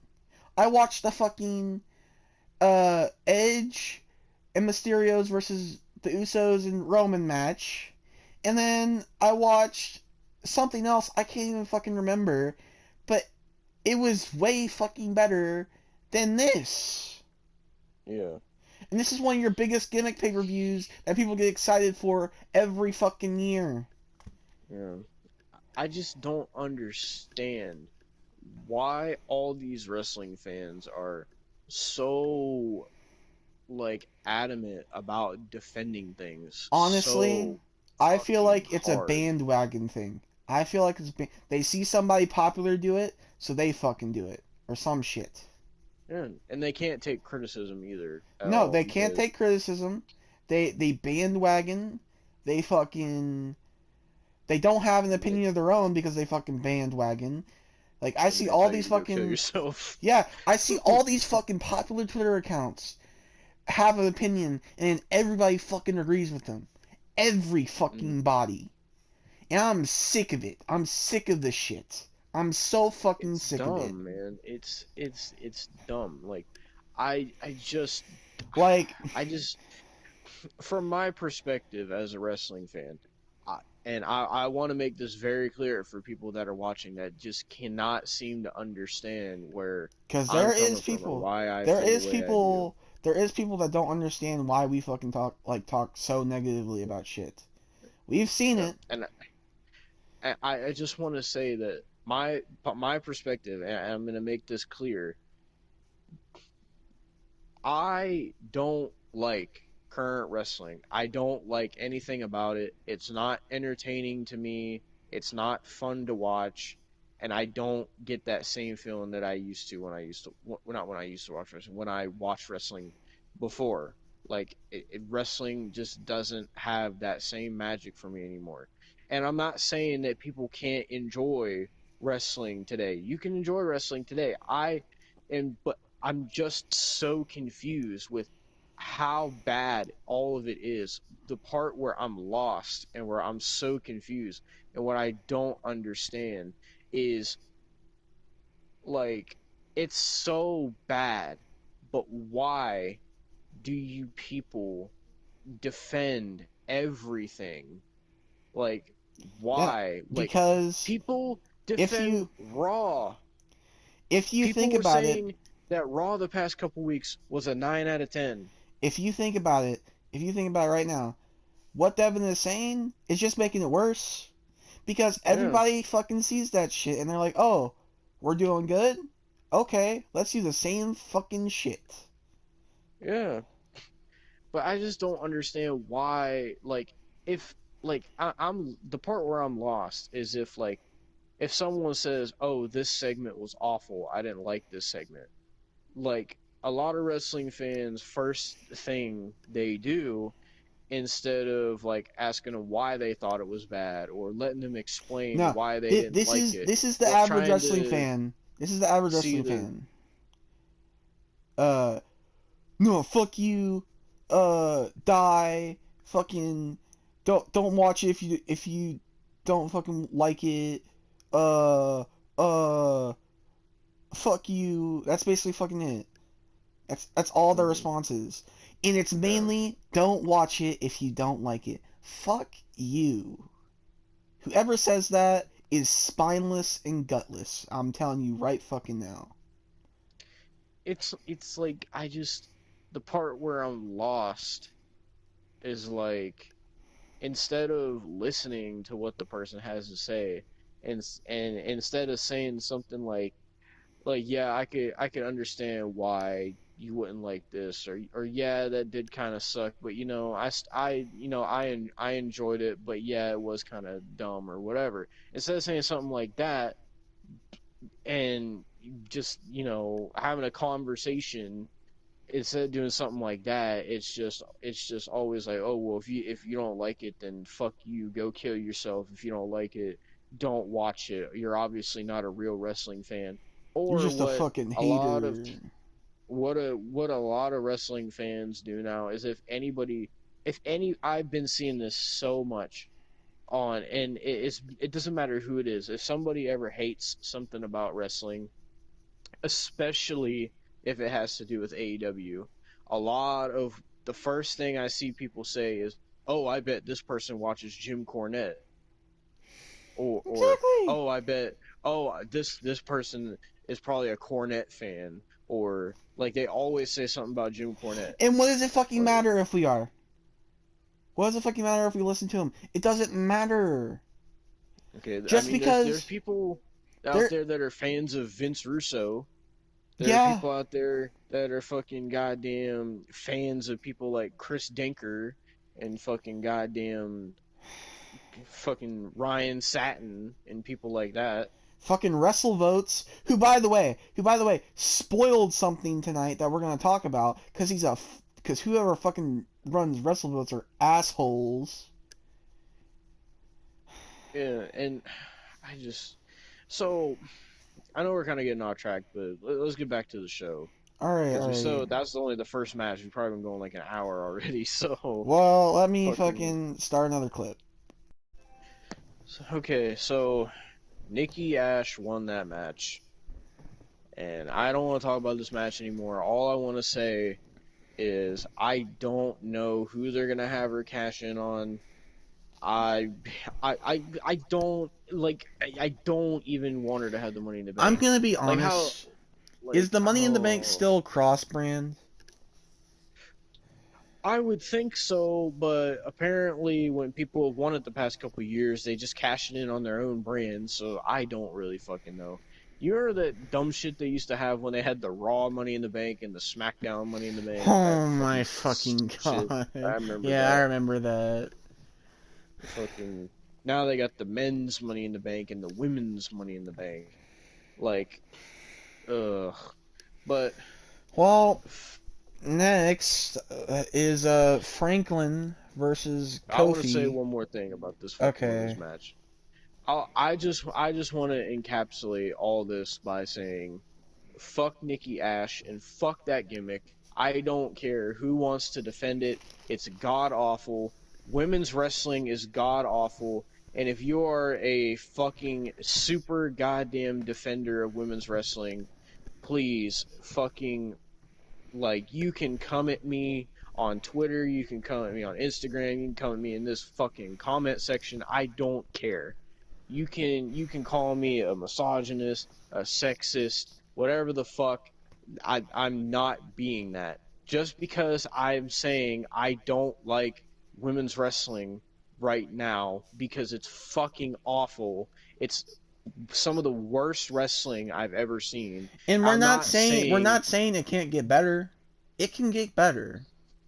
like what people don't understand and they're gonna take it out of context is I'm not saying it's bad because they're women. That's not what I'm saying. It's bad because they're awful at wrestling. That's why I'm saying it's bad. It's not because they're women. If fucking goddamn if AJ Styles had fucking breasts, I would still say AJ Styles is a good wrestler. If That doesn't AJ Styles fucking and gender if doesn't AJ matter. That's not Styles, what I'm talking about. I'm gonna say right now, if AJ Styles was botched the entire match, I would say AJ Styles get fucking better and don't Yeah, do that shit. and Like, don't think the women are the only one who botch. They botch a lot, but the men botch a lot as well. oh, I could tell you So, somebody who fucking botches a lot, but he works for the other company. Fucking mhm, Jelly Nutella. Fuck, mhm. like goddamn. But Talking about king of botches. but I just want to say that I do not like women's wrestling anymore. It is god awful, and I hate when I see people defend it. Oh my god, especially the fucking Eva Marie fans that oh, I'm not even gonna go there. I That's gonna be a whole nother No. tangent if I start that. I just hate the people that say that it's like the people who say wrestling is the best it's ever been right now and wrestling is so good everywhere right now and this and that and Like, it's like shut the fuck up. That's such a dumb argument. when it comes to back Like in the day, and people were saying, oh, fucking wrestling's such a joke, and you should do real wrestling and shit. Now, I honestly, really, I wouldn't blame them for fucking making fun of it right now.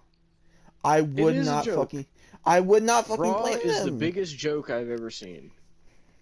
And that's Raw sad. is the worst wrestling show The that thing I've is, ever seen. that's sad because I have been one of the biggest fucking advocates for wrestling is scripted because it fucking is. Yes, it's scripted and they take the actual bumps, but this shit is fucking awful. and it makes me, it tears me to shreds in fucking inside. You have no idea. Like, I feel like sad, really fucking sad saying that.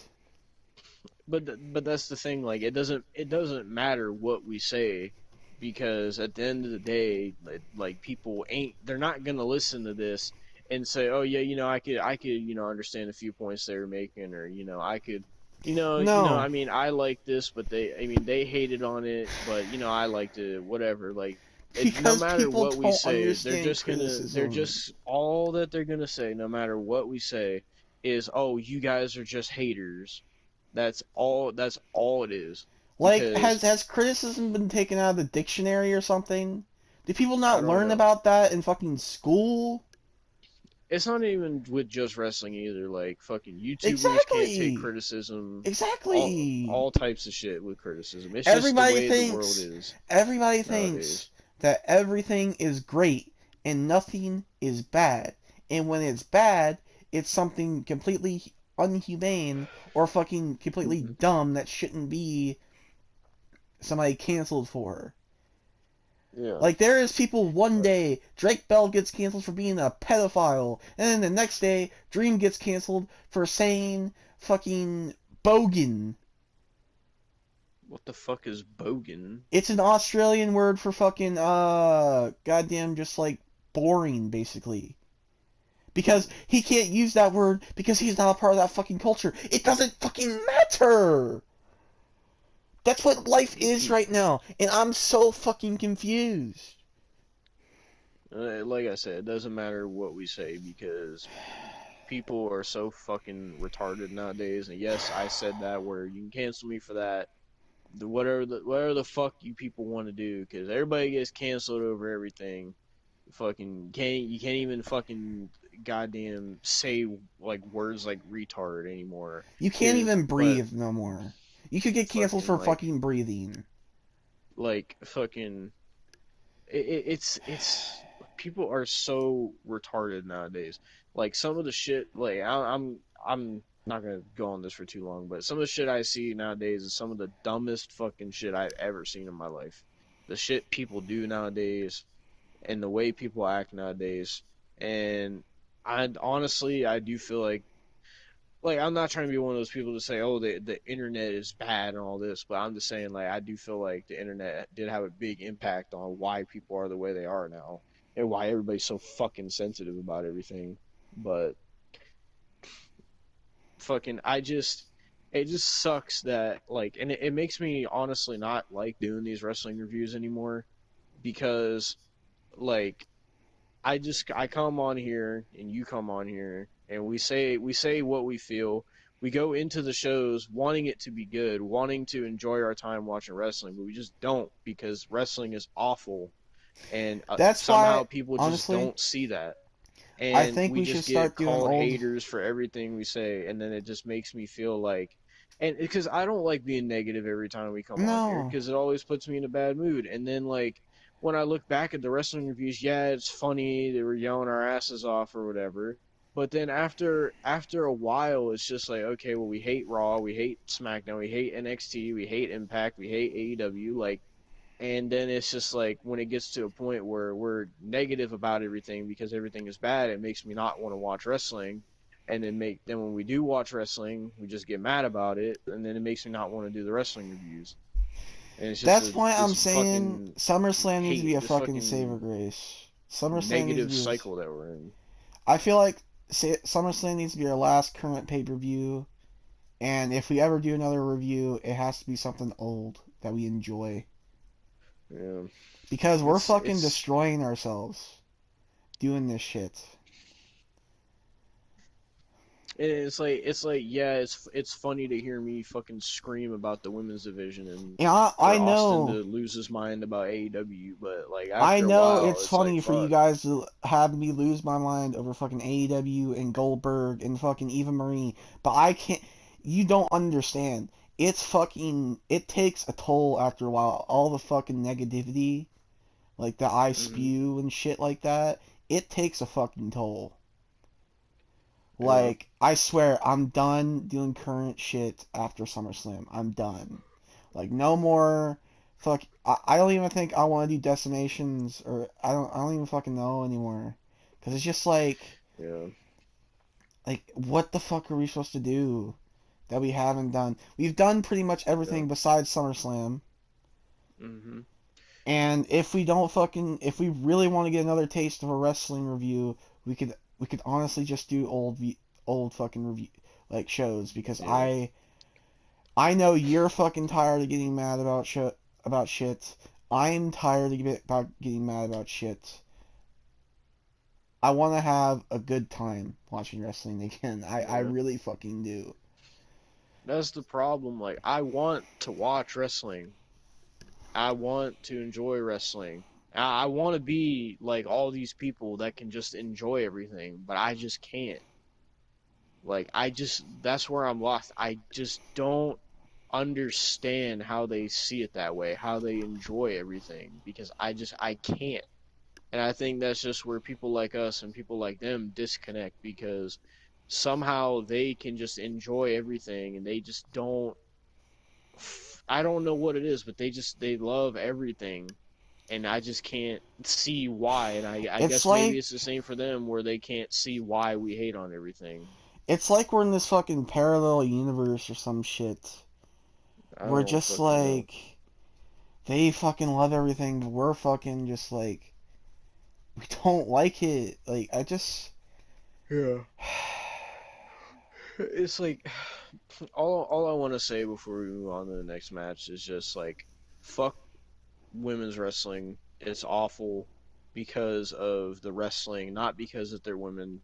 And I am virtually just done with watching women's wrestling. And I hate the women's evolution. I the whole women's revolution is a fucking sham because it's fucking media forced down your throat fucking garbage that never needed to fucking happen in the first place. And it's god awful. It's some of the worst wrestling and entertainment I've ever seen in my life, and it is god awful. And like SummerSlam is going to be my fucking last chance on women's wrestling. If it's god awful there, I'm not gonna ever watch a women's match again. I'm being dead honest. And to the people that you can come at me, whatever. I honestly don't care. Because if you guys can have your fucking goddamn positive fucking dick sucking opinions on Twitter, then I'm allowed to have my own goddamn opinion. Because it makes you guys hypocritical if you can have your opinion, but then when somebody else has an opinion that's different from yours, they can't have an opinion. Fucking hypocrites. But yeah. fucking for the people who say wrestling is good and that enjoy everything, I can't see your perspective of why you enjoy everything.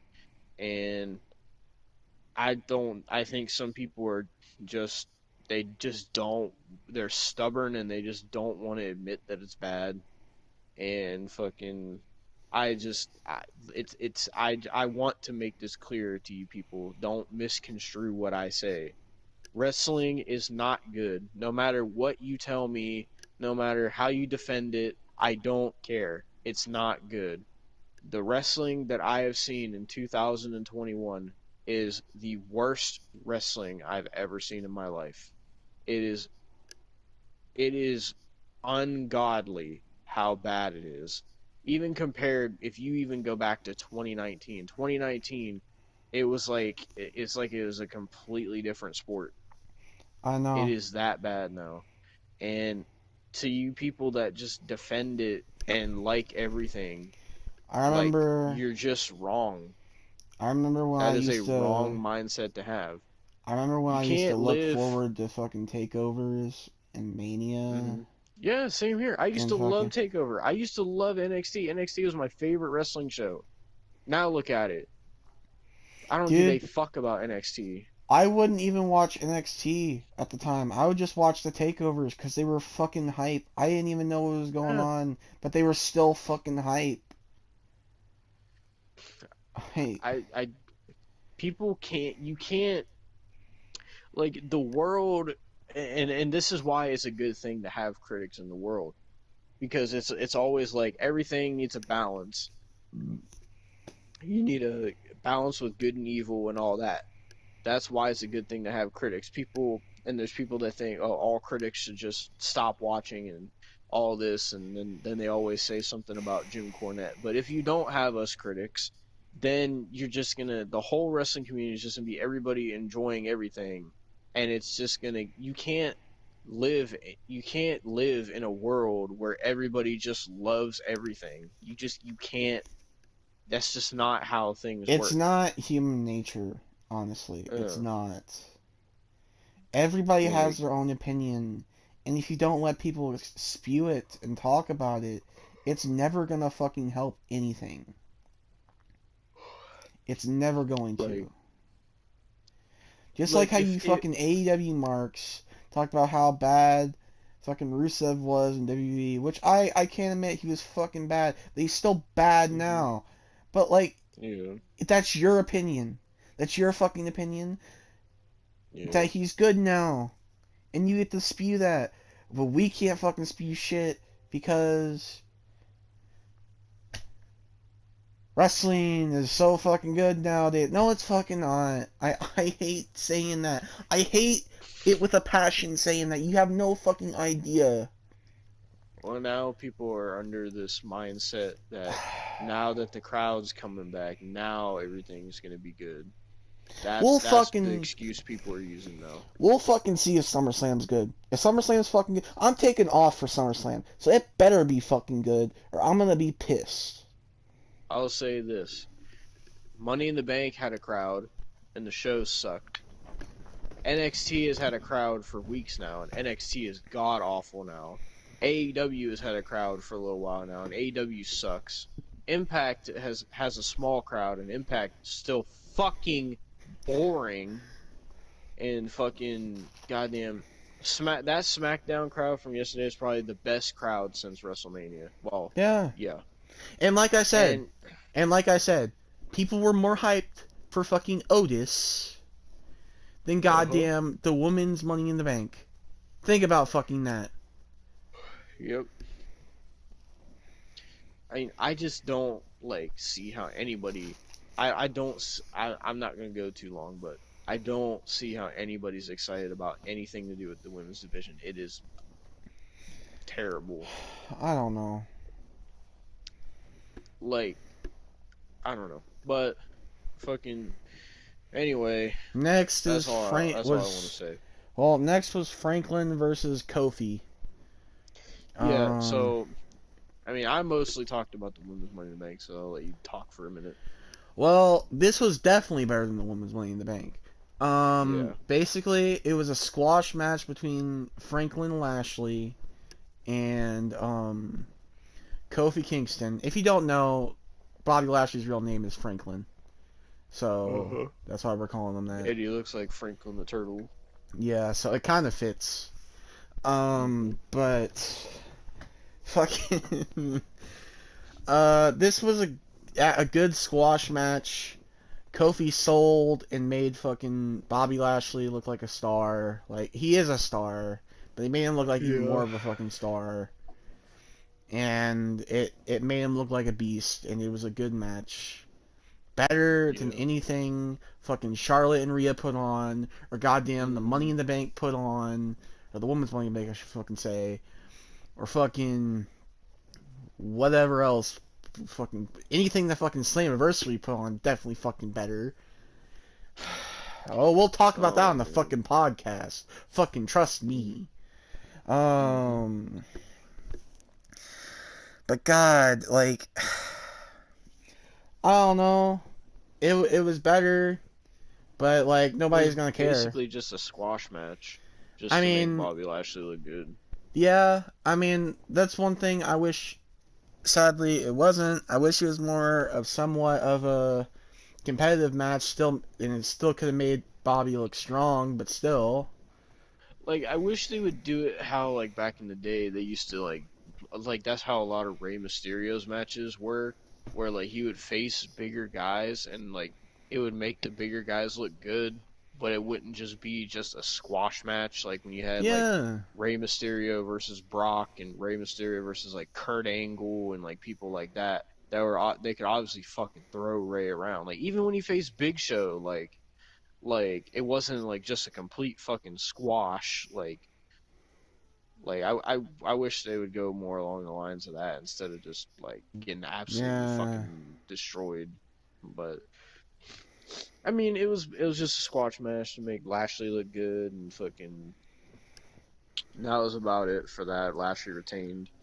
And then we go on to the men's Money in the Bank, Yep. which was, I mean, it was okay. Yeah. Yeah, I guess I'll just say who won. It was Big E who won, which is not a bad pick. Yeah, the people in this match from SmackDown, it was Big E, Seth Rollins, Nakamura, and I'm sorry, King Nakamura and Kevin Owens. And then from Raw, it was Drew McIntyre, Johnny Drip Drip. Ricochet, Johnny Drip Drip, and fucking I am blanking. Who was the last person from Raw? Fucking Who the fuck was it? Riddle. Yeah, Riddle. It was supposed to be Randy Orton at one point in time, but Then fucking Randy, I don't know, maybe he's filming fucking 12 rounds 4, what the fuck ever. I don't fucking know. but this Money in the Bank was a lot better than the women's one. There wasn't really any botches, which is a plus. Some of the action was good.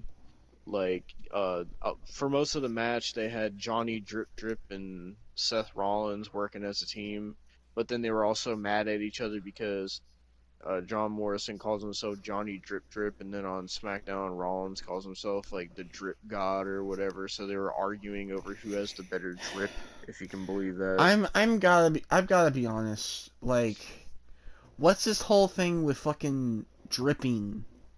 Like, I don't fucking. Is that like a new fucking slang term that Vince learned? Is like, oh, So. we're gonna fucking put that on 2 people.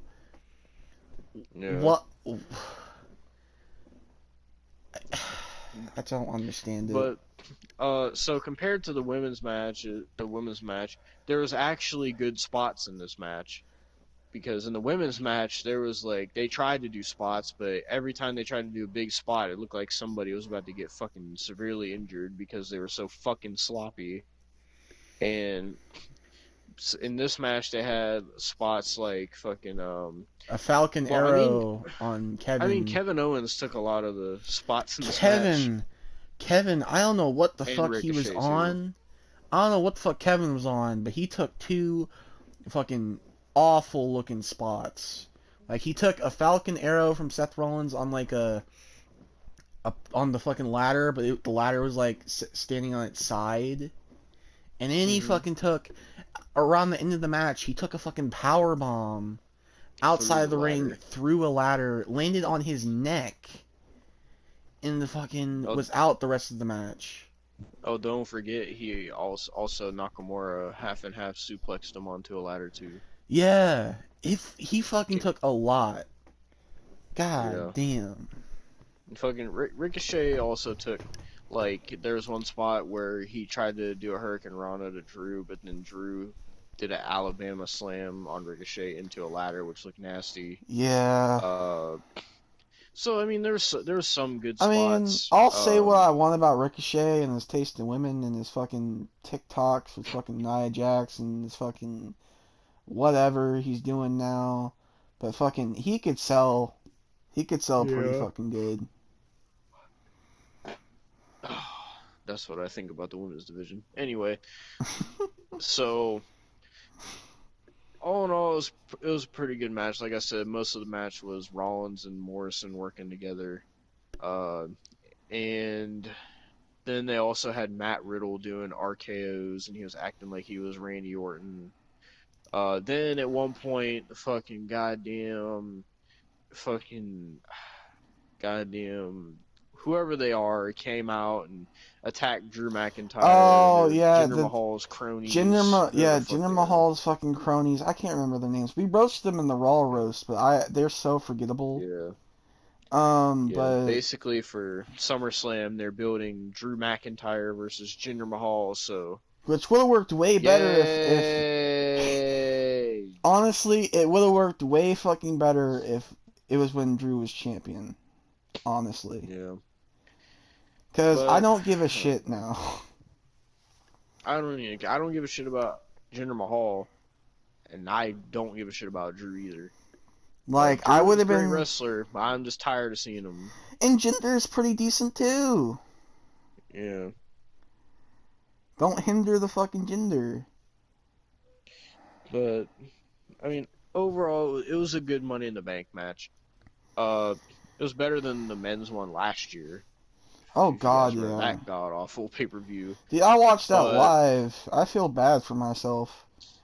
I watched yeah, all of those the COVID pay-per-views fucking live when it was just in the Performance Center. That fucking sucked. yeah, fucking the way this match ended was Big E. I think he had was it Seth Rollins? I don't remember. He had Oh, yeah, it somebody, was Seth. and It was Seth. he did a big ending off the ladder and then climbed up and got the briefcase. And Big E is Mr. Money in the Bank. So Which, now Big E has a future title shot. if they're strapping Rocket to Big E, I don't mind it. I really don't. You know, I don't think he's catching on Roman though. I think Yeah, I mean, I think it's gonna be something where either if it's still cross brand, he's gonna go to Raw, mhm. or he's gonna cash in right after Roman loses the title. Yeah. Because he is not catching on Roman and winning. That is not happening. I mean, I think Big E winning it's good. Like I'm not mad that Big E won it. Like I like Big E as a singles guy. I wish he would quit doing the New Day shit, but I like Big E as a singles guy. I hate the fucking Yeah. spear he does to the outside because it's like he's gonna kill himself each time. Yeah, he almost landed on his neck in this match. Yeah. But I don't know. I don't know who he'll cash in on. I don't know. But speaking of Roman, let's get to the fucking main event because it's goddamn almost 4 a.m. for me. So Legitimately, this main event was 40 something minutes. yes, why? It was so. Why? I'm gonna tell you right now, we were so bored. You would think Edge versus Roman would be good, but we were so fucking bored. And The it was match so was predictable. so slow. It literally took them 10 minutes to get to the first wrestling hold in this match. And then it was just slow burn. Oh, wrestling hold, wrestling hold, wrestling hold, and then they went to the outside a bunch of times, and you could just tell that they were biding time because they had a certain amount of time left on the pay per view or whatever, Oh yeah. and it was just awful. It was like for an Edge and Roman match, this was awful. It was way too long. Like, you can have a match this long and be good, like the Edge, and not the Edge, the fucking Roman Reigns and Daniel Bryan Fastlane match. That was probably the best match this year so far, Yeah. or one of the best matches this year so far. And their match went like 40 something minutes, and it was an amazing match. But then you would think this just with the two people that are in it, you would think, oh, this is going to be an amazing match like that, or it could be even better. But no, this was just like slow and like Edge getting his ass beat for most of the match for some reason. It was really fucking boring. Like I'm Yeah. gonna say this right now. This has to be out of Roman's title reign. This has to be the worst match of his out of his title reign. Worse than fucking him and Definitely. Mysterio. And that didn't Yeah. last long at all. This is probably the most boring fucking Edge match I've ever watched. Like, Like, we are so fucking tired because of that match. Like, we were fine. We were decently fine before that. I mean, besides Devon being angry and me being a little bit angry. But, like, we were getting so tired. in the first Yeah. like 20 minutes of that fucking match. Yeah.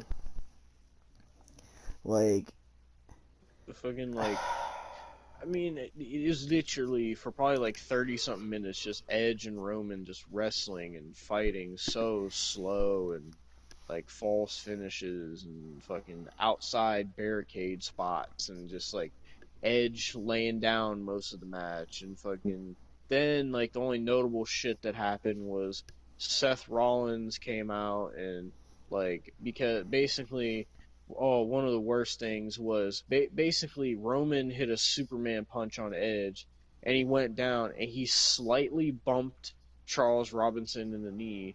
But then Charles Robinson started selling his fucking knee like his fucking knee got broken half, oh, and then and he started fucking selling his neck because somehow he hurt his yeah, neck.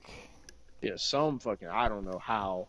And then Charles Robinson's on this like when as soon as that happened, I knew exactly how this match was ending. It was so fucking predictable. I predicted the exact ending of this match. He did. So He did. so basically Edge does the fucking submission with the chair part that they fucking overused now and fucking then Seth Rollins comes out and breaks up the submission, even though there's no fucking official anyway.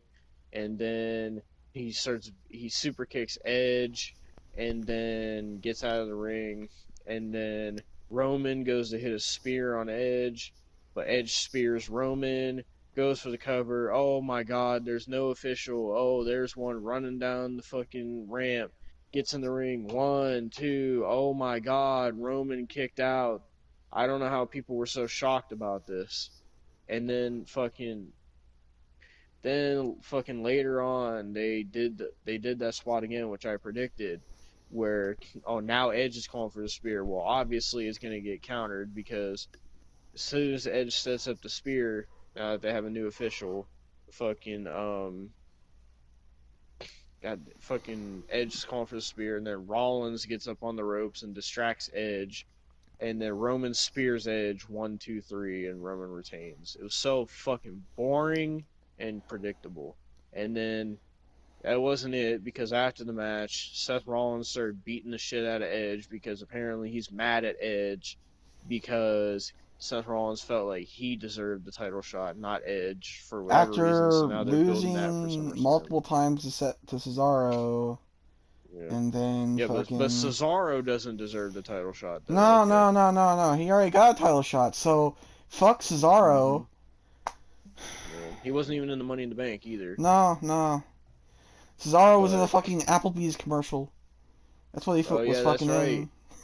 Yeah, he was in that Applebee's commercial where they had Baron Corbin be a fucking Applebee's waiter because people made a Fucking joke before about him looking like a waiter from Applebee's. So, yeah. So took a but while, but so they're setting up Rollins versus Edge for SummerSlam, which I hope to God is not going to be another fucking 45-minute snooze fest. dude, I'm just saying right now. I hope SummerSlam isn't fucking like 6 hours long. I hope to God not. The way they're setting up these matches, which is like fucking Jinder and Drew, fucking goddamn Seth and Edge. yeah, Seth and Edge, Fucking fucking probably Charlotte and Rhea again. Bobby Like, Lashley and Goldberg. don't fucking let me have hope. That won't happen. It will happen. No, I just know let me it will. have fucking hope. Goldberg posted a video of himself training today. It's happening. I don't care. He could be training for fucking Santa Slay too. I would rather fucking that than this shit. Please, let me have hope. Okay. Alright, well, then let me talk about this. So, there's another Alright. match they're building for SummerSlam. Oh my fucking god. Is basically after like Rollins starts attacking Edge, they start brawling, they get out of the ring, fighting the crowd, and then Roman takes the microphone and he's saying, now everybody can acknowledge me or whatever. And then all of a sudden John Cena's music hits and here comes John Cena. And like I'll be honest, it was great to see Cena back. I really did Yeah, miss Cena. even though he's really fucking balding. Like, dude, Yeah. just fucking shave your head or something. Go back to the crew cut. Yeah, do something because your head. Fucking. He is balding fucking bad. Like, really bad. Well, I mean, I guess that's what you get for being fucking Vin Diesel's brother in the Fast movies, because he's gonna eventually end up bald like Vin Diesel himself. I guess. But so now, basically, Cena came out and just he looked at the Universal title and then did the "You Can't See Me," and that's how Money in the Bank went off the air. So they're building Cena versus Reigns at SummerSlam. Do you think, for how much Just for Men has been, like, advertising on Raw for years, do you think Cena can get some free, like, Oh shipments? God, probably. But yeah, uh, that's how Money in the Bank went off the air with John Cena, and the crowd went crazy for Cena, and that's the I only really thing. did miss Cena. That's the only thing I'm looking forward to is Cena versus Roman for SummerSlam so far. Yeah.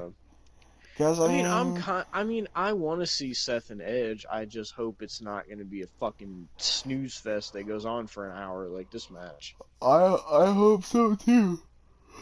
Because, my God, long does not equal good. It does Yeah, not. man. Kenny Omega and Okada. But Yeah, exactly. so I mean, that was pretty much Money in the Bank. I mean, we talked about the other matches that happened that we didn't watch, but I mean, overall, it was pretty shitty. Pretty. I mean, Roman and Edge wasn't a horrible match. It was just boring. And then, I mean, it kind of sucks, but honestly, the best match was probably the men's Money in the Bank, and Yeah. then second best, honestly, was probably Kofi and Lashley, and then Roman Edge, and then Women's Money in the Bank. Women's Money in the Bank's not even fourth. It is it's on a level of its own, down in It's the like, 13th circle of hell. yeah, it's by fucking Jason Goes to Hell in the whole Yeah. category. Oh, God. I will say all 8 women in that ladder match should be ashamed of themselves for the performance that they put on. Yeah. That was awful. And I don't care if they were nervous or whatever. They knew Like full I said, well there was even going if to be they a were crowd. nervous, even if they were nervous, they do that for a fucking living. They shouldn't be. Yeah. And like you need to take that fear and use it. Like it's one, like I know I'm going to sound like a mark, but one quote I always remember that Jeff Hardy said, because of all like the fucking high stunts and shit he did. He said that he was like nervous for a lot of them, but he said fear is part of the fun, and he uses like how scared he is to do something as adrenaline, and it helps him do it. And that's what these women should have done, because if they were nervous, they should have used that as adrenaline and use that as momentum and use that for good, instead of fucking like slipping up and botching and almost killing each other and fucking. Cause we forgot to talk about the spot where fucking Nikki Cross, like everybody was standing in the ring, and I They hate these were, spots okay, this where. is what Jim Cornette calls it. When they just, like, Mhm. form into the ring, he calls it quail clustering. Oh my fucking god! So Yeah, they so all just, they did that. Yeah, they they did quail that. clustered, and Ugh. then fucking Nikki Ash, or fucking Nikki Ass, or fucking Nikki ASH, or fucking whatever, Nikki Cross, Mhm. tried to do a dive, but almost misshot it, hit everybody Mhm. except Zelina Vega, but Zelina Vega went down, Mhm. and almost died, so, Yeah. It was awful. Like yeah. it was ooh, fuck Zelina Vega. That like because she did that fucking mind control shit, and then she fucking sold something that didn't even hit her. Maybe she Like, was still mind controlled, and Alexa told her to go. I don't. oh, I know what the fucking AEW fans are gonna say. Oh well, maybe Malachi Black maybe his spirit was in Zelina Vega, and Alexa Bliss connected with the spirit of Malachi Black through Zelina Vega and was able to control her with the power of darkness or some shit. I know there's gonna be some fucking post like that. There probably is. Well, that was Money in the Bank. Yeah, We can't talk about yeah, this no more. We need to fucking end it it. sucked. Money in It the was Bank pretty bad. 2021.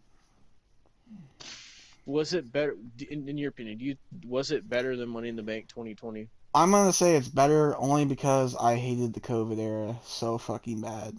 Yeah. Yeah. As far, I mean, I mean, fuck. I guess I was gonna say the Money in the Bank winners are better, but I don't know because Nikki Ash is fucking terrible. But Big E's definitely a better At least we got option than fucking Otis. Big E instead of Otis. I think Yeah, Big E could fucking could be better than both fucking Big E, or he could be better than fucking Otis and goddamn and Big E fucking. could be better than Big E. Well, he could be better than fucking old Big E, but fucking Big E could be better than fucking Big E Otis and Langston. goddamn Asuka combined, because they were both like awful fucking Money in the Bank winners. Like fuck. You remember when Big E used to be called Big E Langston? I remember too. Yeah, I do remember that, dude. Like I, when he debuted on the main roster, because that was at the time I didn't watch fucking NXT. I'll keep in mind I'm like fucking 8 at this time, and Mhm. when he debuts, and for some fucking reason, I thought that his name was Pig E Langston, and I was Oh like, my god. I was like, what the fuck? Why is in my head I was like, what the fuck? Why is his name Pig E Langston? And then I got corrected. Apparently it was Big E Langston. It was still stupid, but Yeah. but it was I better. had after a while I had this because I was watching him when he was Big E Langston, and then when he changed to Big E, I had this theory of why they took the Langston name away from him because like I just got curious and I was like why the fuck, because that's before I knew that like WWE would change people's names like that, and so I was like, what, does Langston like mean something bad? So I did a quick Google search, and it turns out that I don't know why, if this is why they removed it or if they just wanted to remove it for the sake of just wanting to remove it. But it turns out that Langston, like the word Langston is another word for penis Oh apparently. my fucking god. So when I saw that, I was like, I created this theory in my mind. I was like, oh, that's why they took Langston away from Big E, because it pretty much meant big erect penis is what I thought. But I don't know. But yeah, so that was the Money in the Bank review. The show sucked. It was better than last year, but it still sucked. And the crowd helped it, but the crowd did not make this a good show. So it makes No. me scared for SummerSlam. But Well, I'm looking forward to Cena and Roman and Seth and Edge somewhat. yeah, That's what I'm looking forward to. I'm not looking forward to Jinder and fucking Drew, because that's gonna be boring. yeah. I know you're looking forward to Goldberg and Lashley. So No, I don't want that to happen. it's Please, going to. You know it just is. fucking show me mercy for once. Please. I'm gonna make a prediction right now. The main event of SummerSlam, the main event of SummerSlam is either going to be Goldberg versus Lashley or Reigns versus Cena. That either one of those is going to be the main event. I'm calling it right now. It's either going to go off the air with Goldberg holding up the WWE title, or fuck, I don't know if Cena's gonna, if they're gonna have Cena beat Roman or No, not. Cena's not gonna win. I could already tell you that. Mainly because he's filming a movie after. Oh yeah. Okay, well then it's either gonna be Roman hold.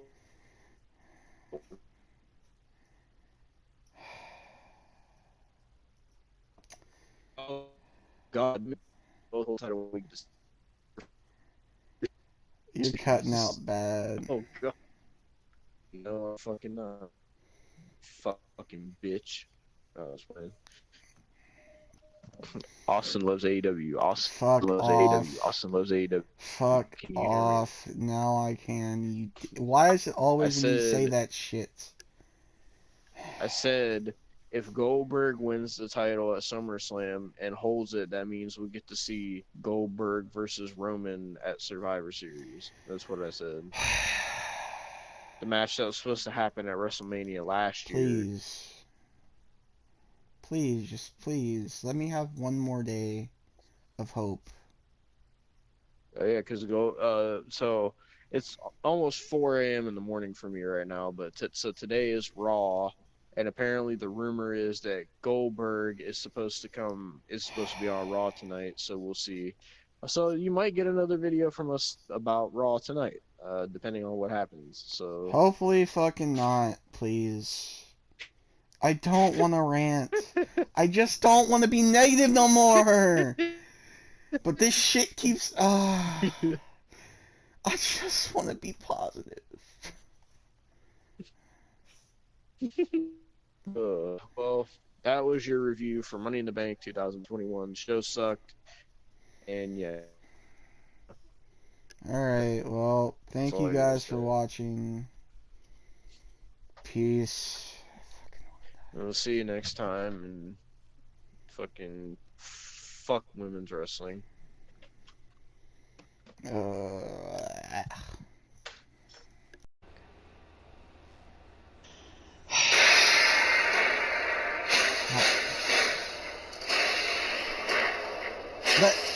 Fucking turn that shit off. God damn it. Turn that bullshit off. Now. Now. Fucking now. Fucking now. Now so I can fucking rant. God damn it.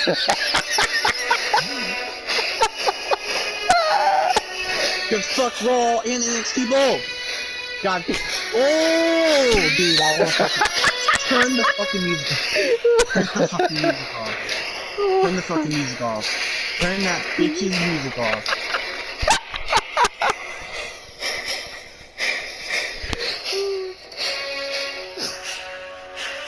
Turn his music off. Ladies and gentlemen, welcome to the Monday Night Raw review. It's been a while since we reviewed Monday Night Raw, but here we are because we said I think it was on the NXT review, or no, it was the Money in the Bank review, that if what we thought was going to happen happened, that you'd be hearing about it from Austin. And well, it happened. It happened. Goldberg is back. A lot more stuff fucking happened. We're gonna talk about all of it, because it's all bullshit. And I've been holding this in for a day and a goddamn half. I am ready to fucking unload. So, this was going to be about Raw, but Austin being the titan of mental strength that he is, wants to. He also wants to make things so much better for himself, and Austin wants to also review NXT on top of this. So, because I said I would last week, so fuck it. So I actually watched highlights from NXT tonight, so I can speak on it a little bit as well. But all right. Well, no, I know what fucking happened first. For one, Keith Lee came back. What did he come back to fucking do? Lose. Job. Yeah, I saw a post today that said, because I forgot that the last time Goldberg came back was Raw Legends Night, and guess who lost because Goldberg came back? Keith Lee. So he's lost twice to Goldberg coming back. So Goldberg is screwing fucking Keith Lee. So great. He's screwing him worse than fucking Mia Yim would. Oh no! Like, that's how fucking bad. Oh my god! And this motherfucker. We could have had Keith Lee and Bobby Lashley at SummerSlam, a good fucking match that I would have wanted to see, but no! Oh, because this old fucking bastard, this motherfucker that drops people on their fucking heads for fun, This motherfucker that bleeds because he hits his fucking head on the goddamn lockers. Fuck you. It's ratings, Austin. You just don't understand. People would rather see Goldberg and Lashley because he's a draw. He's 57. It doesn't matter. He can outperform any wrestler. He looked like he was dying in that Drew match. How can he fucking outperform? No, that match was 10 fucking minutes. He cannot out. Fuck you. Fuck you. Dude, Well, I mean- I legitimately want to punch somebody in the goddamn face. I'm Well- so fucking pissed. Goldberg has more wins in 2021 than Keith Lee. Sadly, that is the fact. Oh. Sadly, that's the fact. Because fuck Keith Lee, actual fucking talent. No, we're gonna put in Goldberg. And Goldberg Fucking Goldberg. Goldberg got a bigger pop than Karrion Kross did. Of course he did.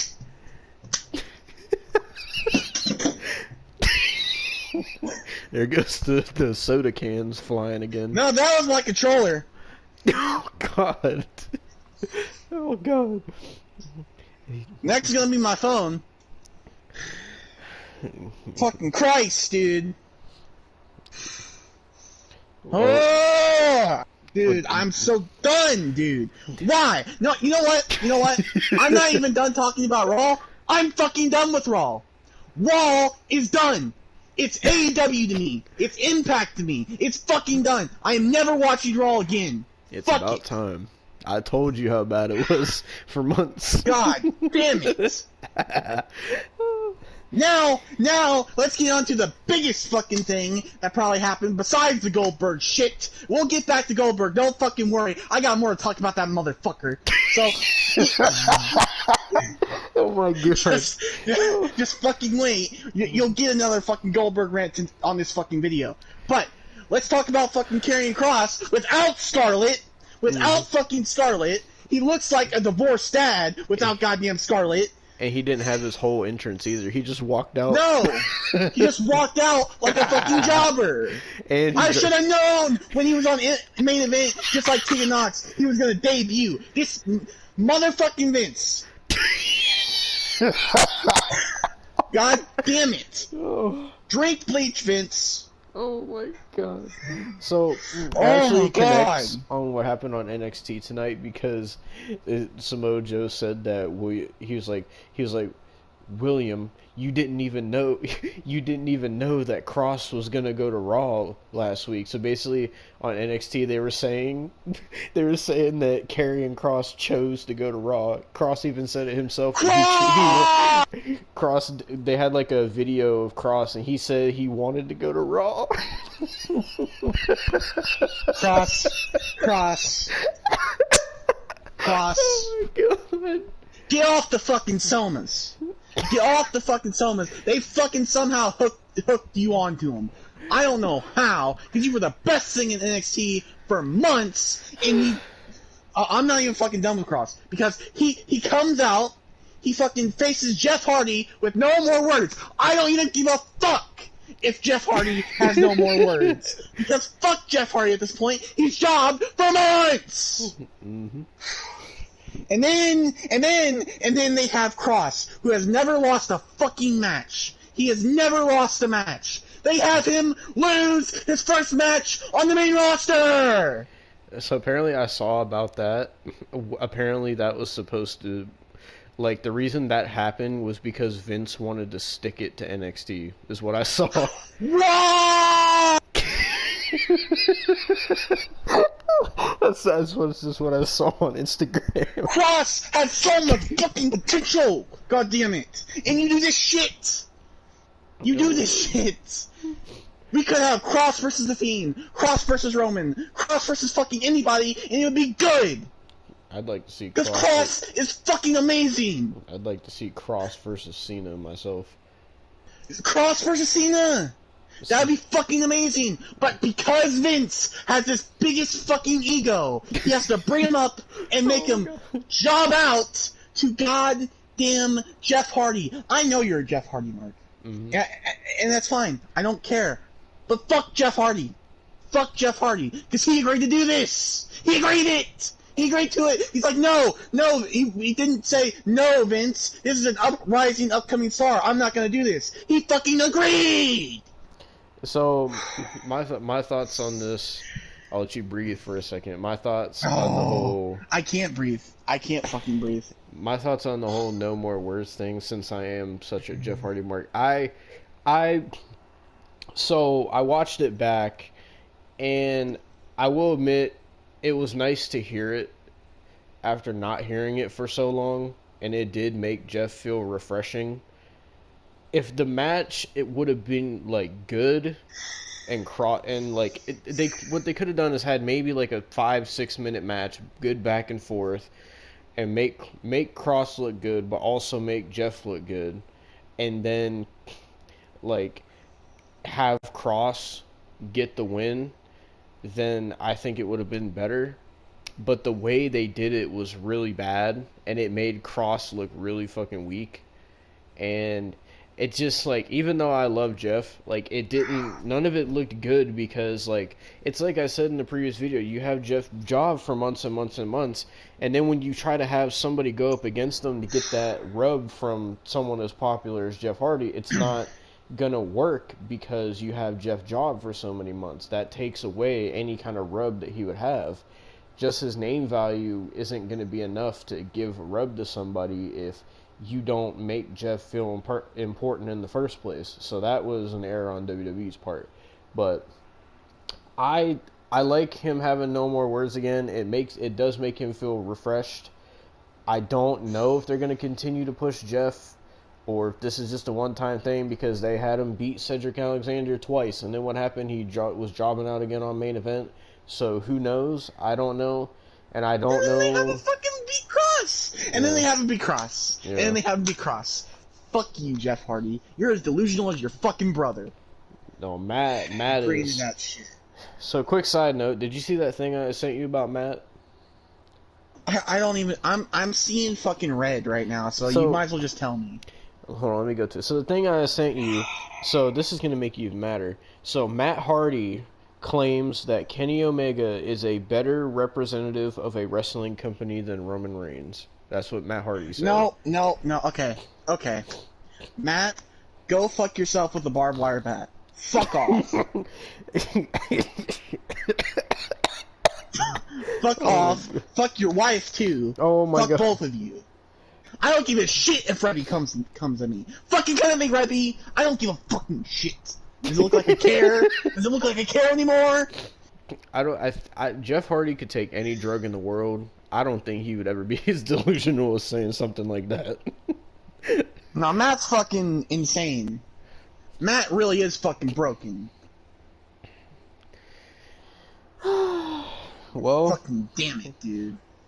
Well, I mean, besides that, that's my thoughts on the whole Jeff thing. But it's terrible. Well, let's get back to Raw. Let's get back to Raw then. Okay, so do you want Eva me to Marie and Dewdrop go to the fucking Alexa Bliss's playground. Mm-hmm. I told you that's the storyline they're doing. Yeah, I know. If this fucking happens at SummerSlam, and watch Alexa Bliss lose too. Hear it. You're gonna fucking hear it to the ends of the fucking earth. I do fucking not want to see Alexa Bliss's new character, which sucks, by the way. I can't fucking defend it anymore. Mm-hmm. And fucking Eva Marie and Dewdrop. I'd rather drop my fucking head in boiling fucking water than goddamn watch Raw again. Well, John Cena was on Raw. I don't give a fuck! He went on Raw to talk about Roman Reigns, who's on SmackDown, and... Yeah, because for some reason, I don't know what the fuck happened in the fucking Suicide Squad filming, but somehow he got concussion and thought Roman was on Raw! Oh, well, he must have... I think what John was doing is I think John actually took up a little bit of the puff puff give, because his segment was with Riddle, where they both said bro a bunch of times. He basically called out Roman Reigns, and then Riddle came out, and then they kept saying bro, bro, bro, bro, bro, and then that was it. And they fist bumped. John. done. Get for one, get some fucking Just for Men. For two, stop. Just fucking stop. Now, they're fucking teasing this bullshit thing with Doudrop, Eva Marie, and Alexa Bliss, and I don't want to fucking see it because the women's division on Raw fucking sucks. It is the worst goddamn thing I have ever fucking seen. It's tied with fucking AEW's women's division. That's how fucking bad it is. I've been telling you this for months. Well, I've seen the fucking light, Devon. Are you happy? Yes, I am. Good. I've been saying this for months. I'm glad to finally hear you join my side. God fucking damn it. It was not this bad. How the fuck? Please tell me how the fuck the Thunder... No, actually, no.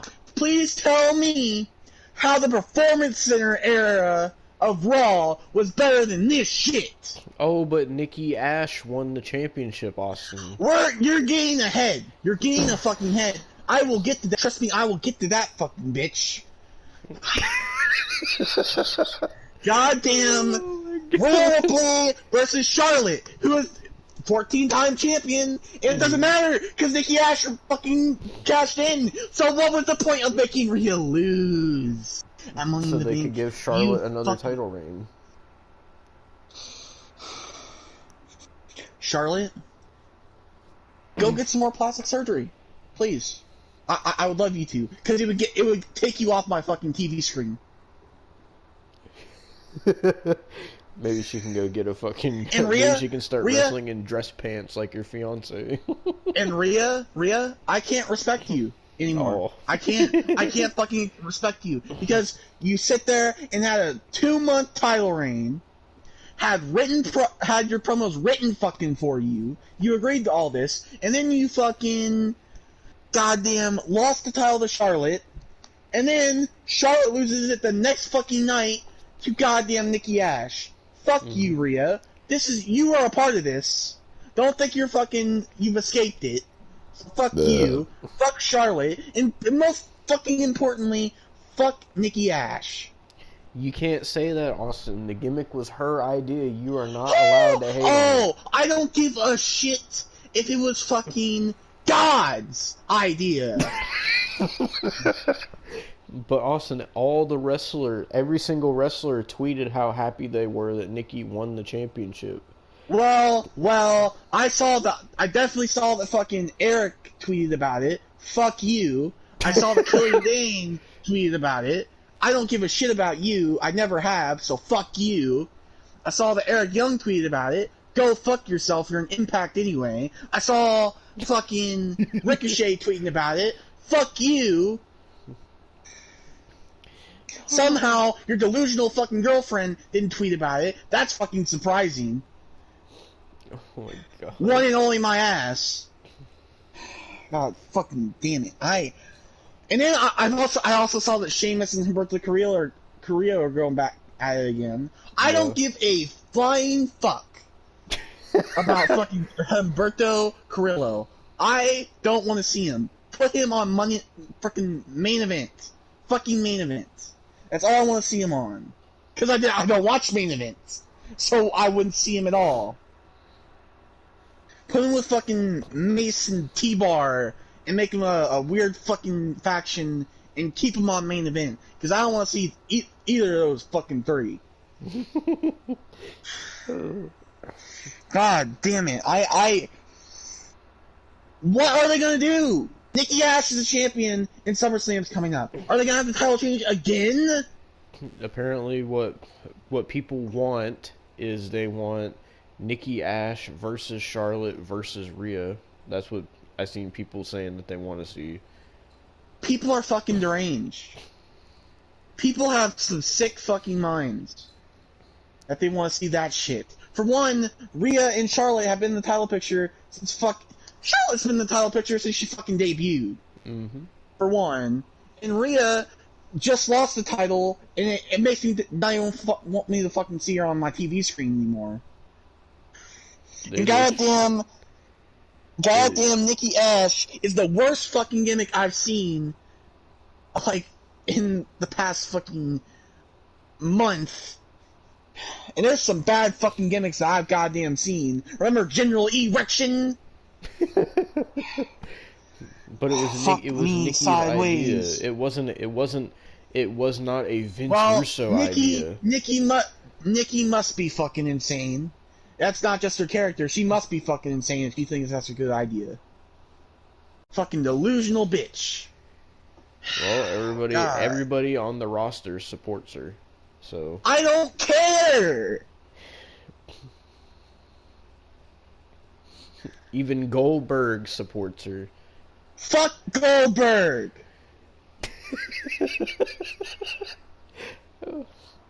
I hope he spears his way into a fucking retirement home. That's what I hope. Well, I hope he gets a career fucking ending injury in this match. That's what I fucking hope. Well, he Franklin, won't- Bobby Lashley, please fucking do it. End his fucking career. well, In his career. It'll be the other way around because Goldberg gives career-ending injuries. Oh, So- darn it. No. Fucking shoot on him. Shoot on that old man, Franklin. Shoot on that old man, Franklin. Please. Please. Please. If Goldberg wins the I title, want to see oh my Goldberg God. bleed. I want to see Goldberg bleed. All he has to do is hit his Okay. head on the door. No, I want to see Franklin, Bobby Lashley, open him up. I want to. It's gonna. I want Bobby Lashley use some Bobby. fucking Brock Lesnar. No, shut the fuck up. I want Bobby Lashley use some fucking Brock Lesnar elbows to Goldberg and fucking open him up and make him gush, dude. My prediction is that like they're making Bobby look so strong, and they're making him look so tough. My prediction is at SummerSlam, he's gonna come into the match acting like he's tough, and he's gonna eat one spear and lose the title. That's my prediction. If he does, you're gonna fucking hear that too. This is not the only time. See, this isn't the only time now that I have to talk about Goldberg because SummerSlam, I have to talk about fucking Goldberg. Oh man, it feels like yesterday we reviewed Raw Legends Night. The anger is so much worse than that, though. That's the thing. Oh my God. Oh, dude.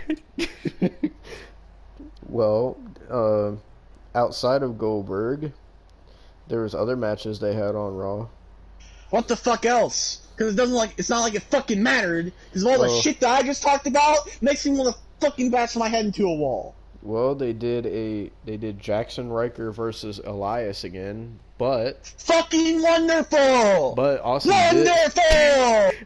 this time is different because it was a Symphony of Destruction match.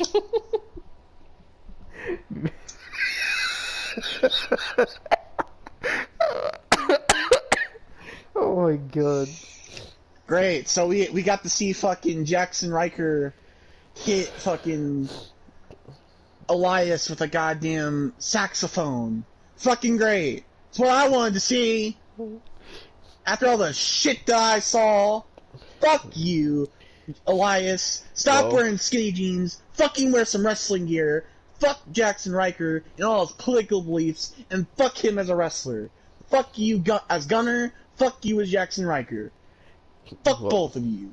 Well, they're still, even though they had this match at Money in the Bank, they're going to be building this towards SummerSlam because they did Riddle and the Viking Raiders versus AJ, Omos, and John Morrison in a 6-man tag. Okay. Why? Don't know.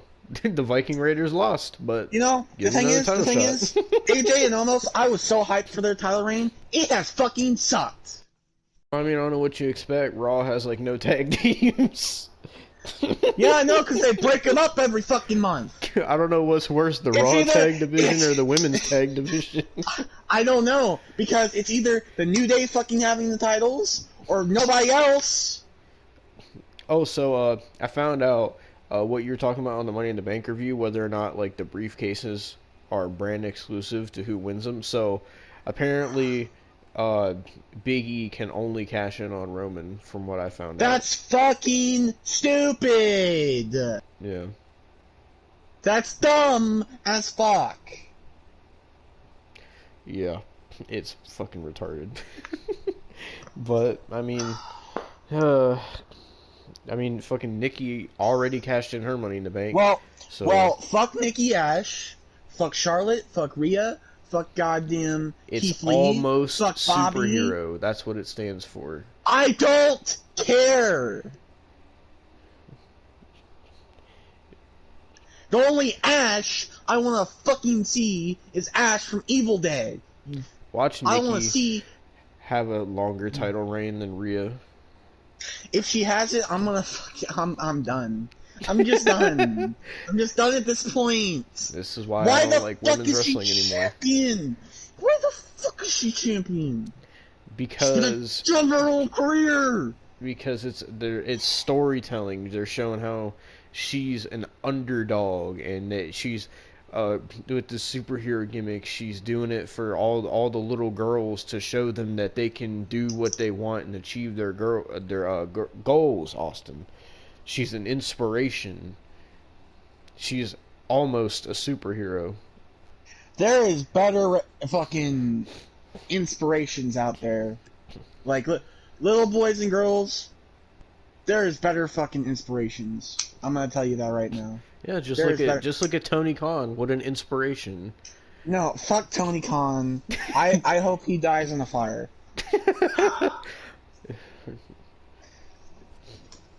Fucking goddamn. I wasn't done. Fuck Goldberg, fuck his wife, fuck his whole family. I don't give a shit. Oh, fuck goddamn Santa Slay. Fuck all of his. Fuck his movie career. Fuck him. Fuck goddamn Bobby Lashley for taking part in this. Fuck John Cena. Get him some fucking Just for Men. What about MVP? He's in this. Fuck. He's already limping. He's already fucking. Looks like he's fucking dying inside. Oh, Bobby Lashley would be limping after the match with Goldberg. I'll tell you that. Fuck you. Fuck goddamn. Fuck everybody that's taking part of this show. Fuck. Oh, but goddamn Kevin Dunn. The most important match you missed. Fuck Bruce Pritchard. You missed two of the most important integral segments of Monday Night Raw, Austin. What? What did I miss? Out of all the shit that's been a part of this. So you missed Eva Marie and Doudrop on Alexa's Playground. I talked about that bullshit. Okay, well, what you didn't talk about was the greatest tag team match ever created in the history of the business. Natalya and Tamina versus Nia Jax and Shayna Baszler. That's what you missed. Oh, I missed that? Mm-hmm. Wow. I just don't care.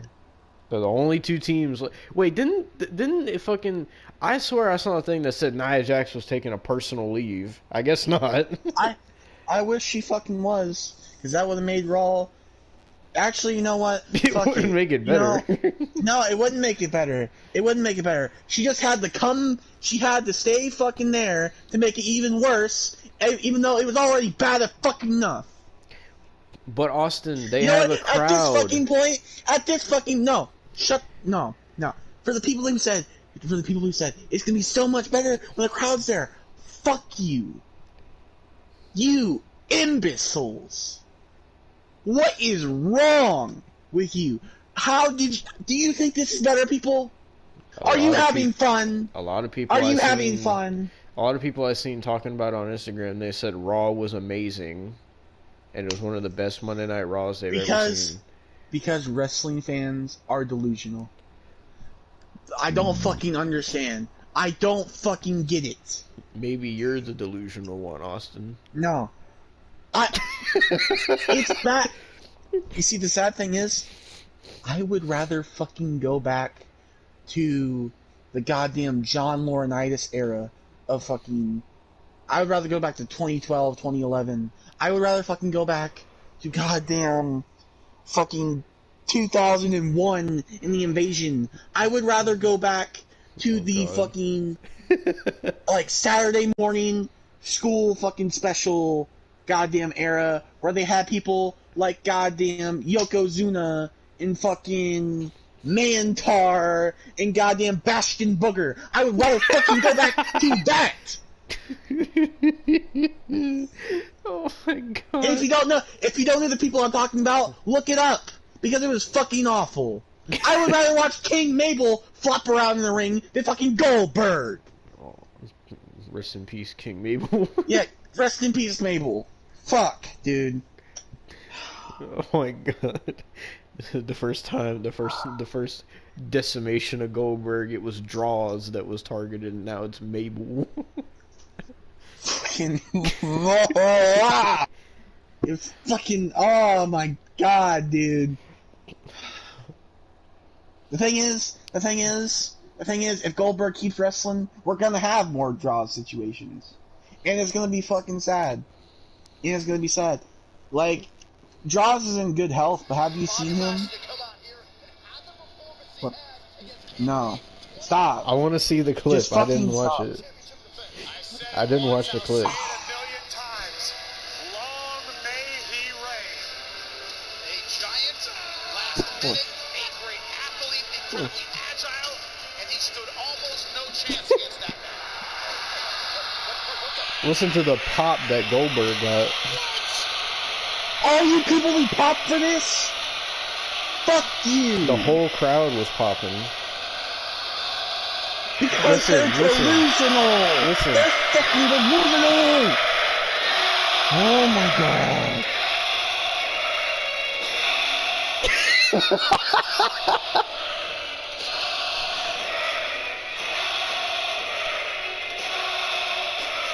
Listen to it, Austin. Bask in the glory of Goldberg.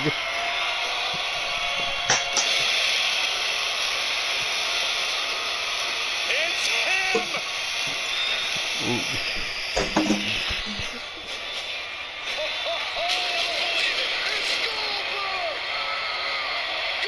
We fucking get it! We fucking get it! And the man is making a beeline. He looks like he's having trouble walking. Corey! Go back home to Carmella. We don't want to fucking hear you. Go back home to your fucking alive sex doll named Carmella. He said one of the baddest you, men Corey. to ever walk the earth. Corey Graves, you're fucking dead to me. Oh Corey my Graves, you're God. fucking dead to me. I'm fucking done.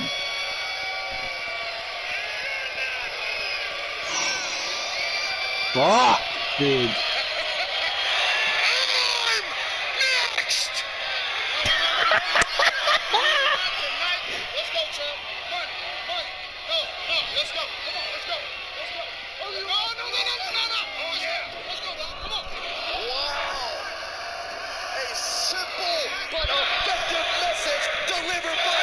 Listen to it, Austin. It's what the people want. This is what the people want, Austin. They don't want current talent. They don't want Karrion Kross. They want Goldberg. Listen. Devon, if you keep playing this, I'm gonna go get the bleach. It ended right when you said that. I have a headache. I have a headache because these motherfuckers do not know how to run a wrestling show! But the fans love Goldberg, Austin. The fans are sheep. They're fucking sheep. Goldberg is your next WWE champion. Mark my words. If that happens, I'm jumping off the Empire State. Oh my god. Oh, didn't you say you were gonna make a Goldberg diss track if he wins the title? Yeah, I don't even fucking know now. I'm so fucking pissed. I'm so pissed. And when this Raw was going on, while this Raw was going on, they had the audacity to post full match The Rock versus Triple H 2002 while this Raw was going on. That would be better. I would rather watch that. Oh my god. At least they know what people would really want to fucking watch. Is there anything else you want to say about Goldberg? I hope he has a heart attack. But did you hear that reaction for him? He got a bigger pop than John Cena did. Well, fucking heart palpitation Jesse James will probably have a better reaction. Goldberg got a bigger pop than John Cena, Bobby Lashley, Keith Lee, Jeff Hardy, and Karrion Kross. Think about that. Because people are dumb as fuck. You're just a Goldberg hater. That's what you are. Yeah, that's exactly what I am. Because I'm always negative, ain't I? I'm so fucking negative. I don't wanna be. What you people don't understand? I don't want to be negative, but the current fucking product is so goddamn bad. You just have to. I want it to be good. You just have to learn to like Goldberg. That's all you got to do. The You just day have to that enjoy happens, Goldberg. the day that happens is the day that I'm not me, dude. That's the day that I'm fucking just broken. You know what they say, Austin? When you can't beat them, join them. So you got to join Team Goldberg. I will find a fucking way to beat them. I will never fucking join them. Oh my god. Hell will freeze over before I join them, god damn it. Austin says as he's wearing his Goldberg t-shirt. I'm wearing a New Jack t-shirt, god damn it. I'm wearing my fucking New Jack tribute t-shirt. So don't even fucking try. Don't even. You didn't see New Jack getting pops like that, did you? Because he wasn't a legend like Goldberg is. That man's dead. I know, rest That in peace, man New is Jack. deceased. Rest in peace. But he Why didn't, the fuck? But he didn't get pops like Goldberg did. Because Corey Graves said Goldberg is one of the baddest men to ever walk the planet. No. See, Corey Graves is a soft-ass pussy whip bitch that thinks that WWE is the only fucking wrestling that there is. He didn't see New Jack pull out a goddamn knife and stab somebody in the fucking ring. No. He watched Sasha Banks versus Charlotte Flair in the Hell in a Cell. Mm-hmm. That was so badass to him. Fucking pussy. Not as badass bitch. as Goldberg. Goldberg is more badass than Stone Cold Steve Austin could ever be. Now you're fucking delusional. Now you're talking shit. You're chatting shit. I'm just telling you what all the fans are saying on Twitter. Matter of fact, let me go to Twitter. No, let's not go to Twitter, because I'm not fucking done. Let me go to not Twitter and see fucking what done. people are saying about Goldberg. Goldberg, I genuinely, I would have rathered you stayed at home. I would have rather you be on a fucking Saudi show, because then I wouldn't have to fucking watch it. He can't. because He I have has more to of be a hero, Austin. You don't understand. He could be a hero for Mansoor and his fucking Saudi Arabian crew. Saudi Arabian crew. Fuck, I want him to be a hero for fucking goddamn SummerSlam. There's been 1,800 tweets about Goldberg in the last hour, Austin. Course, a fucking course. Can't wait to see Goldberg back 30 seconds ago. I can't wait for you to jump off a bridge. Whoever said that. Oh my god.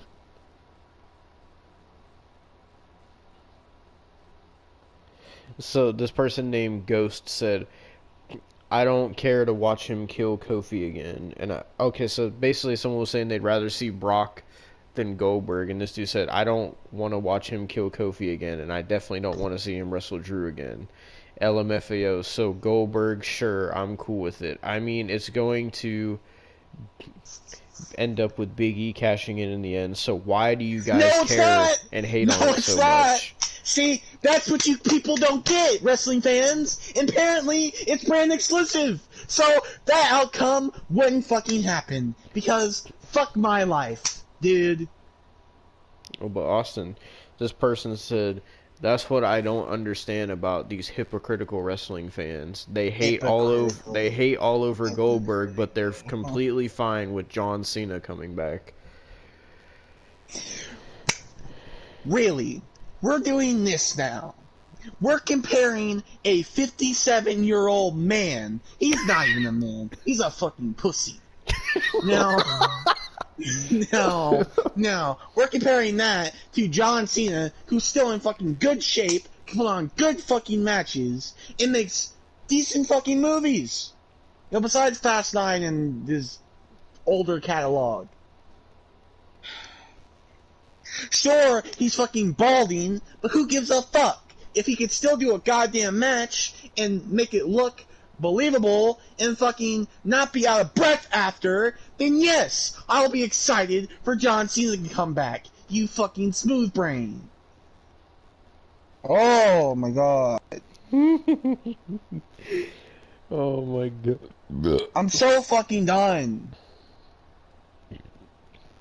Oh god. Okay, so Like, I'm so mad that I'm saying stuff that I'm probably gonna regret. WWE Elias Fan 1 says, all these AEW fans think AEW is so good when WWE literally has Goldberg and AEW has nothing compared to Goldberg. Oh my god. For one, AEW at least has fucking MJF. Oh, but Austin, And for don't you remember a year or so ago AEW was trying to sign Goldberg? Do you not remember that? They were trying to sign him. Tony Khan. Yeah, I know, because Tony Khan is a fucking dipshit. And so is Vince. They're both dipshits. Two peas in a fucking pod. God damn it!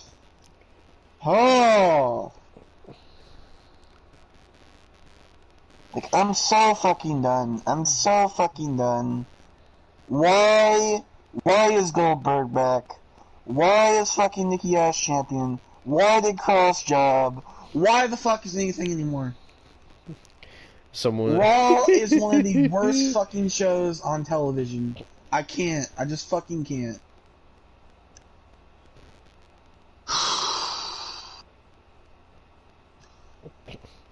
Oh my god. Like, somebody just fucking canceled the show. Somebody just fucking cancel it. You know, actually, somebody fucking cancel Goldberg for something stupid, please. Please. That is the one person I'll let you people fucking cancel. That is the one fucking person. Someone said, why sit here and complain about Goldberg when you can just watch AEW instead? Because they're both fucking bad, you dumbass! Oh my god. These people are dumb. They're just so fucking dumb. They're so dumb. Someone said, why don't people get this shit?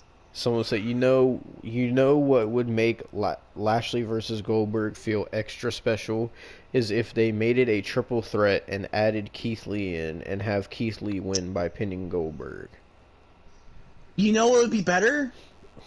Sending Goldberg to a retirement home and having Keith Lee versus Franklin. That would be better. But no! Because that's not how we do stuff in WWE. Because we fucking bring back goddamn Goldberg. Guess what? Next we're gonna bring back fucking goddamn We're gonna have fucking, I don't know, Ric Flair win the fucking Universal Champion from fucking Roman Reigns! This person said Keith Lee will never be on Goldberg's star level.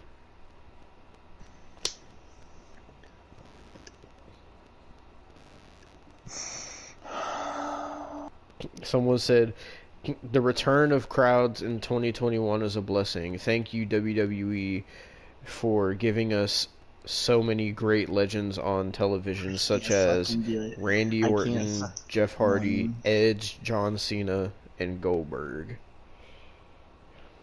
Everybody except for fucking Goldberg is a fucking legend.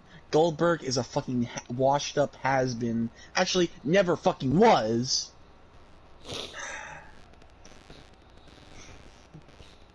I legit hope he gets a career-ending injury in this fucking match. Like, I'm fucking done. I'm fucking done with Goldberg.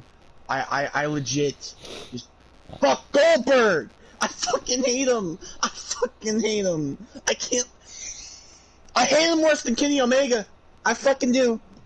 God damn it. I hate him worse than the entire AEW roster. I can't fucking do it anymore. This person is trying to use the film industry to defend Goldberg's return. No, no, no, no! So this person says, how is Goldberg any different than Schwarzenegger showing up in a new Terminator, or Bruce Willis doing another Die Hard, or Hugh Jackman playing Wolverine one more time? It's huge. It's box office. Wrestling isn't special. No. It's just as much as a spectacle as any movie. You fucking dipshit. Oh, I hate people like this. I fucking do. Oh my god. Oh my fucking god, dude. Oh. God damn it. What you don't realize is wrestling might be fucking scripted, but it's not fucking edited. So if something happens like Goldberg turns fucking goddamn Bobby Lashley into Stephen Hawking, then we can't fucking help it because Goldberg did that. And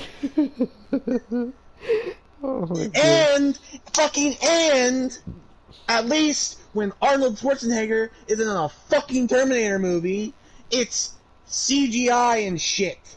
And it actually looks fucking good. Besides, we can't fucking CGI Goldberg, because if we could, maybe his matches would actually be fucking watchable. Someone said, you know, all these wrestling fans complain about Goldberg and complain about Goldberg's return and claim how, oh, I'm not going to watch, or oh, I'm not going to buy that pay-per-view, when you know damn well they're sitting in front of the screen paying with the pay-per-view and wearing a Goldberg shirt. No. See, the thing is, I'll admit, I'm watching the pay-per-view only for a fucking review. Okay? And that's gonna be our last fucking review, because I can't take it no more. I can't fucking take it. This person said, if the fans I'm not done. Just wait. I'm not done. I'll admit that I'm gonna be fucking watching the show, but I will not fucking admit, or anything, I won't even fucking entertain the idea of me wearing a fucking Goldberg shirt, you dipshit.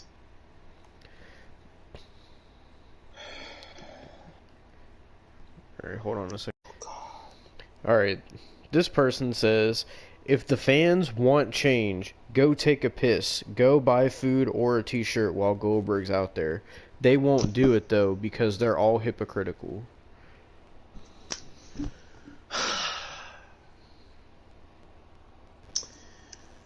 Okay. Keep in mind, go take a piss. That takes like 30 seconds. Depending on the fucking piss. 32 seconds to a minute. Alright. By the time that happens, Goldberg's still fucking walking out because he's a slow fucker that sits there and goddamn takes longer than the fucking Undertaker.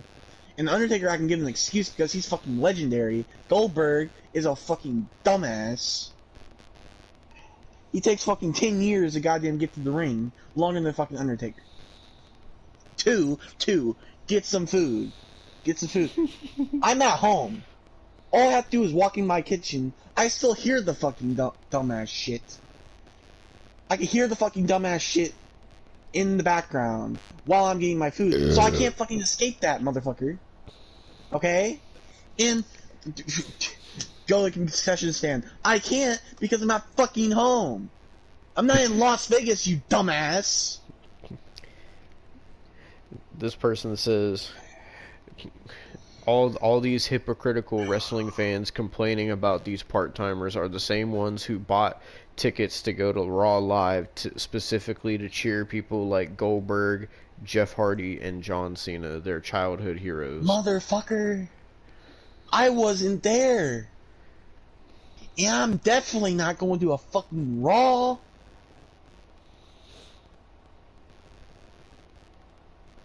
You fucking dipshit.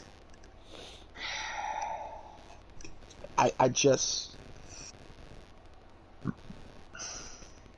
What happened on NXT so I can fucking talk about that shit? We'll get back to Goldberg. No, we'll get back to Goldberg. I just want a fucking break.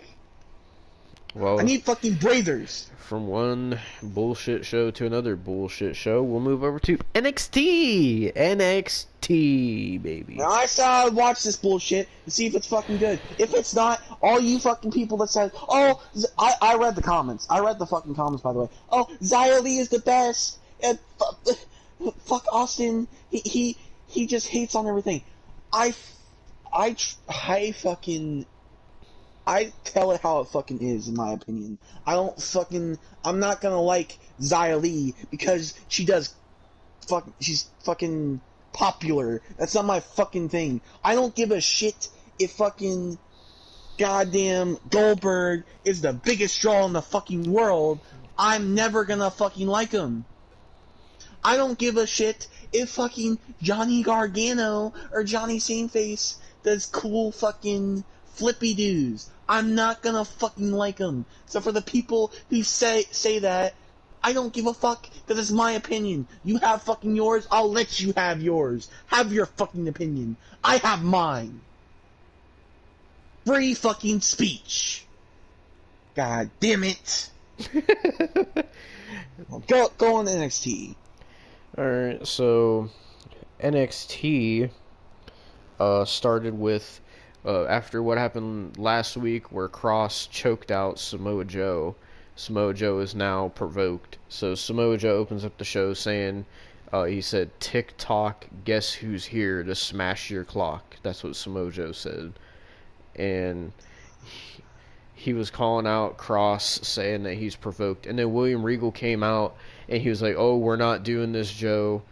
I hired you specifically to keep things under control. You're not going to cause chaos." And William Regal was trying to make up the excuse as Cross attacked Samoa Joe, the referee, not Samoa Joe, the management assistant. And Samoa Joe was like, "Oh, now you're trying to get into semantics." And he was like, "I was provoked." And then Regal was like, "I want you to promise me." He was like, "Cross is on his way here, and I want you to promise me that you'll handle things peacefully." And then Joe was like, "Oh, I'll handle things, but I can't promise it's going to be peaceful." And then he went to leave. And then there was a video of... Hold on, I gotta see this again, because this might have been was it the same segment? Hold on. No, it was a different segment. So later on, Samoa Joe was waiting for Cross, but we'll get to that later on. That's how the show started. And then, for some reason, Kyle O'Reilly challenged Austin Theory to a match. So they had a match. I don't really know. Let me guess, why. Austin Theory lost? Let me go to it. Just let me fucking guess. I want to know. Did Austin Theory lose? Because if they just have him lose, then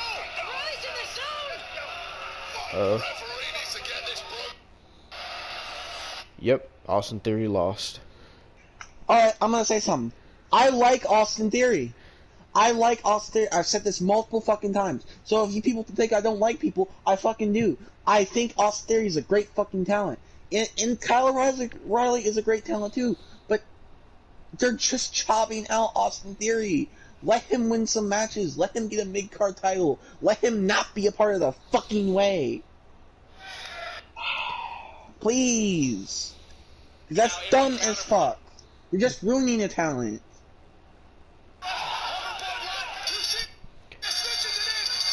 Well, they did the Diamond Mine, Roderick Strong and Tyler Rust versus Kushida and Bobby Fish, and guess who won?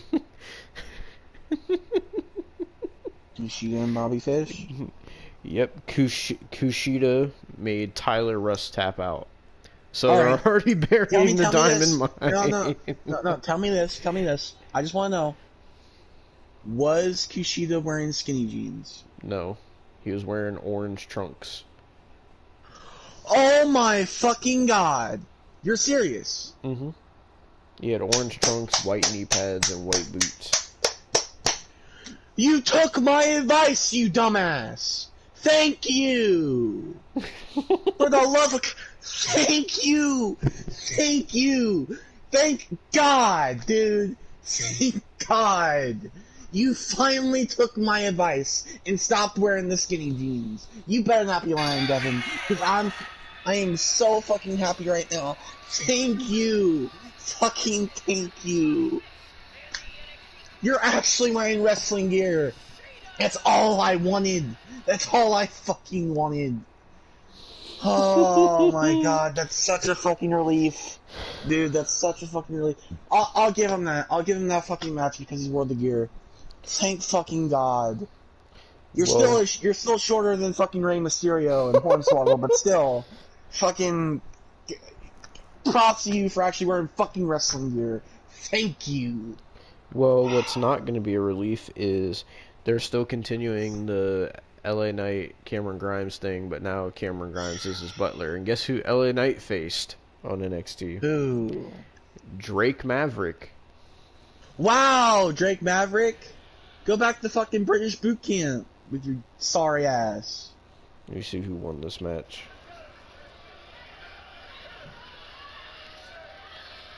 Oh my god, dude.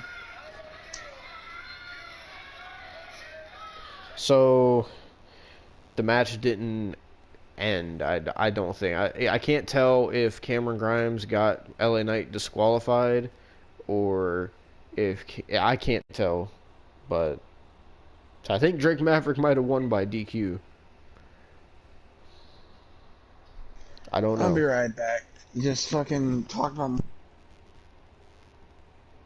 Well, I'm not sure what I'm supposed to talk about. He said, talk about...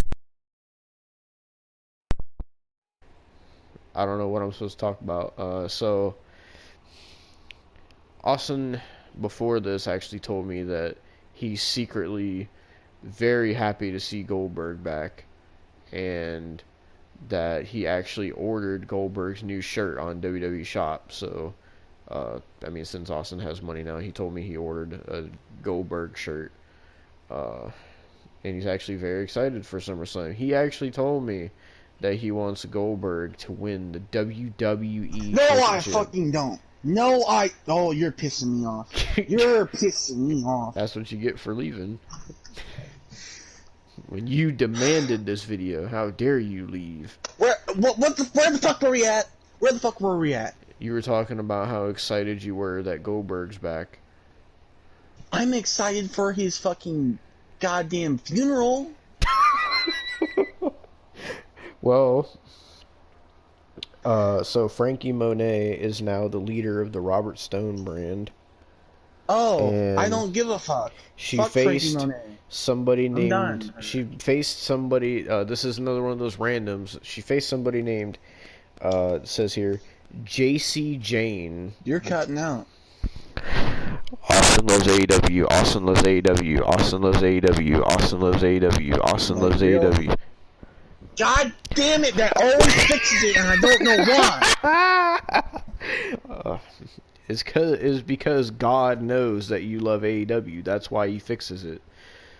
No, I fucking don't. I don't know what you love more, AEW or Goldberg. It's hard to decide sometimes. But It must be opposite day, because that's fucking both hate relationships to me. I mean, it must be opposite day if you're hating on Goldberg. Nah. Nah, nah, nah, nah, nah, nah, nah, nah, nah. Tell him that you bought Goldberg's new shirt. I know you did. He has a new fucking garbage shirt. I don't know. I assume. If I ever get a Goldberg shirt, it'd be to wipe my fucking ass. That's what it'd be for. It'd be used as toilet paper. Well, you know you could use as toilet paper. Hit Row's microphone that they rap with. That wouldn't be comfortable. I'm gonna play this segment for you. Great, more rapping. This was Legado del Fantasma's mariachi musical. That's just racist. And the best music in the world. Just get to it. Worth it. I'm not gonna do the tradition, heritage, familia, el legado de la lucha. Oh, like they didn't get to do it because Hit Row interrupted. All right. So we get to hear Hit Row rap again. Drop some rhymes, Wonderful. Austin. Title, and I'm gonna bring it back to Mexico with me, cabrón. Bingo, we got action. Okay, I thought they rapped. I saw a clip of them rapping. Tension's building Maybe they didn't. between Hit Row and Legado del Fantasma. I could have swore they rapped. I saw a clip on Instagram of them rapping again. Okay, well maybe they didn't fucking rap. I swear to God I saw them rap on Instagram. Good. Good. Their fucking rapping skills are awful. Oh my God. Well, they did match number 2 of the 2021 NXT Breakout Tournament. And this match was Odyssey Jones versus Andre Chase.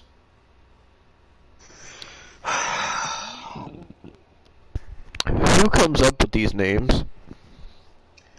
I'm guessing Paul Levesque and fucking Heart Attack Jesse James. Well, Fucking Lazy Eye Hickenbottom. they had MSK on TV this week.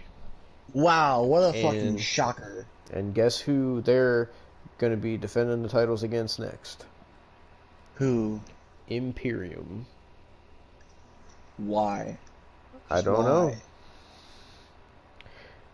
Then also we could talk about your favorite wrestler on NXT. We could talk about Raquel Gonzalez versus Xia Li NXT Women's Title match. It was tonight? Yep. Please tell me fucking Xylee lost. Please, Raquel for the love of God. lost the championship. No, she didn't. I'm just playing. She retained. Raquel retained. Dude, no, you my heart almost fucking sunk, dude. It's not funny. Let's see if this is any good.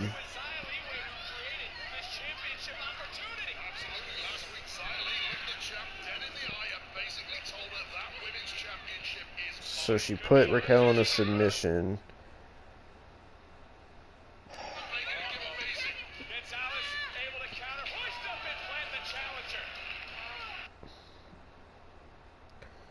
Hold on, it's loading. Quickly, into the cover, into the count, Gonzalez retains the NXT Women's Championship.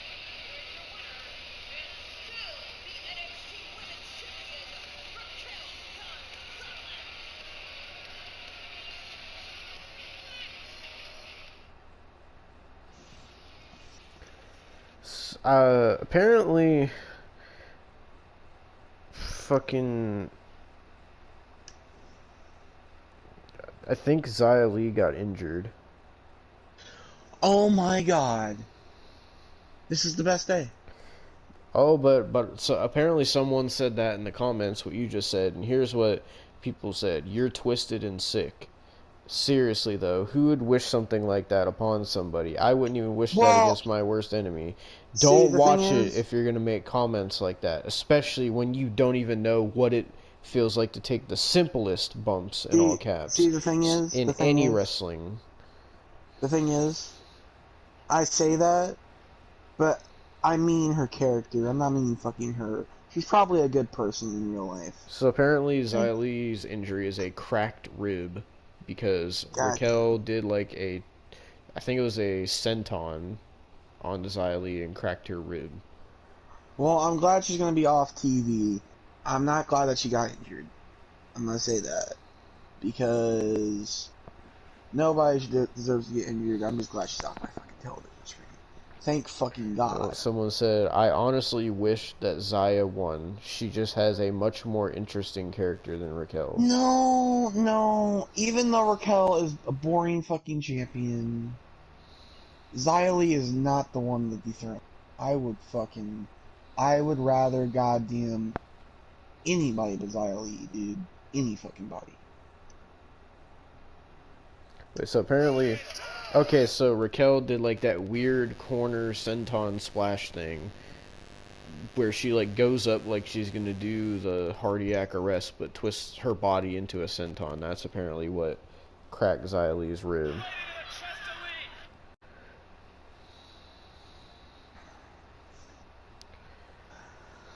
Alright, well, what's next? I'm kind of happy now. So apparently Honestly. they said this feud is far from over because Austin Triple H is really high on Xia Li's character right now. Trey! Oh my god. Fucking, oh my god. Is the torn pectoral getting to your fucking goddamn brain?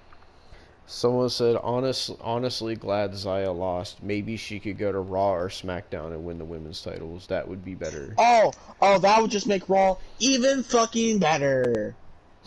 That would make Raw the best show on fucking earth! Oh no, this person said Raquel is the strongest in the women's division. I can't wait to see Raquel versus Nia Jax versus Tamina versus Doudrop.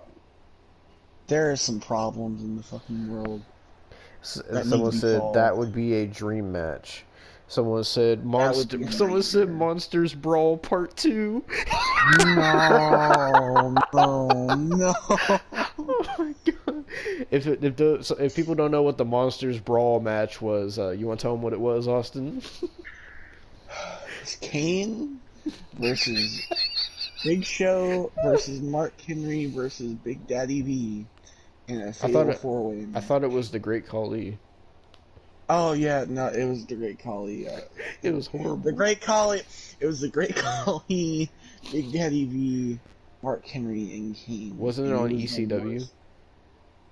Yeah, and it was one of the EC. It was the Halloween ECW, and it was fucking. It was taped on the day they taped SmackDown, so it had the Fist Arena, and it was really fucking bad. Well, maybe we can Like, it see was a the part worst. 2 here. That was the. We If should we ever watch do a that match classic, sometime. if we ever do a classic review on that, I might have a fucking aneurysm. Like, Let us know in the comments. Do you want to see us review the Monsters Brawl match? man, I don't even know if that's on Peacock. Hold on. We said WWE Monsters Brawl match. It might have been called the Monster Mash or something. I don't know. It's something to do Oh, with that. WWE has it on their YouTube channel, Monster Mash Battle Royale. It's only 7 minutes, apparently. Why the fuck, dude? Alright, I'm gonna send this to you so we can watch this at some point. God damn Oh my god. I love the thumbnail. This is great quality, acting like he's holding on for his life.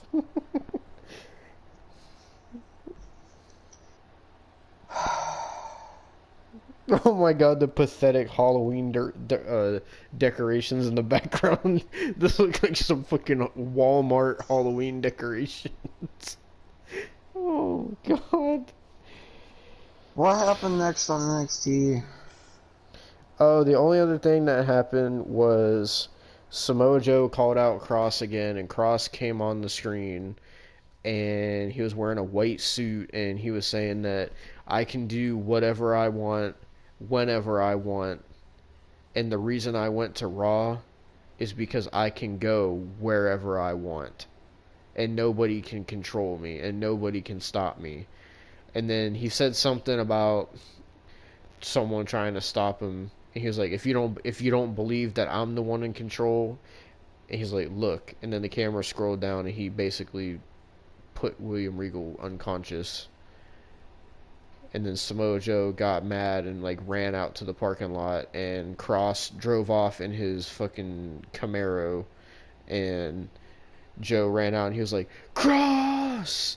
And then he like started tending to Regal, who was unconscious. He looked like he took too many somas. He probably just overdosed. But yeah, that was NXT. So it wasn't really much of anything. Honestly, shit show besides the Cross and Joe stuff. I'm not gonna harp on anymore. I've already fucking harped on Raw enough. I'm honestly... It's time to get back to Goldberg, Austin. That's what this video is about, damn it. Fuck Goldberg. I hope he drowns in a pool of his own blood. Austin said, I'm done talking. Yeah, I'm done talking. I actually want to fucking end this video. I'm fucking done today. With this ranting shit. I can't do it no more. I don't have the energy. Alright, well, that was the decimation of Goldberg Part 2. Stay tuned. There might be a fucking part 3. Yeah, stay tuned for SummerSlam Goldberg Decimation Part 3. Dude, I just imagine, since you said you're going to be watching SummerSlam with somebody, just Goldberg winning and you just fucking losing it in front of that dude. You just fucking throw him across the room. No, I'll keep my fucking composure. You put him up against the wall like fucking Heidenreich and Michael Cole. Oh, that's fucked. Oh, alright, well. Fuck. Alright. Well, I'll ask you this question after this video, but thank you for watching, ladies and gentlemen. Anything else you want to say about Goldberg or anything? Die. Alright. Well, we'll see you next time for SummerSlam, so see you then. Hold on, I gotta play this video out real quick. You fucking asshole, I know what you're playing. Gotta play this out. Thank you for watching, everybody. God. The song is bullshit! Austin loves when Goldberg comes back to get title matches when he doesn't deserve it, but he's a legend. Austin's just a hater of Goldberg. He's a loser cause he's mad that Goldberg is rich and he's out, just acts like a bitch. Austin Goldberg can be rich all the fucking want. Just fucking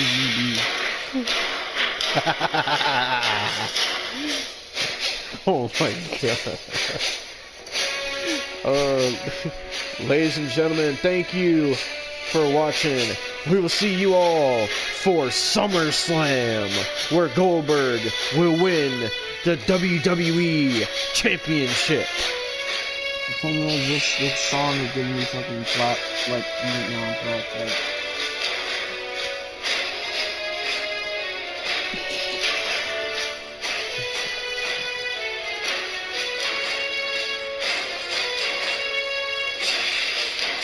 Are we done? Are we fucking done? Oh my god, we're fucking done! Oh my god. Austin's excited for Goldberg to win at SummerSlam. He's gonna win, and Austin will be jacking off. Thank you for watching, ladies and gentlemen. We'll see you next time. Peace.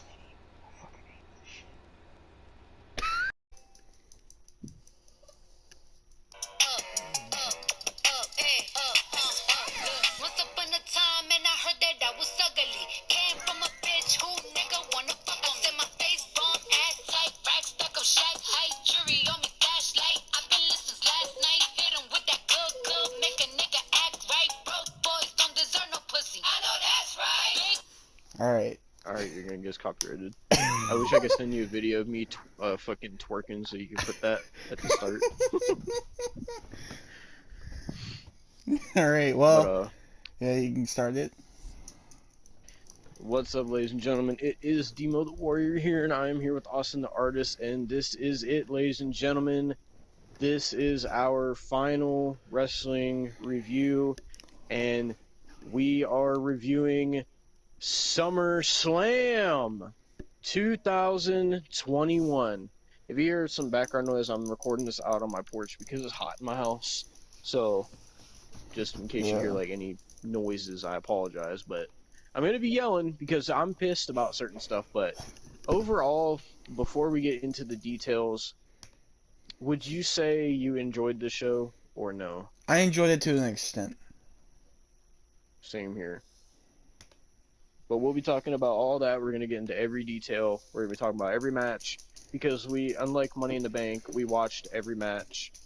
And so, I guess, do you want to start off by talking about the pre-show since you watched it? I did not watch the pre-show. Yeah, okay, so the pre-show was mainly just talking, but there was a pre-show match. It was Big E versus Baron Corbin. Match pretty boring. Big E was really fucking over, though, like, with the crowd. So, you know, there's that, but... And that's also another thing, like, with what happened tonight, we also got to remember we still got Big E with the Money in the Bank too. Fucking like, oh that's god, a little preview. yeah. Like SmackDown has literally killed Raw. I will say SmackDown is stacked, like right now. Yeah, Raw is fucking goddamn just fuck flatter Raw. than a just fuck Raw at that point. Pancake. They don't even have Bray no more, so just fuck Raw. Like, yeah. Oh, they did Bray dirty tonight, but we'll talk about that later. yeah. But you said Sheamus, not Sheamus, Big E faced. I don't know how I got him confused. Big E faced Corbin on the pre-show. Yeah, kind of boring, but I mean, it was a match. Big E won with the big ending, and basically it. I want to let you talk about the first match because I'm talking about the second match. Okay. I'm pissed about the second match. So you well, talk the second about match, I'm gonna say before the second match, it was atrocious. Like I'm not gonna say like it is atrocious. I'm not gonna say most of the shit about it, but like it's atrocious. But the first match was RK Bro versus AJ and Omos, and it was, I mean, not really an RK Bro fan, so I don't know if Devon is. To be honest, both of the tag team title matches, because they had both the tag team titles defended tonight, both of them were kind of matches. Like, they weren't bad, but they weren't, like, great either. I mean, are you a fan of RK Bro at all? I mean, it's Raw, so no. But, I mean, it really just seems like Raw, like, they don't know what the fuck to do with Randy Orton. Raw needs to get their shit together, because SmackDown has blown them out of the water after tonight. Yeah. I'll even go as far as to say oh. this, like, the CM Punk shit, blown out of the water, I'm going to say right now. Yeah, we might as well mention this, because we didn't mention it. Well, we didn't review Rampage, so we should mention it here. CM Punk came back last night at Rampage, and it was a huge moment, and it was a great moment in wrestling. It's going to be a moment that's remembered in wrestling forever.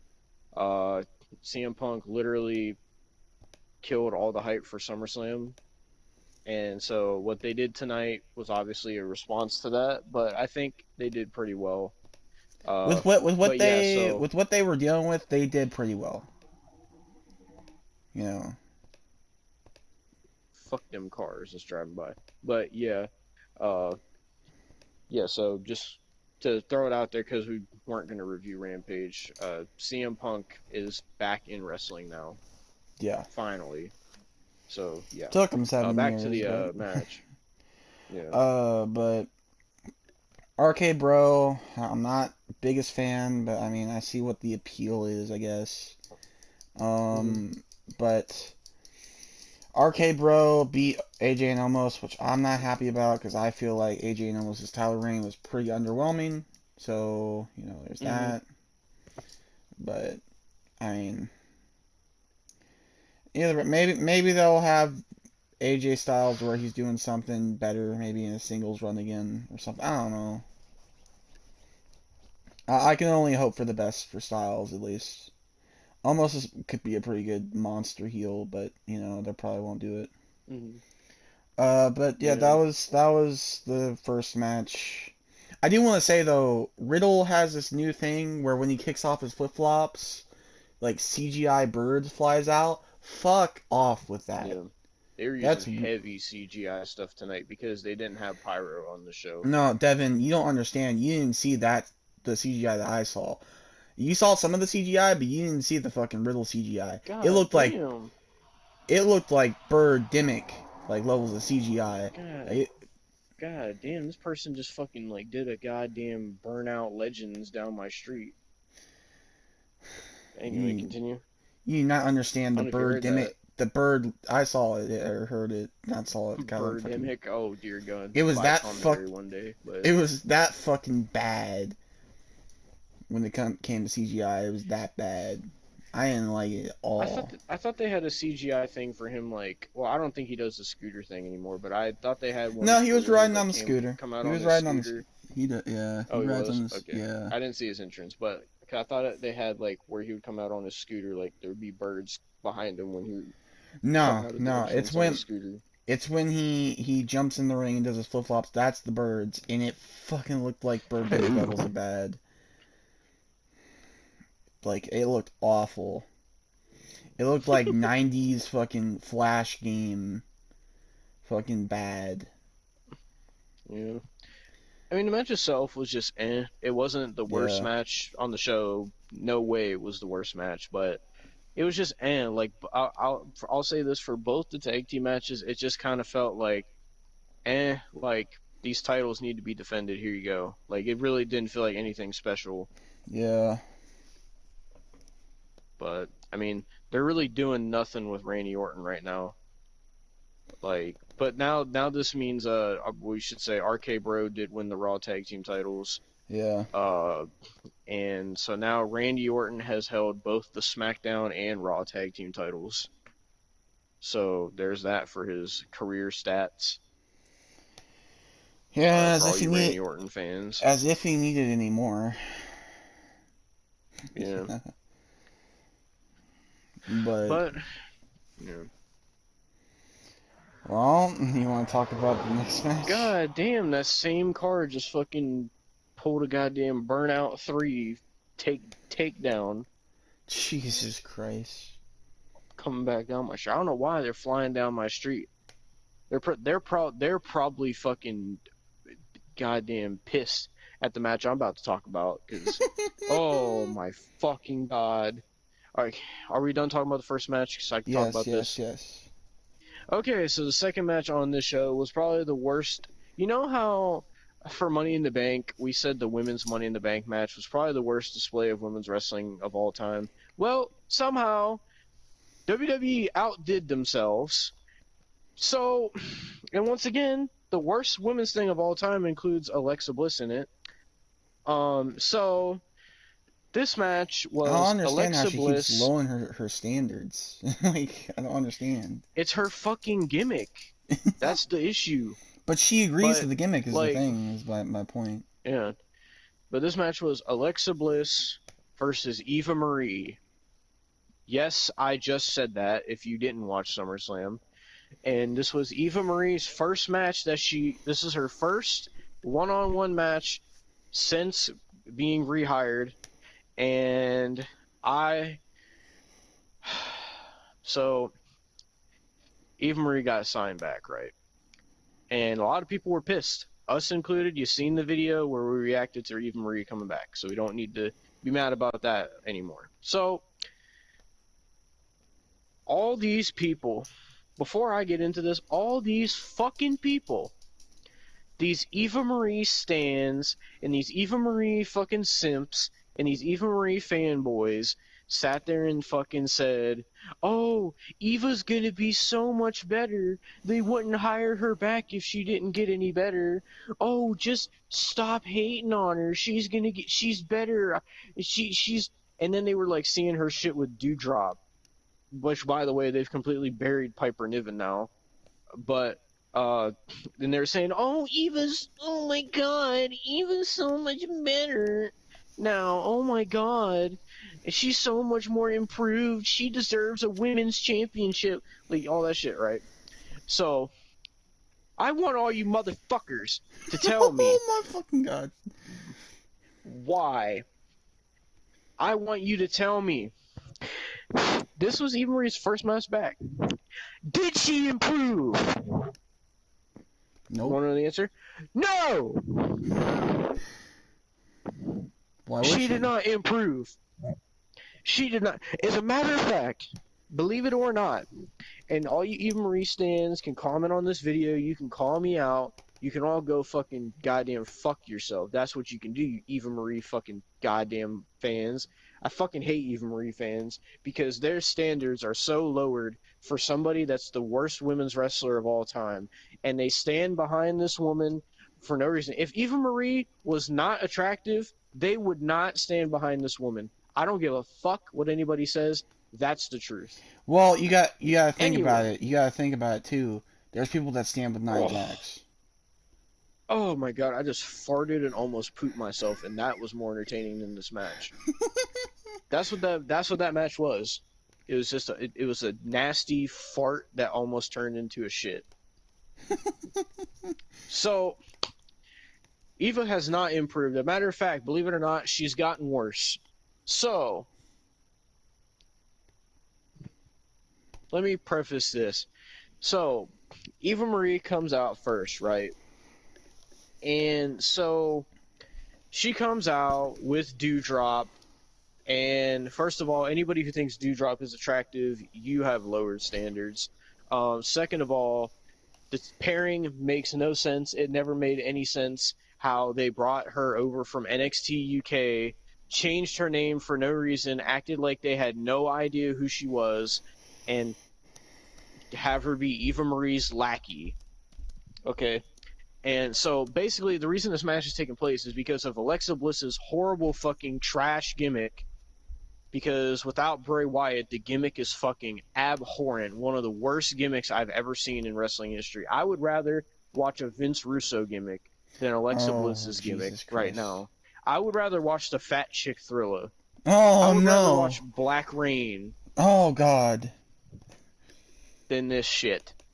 This is awful. So the reason this match is taking place is because of Alexa's stupid Lily shit, where basically Eva Marie and Dewdrop were in Alexa's playground, and Lily started playing mind games with them, and then WWE was using this fake ass CGI on Raw to make Lily actually move and wink and shit, and has been like messing with Eva Marie and Dewdrop. So, and then they had Alexa Bliss doing this cringy thing to rip off and make fun of the Evolution. She called it the Lilylution. It was so cringe. And so that led to this match, and this was Eva Marie's first one-on-one match back to really showcase how much she improved. So Eva Marie comes out with Dewdrop.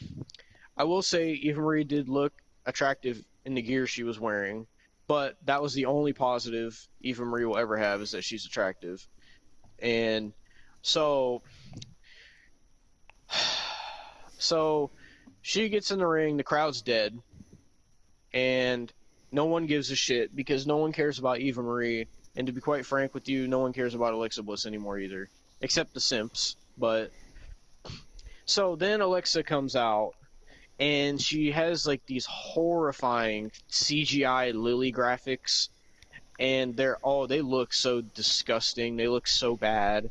And Alexa comes out wearing this like blue and black gear. It actually looked pretty nice. I liked it.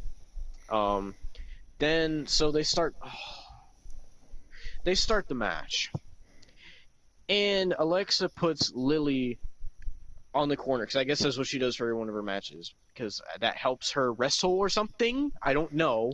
But so they start wrestling, and Dewdrop is telling Eva Marie, like, oh, you're on your own for this one. It's time for you to get in here and wrestle. I'm not wrestling for you anymore, or whatever. And they also showed in the promo that Eva Marie slapped Dewdrop and disrespected her and stuff. So basically, Dewdrop is done with her, I guess. I don't know.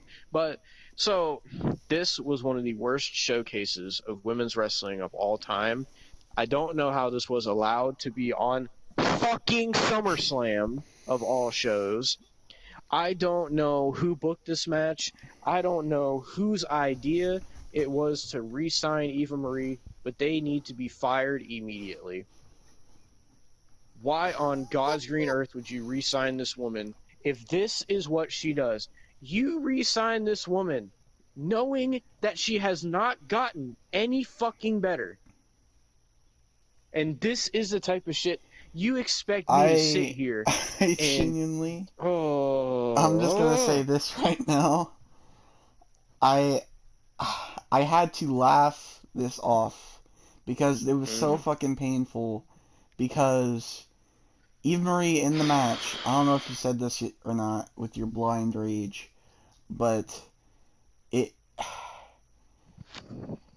Marie in the match slapped Lily Doll.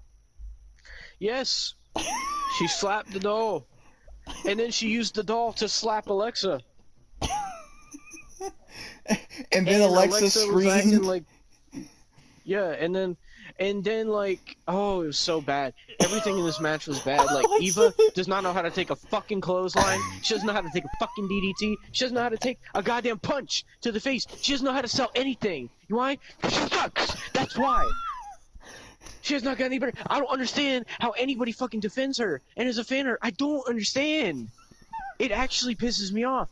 Like, she is the worst. It's like watching a fucking hooker go out there and try to fucking wrestle. Fucking God. She cannot wrestle.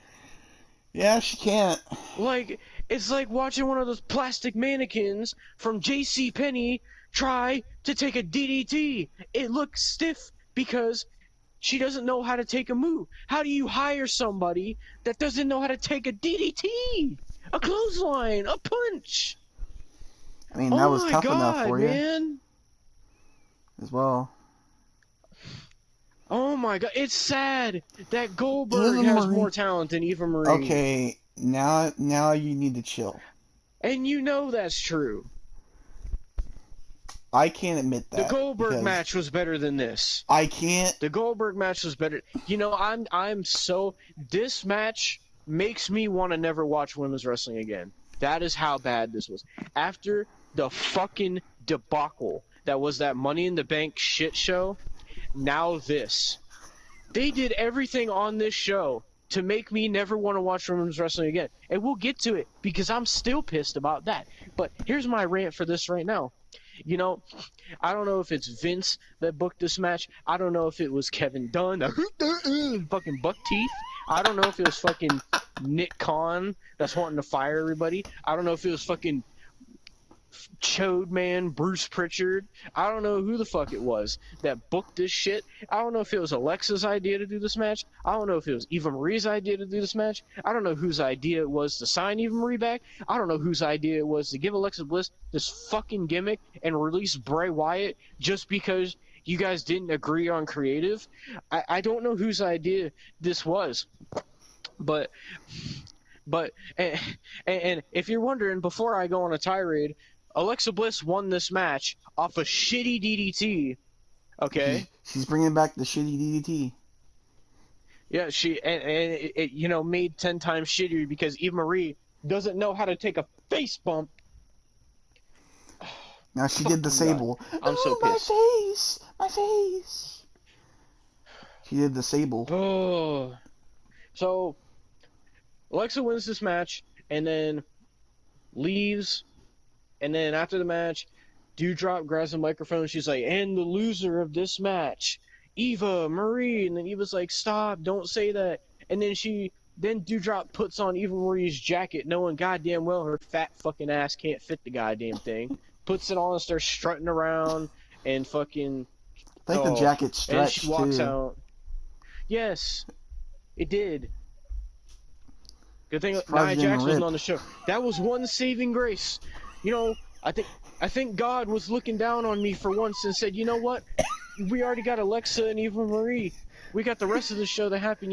I won't put I won't put Nia Jax on tonight. Okay? I understand that's going to be too much. Thank you for that. But still, this match fucking sucked. This was the worst women's wrestling match I have ever seen in my life. And I don't understand how people can sit here and defend Alexa Bliss as a good wrestler because she sucks at wrestling. She's never been good. The gimmick is terrible. It was great when she was with Bray, but they put her up from Bray, and it's became shitty ever since. She's done this stupid fucking Lily shit that makes no goddamn sense. And then I don't understand how people defend Eva Marie. Like, one of the only defenses I see of Eva Marie is, "Oh, she's gotten so much better. I'm so proud of Eva." Or, "Oh my God, she's so hot." That's the only defenses I see of Eva Marie. Oh, I don't understand. Whose idea was it to put this on SummerSlam? Who thought the fans wanted to see this shit? Who thought people actually wanted to see Eva Marie wrestle on the second biggest show of the year? Who wanted to re-sign her and release Bray Wyatt, Mercedes Martinez, Bobby Fish? I can go on and on, but she deserves to have a job. Fuck out of here. And people are probably wondering, "Oh, what's going to happen next in this gripping storyline on Monday Night Raw?" Oh, Dima, what do you think is going to happen with the Alexa Bliss and Eva storyline? You want to know? You want to know what I'd like to see happen?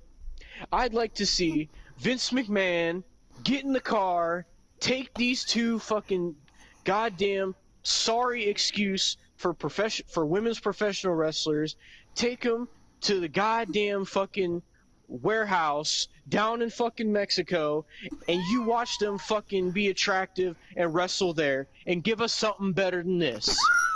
Because these women don't have it. They suck. They will forever suck. They are forever fucking trash. Don't ever mistake that. Just because they're fucking attractive and just because they push them on Raw doesn't change a goddamn thing. They are some of the worst women's wrestlers I have ever seen. This was the worst women's matches I've ever seen. I am sweating right now. That's how mad I am. This is exactly why I don't want to do the wrestling reviews anymore, because this shit makes me get like this. I don't understand how people lower their standards so much to defend this garbage. I will walk to the back of my house where my garbage cans are right now. I will proceed to dump my garbage all over myself, and that would be more entertaining than watching this match. I could go back there and hit wrestling moves on my neighbor's fucking trash that they don't pay for, and I could put on a better match with the trash cans than Eva Marie or Alexa Bliss could. At least the trash cans can sell. It is sad. At least the trash can would know how to take a punch, a DDT, a clothesline, simple wrestling moves that I've seen children take, that I hit on fucking stuffed animals when I was 5. I knew how to take those moves. When I was wrestling my friends when I was 12, I knew how to take a suplex and a DDT and all these types of moves. Eva Marie, the only thing she knows how to take is Instagram photos. That's the only thing she knows how to do. I'm so sick and tired of people defending. All you Eva Marie fans, come at me. I dare you. I don't care. Try to cancel me for speaking my mind about Eva Marie. Stop defending the fucking bullshit. I'm so heated about this match. You don't understand. When I was watching this match, I'm sat there. I knew this match was going to be bad. I had no expectation that this match was going to be good. There's no doubt in my mind it wasn't going to be good. I at least thought they might wrestle. You know, I thought we'd actually see some wrestling in a women's wrestling match, but, you know, let's just, Lily in the mind games, and it makes everybody look, it makes it look so, and I don't like to associate this with pro wrestling, but it makes it look so fake. It really does. At fucking Money in the Bank, she mind-controlled Zelina Vega so she wouldn't grab the fucking briefcase. In this, she had to rely on a doll controlling her to fucking wrestle. She was getting slapped with a stuffed doll and was selling it. Selling it. She sold a stuffed doll, but Eva Marie couldn't sell a DDT. I bet Lily could have sold a DDT. Oh my god. Oh my I'm red in the face right now how mad I am. Like, this is absolutely horrendous. This was one of the worst displays. Anybody who defends this, you are not a real wrestling fan, you are not a real women's wrestling fan, and you need fucking serious help. If you seriously idolize Eva Marie and think that she's good, and think that she deserves a women's fucking championship, you need to go have an IQ test. And Alexa Bliss, oh my god. Genuinely, if that is the case, you are the problem. You are the reason. You remember we saw that, you remember that one Eva Marie stan on Twitter? You remember that defended everything Eva Marie, said Eva Marie was better than Sasha Banks, Becky Lynch, Trish Stratus, Lita. I mean, this person went on and on. If there was ever somebody that needed their fucking Twitter account taken down, it was that person. I don't even remember their name, but if you're watching this video, take your account down, because you are spreading garbage with your fucking... I can't even tell if the account's an actual troll or not, but it... Oh my god. And fucking... And I'm genuinely so disappointed in Alexa Bliss, because she showcased before that she can be good. She's had good matches with Becky Lynch. She's had decent matches with Bayley. She's had decent matches with Sasha. She's shown that she can be decent in the ring. Yeah. And then this is what she does. This is the gimmick she fucking... she probably doesn't have a choice in doing it, but this is what, like, she does, and her quality of wrestling has went down so far that this is what she puts out now. It's like she doesn't even try anymore. It's abhorrent how bad this was. Genuinely, whoever booked this match, go fuck yourself. I hate you. Honestly. And this is why I'm stopping the reviews, because this shit makes me toxic. When they book shit like this. When they book shit like this. Because... And I'm gonna be completely honest. I'm gonna be completely honest. Devon saying all this, I think the same thing. I'm just at this point, at this fucking point, I expected this from this match. I expected it. Which of course Austin's Devon saving did his too. anger for Goldberg. Oh, I am, yeah. But I expected it. And it's just genuinely oh great, fuck. I mean, that's why the Raw You know, Women's Division sucks ass. Can you hear me? Yeah. Okay, so I don't understand. Like, you hire somebody back. You would think, did she even train? She looked so uncoordinated. She looked like she never wrestled a day in her life before. That's what Eva Marie looked like. Yeah. She acted like she'd never taken a wrestling move before. When she was trained by fucking Brian Kendrick. Honestly, Brian Kendrick, you should be ashamed of yourself. You cannot gloat about how you trained Eva Marie, because that's sickening. It makes me sick that they are paying Eva Marie money to have a job, but they're firing all these other people. That actually makes me sick. I know. Somebody like that deserves to have a fucking job, but people who are actually passionate about wrestling that you didn't fucking use it, you neglected, you release, but go ahead, let's sign back Eva Marie because I don't really know the real reason. Did they sign her back because they knew it would piss people off? Is that why they did it?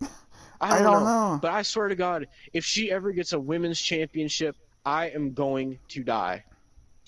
I swear. Like, it is going to break me. That woman should never be anywhere near gold. If she wins a fucking women's tag team title, I could give less of a fuck.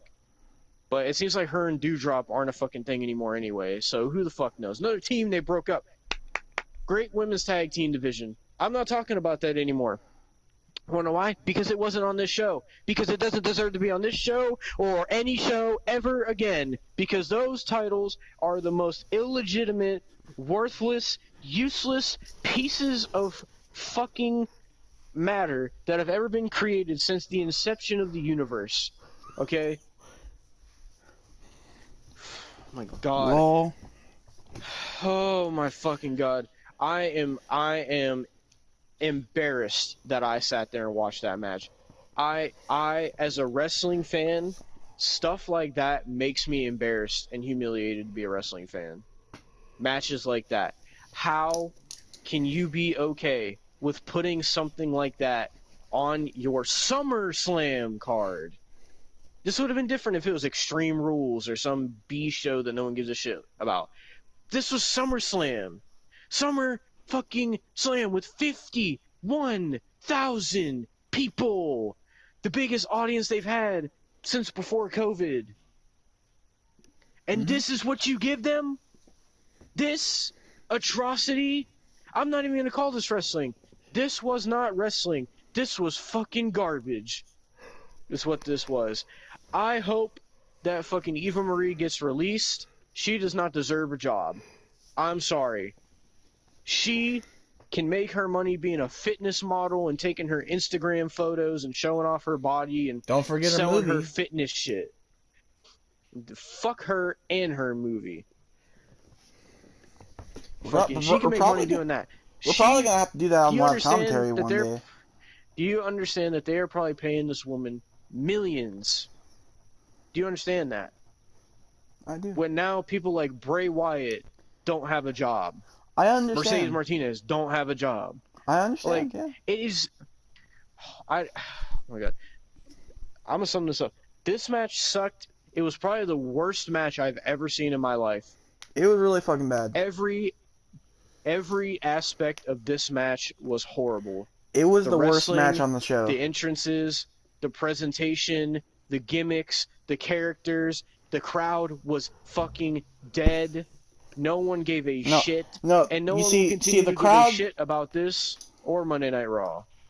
The crowd died, got resuscitated, died again, died The even crowd was further only into the hyped for ground. 2 matches on this show. And died and died and crowd died was- and died and died. Like, they just kept dying, dude.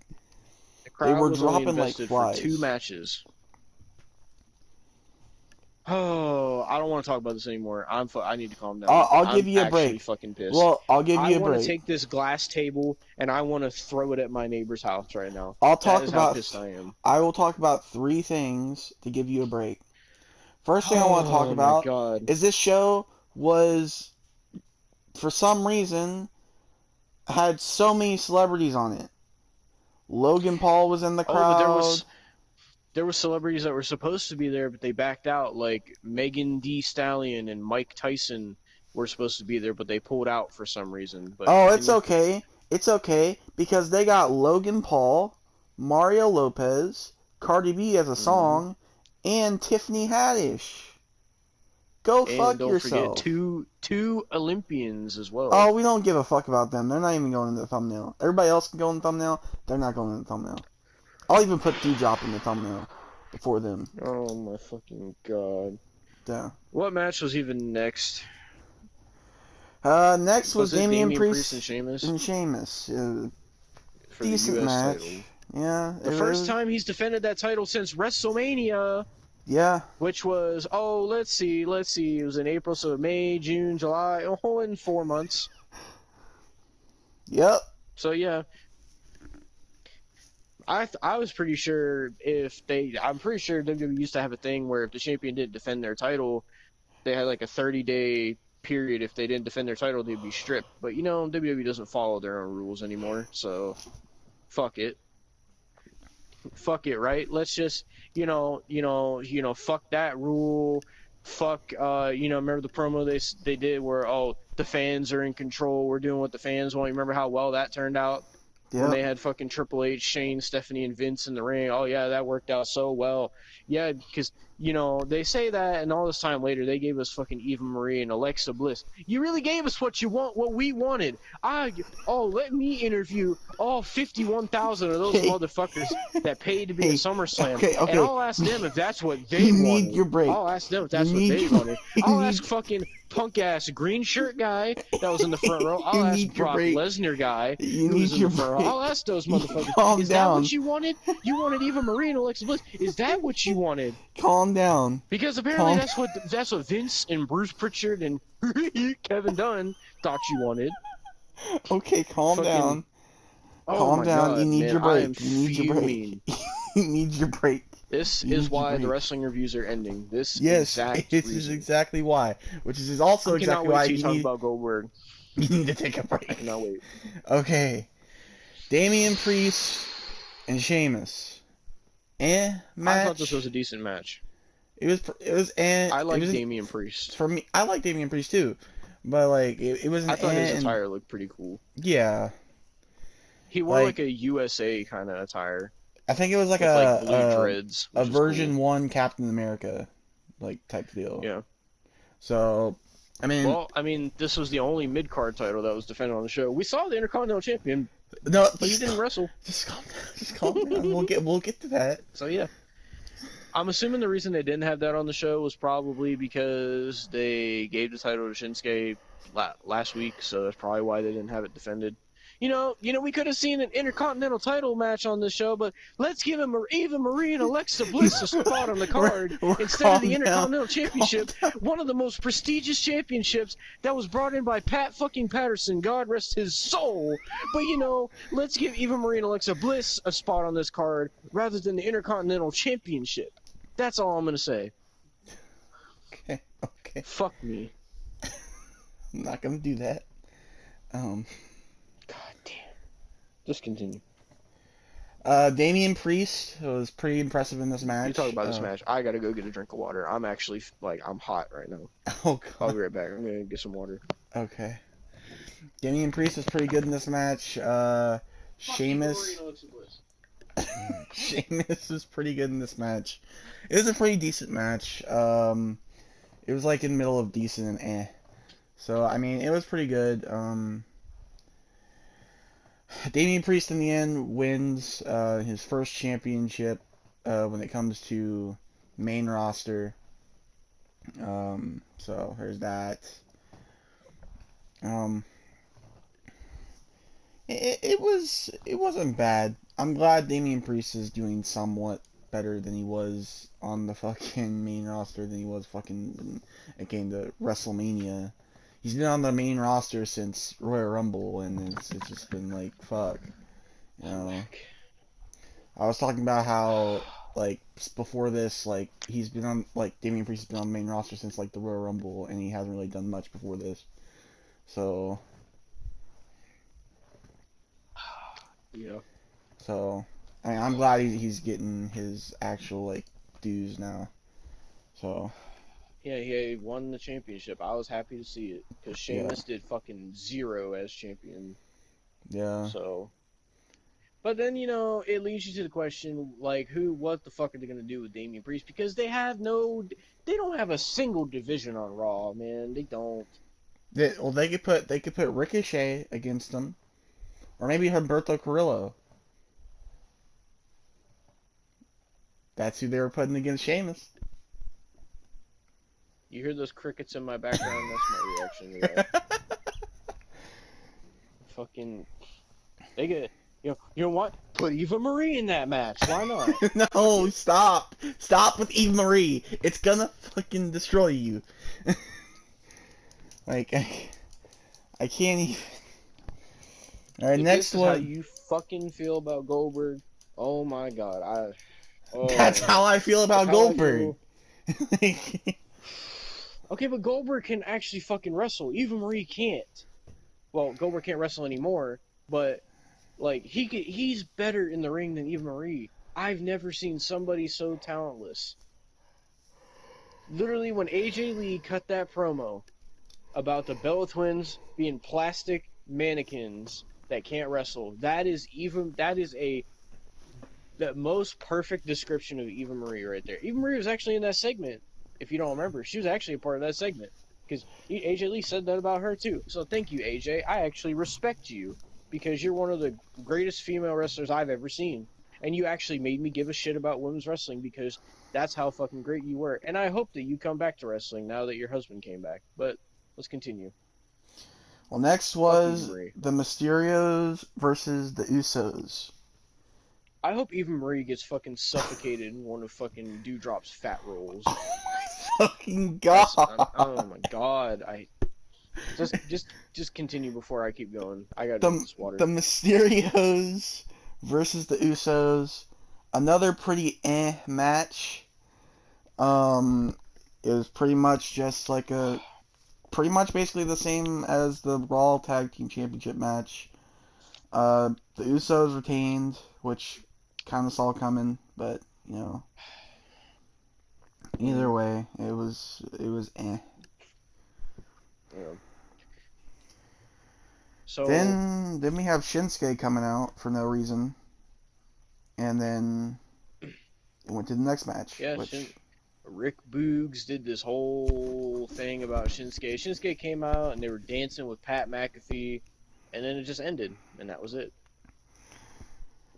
well, you want to talk about the other women's match that happened after that? Well, before we do that, do you want to talk about the WWE 2K22 thing?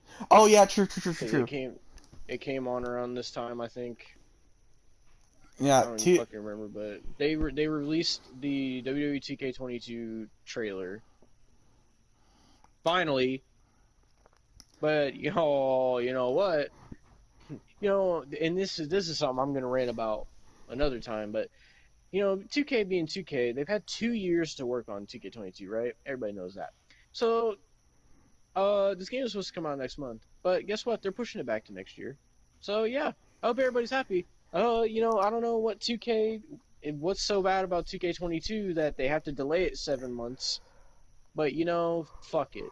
But you can talk about the trailer. It's like talking about 2K is gonna get me even more pissed. I can't stand 2K.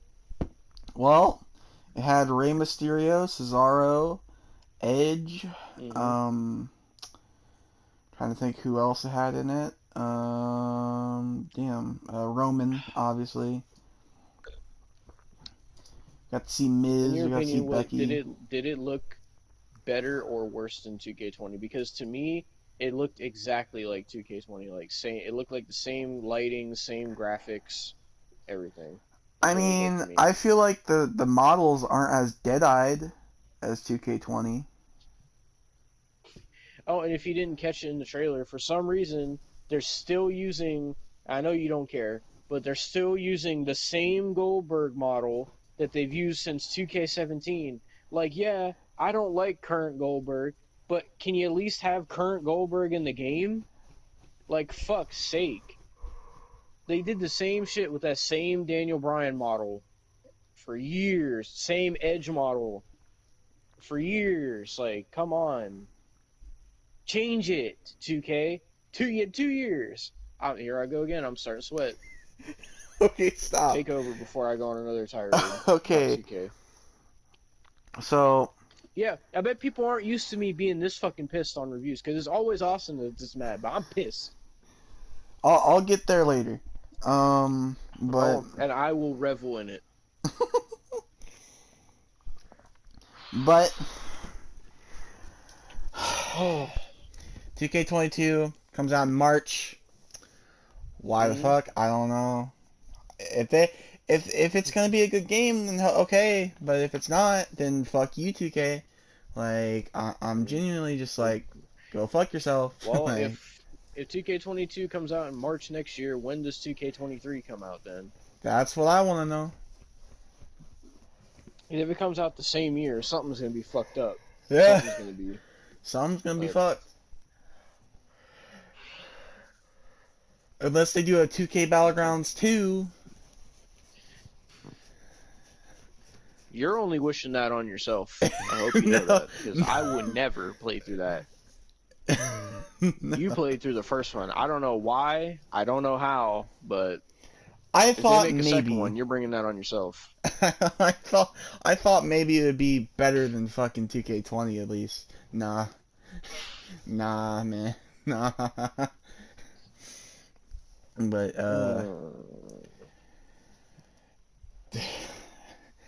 Yeah, are so you fuck okay? you, 2K. That's all I'm gonna say. Are you okay to talk about the next women's match? Was this the SmackDown Women's Title match? Mm-hmm.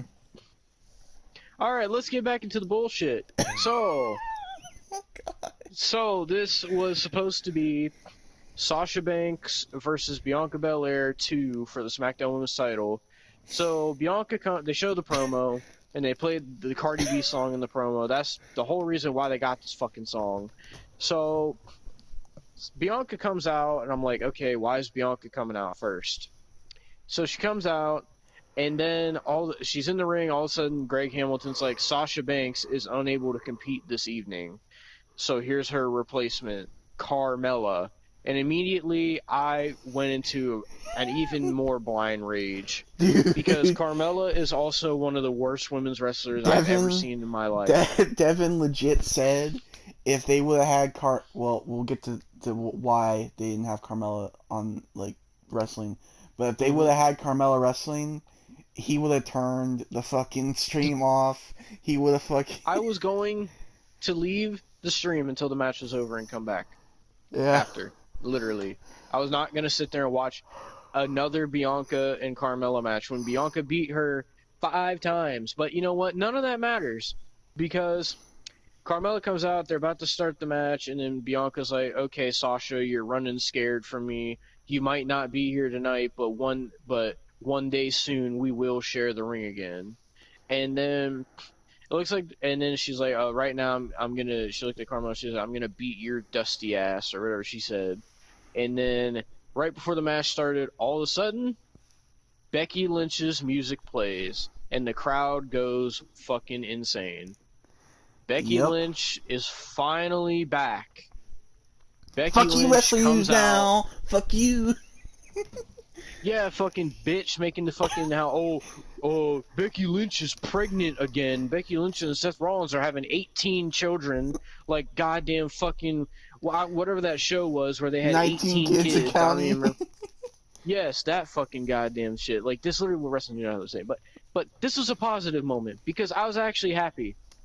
Becky came out and I was so happy to see Becky because it felt like so long, and it was great to see Becky again. The crowd was going crazy. Great moment. She comes out, walks to the ring, gets in the ring, and is having a stare down with Bianca, and the crowd's chanting "Holy shit!"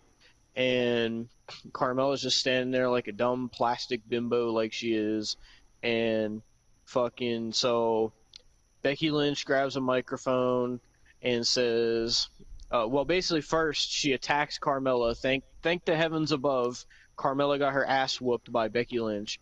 Then Becky Lynch got back in the ring, and she grabbed the microphone and she looked at Bianca and she was like, how about me and you blow the roof off this place right here, right now for the SmackDown Women's Championship. And then Bianca accepted. And then, so it was on Becky Lynch versus Bianca Belair for the SmackDown Women's title. I'm hyped. I'm like, here we go. I want to see this match. This is actually making Bianca feel fucking important. And it's like, holy shit, Becky Lynch is back, right? Right? So they shake hands. Match starts. Becky Lynch hits a rock bottom. 1, 2, 3. Yeah. That was it. New SmackDown Women's Champion. Now, I'm torn. Because I want to ask, why? Simple reason being, why have Bianca beat Sasha at WrestleMania? Actually, further back, why have her win the Royal Rumble, beat Sasha number in the 3. main event of WrestleMania, beat Carmella 18 times, beat Bayley 18 times, beat everybody on SmackDown, Zelina, all the fucking scrubs, all that, to job to Becky in a shorter amount of time than The Rock and Eric Rowan. And literally, Becky Lynch just rock bottom Bianca Belair 1, 2, 3, and then Bianca was acting shocked, like, "Oh my god, how did I lose?" I'm like, you could kick out. That's one thing you could have done. But so I'm sitting there, I'm like, what the hell is going on? Why did Bianca Belair job to Becky Lynch? I'm so confused.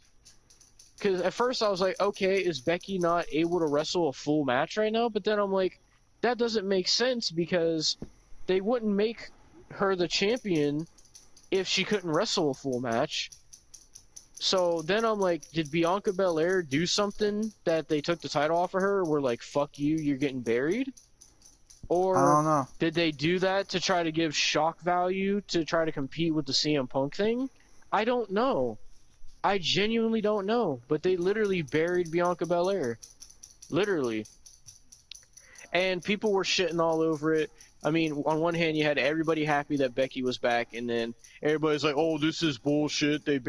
All they do is bury new talent. I'm sick of the Four Horsewomen. But people are out here cheering what happened in the other women's match. We'll get to that. We will get to that. But this, I'm torn on because I'm really happy Becky is back. And this is why I said SmackDown is fucking killing Raw, because now Becky's on SmackDown. I thought she was going to Raw. And but somebody Becky else is on SmackDown, but we'll talk about later. Mm-hmm. We'll get to it later. But, so I'm happy about that, but then at the same time, it's like, what does that mean for Bianca? Where the fuck is Sasha Banks at? What the fuck is going on? Where is Toni Storm? I'm so confused on what's going on. But I'm definitely gonna be watching SmackDown this Friday, that's for sure. Yeah. But so that was confusing. Didn't make a lot of sense. But Becky's back and I don't even know how many times SmackDown Women's Champion now. 3 time, 4 time, something like that. I don't know. Cause I know she was the first ever, and then I think it's 3 she time. had it when she was No, was 4 time. Becky 2 belts. It's 4 time. Well, anyway, so that was that match. They buried Bianca. Becky's back and she's on SmackDown. Thank Christ, because I thought they were gonna put her on Raw, and it's gonna be the same old the man Becky. I hope she's not still going with the man gimmick. At least not as cringy as it was before she left. But we'll see. But what was the next match after this? Or what happened after this? Don't Hinder the Gender versus Drew McIntyre. Or Drew McIntyre. Yeah, so this was something they started at Money in the Bank, because we talked about it on the review where Jinder Mahal cost Drew the Money in the Bank because for some reason he wanted to cost Drew the Money in the Bank, and he has a personal problem with Drew. And then Jinder Mahal and his cronies have been attacking Drew McIntyre, but Drew's been fighting them off with his sword. That's been the whole story. So then we get to this match, and after the Becky Lynch thing, this is when the crowd died back down. They fucking were dead quiet when Jinder Mahal came out. They were quiet when Drew McIntyre came out as well. Like, Yeah. people really don't care about Drew McIntyre anymore. And it sucks, because he's a great wrestler. It's just, you have no reason to care about him right now. But, so, their match was fucking boring. No one gave a shit. The crowd was dead silent. I think even Austin said, like, people were on their phones, people were talking to each other, people were going to the bathroom during this match. Yeah, Like, legit. no one cared, genuinely. Oh, and speaking And, of the bathrooms, it's actually, like, I'm gonna say something before we get back into that.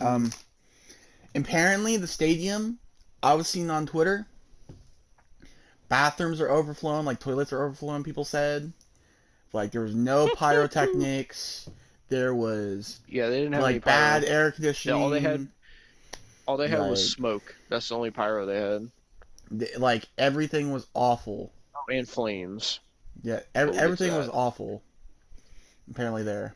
Yeah.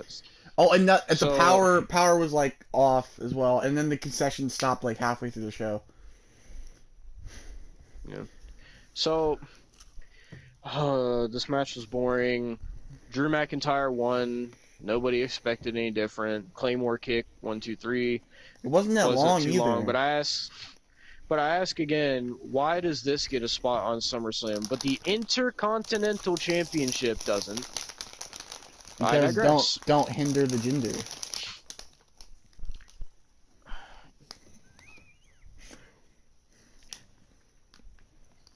So, I don't even remember, was the other women's match after this? Mm-hmm. Okay, when I get to suffer through one more match, and then finally we get to talk about something we loved, and Austin gets to talk about something he fucking hated. Finally. Mm-hmm. Oh my god, okay. So I'm taking the reins on this one, because, like, this makes me want to give up on women's wrestling. The Alexa Bliss and Eva rematch did, and this doubled down. And you know what? I'm gonna tell you right now. I'm gonna say this. I didn't care about this match. Hmm? I didn't I'm even gonna watch say it. this right now. I am 100% completely done with Raw. I will never watch it again. I will never watch a Raw women's match ever again. I'll watch SmackDown women. I'll watch the SmackDown women. I will never watch Raw women again. I will probably never really watch NXT women again because their women's division sucks ass now. So, yeah, I'm only going to watch the SmackDown women's division. There's women I like in NXT, but they're not going to do nothing with them. And you know, I'm terrified because Dakota Kai is having dark matches for Raw, and she's only going to go there to fucking... Oh, I don't even want to know what they're going to do with Dakota Kai. Oh, my God. But...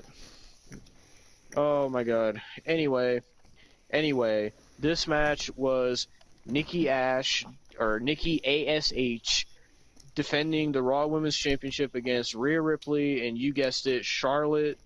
I get a title shot every time my breasts grow one size bigger flare. And so, first of all, a lot of the champions kept coming out first on this show. I don't know why, because you're not supposed to do that. So Nikki Ash came out first. No one gave a shit. No one cares about Nikki A. I'm just gonna call her Nikki Ash. I don't care. I'll call her Nikki Ass because everybody. The only thing people care about is how her ass looks in her new attire. That's the only thing people care about with Nikki Ass. So Nikki Ass. Nikki Ass comes out and she gets like no reaction. No one gives a shit about her or her gimmick or her as champion. I mean, I'm glad she finally won a women's championship because Nikki is a good wrestler. It's just this gimmick is god awful. And so then Rhea Ripley comes out, and to be honest, I mean, people still care about Rhea Ripley. It's just, it's Raw. They've completely, like, Rhea Ripley, and I know you agree with me, Rhea Ripley's aura of her being a badass is completely gone. It is gone. Yeah, she is not threatening anymore. She is not nothing. Like, when Rhea Ripley would come out on NXT, you'd be like, oh shit, Rhea Ripley's coming out. Somebody's about to get fucked up. But now on Raw, you're just like, it's the fucking Aussie. Like, oh, it's the goth Aussie. Ooh, so edgy. Like, that's what she comes off as now. I believe. Aussie, fucking bussy, whatever. I don't give a shit, dude. And the only reason I said that was because somebody had a sign. What did it say? SummerSlam this bussy is what it said. So then Charlotte Flair comes out, and her entrance takes forever, and her coat didn't even match her gear, and Charlotte looked like she didn't even want to be there. And so then they start the match, and it was, I mean, by default, it was the best women's match of the night, only because Eva Marie and Alexa Bliss was like the worst thing I've ever seen, and I can't even consider Becky and Bianca a match because it was one move.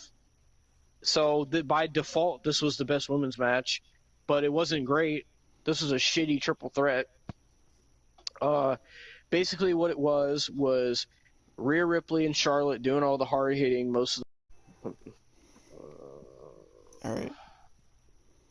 Oh, it was just like fucking. I know the clip cut off, so I know it was just like Rhea Ripley and Charlotte doing most of the heavy work, working the most moves, and then Nikki would come in and hit a move or do a roll up or whatever to make you think she's going to get the win, because Nikki almost superhero. She almost gets the win. She makes you believe in yourself that you can, if you work hard enough, you could be a superhero too, man. Shut the fuck up.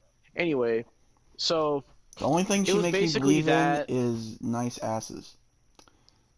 Yeah, it was basically that. And the only notable things that happened in this match was Charlotte did a corkscrew moonsault to the outside, and the way she landed on Nikki absolutely fucked her up. Charlotte needs to stop doing that move because she never hits it correctly, and she's either going to injure herself or somebody else. And also, another dangerous spot in this match was Charlotte had Rhea in the figure 8, and Nikki dove off the top rope and landed on their legs. And immediately Rhea grabbed her leg and started screaming, and she was pretty much out the rest of the match. So I hope to God Rhea Ripley is not injured, because if so, that was a dumb fucking spot to do. That's why you Yeah. don't jump on somebody's legs when they're in a figure 4, because you can seriously fuck up their leg. So I hope Rhea Ripley's okay and is not injured, because then that's going to be even less that Raw has, and they cannot afford that, especially after losing Becky Lynch. They cannot afford to have less women. They can't. Yeah. They literally can't. They can't. Like, Raw literally cannot lose anybody else at this point. They can't. So, basically, after that, Nikki tried to beat Charlotte, but then Charlotte... so, Rhea was...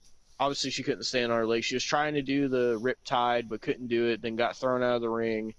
And then Nikki tried to do her finisher on Charlotte. Charlotte countered into a figure 8, and Nikki tapped out. So now Charlotte Flair is a 12-time women's champion. And that's how that ended. That fucking garbage. And you know what? The funny thing was, in this match, they were really putting Nikki over as the babyface. She got zero reaction from the crowd. But when Charlotte won, the crowd popped. The crowd cheered Charlotte. I never thought I'd see the day people would be cheering for Charlotte winning another title. I don't understand it.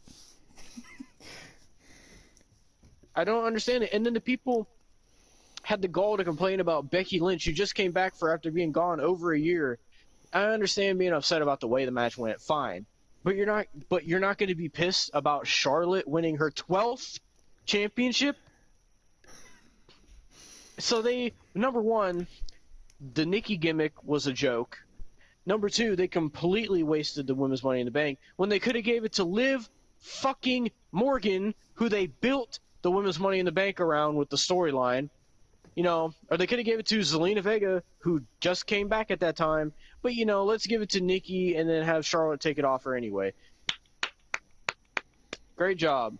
Great fucking job. And you know what's funny about Money in the Bank? They already advertised Money in the Bank for next year. They're having Money in the Bank in the same arena that SummerSlam was in tonight, next year. I think it's a July 4th weekend. I bet you the people that were in that stadium are so happy about that. I can't wait to see. Oh, I swear to God, if Eva Marie's in the Money in the Bank next year, that is, if they somehow put Eva Marie and Nia Jax in a Money in the Bank match, that will be the death of women's wrestling. Dude, women's wrestling's We will already not be doing dead. reviews by then, so it doesn't matter to me. Like Yeah, women's Raw, wrestling. like, The only women's wrestling that's still alive is SmackDown, but even that's like barely alive. But Raw is completely dead. SmackDown's on its last legs, dude. Like, I mean, women's wrestling is fucking dead. It Well, was more hopefully alive Becky Lynch, in the Attitude hopefully Era. Hopefully Becky Lynch is going to be what the SmackDown women's shit needs to get it reinvigorated. I'm gonna say this. I want to see. Go ahead. The Diva search made the women's division more alive than it is fucking now. At least I got to look at at least I got to look at Maria Kanellis in the bikini. At least I did. You finally joined my side of the argument. I'm so happy. Like, this is legit. what I've been saying. Like, legit. At least I got to see Maria Kanellis in the bikini when I was in that video. At least. I said this at WrestleMania about the women's tag match. I said the Divas era was better. And now here it comes, full circle to SummerSlam. Now Austin agrees with me. Yeah. It's fucking better. At this fucking point, yeah. I'm hoping Becky Lynch will be what the SmackDown Women's Division needs and gets it reinvigorated. I hope.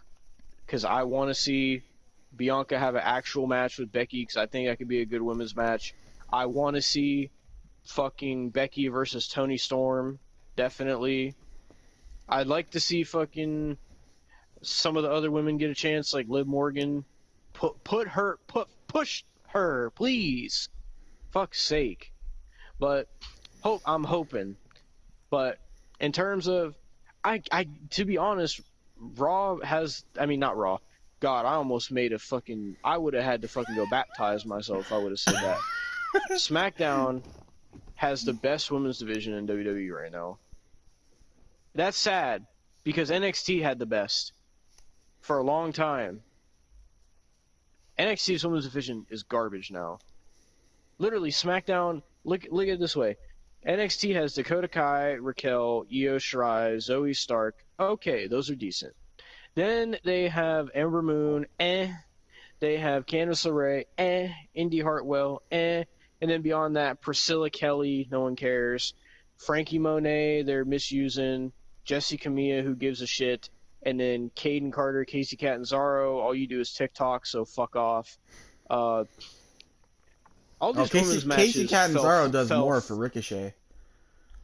Oh, you know what about Casey Catanzaro? Actually, all these fucking women's matches fell flatter than her ass and her chest. So there you go. You're joining my argument. You're joining my argument. There you go. Like, but then you look at Raw's women's division. Who do they have?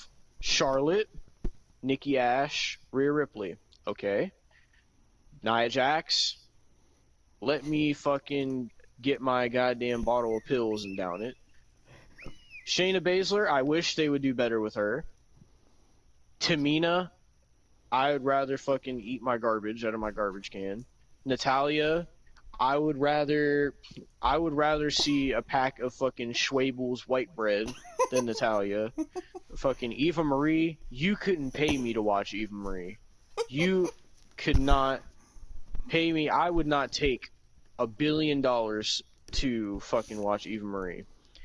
Fucking Alexa Bliss, she was decent, but now she's god awful. One of the worst gimmicks I've ever seen. Then you have Doudrop. Doudrop, not attractive at all, and they completely ruined her because she was a decent wrestler as Piper Niven, but now they ruined her with this gimmick. So, and by the way, Raw still has Naomi if you didn't know, but they don't use her. So. Naomi's fucking great, by the way. Naomi's a great wrestler. They just don't use her. So then NXT UK's women's division. Nobody watches NXT UK, but the only notable people they have is Kaylee Ray, Miko Satomura. They have Blair Davenport now. They have Zaya Brookside, and that's really all the notable women they have there. So then you move to SmackDown. SmackDown has a decent women's division. They now have Becky Lynch, great. Bianca Belair, great. Sasha, great. Bailey, great. Tony Storm, great. Tegan Knox, great. They have Carmella, dog shit. Shotzi Blackheart, eh. Well, her name's just Shotzi now. They have Zelina Vega. She's a good wrestler, but she's getting trashed. Liv Morgan, I wish they would push her. Like SmackDown has fucking a decent women's division that they can make something out of. They have a great roster in general. They have a great roster in general. That's why SmackDown is the best show, and I keep telling people this. SmackDown is the best show in all of wrestling right now, including AEW. Even though now that they got CM Punk, Punk is going to be the best part. CM Punk is going to be. I look at it this way: CM Punk is going to be the best part of every AEW show, but that doesn't make the rest of AEW better just because CM Punk is there. That only makes CM Punk stuff important, and it makes AEW CM Punk is stuff an might be atrocity. amazing. I'm gonna say Like this: CM Punk AEW is an stuff atrocity, there, but CM Punk like will not CM be. Punk stuff, like all the matches CM Punk has and all the promos he does there are going to be great because he's CM fucking Punk. But that's not going to change anything else bad on AEW. CM Punk is not going to fucking change AEW. It's like He's only going to change the stuff he does on AEW, not the whole company. It's like if The Rock went to Impact. Everything The Rock would do would be great. But Impact's still fucking Impact. You know, it's still atrocious.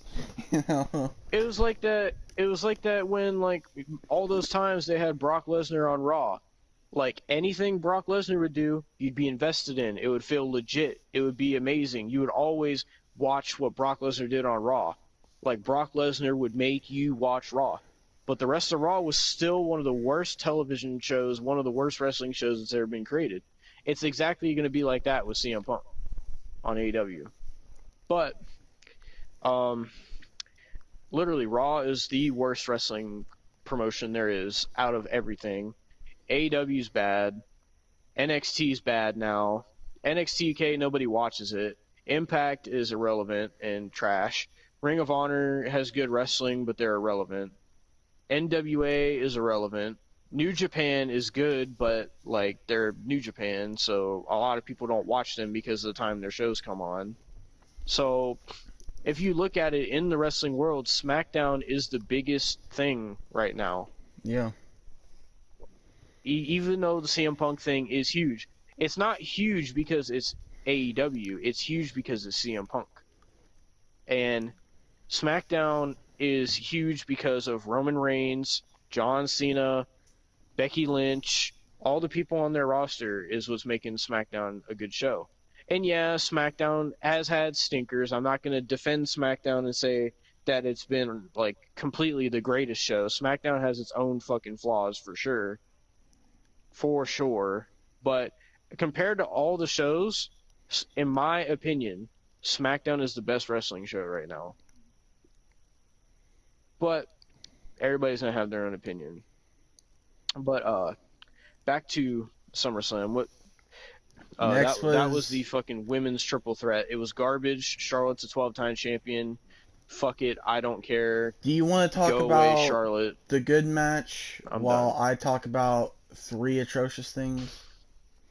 Just so I can give you a break. Okay. So, the next match, well, they had this fucking segment where, I'll just talk about it now, where fucking the Olympians came out and they had this whole entrance and nobody gave a shit. And that was that. Then finally it was time for a match that somebody actually gave a shit about on this card. Finally, a match that people paid to watch SummerSlam for. Finally. Edge versus Seth Rollins. The best match on the card. What a great fucking match. It was the best match on the card. I knew this match was going to be match of the night, and it certainly delivered. This was a really good fucking match. This is what I want to see out of wrestling. This right here is what I want to see. So, Seth Rollins comes out first. and he's wearing this really weird gear that I didn't like. I know MDT's gonna make fucking 5 wrestling figures of the same fucking gear. I know he is. I'm just waiting for him to upload it. But he had like this like half gold like pattern texture, half black tights with like white and gold kick pads and a white arm sleeve. It looked really weird. And he also had like this like black nutcracker jacket. It really looked weird. Then Edge came out to the Brood theme song, and like Edge came up through the flames like back in his Brood days. I was hoping that he was gonna have Gangrel with him. I thought that would have been fucking sick if they had Gangrel come up through the flames with him. But No. I don't know why they couldn't. Gangrel is literally doing nothing right now. But whatever. So did you say hang on? No. Oh, okay. So Edge comes up through the flames with the Brood theme song. It was nice to hear the Brood theme song again. And then he walks a little bit forward, then stops. The lights go out, and then Alter Bridge starts. It was a really Edge probably had the best entrance of the whole show, to be honest. Well, he had the only He was like- special he- entrance. He was like, you know how like Triple H always has the best WrestleMania entrance. Edge was like that for SummerSlam. Yeah. And Edge had smoke and flames. He had the most pyro out of anybody too, if you want to consider that pyro, I guess. But so Edge was wearing like this black and red gear. I didn't like it too much, but it was better than Seth's gear. So this was a really good match. Like, this is a match I always wanted to see Edge have. And I remember watching, like, the story of this match was they used, like, the clip back in 2014 or whenever it was when Seth put his boot on Edge's neck at the time when Edge couldn't wrestle anymore. They used that as part of the story, which I was surprised that they did because they usually don't do stuff like that. Yeah. So the whole premise of this match was that, and, like, Rollins feeling like he deserves a title shot and is pissed that Edge is getting the title shots.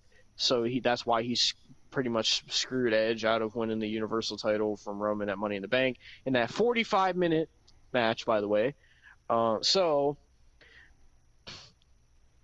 led to this match. So they were hitting a bunch of great moves, a lot of good back and forth between them, a lot of technical wrestling, both two of the greats of technical wrestling, I'd say. Edge, one of the greatest that's ever wrestled.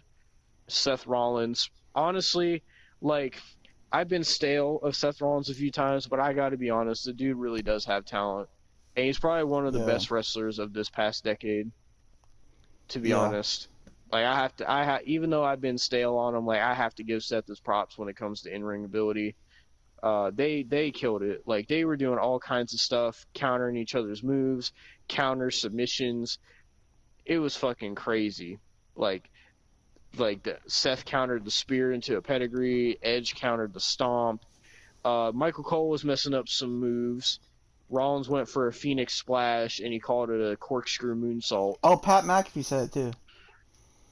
Same and thing. then Edge did the Educator, and they called it an Execution. Edge also hit an Execution on Seth.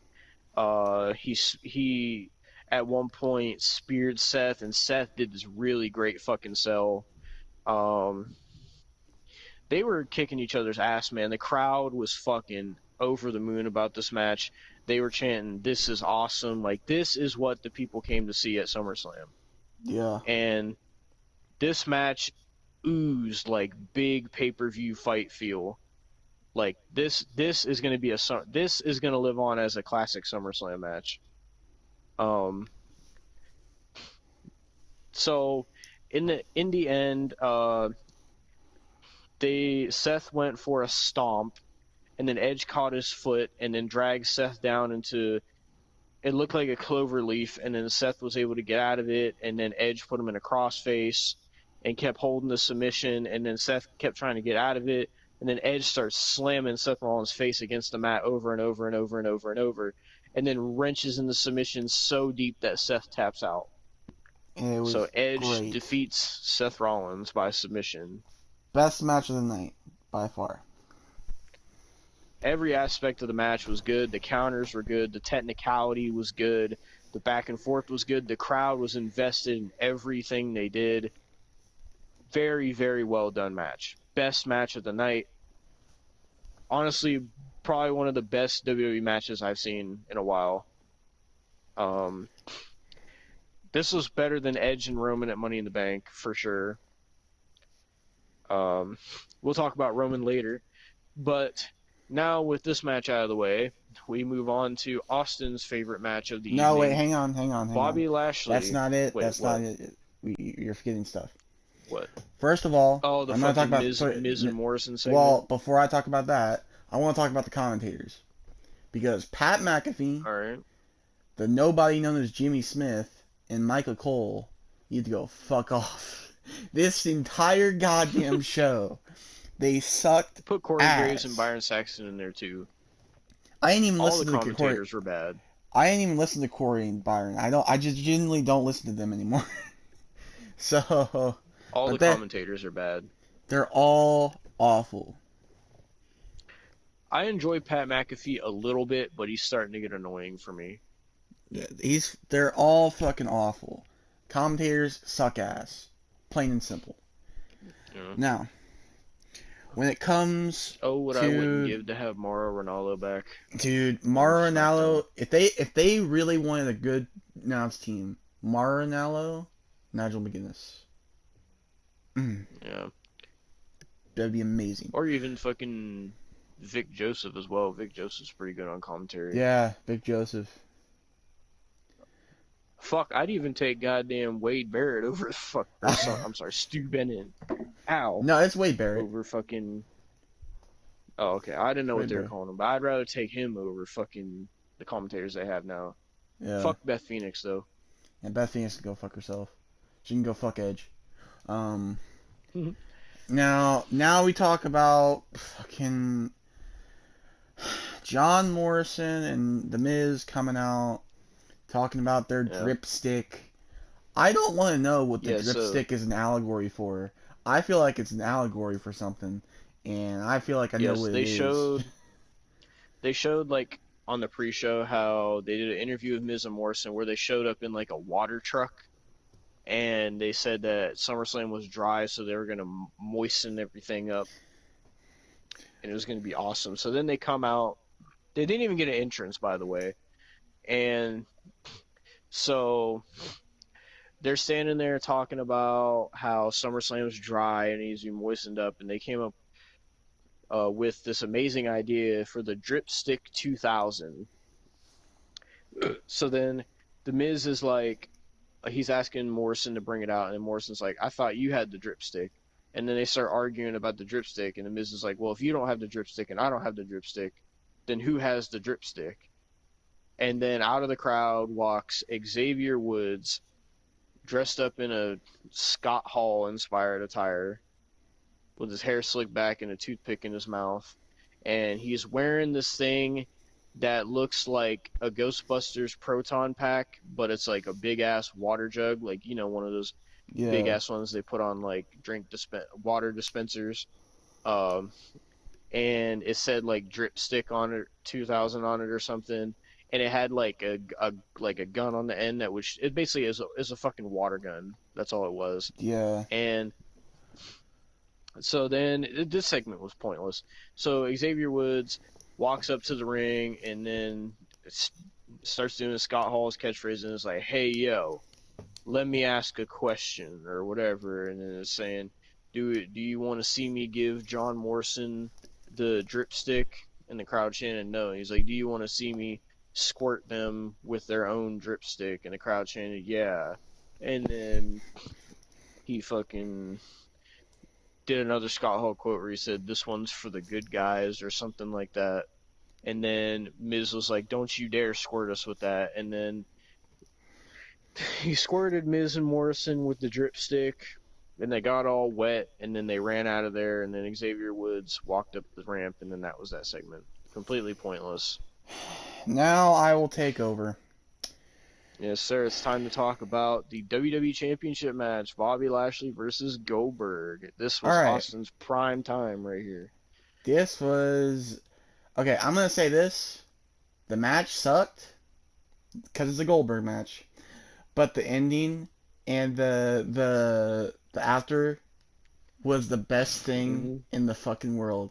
Because we're not even gonna talk about the match because Bobby Lashley No, you gotta won talk by about the four. match. No, I will talk Goldberg about was the match. whooping his ass most of the match. I don't give a fuck. Okay, let me No, no, have no. my You. fine, No, fine, no, fine, no. fine, No, fine, no, no, fine, no, fine, no, no, fine, no, no, fine. no. I'll talk about the match. You ain't getting out of this one. Goldberg came out, and Bobby Lashley was already out there, and Yeah, and the they crowd was fought super behind Goldberg. because they're fucking sheep. But Goldberg was go, looking jacked though. I can't even lie. He got himself in shape, I don't but give a he still shit. sucked. Um, Goldberg was kicking the crap out of Bobby Lashley for a bit. It was funny because I was sitting there watching it, and every time Goldberg hits a move on Bobby Lashley, Austin's just screaming. He's like, "Bobby, quit fucking letting him do that to you. Fucking stop."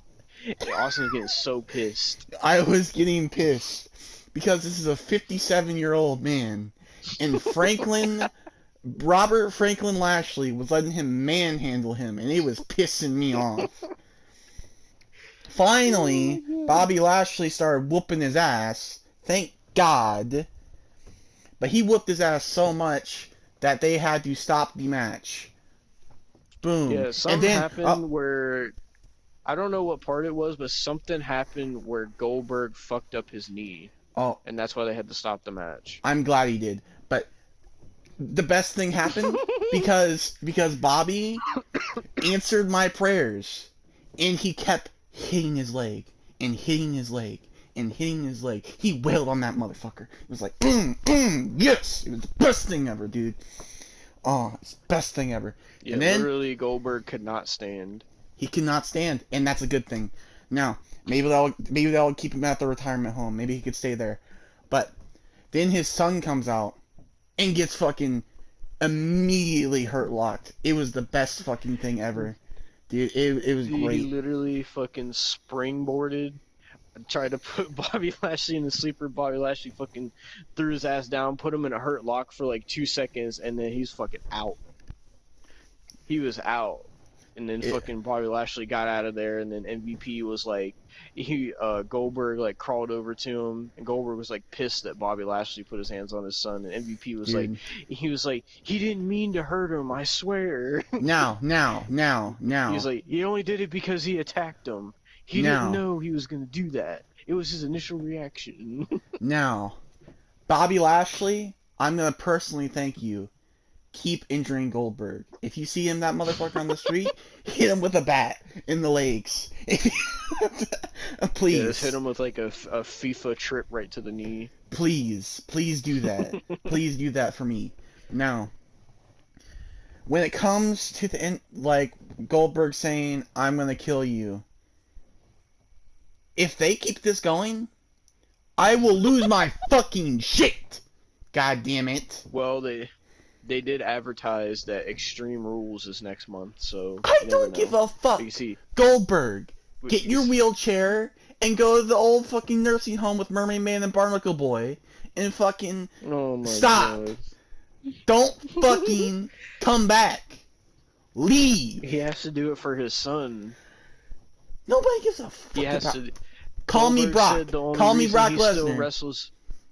Call me Brock Goldberg Lesnar. said the I only don't give reason a he shit still about his wrestles is kid. because he wants to put other people over. That's what he said. I don't give a shit about his kid. Call me Brock Austin, Lesnar. Goldberg said he dies by the spear. He said he lives by the spear.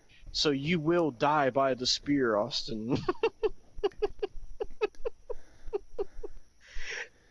I will die if Goldberg comes back, dude. I'm not fucking Dude, doing this. literally, Austin was so mad that before Goldberg's music even hit, I was chanting Goldberg, and Austin was like, he was like, "Stop! I'm actually getting so worked up right now that I can't even look at the screen." Dude, I couldn't That's look how at the mad screen. Austin I was so goddamn mad. My hands were shaking. I was that fucking pissed. Like, I was so pissed. Okay, but would you say that this match was better than the Eva Alexa match. I would say the afterwards of the match was better. That's good enough for me. You heard it Because here. Austin thinks a Goldberg match was better than Eva no, Marie and Alexa Bliss. it wasn't the match. It was the thing that happened after where Goldberg Their got his match had fucking. actual wrestling in it. I don't give a Bobby fuck. Lashley at least knew how to Bobby Lashley at least knew how to take bumps.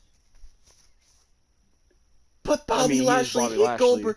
But Bobby Lashley hit Goldberg with chair shots so many times it made me enjoy life. I wish Eva Marie would have got hit with chair shots. Learn how to fucking take a bump, dumb bitch. She wouldn't have took the bump though. If she got hit with the chair, she would have no-selled it. Or she would have did it like faintly. So yeah, so Goldberg lost. I hope they continue it at Extreme Rules and Goldberg wins the title. I hope Goldberg gets injured even more. I don't think Goldberg's actually injured. I hope he. I hope actually be injured. No, but I want him to be injured, Devon. Let me have my hope. because they didn't have Lashley attack Goldberg's son just to like have it go nowhere. They're obviously going to continue it. We'll have him at some attack his point. son again, and then Especially because they don't have anybody to put against Bobby Lashley now. Now that what happened in the main event of SummerSlam, which we're going to get to.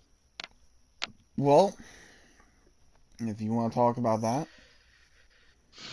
All right, here we are, main event time here at SummerSlam.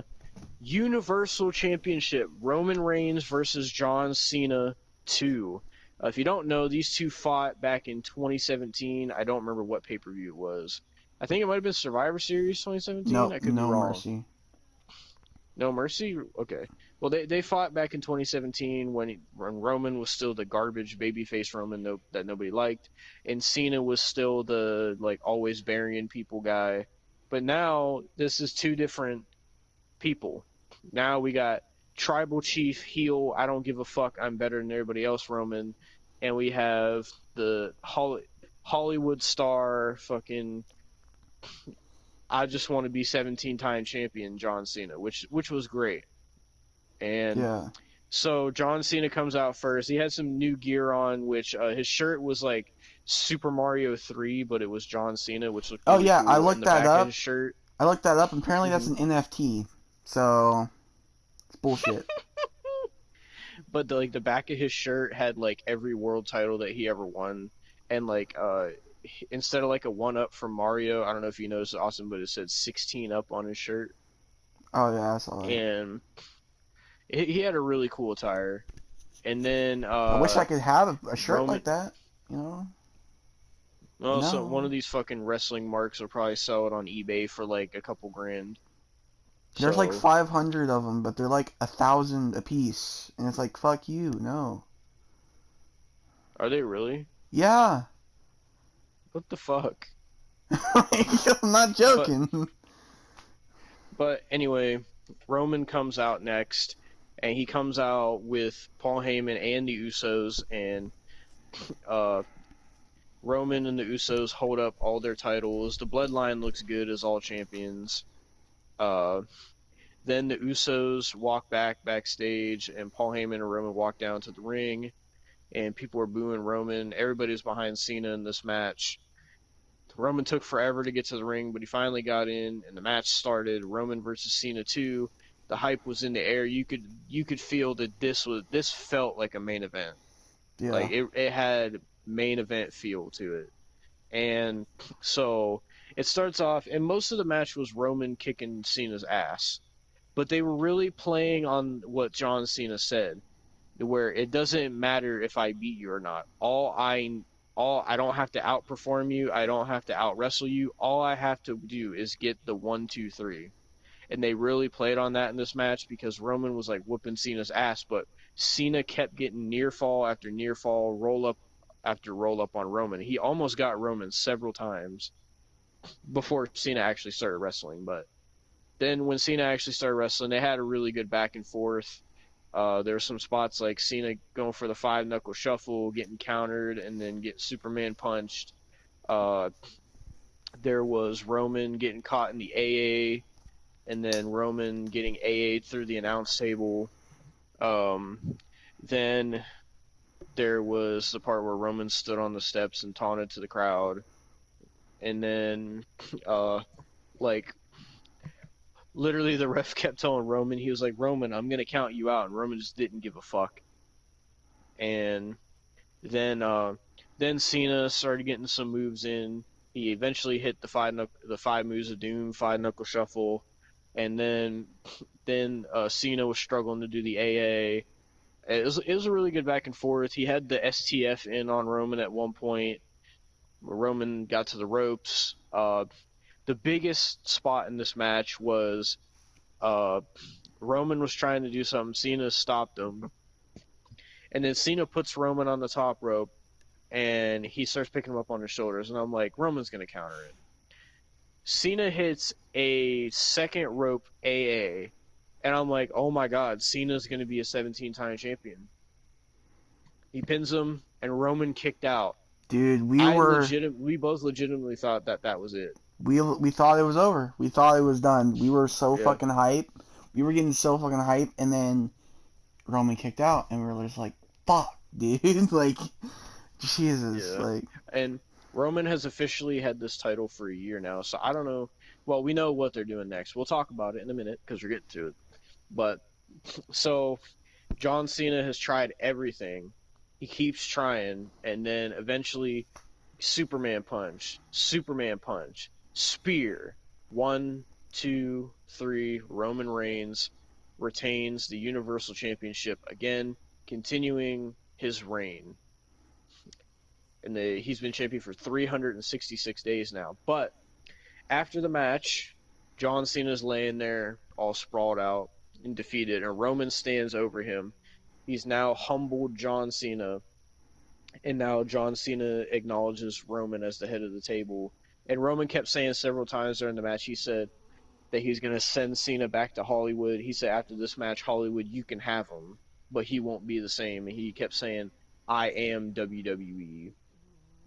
So then Roman's standing above Cena, and the crowd's booing, and I'm thinking, okay, SummerSlam's about to be over.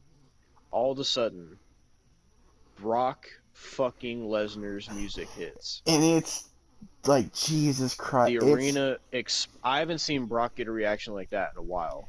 Dude. It has been almost 2 years since Brock has been there. I haven't gave a reaction that, like, about Brock that big and, like, you know, I haven't been excited about Brock Lesnar in fucking years. Because he would just come back, leave, take a championship, and leave.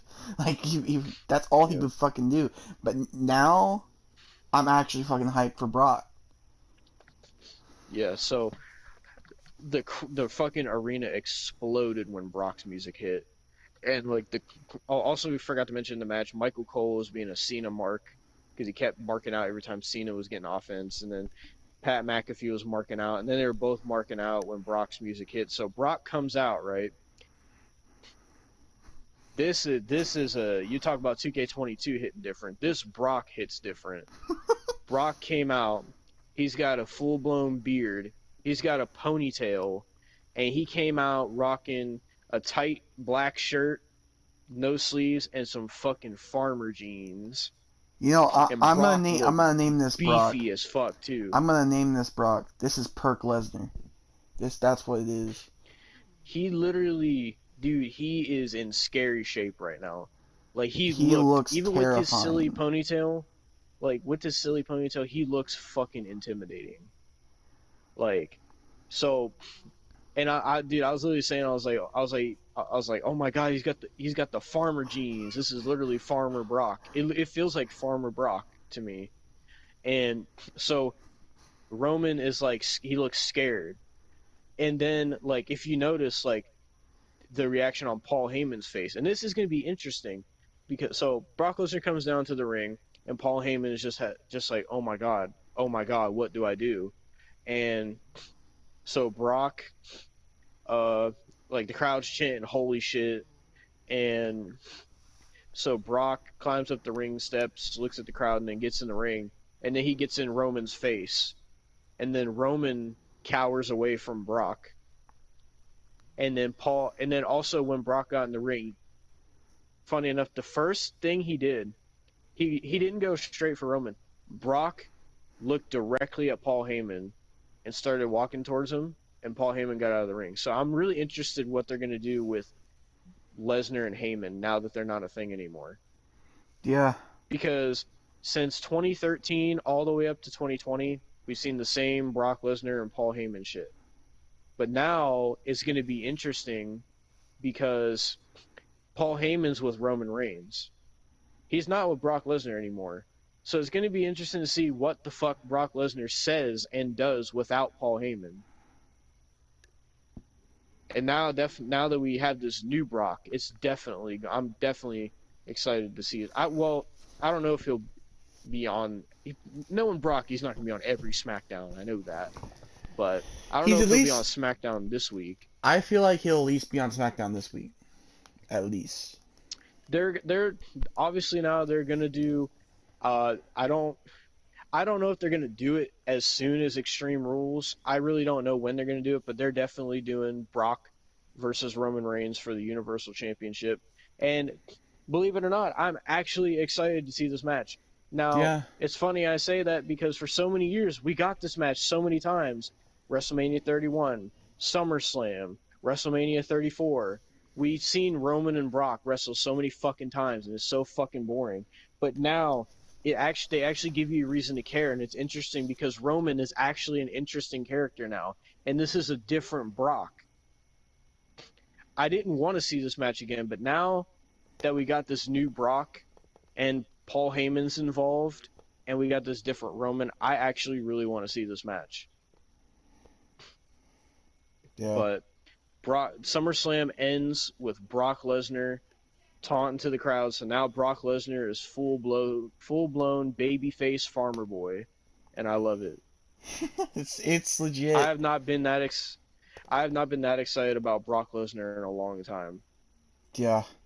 Like, Brock feels fucking... Well, I mean, every time Brock comes back, it always feels like, holy shit, like, business just picked up, like JR would say, like, oh shit, this is legit, oh shit, this is real, but, like, this, like, felt like, oh shit, Brock's back, but this ain't the same Brock we knew before. This don't look like the same Brock. This is, like, next level fucking Brock Lesnar. He's in shape. He's got a new hairstyle. He got the beard. He's wearing the farmer jeans. This is about to be a next level Brock Lesnar. And he looks fucking scary now. Yeah. Like, if you watch him versus Drew at Mania 36, Brock didn't look really scary anymore. But now Brock looks like fucking... If I saw Brock, I would go nowhere near him. Exactly. Like... And like I said, the thing I'm most interested about, I don't know about you, but the thing I'm most interested about is how they're going to tell this story with Paul Heyman, because these are both of Paul Heyman's boys going at each other. And I didn't think that they would, like, especially with current Brock, I didn't think that they would ever separate Paul from him. Yeah. But, so, it's going to be interesting if Brock actually cuts promos, because we don't ever hear Brock talk that much. And B, what the fuck is Paul Heyman going to do? Is he going to stay with Roman? Could he go back with Brock? Is Brock going to fucking kill Heyman? What's going to happen? Like, if they did one thing with this show, is they gave you all the reason in the world to watch SmackDown. They gave you Becky Lynch, they gave you the Edge and Seth match, they gave you Cena and Roman, and they gave you Brock Lesnar. They gave you all the reason in the world to watch SmackDown this Friday. They gave you no fucking reason to watch Raw at all. Exactly. I'm going to predict this. We'll see next week. I'm going to be on vacation this week, but we'll see next week when the ratings come in. I'm going to say Raw is going to get a horrible fucking rating this week, and SmackDown is going to get a big fucking rating. That's my prediction. Like, AEW is going to get a big rating because CM Punk is going to be on this week, so that's expected. I honestly, if Punk is not on Rampage this Friday, I think SmackDown is going to beat Rampage, well, it's probably gonna beat Rampage anyway, but like they might have to put Punk on Rampage now. If they're gonna have Yeah. Brock on SmackDown, they got to put Punk on Rampage. Oh yeah. But SmackDown's gonna get a big rating this week if Brock's on there, and people are gonna want to see Becky Lynch too, since she just came back. Like, and they're gonna want to see what happens next with Roman and with Edge and Seth. Like, they really, really, and Bianca as well. They like really gave you, and also you still have, and this is the interesting thing. You also, while all this is going on, while the Brock and Roman stuff is going on, Austin, you still have the wild card, Big E as Mr. Money in the Bank. Yeah. So that's why I love. This is why I love SmackDown. Fuck Raw. I love SmackDown right now. That's why I say SmackDown is the best show right now. Yes, it has its flaws, but overall as a show, even though they had a shitty go home show this week, to be fair, Raw, NXT, and SmackDown all had shitty ass go home shows. But now that this has happened, people are gonna watch SmackDown this week. Nobody's fucking watching Raw. Like, who's gonna sit there and say, "Oh, I'm watching Raw to see what happens with Alexa Bliss and Eva Marie. Oh, I'm watching Raw to see what happens with RK Bro. Oh, I'm gonna watch Raw to see what happens with Goldberg and Lashley. And oh, I want to see what Charlotte Flair does." Nobody wants to watch that shit. Now you got that, and then you got people like, "Oh shit, Brock's gonna be on SmackDown Friday. What's gonna happen with Brock and Heyman and Roman and the Bloodline, and what's gonna happen with Becky Lynch and Bianca? What's Bianca gonna do now that she got fucking jobbed out? What's Becky Lynch gonna do now that she's back? Uh, like what's gonna be next for Edge now that he beat Seth? What's Seth gonna do? Is Seth gonna go crazy because he lost to Edge? Who's Edge gonna go after? Like, what's Big E gonna do? When's Big E gonna cash in? Like, Yeah. it's fucking wild, man. It is wild, and I love it. Fuck Raw, and I love SmackDown, and that was SummerSlam 2021.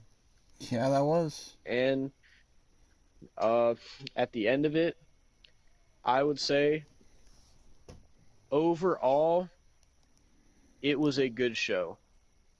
I enjoyed it way more than Money in the Bank, I'll tell you that. Um, SummerSlam was a good show. It was a good Was show. it the best SummerSlam? Was it the best SummerSlam of all time? Hell no. Was it the worst SummerSlam of all time? No. It was a good show. Had a lot of bad, but it also had a lot of good. So you know what? At the end of it all, even though I screamed my head off about Alexa Bliss and Eva Marie, guess what? I don't gotta talk about it no more because we're not doing this no more. Yeah. I would be glad to talk about SmackDown on the podcast. I don't want to talk about Raw unless something happens with Goldberg. We're not talking about Raw. That's just that. Yeah, I'm not doing that at all. Fucking. But overall, SummerSlam was a good show. Even though it was 6 hours long, by the way.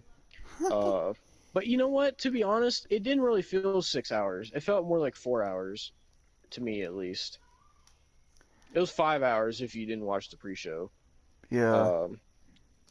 I don't know why anybody ever watches pre-shows, to be honest with you. There's never anything good on there. I don't know. I mean, I watched But it. yeah, but that like... was SummerSlam, and I'm excited to see what happens next on SmackDown. I couldn't care less if Raw died in a fire, and yeah, and I don't know what they're gonna do for Extreme Rules, but we'll find out. And that being said, that's it. That is it for the wrestling reviews. Well, we actually have something special planned, Yes, sir. but Are we announcing it here? might as well.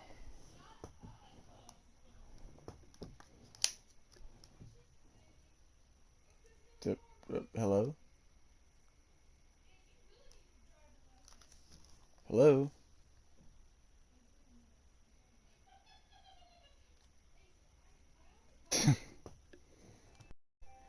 All right, well, we're back. Basically, it said Devon had an error, a network error, but Yeah, it I wasn't. don't know why.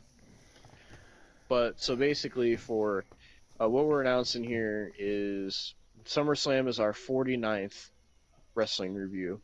Yes. So if you go to the playlist, this will be in there. You'll see 49 videos. So what we thought is like, well, we're done reviewing stuff, but we can't just leave it at 49. We have to do something for 50. Yeah.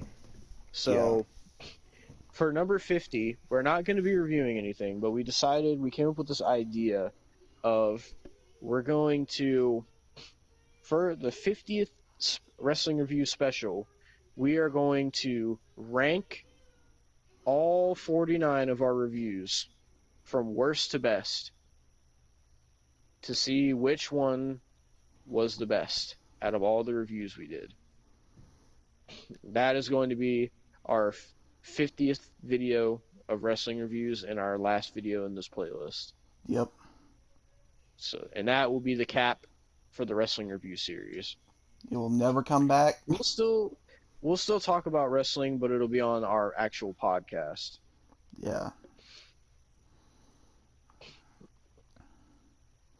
But the wrestling review series will never come back after this. So don't ask.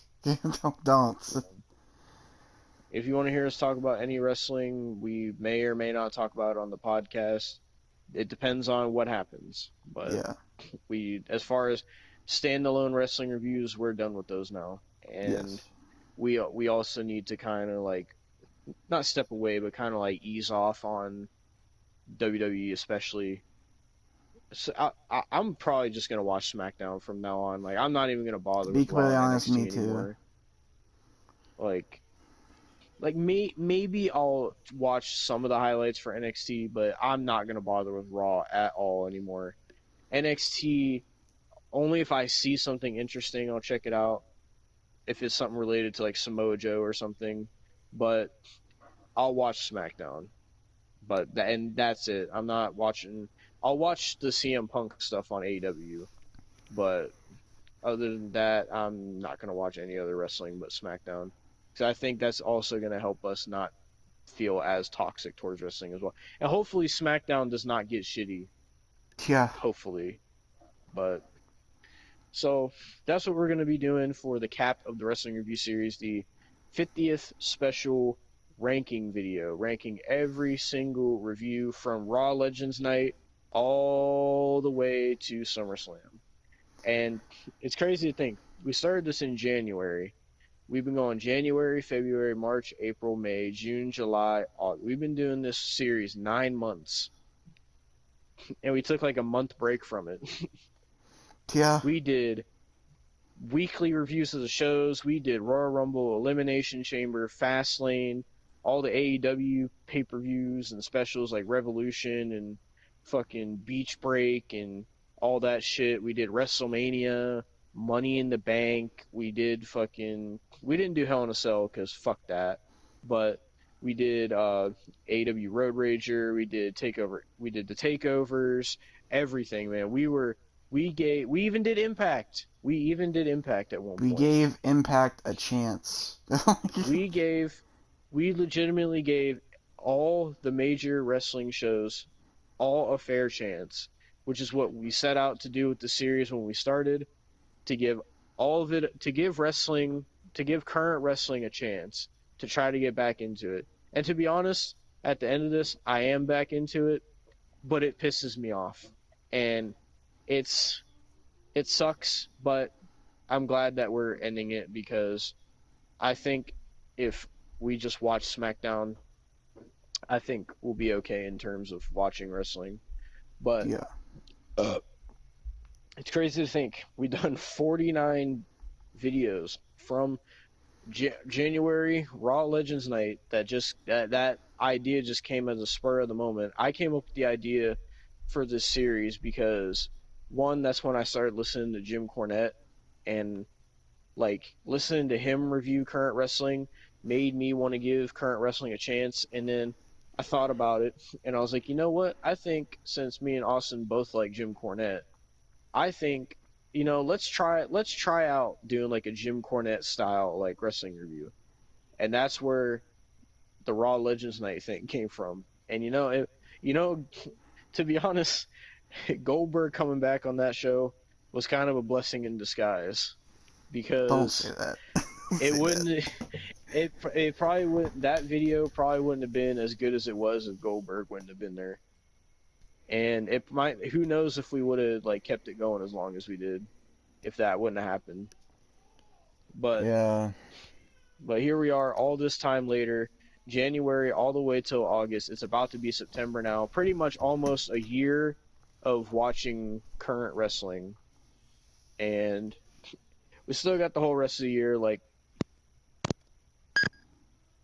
The fuck?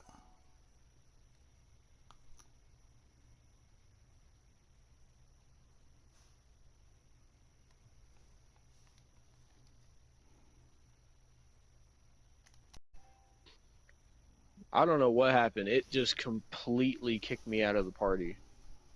So, like, I don't even remember what I was saying. Oh, Yeah, like, I said, we still got wrestling left this year, like Extreme Rules, Survivor Series, TLC, all that. But if at all we want to talk about that, we'll talk about it on the podcast. But it's not going to get its standalone stuff anymore, and we're yeah, not going to be as into it as we were.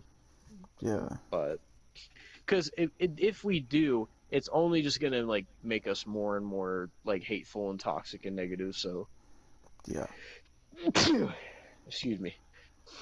But yeah, so I've been sitting out on my porch for like almost 2 hours now, so I'd like to go back inside. So let's wrap this review up and send it home, and we will see you guys for the ranking video 50 special.